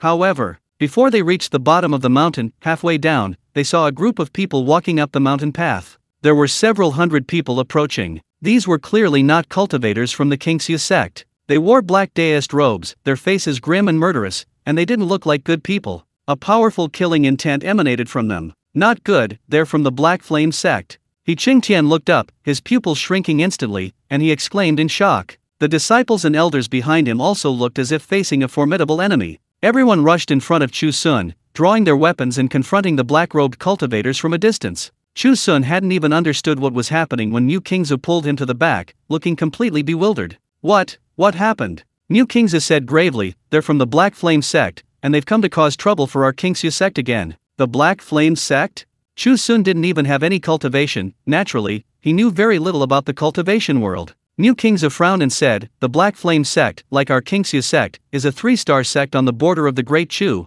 but its overall strength is slightly superior. Although the Black Flame sect isn't an evil sect, their methods are extremely strange. They frequently plunder resources from other sects in the surrounding area. And recently, they've set their sights on a mountain range belonging to our Qingxia sect. It's rich in spiritual energy and can produce many resources needed for cultivation. As she spoke, Mu Qingzi sighed, this month, the Black Flame sect has come to cause trouble for the 3rd time, using various means to threaten the sect leader and force us to hand over that mountain range. Chu Xun felt a surge of anger upon hearing this. These people are far too domineering. But then he realized something was wrong. He was about to leave when the Black Flame sect suddenly showed up, blocking the way down the mountain. Was he trapped? Master, be careful. Xu Huijin drew his sun and sword with a grave expression, shielding Chu Xun behind him. Among these people, there are experts at the nascent soul realm, and more than one. I can sense the aura emanating from them. Chu Xun felt a sense of foreboding. Nascent soul realm. Couldn't they just crush him with a flick of their fingers? What would he do if a fight really broke out? Disciple, my safety is in your hands. Chu Xun spoke solemnly to Xu Huijin, then hid behind him. At this moment, the two groups were locked in a stalemate, and the atmosphere became tense. The Black Flame sect had originally planned to cause trouble for the Qingxia sect once they reached the mountaintop. However, to their surprise, the elders and disciples of the Qingxia sect had all come out to respectfully see Chu Xun off down the mountain. Suddenly, the Black Flame sect was dumbfounded. Chapter 91 Peerless Expert, Yin Sanren. On the Black Flame sect side, the leader was an elderly man in black robes, his face grim, currently watching the Qingxia sect group with suspicion and uncertainty. What was going on? They had just been preparing to ascend the mountain, and the entire Qingxia sect had already mobilized? Did they know their plan and intend to launch a preemptive attack to surround them? Suddenly, the old man felt a surge of tension, his initial confidence fading. This old man was Chu Xun, the grand elder of the Black Flame sect, a renowned expert whose cultivation had reached the late stage of the nascent soul realm. Meanwhile, He Qingtian was also nervously watching Chu Xun. He never expected the Black Flame sect to attack at this crucial moment. They were just preparing to escort Senior Chu down the mountain. They were completely unprepared. He Qingtian said in a deep voice, "Chu Xun, what do you mean? You brought so many people here, are you looking for trouble again?" Chu Xun sneered, "I'm here because of what happened before. Just hand over Yuang Mountain obediently, and we'll keep to ourselves." "Impossible!" He Qingtian roared, "Yuang Mountain is our ancestral heritage, we absolutely cannot cede it. You'll hand it over today, whether you like it or not." Chu Xun, who had been somewhat tense, suddenly relaxed when he saw He Qingtian's lack of confidence. So, these guys were just bluffing. The Black Flame sect wasn't to be trifled with. They wouldn't be afraid of the enemy just because they outnumbered them. In fact, the Qingxia sect had indeed declined considerably, with only a handful of nascent soul realm experts left. The overall strength of its disciples was also inferior to that of the Black Flame sect. Recently, the Qingxia sect had been under pressure from the Black Flame sect, and its territory was gradually shrinking. "If you don't hand it over, I'll personally annihilate your sect." Chu Xun laughed triumphantly, his hands behind his back. He Qing was furious, his eyes turning red. "This is outrageous. Do you really think our Qingxia sect is easy to bully? Sect leader, let me handle this." New Qingzu stepped out from the crowd. With a flick of her wrist, she drew her longsword from her back, pointing it at Chu Xun. "Go back to where you came from, or don't blame me for being ruthless." As she spoke, she released her cultivation power. An incomparably powerful aura spread out, creating a terrifying aura centered on her body. The Black Flame sect disciples, who had been so arrogant just moments before, suddenly trembled with fear. This is the integration realm? My senses are probably correct. When did the Qingxia sect produce an integration realm expert? Impossible. We didn't hear a single word about it. The disciples instinctively retreated a distance. They were afraid that Mu Qingzu would suddenly attack them. He Qingtian looked at his junior sister with relief. Fortunately, his junior sister had received guidance from Senior Chu at the Black Iron sect, and her cultivation had reached the early stage of the integration realm. Otherwise, he really wouldn't know how to deal with these guys from the Black Flame sect. Thinking of this, He Qingtian couldn't help but feel grateful to Chu Sunlei again. Being able to befriend Senior Chu was truly a blessing for the Qingxia sect. Sensing the powerful aura emanating from Mu Qingzu, Chu Xun's expression changed. His face showed a look of utter disbelief. "Nascent soul stage? How is that possible?" Chu Xun shrieked. The Black Flame sect had clashed with the Qingxia sect multiple times recently. This very new, though exceptionally talented, was only at the nascent soul stage not long ago, and only at the mid-nascent soul stage. "Get lost!" Mu Qingzu coldly shouted again. Chu Xun's face darkened. "I truly underestimated your Qingxia sect. But do you think having a nascent soul stage expert means you can rest easy? Since we've come this time, we've naturally made thorough preparations. Senior Yin, I'm afraid we'll have to trouble you this time." After saying this, Chu Xun suddenly said something that no one understood. Then, a woman dressed in a long black dress slowly walked out from the Black Flame sex group. This woman had jet black hair, wore a long black dress, and had an extremely alluring figure. Her face was veiled, obscuring her true features, but her flawless skin revealed her breathtaking beauty, a woman of unparalleled allure. "Who are you?" Mu Qingzu looked at her warily and asked coldly. "I've lived too long to remember my own name." The woman chuckled, her seductive aura growing even stronger. "However, in the border region of Great Chu, the cultivators around here are used to calling me Yin Sanren." Upon hearing this, the faces of the surrounding Qingxia sect disciples turned deathly pale. Even He Qingtian trembled, beads of sweat forming on his forehead. Yin Sanren, that was the infamous female demon of the Great Chu border. Legend had it that this woman was once a cultivator of the Great Chu dynasty, hunted here for committing murder. No one knew exactly how long Yin Sanren had lived, but almost every cultivator living around Great Chu had heard of her. This female demon was extremely ruthless, known for her merciless killings, and her cultivation was at least at the late stage of the integration realm. Mu Qingzu also tensed up, her wrist gripping her longsword trembling slightly. Although she had also reached the integration realm, she had only broken through a few days ago and hadn't even mastered the cultivation techniques required for that stage. How could she possibly defeat this female demon? How about it?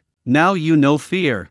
Chu Xun laughed triumphantly again. "I'll say it again, hand over Yuang Mountain, and your Qingxia sect will still have a chance to live. Otherwise, from this day forward, the Qingxia sect will cease to exist." His words were filled with chilling killing intent, shaking one's very soul. The Qingxia sect disciples retreated a distance in unison, terrified. But then, a feeling of sorrow and anger rose in their hearts. As disciples of the Qingxia sect, They couldn't even protect the foundation left by their ancestors. How could they face their forefathers? He Qingtian struggled, his gaze shifting to the female demon, before finally mustering his courage to speak. Senior Yin, we know you are powerful, but as a powerful figure of your generation, isn't it a bit too much for you to bully us juniors? He knew he was no match for Yin Sanren, so he could only try to persuade her with a reason. Not just any cultivator could be called a Sanren. A Sanren signified absolute strength capable of standing alone. There were even powerful Sanren capable of wiping out an entire sect. As expected, Yin Sanren's eyes flickered upon hearing this. Although she was ruthless, as a powerful figure, she also had her principles. If it weren't for certain reasons, she wouldn't have stooped to bullying these juniors of the Qingxia sect with her late-stage nascent soul cultivation. Senior Yin, now is not the time to hesitate. Don't forget your purpose. Chapter 92 3 Matches, Chu Xun takes the battle. Seeing Yin Sanren's reaction, Chu Xun became anxious and tried to persuade her. However, who was Yin Sanren? A late-stage nascent soul cultivator. She completely disregarded Chu Xun's words. Her own principles were more important. She frowned and pondered for a moment, then turned to Yi Qingtian and smiled again. What you said isn't without reason. I'll give you a chance. Upon hearing this, Yi Qingtian was overjoyed and quickly asked, what do you three want? Yin Sanren slowly said, let's go up the mountain and have a competition. I won't make things difficult for you. We'll compete in other areas. I won't fight you. Chess, calligraphy, music. You can send anyone to compete with me in any of these 3 areas. As long as they can defeat me in even one, I will never interfere in the affairs of the Black Flame sect and your Qingxia sect again. This condition was indeed a very generous offer. Hearing this, Yi Qingtian knew this was their last hope and nodded in agreement. Alright, let's do as Senior Yin says, let's go up the mountain and compete.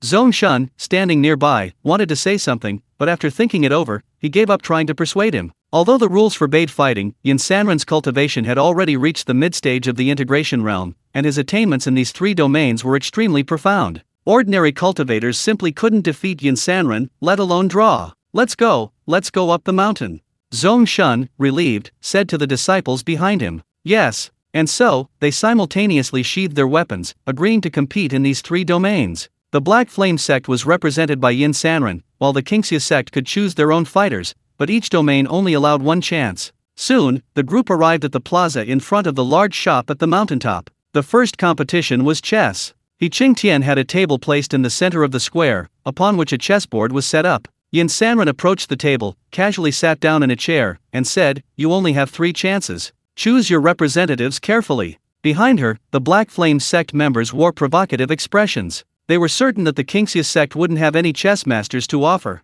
Don't underestimate chess just because it's considered a minor skill. At a high level, it can resonate with the heavenly Dao, evolving remnants of its essence. And once that level is reached, it's extraordinary, achieving the legendary feat of proving one's Dao through chess, even comprehending various supernatural abilities. Yi Qingtian and the elders gathered together, exchanging worried glances. What were they to do now? It wasn't that their Qingxia sect lacked chess players, but compared to a powerhouse like Yin Sanren who had lived for tens of thousands of years, they were far inferior. Junior sister Mu, do you think you can do it?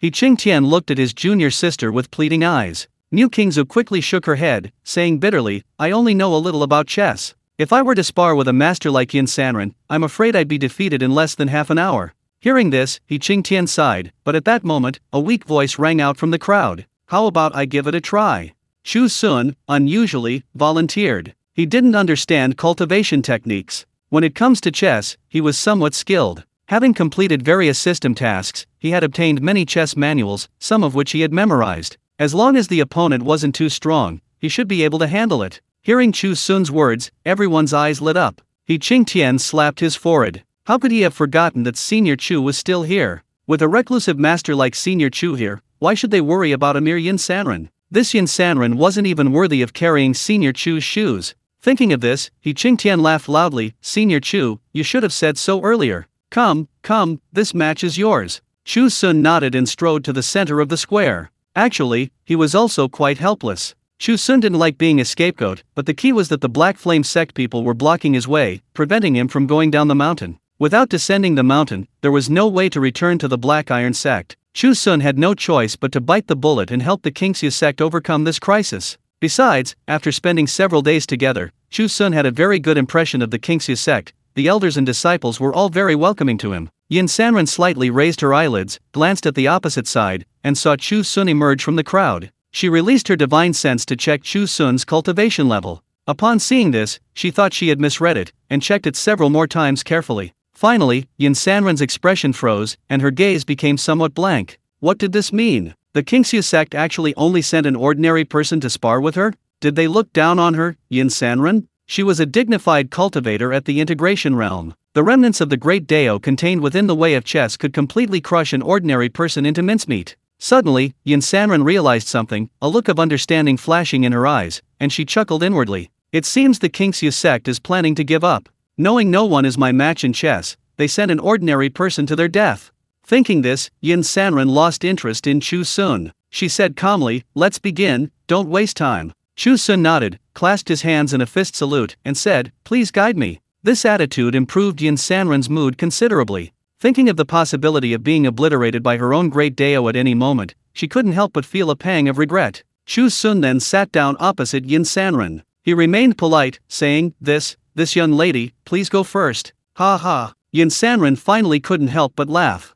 This kid is really interesting, actually calling her young lady. She's an existence who has lived for tens of thousands of years. Boy, I'll show you what I'm capable of. Yin Sanren thought to herself, her slender hand quickly placing a chess piece on the board. Chu Xun had read many chess manuals and knew some basic chess skills, but she wasn't particularly proficient. Because in the village, there was no one to play against her, she couldn't find anyone to play with. After thinking for a while, Chu Xun slowly picked up a chess piece and placed it on the board. This was repeated several times, with Chu Xun taking a period of time to think before each move. This quickly made Yin Sanren impatient. Her beautiful brows furrowed tightly, and she glared impatiently at Chu Xun, saying, "Hey, kid, can't you hurry up?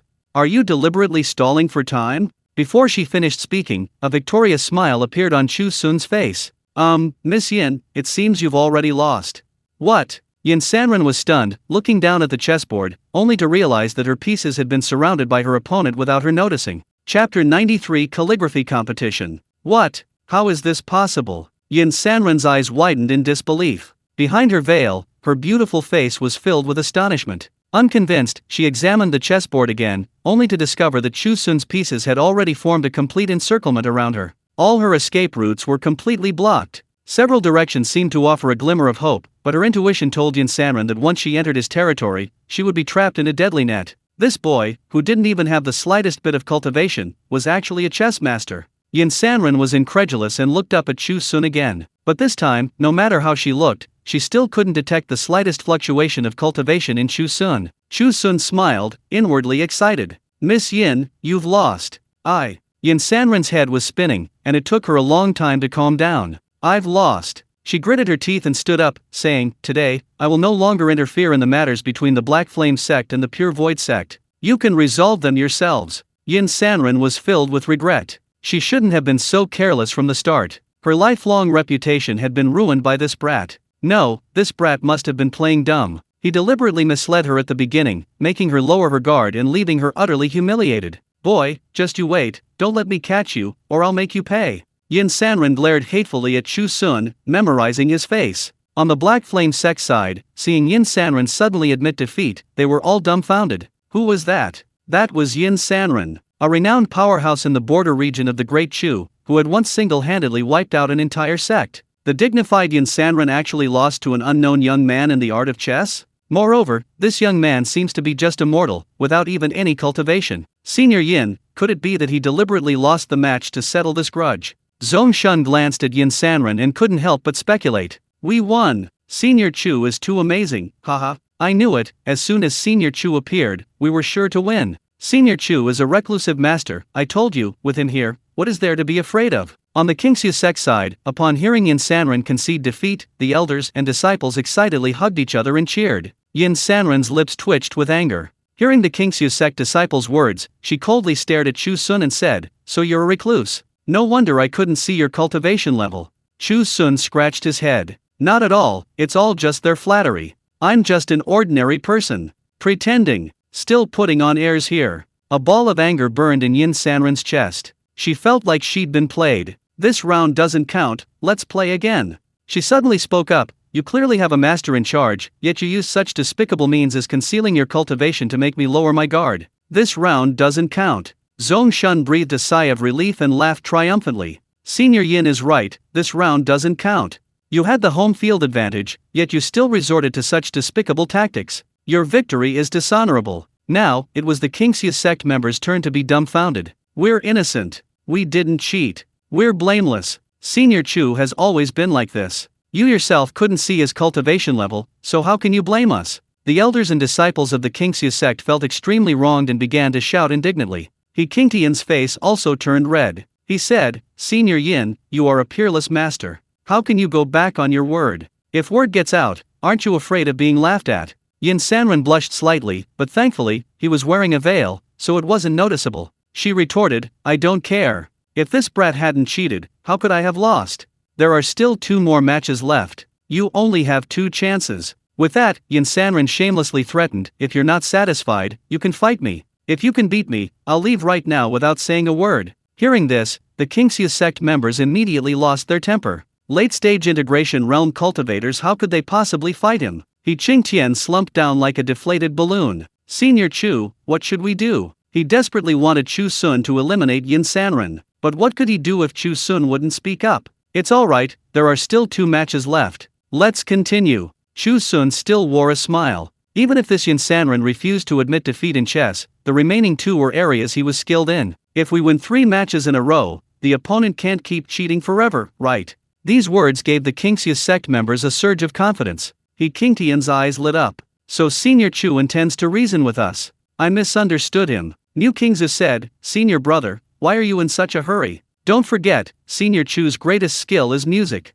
Even if he loses the second match, he's guaranteed to win the third. Then let's see how this Yin Sanren tries to renege. That's right, that's right. Qingtian jumped up in delight. Just this morning, Senior Chu had given them a lecture using his flute. The scene was still vivid in his mind. Senior Chu Xun will definitely win. You still want to compete with me? Yin Sanren's eyes widened, finding it unbelievable. This guy, could he really be a reclusive master, not only proficient in chess but also in calligraphy and music theory? I misjudged him, I really misjudged him this time. How humiliating. Fine, I'll have 2 more matches with you. This time I'm prepared, don't even think about trying to cheat again. Yin Sanren declared confidently, but her tone lacked conviction. She had initially thought Chu Xun had won by chance, but now that he wanted 2 more matches, it meant he was well prepared. I can't lose again this time. Give it my all and defeat him fair and square. Yin Sanren clenched her fists, silently vowing to herself. Soon, the second match began. This match was a calligraphy contest. The chessboard was removed, replaced by a larger desk. On the desk lay a blank calligraphy piece. This time, Miss Yin, please go first. Chu Xun smiled, his confident demeanor making Yin Sanren even more insecure. She found herself unable to see through this young man. Just who was this guy? Why did he give her such a mysterious feeling? I'll do it. Yin Sanren gritted her teeth, stepped forward, picked up the brush and ink beside her, and began to write. Swish, swish, swish. It must be said that Yin Sanren was indeed accomplished in calligraphy. She had seen many ancient paintings and calligraphic scrolls, and even some great calligraphers were not as good as her. Chapter 94. This is an exceptionally fine piece of calligraphy. On the blank sheet of paper, several large, flowing characters appeared. There will be times when the wind and waves will be overcome. After writing this, Yin Sanren's eyes gleamed with satisfaction, and she glanced triumphantly at Chu Xun. This single sentence expressed Yin Sanren's inner ambition. To ride the wind and waves, to prove the Dao of heaven and earth. Yin Sanren, who had initially been somewhat uneasy, suddenly felt confident after writing this. Even she herself thought her handwriting was exceptionally good. This kid could never surpass her. Each stroke exuded an incomparably sharp aura. If an ordinary person were here, just seeing these characters would cause their mind to tremble, their brain to roar, and they would bleed to death. Beautiful handwriting, truly beautiful handwriting.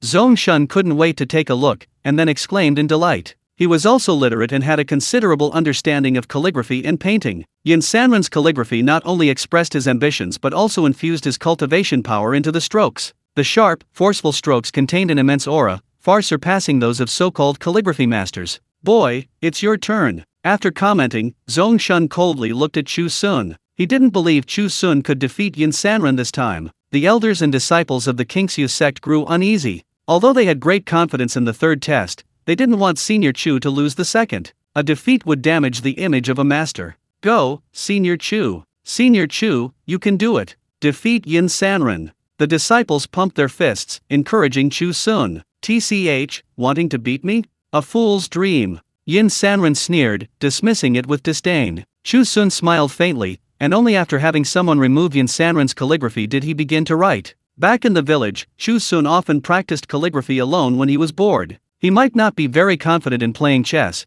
but he had absolute confidence in calligraphy and playing musical instruments. Spreading out the paper, Chu Xun skillfully dipped his brush in ink and began to write. Swish, swish, swish. His arm moved swiftly, all his movements flowing smoothly and effortlessly. Yin Sanren, initially disdainful, was slightly shocked by Chu Xun's demeanor. He inexplicably felt that the other man possessed the aura of a master. So calm and collected, so effortless. This was something Yin Sanren had never seen in other cultivators. Swish, swish, swish. Chu Xun continued writing, and in no time, he had completed his calligraphy. All right. After finishing writing, Chu Xun stepped back a few paces and said to Yin Sanren. Yin Sanren snorted coldly, but she was still eager to step forward and examine the scroll. Upon reaching it, she immediately saw the words on the scroll. Set sail straight across the vast ocean. Upon seeing these words, Yin Sanren's mind trembled, her thoughts went blank, and she could no longer entertain any other ideas. Beautiful calligraphy. Peerless calligraphy. The calligraphy exuded a strong scholarly aura, its stroke sharp yet gentle, like the vast Dao of heaven, encompassing all.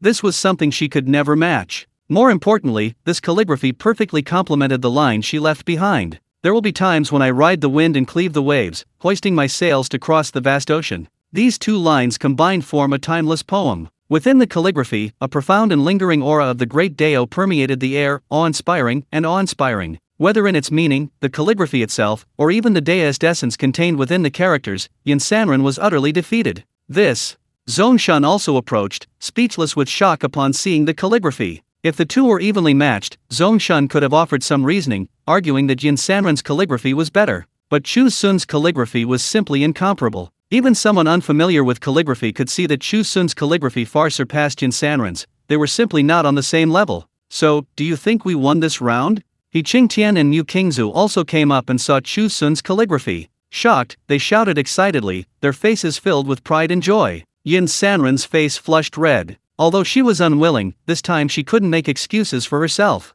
I lost. She lowered her head, saying resignedly. Still incredibly shocked, she secretly looked up at the words Chu Xun had written. In this world, there actually was someone who could write so well. Even more remarkable was that Chu Xun's words matched Yin Sanren's writing the wind and breaking the waves. If this weren't a competition, Yin Sanren would definitely consider Chu Xun a close friend. How many years have you been practicing calligraphy? Yin Sanren raised her head again, looking at Chu Xun with a complex expression. Chu Xun thought for a moment. He had been in this world for a year, and had probably started practicing calligraphy about half a year ago. Half a year. Yin Sanren, do reclusive masters all like this kind of behavior? Clearly possessing unparalleled calligraphy skills, yet insisting on claiming only half a year of practice? Clearly possessing unparalleled cultivation, yet pretending to be an ordinary person. Suddenly, she felt she lacked any semblance of a master's demeanor. Relying on her late-stage integration realm cultivation, she flaunted it everywhere, but compared to this Chu Xun, she was far inferior. Is there even a need for a third round? He Qingtian said smugly, to be honest, our senior Chu's true strength isn't calligraphy or chess, his greatest talent lies in music theory. Continuing the competition, you have no chance of winning. Senior Yin, you should just give up. Mu Qingzu also said coldly. Yin Sanren had indeed intended to give up, but these words enraged her. Why not compete? I want to see just how good his music theory really is. Again. This was the first time Yin Sanren had suffered such a humiliating defeat. She angrily declared, I will no longer concern myself with the affairs of the Black Flame sect and the Qingxia sect. However, I must continue this third match. He Qingtian ultimately dared not offend Yin Sanren. Although dissatisfied, he could only agree in the end. He said sullenly, since Senior Yin is so eager to compete, then let's have a match. Senior Chu, I've agreed on your behalf. You shouldn't mind, right? Of course not. Chu Xun, with a cheerful smile, agreed, putting on a conciliatory act. But inwardly, he cursed He Qingtian mercilessly. Didn't he see that this Yin Sanren was already angry? What if he really provoked him and he went on a killing spree? He didn't want to die. But no matter what Yin Sanren had spoken, he had no choice but to agree. Beside him, Zhongshan's face was ashen. There was no point in continuing the argument. Chapter 95 Beautiful Flute Music. Having lost 2 matches in a row, given Yin Sanren's personality, there was absolutely no way he would side with the Black Flame sect again. And then, the Qingxia sect suddenly produced Mu Qingzu, a master at the integration realm. This time, they were destined to return empty-handed. They feared they wouldn't be able to suppress the Qingxia sect in the future, allowing them to rise again. Come on! Yin Sanren puffed out his chest defiantly, and with a casual wave of his hand, the wooden table and the calligraphy and paintings on it all flew away. Zhong Shun had to give Yin Sanren face and continue watching. He and Yi Qingtian led their men back a distance, instantly clearing a space on the field. I'll go first this time. Yin Sanren's eyes were filled with high spirits. With a wave of her hand, a wooden zither flew out of her storage ring. This zither is named Flowing Water, and it was personally crafted for me by Master Zudge of the Great Chu. Today, I will play Wild Geese Descending on the Sandbank. Listen carefully, everyone. Having said this, she extended her delicate hand and began to play with a serious expression. On the Black Flame sect side, everyone immediately pricked up their ears, listening intently. Opportunities to hear Yin Sanren play for them were rare indeed. Soon, the melodious sound of the zither filled the air, and the Black Flame sect disciples showed expressions of enjoyment. Beautiful, absolutely beautiful. As expected of Senior Yin playing this piece personally, it's the most beautiful music I've ever heard. Zhong Shun couldn't help but exclaim in praise. This music should only exist in heaven, how often can one hear it on earth? However, on the Qingxia sect side, the disciples' reactions upon hearing the zither music were completely different. Their faces revealed undisguised disdain. That's it? That's it. Too awful. Not even half of Senior Chu's skill, no, less than a tenth. What do you mean, a tenth? It's simply not worthy of being compared to Senior Chu Xun. Sigh, I still miss Senior Chu's flute playing. Yeah, after hearing Senior Chu's flute playing, I can't listen to any other music. The disciples pointed and whispered mercilessly, making Yin Sanren's eyebrows twitch. Even if she couldn't compare, she couldn't be this bad. Her musical skills, after all, were inherited from a master. Smash! Unable to bear it any longer, Yin Sanren, filled with grief and indignation, stood up and smashed the wooden zither in her hands. She said coldly, Chu Xun, is it? You come here. If your music isn't good enough, I'll definitely make you pay today. Chu Xun was startled by this. What's wrong with this woman? Why would she smash such a good zither? However, Chu Xun wasn't afraid, he was extremely confident in his flute playing. Upon entering the arena, Chu Xun took out his flute. His flute was very ordinary, a wooden flute he had made himself in the village, nothing special. TCH, not even a famous instrument, just a broken wooden flute. Zhong Shun sneered disdainfully, but his smile froze halfway through. His gaze inadvertently swept over Chu Xun's flute, and he saw that it was actually emanating remnants of the great Dao. Swish swish swish. Zhong Shun was so frightened that he took several steps back. How could this be? This ordinary wooden flute actually contained remnants of the great Dao. Was he seeing things, or was he seeing a ghost? Could this wooden flute be a spiritual artifact? Impossible. Absolutely impossible. A voice roared wildly within Zhong Shun's heart. He couldn't believe Chu Xun could produce a spiritual artifact. Yin Sanren stared in disbelief at the flute in Chu Xun's hand. She was absolutely certain it was a magic weapon, and a treasure of extremely high quality, at least above a high-grade spiritual artifact. A celestial artifact? A divine artifact? Yin Sanren's mind was buzzing. She felt that everything that had happened since arriving at Qingxia sect today was abnormal. Especially this man named Chu Xun. He was practically her nemesis.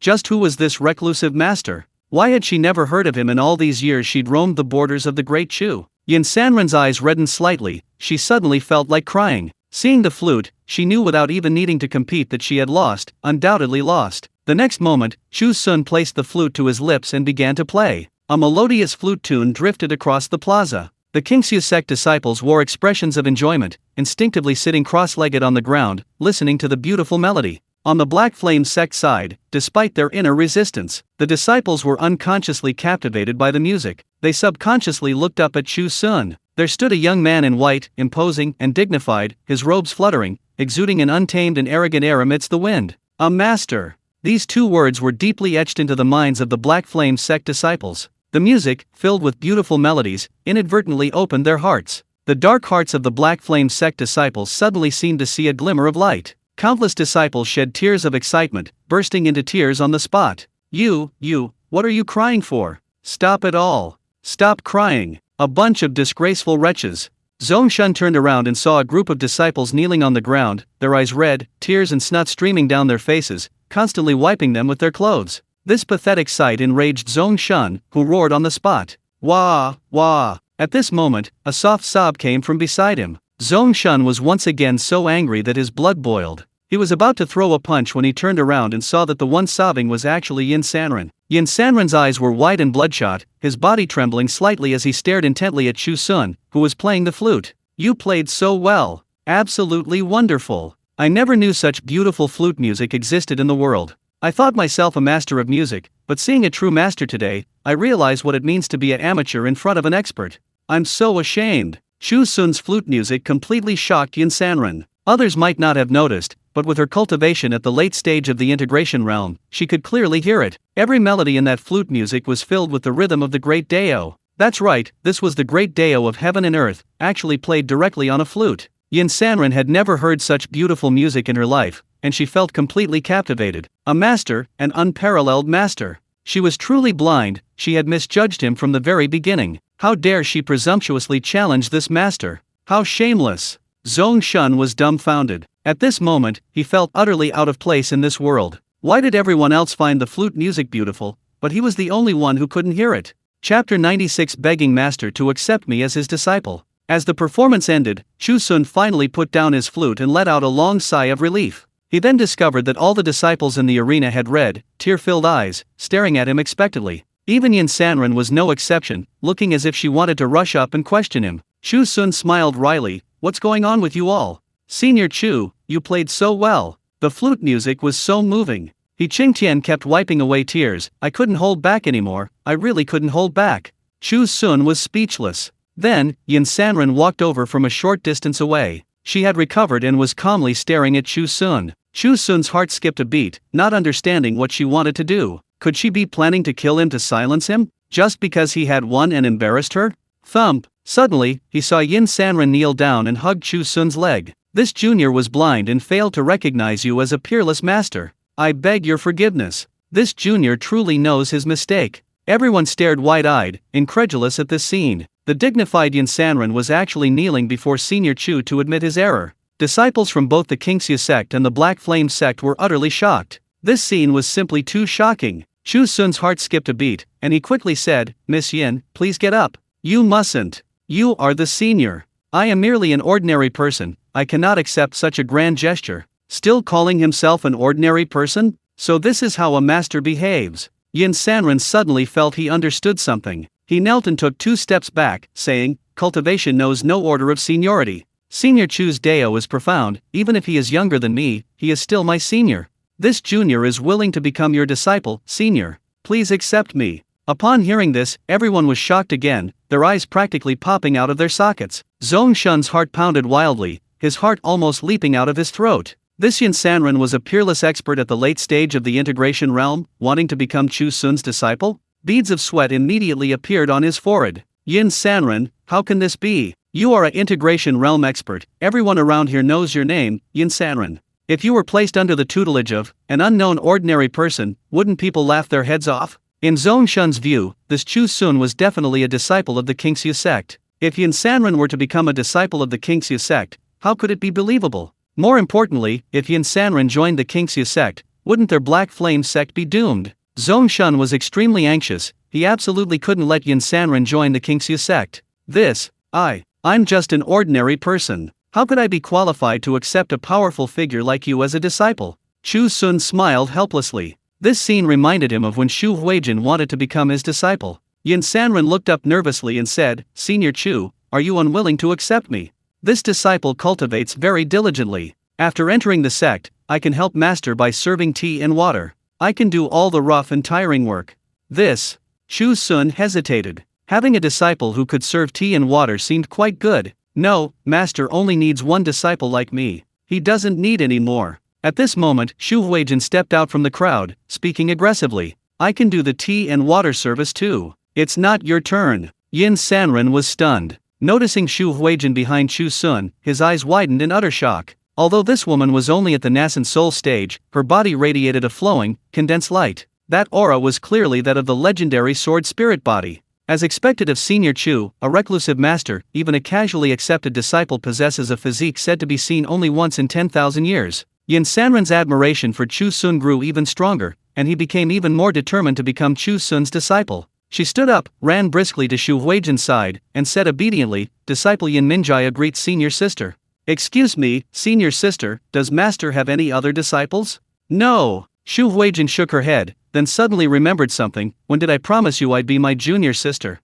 Senior sister seems like a kind-hearted person. She wouldn't bear to see junior sister wandering alone, destitute and helpless, would she? Yin Sanren said pitifully, to be honest, junior sister has lived alone for thousands of years, without a single relative. Seeing master and senior sister feels like seeing family, it's so heartwarming. Yin Sanren's words immediately touched Chu Huijin's heart. She was also an orphan, with no other relatives besides her younger sister. But unexpectedly, it was this very younger sister she loved so dearly who stole her position as holy maiden and almost killed her. It's not impossible for you to join, but you must swear to heaven that you will not betray your master, Chu Huijin said firmly. Yin Sanren was overjoyed. Without thinking, he pointed to the sky and said, I, Yin Minjiao, swear to heaven with my Dao heart that from this day forward I will serve my master to the death. If I break this oath, may I be struck by lightning and cast into hell forever. Swearing to heaven with one's Dao heart was a very solemn oath. If one were to truly break this oath, one would surely suffer divine retribution and eternal damnation. Seeing Yin Sanren's solemn oath, everyone present was stunned and speechless.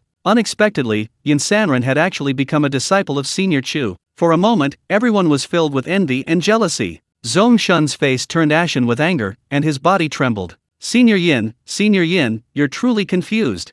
How could you join the Qingxu sect? He Qingtian sneered, don't talk nonsense. Senior Chu isn't a member of our Qingxu sect. You are the sect leader of our sister sect, the Black Iron sect. What? The Black Iron sect? Zhong Shun was stunned. He had never heard of the Black Iron sect, but it didn't matter anymore. Regardless, Yin Sanren was now on the Qingxu sect side. Their Black Flame sect had absolutely no chance of seizing Yuan Valley. Yin Sanren snapped back to reality, staring at Zhong Shun coldly. Zhong Shun, you've misled me for a long time, almost harming my master. For past favors, I don't want to see you anymore. Get out.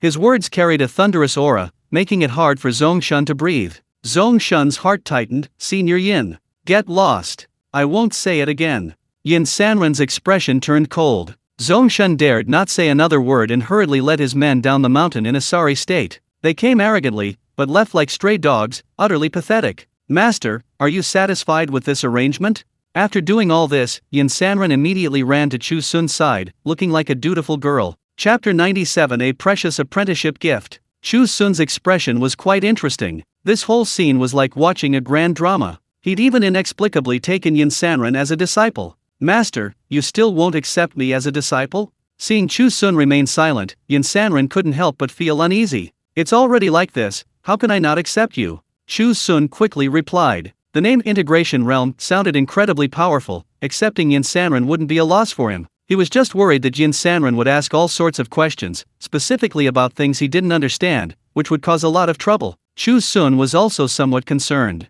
Now that you've joined my sect, you're officially a disciple of the Black Iron sect. I have a few rules here, and you must obey them. He coughed twice, adopting a serious demeanor. Yin Sanren's heart tightened, and he quickly clasped his hands in a fist salute. Master, please speak. I will obey the sect's rules unconditionally. It's very simple, there's only one rule. Chu Xun said calmly, under my tutelage, what you shouldn't ask, you shouldn't ask. That's it? Yin Sanren was taken aback. As expected of a master, even the sect rules were so unique. But upon reflection, it made sense. A reclusive master like his must have many stories to tell, those things he didn't want others to know, so naturally, he couldn't ask. I understand, and I promise I won't ask anything about master in the future. Yin Sanren said solemnly. Chu Xun finally breathed a sigh of relief. Good, then you will be my second disciple from now on. After saying that, he looked at Chu Huijin beside him and said, this is my eldest disciple, and also my first disciple, Chu Huijin. From now on, she will be your senior sister. Junior sister greets senior sister. Although Yin Sanren was only at the integration realm, he didn't underestimate Chu Huijin in the slightest. Only cultivators like her, who had reached the integration realm, truly understood the power of the sword spirit body. It was practically heaven-defying, like having a cheat code. This physique wasn't immediately apparent, but its power grew increasingly terrifying as cultivation progressed. Especially her talent in swordsmanship, it was the envy of all. I never thought I'd have a junior sister now. Chu Huijin smiled happily, completely forgetting that she had previously stood up to stop Yin Sanren. She thought for a moment, as the senior sister, how could she not give her junior sister a gift upon her arrival? But Chu Huijin didn't have many good things to offer. After much deliberation, she finally took out a flute from her robes and handed it to Yin Sanren. This was the flute Chu Xun had obtained through trials within the ancient tomb's secret realm, which had ended up in Xu Huijin's hands. Xu Huijin still owed her master 50,000 Xian stones. Here, this is a small gift from your senior sister. Please take it, Xu Huijin said generously, showing great generosity towards her fellow disciple. Yin Minjiao looked up and saw that what Xu Huijin was handing over was a spiritual artifact. She was incredibly moved. This is impossible. Senior sister, your cultivation is still insufficient. This is the time when you need to diligently practice. How can you give such a precious spiritual artifact to your junior sister? Xu Huijin patted Yin Minjiao on the shoulder and said, "It's alright, I don't cultivate music anyway, this is a complete waste for me. Junior sister's musical talent is quite good though, the piece you played just now was very beautiful." Xu Huijin was speaking the truth this time. Yin Minjiao did play well, but compared to Chu Xun, there was no comparison. Yin Minjiao's eyes reddened slightly. Having walked the cultivation world for so many years, all she had seen was cannibalism. These cultivators addressed each other as fellow Daoists on the surface, but in private, they did nothing but murder and robbery. Having seen so much of this, her heart had become numb, gradually turning her into a ruthless witch. But now, Xu Huijin's enthusiasm completely moved Yin Minjiao. "Senior sister, from now on, everything I, Yin Minjiao, have, you will also have." Yin Minjiao thought silently to herself, accepting the flute. Seeing Xu Huijin present the flute, Chu Xun was momentarily at a loss. He didn't have anything valuable to give as a gift, but since his disciple had already received a gift from his senior sister, he, as her master, couldn't remain silent. Chu Xun was so anxious that sweat beaded on his forehead. Finally, he had an idea. He quickly took a kitchen knife from the trunk on his back and handed it to Yin Minjiao. "This is the kitchen knife I usually use when I cook. I'll give it to you as a gift. When we get back, you can use this knife to cook. It's very sharp." As he spoke, Chu Xun blushed, feeling a little embarrassed. Giving a disciple a kitchen knife, what kind of talk was that? However, upon seeing the knife, Yin Minjiao's eyes widened in shock. Her mind went blank, and she instinctively took several steps back, her eyes filled with disbelief. The cleaver, imbued with the remnants of the great Dao, was far larger than any divine weapon she had ever seen. Such a sharp divine weapon actually existed in the world. It was practically a weapon forged from the remnants of the heavenly Dao. Fighting with such a weapon would allow one to defeat an opponent across an entire realm. "Master, this gift is far too precious, I am unworthy of it." Yin Minjiao trembled with excitement, her voice breaking. No, don't be so polite. It's just a cleaver." Chu Xun, who had been somewhat worried, relaxed upon seeing Yin Minjiao's expression. "I have many more of these cleavers at home." "Many? Such divine weapons?" Master said he had many more at home. Heavens, just who is master? Even a reclusive master couldn't possibly produce so many peerless divine weapons.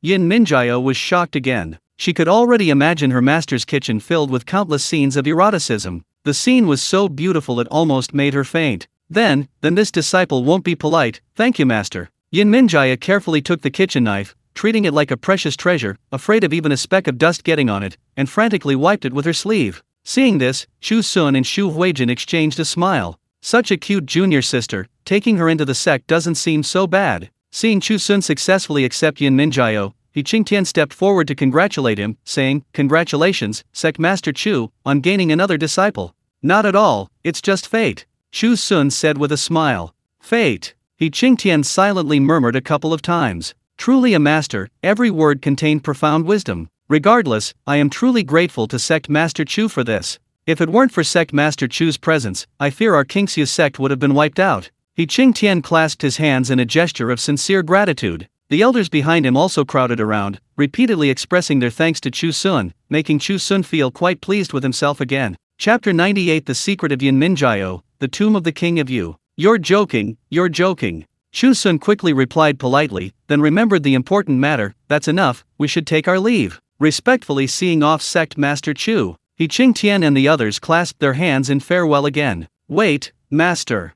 At this moment, Yin Minjiao suddenly spoke, seemingly wanting to say something. "What is it? Is there something else?" Chu Xun asked curiously. He Qingtian and the others couldn't help but look at Yin Minjiao. Yin Minjiao looked hesitant. "Master, are we going back to the Black Iron Sect?"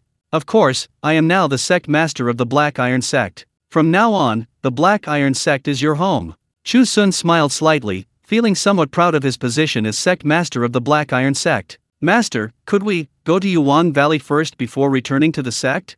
Yin Minjiao asked hesitantly. "Why is that?" Xu Huijin frowned. "We're all on the same side, junior sister. You don't need to beat around the bush. Just say what you want to say. Seeing everyone looking at him, Yin Minjaya knew he couldn't hide it any longer and finally told the truth. Actually, the reason I helped the Black Flame sect fight against the Qingxia sect was for a reason. I also have my eye on the Yuqing Valley. What? The crowd was puzzled. Yin Minjaya didn't belong to any sect. What did he want with Yuqing Valley? Yin Minjaya said, I accidentally obtained some information that there's a large tomb beneath Yuqing Valley, called the Yuqing's Tomb. This Yuqing's Tomb is the burial mound left by a peerless expert, containing extremely precious inheritances and treasures.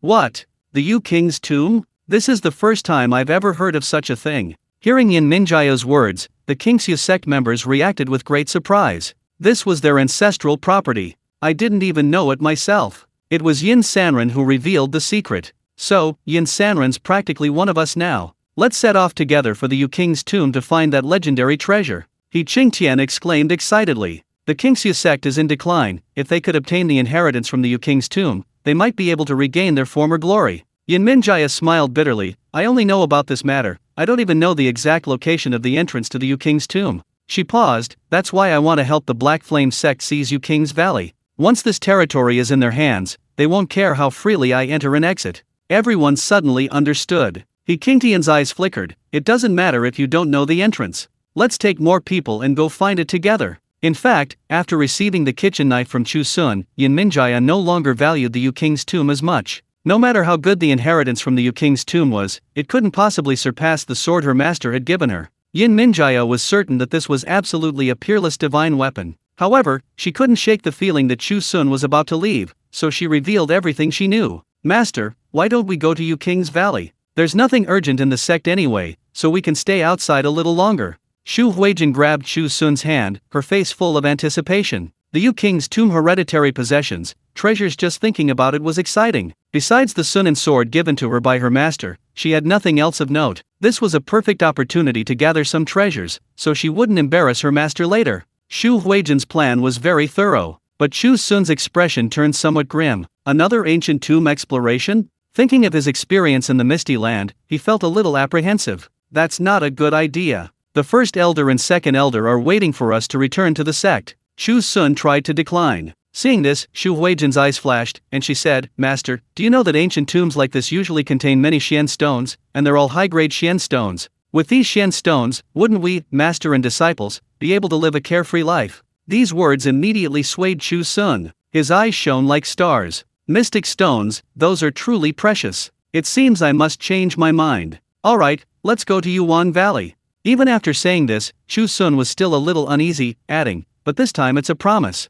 I'll leave everything to you too. Don't expect me, your master, to clean up your messes again. Yes, yes, yes. Shu Huijin agreed with a beaming smile. She was at the nascent soul stage, and her junior sister was even more powerful, having reached the late-stage integration stage. Plus, with the Qingxia sect members around, how could they possibly encounter anything they couldn't handle? He Qingtian immediately ordered his disciples to begin preparations. Shortly afterward, over 100 elite experts leaped out of the sect, including several elders. Sect Master Chu, we'll go with you. He Qingtian said to Chu Xun. Chu Xun naturally had no objections. Speaking of which, Yuan Valley was still Qingxia sect territory. How could they not let their two disciples explore ancient tombs on Qingxia sect territory without their help? And so, just like that, Chu Xun and his two disciples, along with Qingxia sect master He Qingtian, personally led a group of elders and over 100 disciples towards Yuan Valley. Chu Xun, unable to fly on a sword, remained seated behind Shu Huijin, following the others. Master didn't fly on a sword?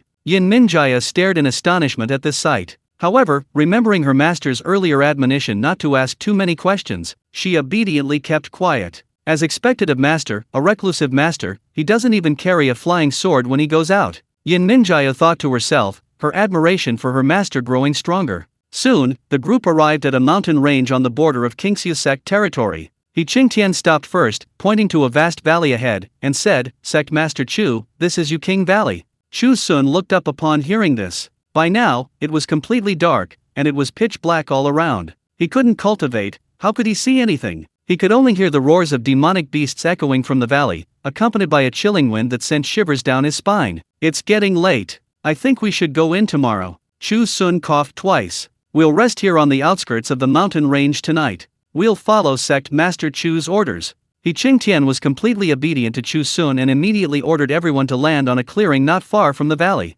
That night, the group entered from the outskirts of the valley. For some reason, hearing the constant roars of demonic beasts echoing from the valley, Chu Xun felt uneasy. Chapter 99 Discovering the Entrance. They hadn't slept a wink all night. The next morning, everyone woke up from their dreams, and Yin Minjaya noticed Chu Xun with dark circles under her eyes. "Master, didn't you sleep well last night?" Yin Minjaya ran over eagerly, asking with concern. Chu Xun felt a surge of emotion. Her disciple was indeed the one who cared about her. "Master was keeping watch for you all last night, didn't sleep a wink." Chu Xun said reluctantly, "But it's alright, this little thing won't stump Master, let's go." Yin Minjaya was deeply touched, her master was so kind to her. He had kept watch all night for their safety. "Let me ride with you today, Master." Yin Minjaya volunteered, taking out her flying sword and letting Chu Xun sit behind her. "Junior sister, Master's safety is in your hands now, don't cause any trouble." Xu Huijin was a little worried, but considering that her junior sister's cultivation was higher than hers, she ultimately didn't say anything more. "Even my junior sister's cultivation is higher than mine. I must cultivate diligently when we get back." Xu Huijin thought silently. The group set off again and soon arrived at the valley. "Sect leader Chu, have you found any clues around here?" He Qingtian glanced around and asked Chu Xun. Chu Xun only saw vast mountains, he found nothing else. He shook his head and said, "Let's land first. Perhaps the entrance to the Yu King's tomb is hidden somewhere." Sect leader Chu is right. "Everyone, follow me to land." He Qingtian instructed the Qingxia sect members, and they landed on an open area. At night, the valley was filled with the terrifying roars of demonic beasts, but during the day it was unusually quiet. Chu Xun was initially worried, staying close to Yin Minjaya after landing, but found there was no danger at all. At He Qingtian's instruction, the group began searching the surrounding area. "Junior sister, where did you get the information that the Yu King's tomb is in this valley?" Xu Huijin asked curiously. Yin Minjaya replied, "In a cultivator's cave." The cultivator's notes contained information about the Yu King's tomb, but it wasn't detailed. After all that, Yin Minjaya still had no concrete clues, which put him in an awkward position. The group searched the valley for a whole day, finding nothing except some caves left behind by demonic beasts. As darkness fell again, Chu Xun couldn't help but feel worried. He had a feeling that this place would be extremely dangerous at night. Just then, the group found a lake. Chu Xun's heart skipped a beat. He suddenly noticed something. At night, the lake's water level was noticeably lower than during the day. It was low tide. Then, he looked around and discovered a massive mountain peak in the center of the lake. "Everyone, I've found the location of the Yu King's tomb," Chu Xun said to the crowd behind him with a smug look on his face. "Sect Master Chu found it. Where is it? Tell us quickly." The Qingxia sect members excitedly surrounded him. Chu Xun pointed to a distant mountain peak and said, "The Yu King's tomb is at the foot of this mountain." Upon hearing this, everyone's gaze turned to the distant mountain peak, but they couldn't glean anything from it. He Qingtian asked suspiciously, "Sect leader Chu, are you sure?" "Master, how did you figure that out?" Yin Minjaya asked curiously as well. She had actually secretly come to this valley several times, all in search of clues to the Yu King's tomb. Each time, she had come in vain. Chu Xun smiled and said, "We searched the entire valley without finding anything, which means the entrance to the Yu King's tomb is in an extremely hidden place. Coincidentally, look at the lake water here. The tide recedes at night. I deduced that the entrance will only appear after the tide goes out." This reminded everyone. To think of this, worthy of being sect leader Chu, truly amazing. Sect leader Chu's foresight is admirable. The elders were full of admiration and praised him profusely. Chu Xun was secretly pleased. This time, it was all his discovery. Xu Huijin, without saying a word, took out his flying sword and went to investigate first. She quickly flew back, exclaiming with delight, "Master was right. I found a cave entrance at the foot of that mountain peak, we can swim right in." During the day, when the lake was high, the entrance was hidden by the water and difficult to spot. But at night, when the tide receded, the entrance naturally became visible. With careful observation, it could be found. "Sect leader Chu, let's swim over," He Qingtian said to Chu Xun, jumping into the lake first. Splash! Immediately afterward, the Qingxia sect elders and disciples jumped into the lake, with Chu Xun and 2 disciples following closely behind. Soon they arrived in the direction Xu Huijin had pointed out, and sure enough, they saw a dark cave entrance at the foot of the mountain peak. "This is the entrance to the Yu King's tomb. Ha ha ha, great! We found the entrance." The group rushed forward, swimming into the cave. Inside was another clear pool, and after a short while, they landed back on the shore. This time, the group entered the interior of Dao Mountain Peak. It turned out that the interior of the mountain had long been hollowed out, revealing a completely different world inside. The group climbed back onto the shore, lit torches, and looked around. All around were solid stone walls, and 3 passages appeared ahead. Sect leader Chu, which way should we go? He Qingtian subconsciously looked at Chu Xun. Chu Xun frowned, his expression deepening. Why did he Qingtian always leave all the problems to him? But to the others, this expression made Chu Xun seem unfathomable.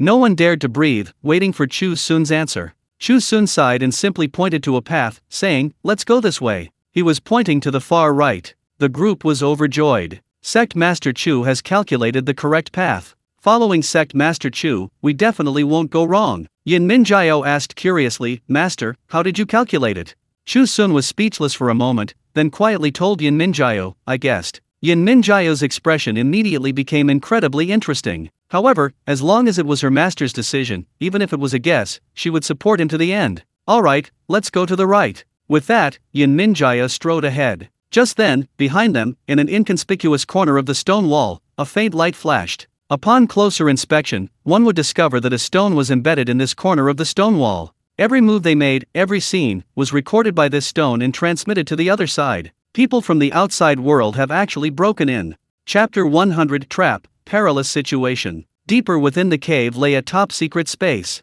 At this moment, a middle-aged man dressed in black robes, with pale skin, stood before a massive crystal ball. The crystal ball reflected the entire scene of Chu Xun and his companions. The man's heart tightened instantly. Damn it, how did outsiders discover the cave's secret? No, I must inform the high priest immediately. With that, he hurriedly turned and left, entering another hall within the space. Inside the hall, an elderly man, also dressed in black robes, with pale skin but a much older face, sat in a chair. Seeing the man enter, he coldly asked, "What's the matter that you're in such a hurry?" The middle-aged man said, "It's terrible, high priest. Outsiders have trespassed into our territory." "What? How is that possible?" The old man was startled, jumping up from his chair in fright. However, seemingly forgetting that his leg was lame, he plopped back down. "High priest, what should we do?" The man pleaded, his face contorted with despair. "To discover our entrance, it's no ordinary cultivator's job. They're all dressed the same, they seem to be from a major sect." Hearing this, the old man's expression shifted, filled with fear.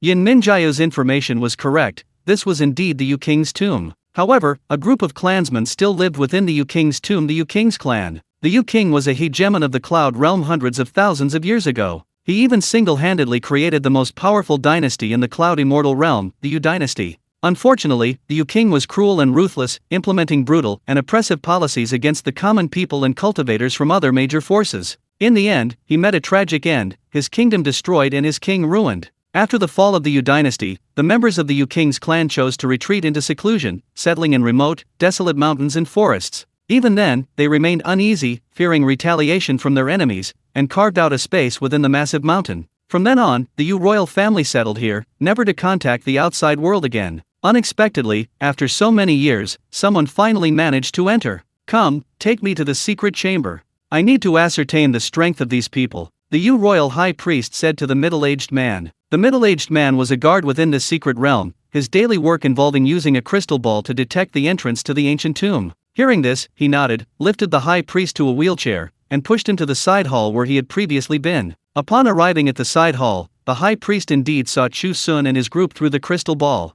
So many people? And all of them are cultivators from the outside world. It seems they are not here with good intentions, the high priest said gravely. "High priest, please think of something quickly," the guard said nervously. "If those people really break in, our people will be in danger." The high priest glared at the middle-aged man and said, "What's the rush? They haven't even entered yet. Entering the ancient tomb isn't so easy, the road is full of traps and mechanisms. I'll go and open the traps, let's see how they get in then." With that, the high priest had a guard push him to a corner of the hall. There were several switches there. The high priest waved his hand, and one of the switches was pressed down hard. On this side, Yin Minjiao was walking at the front, which reassured Chu Xun considerably. With a nascent soul stage expert at the front, surely there wouldn't be any danger, right? However, before long, Yin Minjiao's expression suddenly changed drastically. He shouted anxiously to the others, "Everyone, be careful. Retreat quickly." Before anyone could react, they suddenly saw a ball of fiery red light appear behind Yin Minjiao.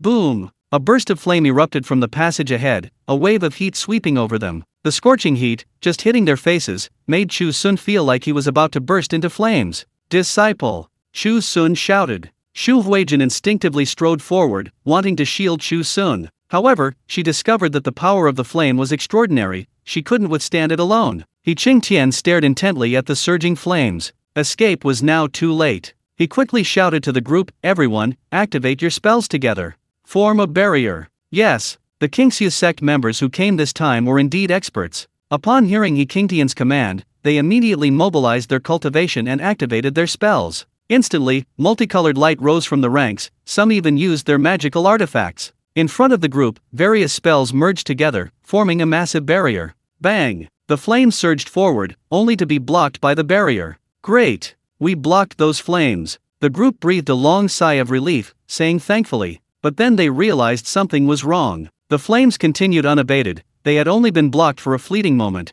Then, they began to erode the barrier they had created. The light on the barrier's surface flickered incessantly, gradually weakening, seemingly on the verge of collapse. Oh no! This flame keeps burning, we still can't stop it. A cultivator from the Qingxiu sect cried out in despair. Even Yin Minjiao activated her magic, taking the lead. She anxiously looked at Chu Xun behind her and said, "Master, think of something. What could I do?" Chu Xun's lips twitched, he wished he could run back right now. "Of course there's a way. We retreat to the entrance, hide in the lake, and we can avoid the flames." Chu Xun had a sudden inspiration and said confidently. Hearing this, everyone was dumbfounded. He Qingtian said unwillingly, "Senior Chu, are we just going to give up like this?"